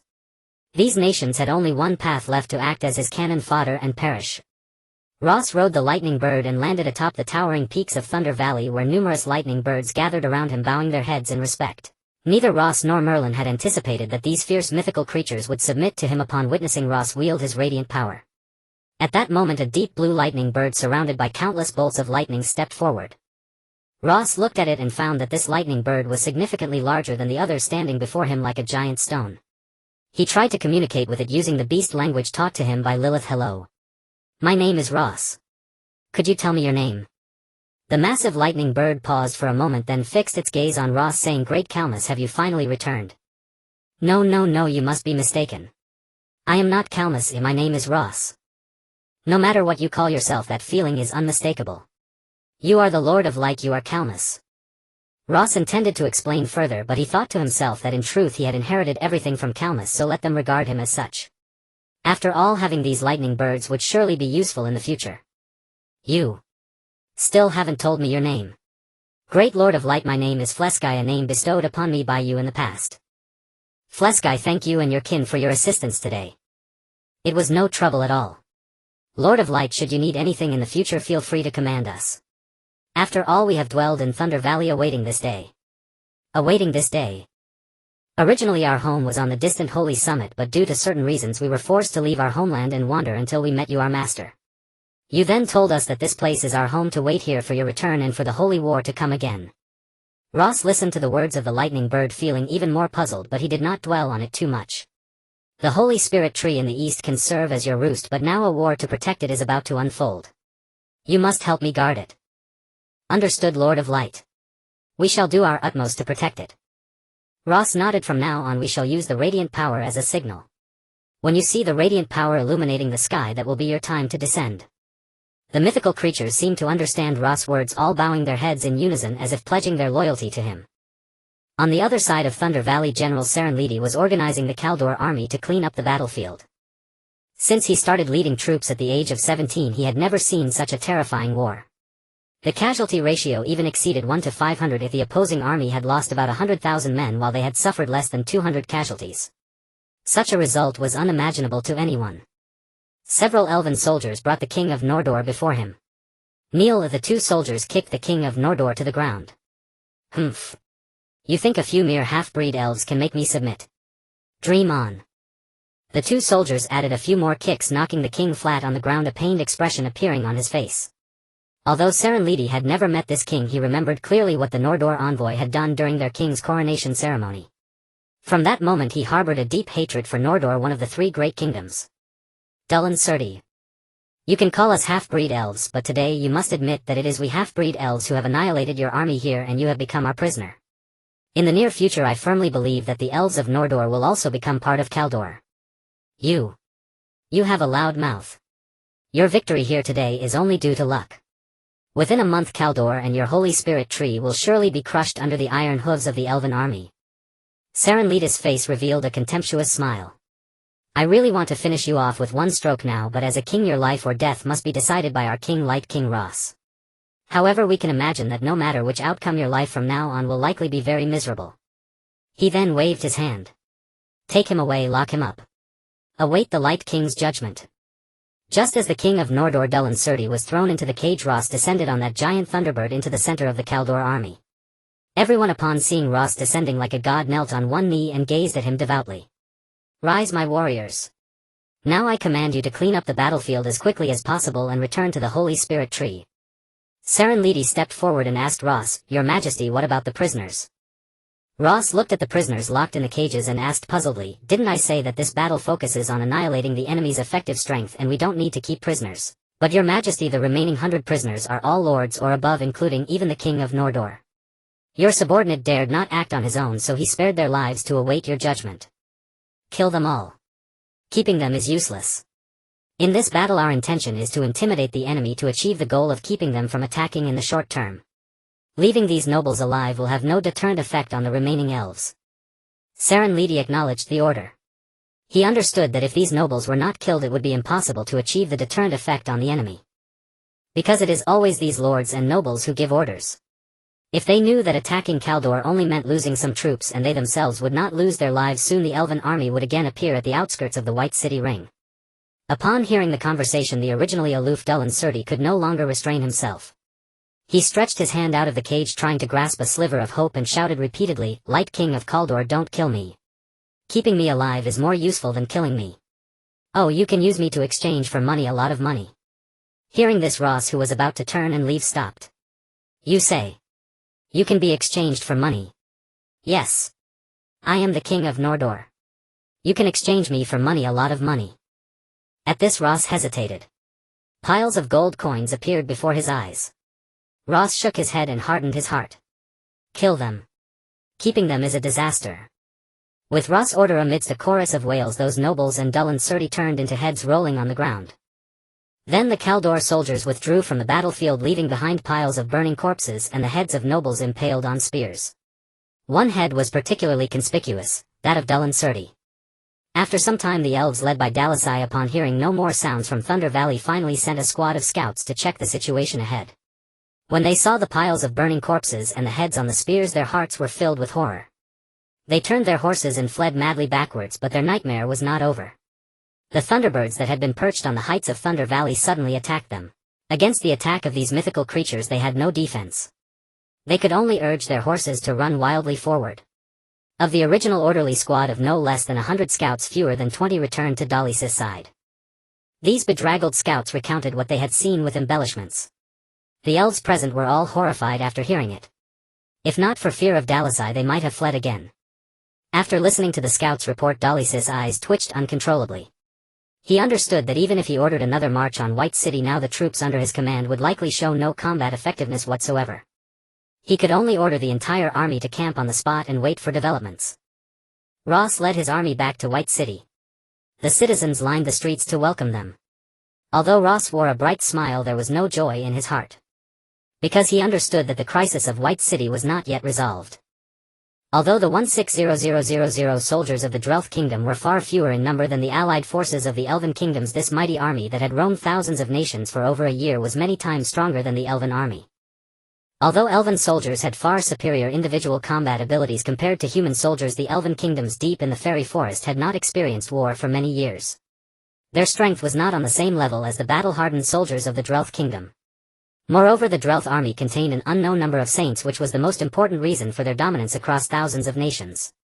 Ross returned to the palace and went straight to the War Council room where Lilith was already waiting. He asked, Where are the soldiers of the Drelth Kingdom? Last night they reached the border of the Fairy Forest, but today they have made no move and have even camped there. Camping there. Ross gazed at the war sand table before him, pondered for a moment, then turned to Selene Lady beside him and asked, What are your thoughts on this? I believe they await the arrival of the Elven army to launch a joint assault on us, for they surely remain unaware of our ambush upon the elves in Thunder Valley. Lilith shook her head. I think that's not right. Although I have sent rangers daily to hunt down the messenger birds, with so many of them I'm certain some have slipped through. Thus news of the Elven Coalition's defeat at Thunder Valley must have already reached the Delayed Kingdom. Ross nodded approvingly. Lilith speaks the truth, but General Selen Lady is not wrong either. They are indeed waiting for something, but it is certainly not the Elven Coalition. What we urgently need to ascertain now is precisely what they are waiting for. Everyone present exchanged bewildered glances, for they too were uncertain what the people of the Delayed Kingdom were awaiting. Perhaps we could send a few spies to find out what they are waiting for. That will never succeed. I can tell you plainly that the soldiers of the Delayed Kingdom have been baptized by the power of death. Sending spies into their camp to probe enemy intelligence is nothing short of a death wish. Ross Father Levi entered the war room as he spoke. Father, why have you come? Ross asked joyfully, walking toward him. I was worried about you, so I came to check. Ross led his father to the sand table and asked, Father, how did you come to know about what you just said? Yesterday I went to the border of the Yaojing forest and saw their army. The former Imperial Guard of the Alsi Empire was exactly like the army of the Delayed Kingdom. Ross was startled at first, then understood the reason. Both Gawain and Goodwin Esher seemed to possess the same nine-eyed black egg, and the source of their army's power likely came from that very object. Then, Father, what should we do now? What do you think we can do? Ross shook his head. Levi continued, now there is no other option but to wait. Acting rashly will only hasten our demise. All we can do now is fortify the city defenses, stockpile supplies, wait for them to attack, and then await the movements of Goodwin Yishi's reinforcements. Ross nodded. Indeed, at this moment waiting was their only viable course. Thus he issued orders to maintain strict surveillance on the movements of the Delayed Kingdom's army, and also to closely monitor the remnants of the Elven forces. Subsequently he placed the entire city's army and populace on a war footing while ensuring they were well rested and fully prepared to confront the enemy that might besiege their walls at any moment. A table laden with dishes lay before Ross, but he had no appetite. Wang Jiangli's gentle voice sounded in his ear, Runner, you must eat something. How many times have I told you, no matter what difficulties you face, you must eat well and sleep well. Do not let enemies or hardships disrupt your composure. Only then can you have the chance to overcome them. I understand, Mother. Your son knows. Ross forced a bright smile and began to devour the food voraciously. Wang Jiangli and Li Bai exchanged a knowing smile and started to enjoy the meal as well. Little did she know that their son was no longer the child he once was. The reason he had not eaten was simply that food was no longer a necessity for him. As for Lilith and Kaiselin, their minds were far from the food or the recent war. Lilith had long taken a dislike to the seductive woman who had replaced Anna by Ross' side, and she harbored a constant hostility toward her. Kaiselin in turn felt no goodwill toward the elf princess, who was openly hostile to her. Both of them toyed with the food before them, but neither took a single bite. Seeing their behavior, Ross spoke slowly, with the enemy at our gates, it's a luxury to have food at all. I beg you two ladies not to waste it. Without looking at Ross, Lilith replied mechanically, fear not. With the blessing of the sacred tree, even if Bai City is besieged for 100 years, we will never run out of food. Ross' jaw dropped in astonishment. Now he understood why Bai City had developed so rapidly. It was all thanks to the grace of this sacred tree. What are you staring at me for, you half-breed? The hot-tempered Kaiselin finally snapped. What's it to you if I stare? Kaiselin shot back without flinching. Kaiselin grabbed the plate of food in front of her and hurled it at Lilith, hitting her squarely in the face. Lilith trembled with rage. She flung the delicate fork in her hand at Kaiselin, striking her right between the eyes. A war without smoke erupted as expected. The room was soon filled with flying utensils and food. At first they merely threw food to vent their anger, but gradually the situation spiraled out of control. Kaiselin extended her claws while magical arrays of light began to rise around Lilith. Kaiselin charged at Lilith, who conjured several pale blue rings that bound Kaiselin's limbs, immobilizing her in midair. Kaiselin struggled violently but could not break free. Seeing this, a faint smile crept across Lilith's face. That smile sent Kaiselin into a frenzy. Her body began to swell uncontrollably, and soon she transformed into the terrifying vampiric lamprey. She wrapped her blood-red tongue around the dagger left to her by her sister and thrust it fiercely at Lilith. Lilith was forced to cast a teleportation spell, putting distance between herself and Kaiselin. Distracted, Lilith's binding spell weakened. With a single forceful effort, Kaiselin shattered the pale blue rings into pieces. She opened her enormous maw with excitement and swallowed the newly appeared Lilith whole. Dragon's breath. With Lilith's crisp cry, a fiery red flash exploded inside Kaiselin's mouth. Lilith, her face scorched black, burst out from Kaiselin's jaws. The blast of dragon's breath had blown off Kaiselin's entire head. Her body writhed crazily on the ground, but before long her head regenerated.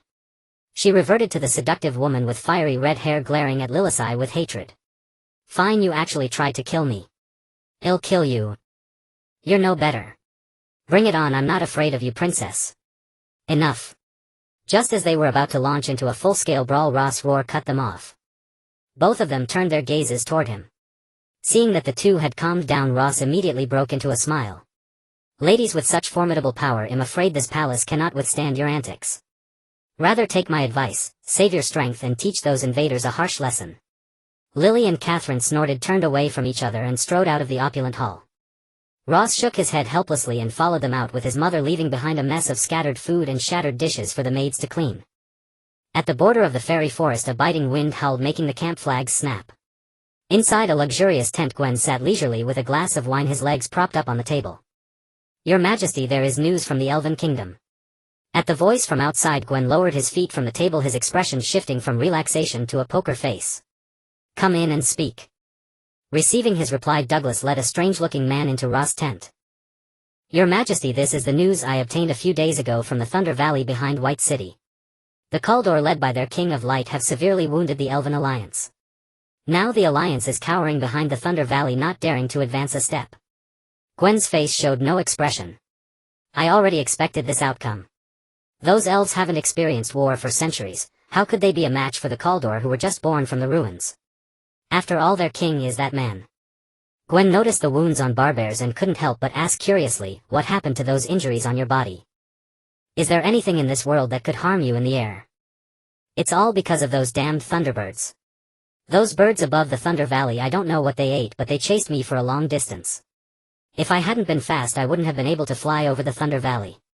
Hearing this, a faint, barely perceptible smile flickered across Gwen's face, because the prophecy in that crystal ball was being continuously confirmed. Now he was even more convinced that Ross was the white light from the east. Go and rest now and treat your wounds as well. Yes. Douglas intended to leave Gwen's tent along with Barbears, knowing that his king, their former captain, disliked being disturbed during rest. But Gwen called him back. Douglas, inform all the captains to come to my tent for a meeting tomorrow. Hearing this, Douglas was taken aback, for Gwen had never summoned all the captains for a meeting before. But trusting Gwen, he replied firmly, yeah. The next day in Gwen's council tent he issued several puzzling orders in succession. He did not order an attack on White City nor a retreat to the Drake Kingdom.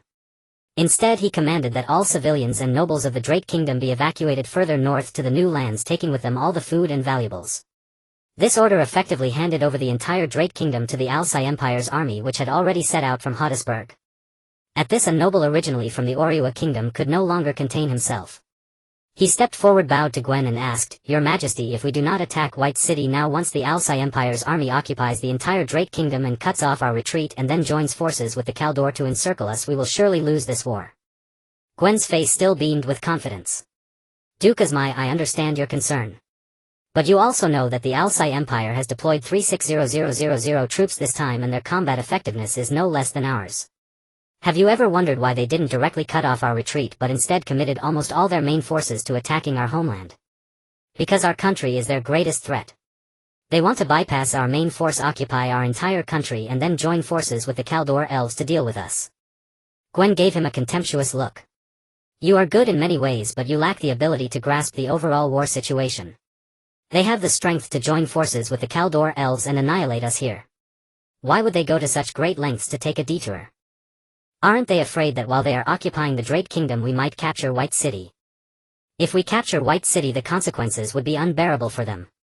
Because then we could join forces with the Elven Alliance, march south to attack Hattiesburg and cut off their supply lines. In that case they would be doomed. Hearing this, Duke Osmai's mind seemed to suddenly clear. I understand. They want us to exhaust each other with the Kaldor army and destroy one another. Gwen nodded with satisfaction. Moreover, according to my estimation, the Alsi Empire's Northern Expedition Army is definitely more than 360000. There must be another force in Hodisburg. Once we engage in battle with the Kaldor, they will surely come out to cut off our retreat. Even if they cannot annihilate us, they will stall us from capturing White City too quickly. Then, what should we do now? Very simple. Form an alliance with the Kaldor. Hearing this, all the captains were startled. How could that be? They had just mobilized to attack the Kaldor, and now they wanted to ally with them before the battle. Who would agree to such a thing? Looking at the murmuring crowd, Gwen's smile grew even brighter. I know what you are worried about. That is precisely why I have stayed put. We are waiting for an opportunity, the moment when the Elven Alliance arrives at the gates of White City. So before that opportunity matures, we must first abandon our rear area, evacuate all civilians and nobles of the Drake Kingdom, and even everything that can be moved to the north. There we will hold the Sky City, and by time.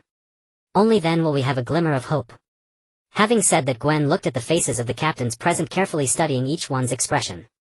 Do you understand, everyone, when the elves arrive at the gates of White City, what we must do is help the Kaldor wipe out their own elven kin. At the same time, I will write a letter to their king Ross telling him why he cannot be our enemy. After hearing Gwen's plan, the crowd still had doubts in their hearts, but due to the inherent obedience trait of the Black Egg, they raised no objections.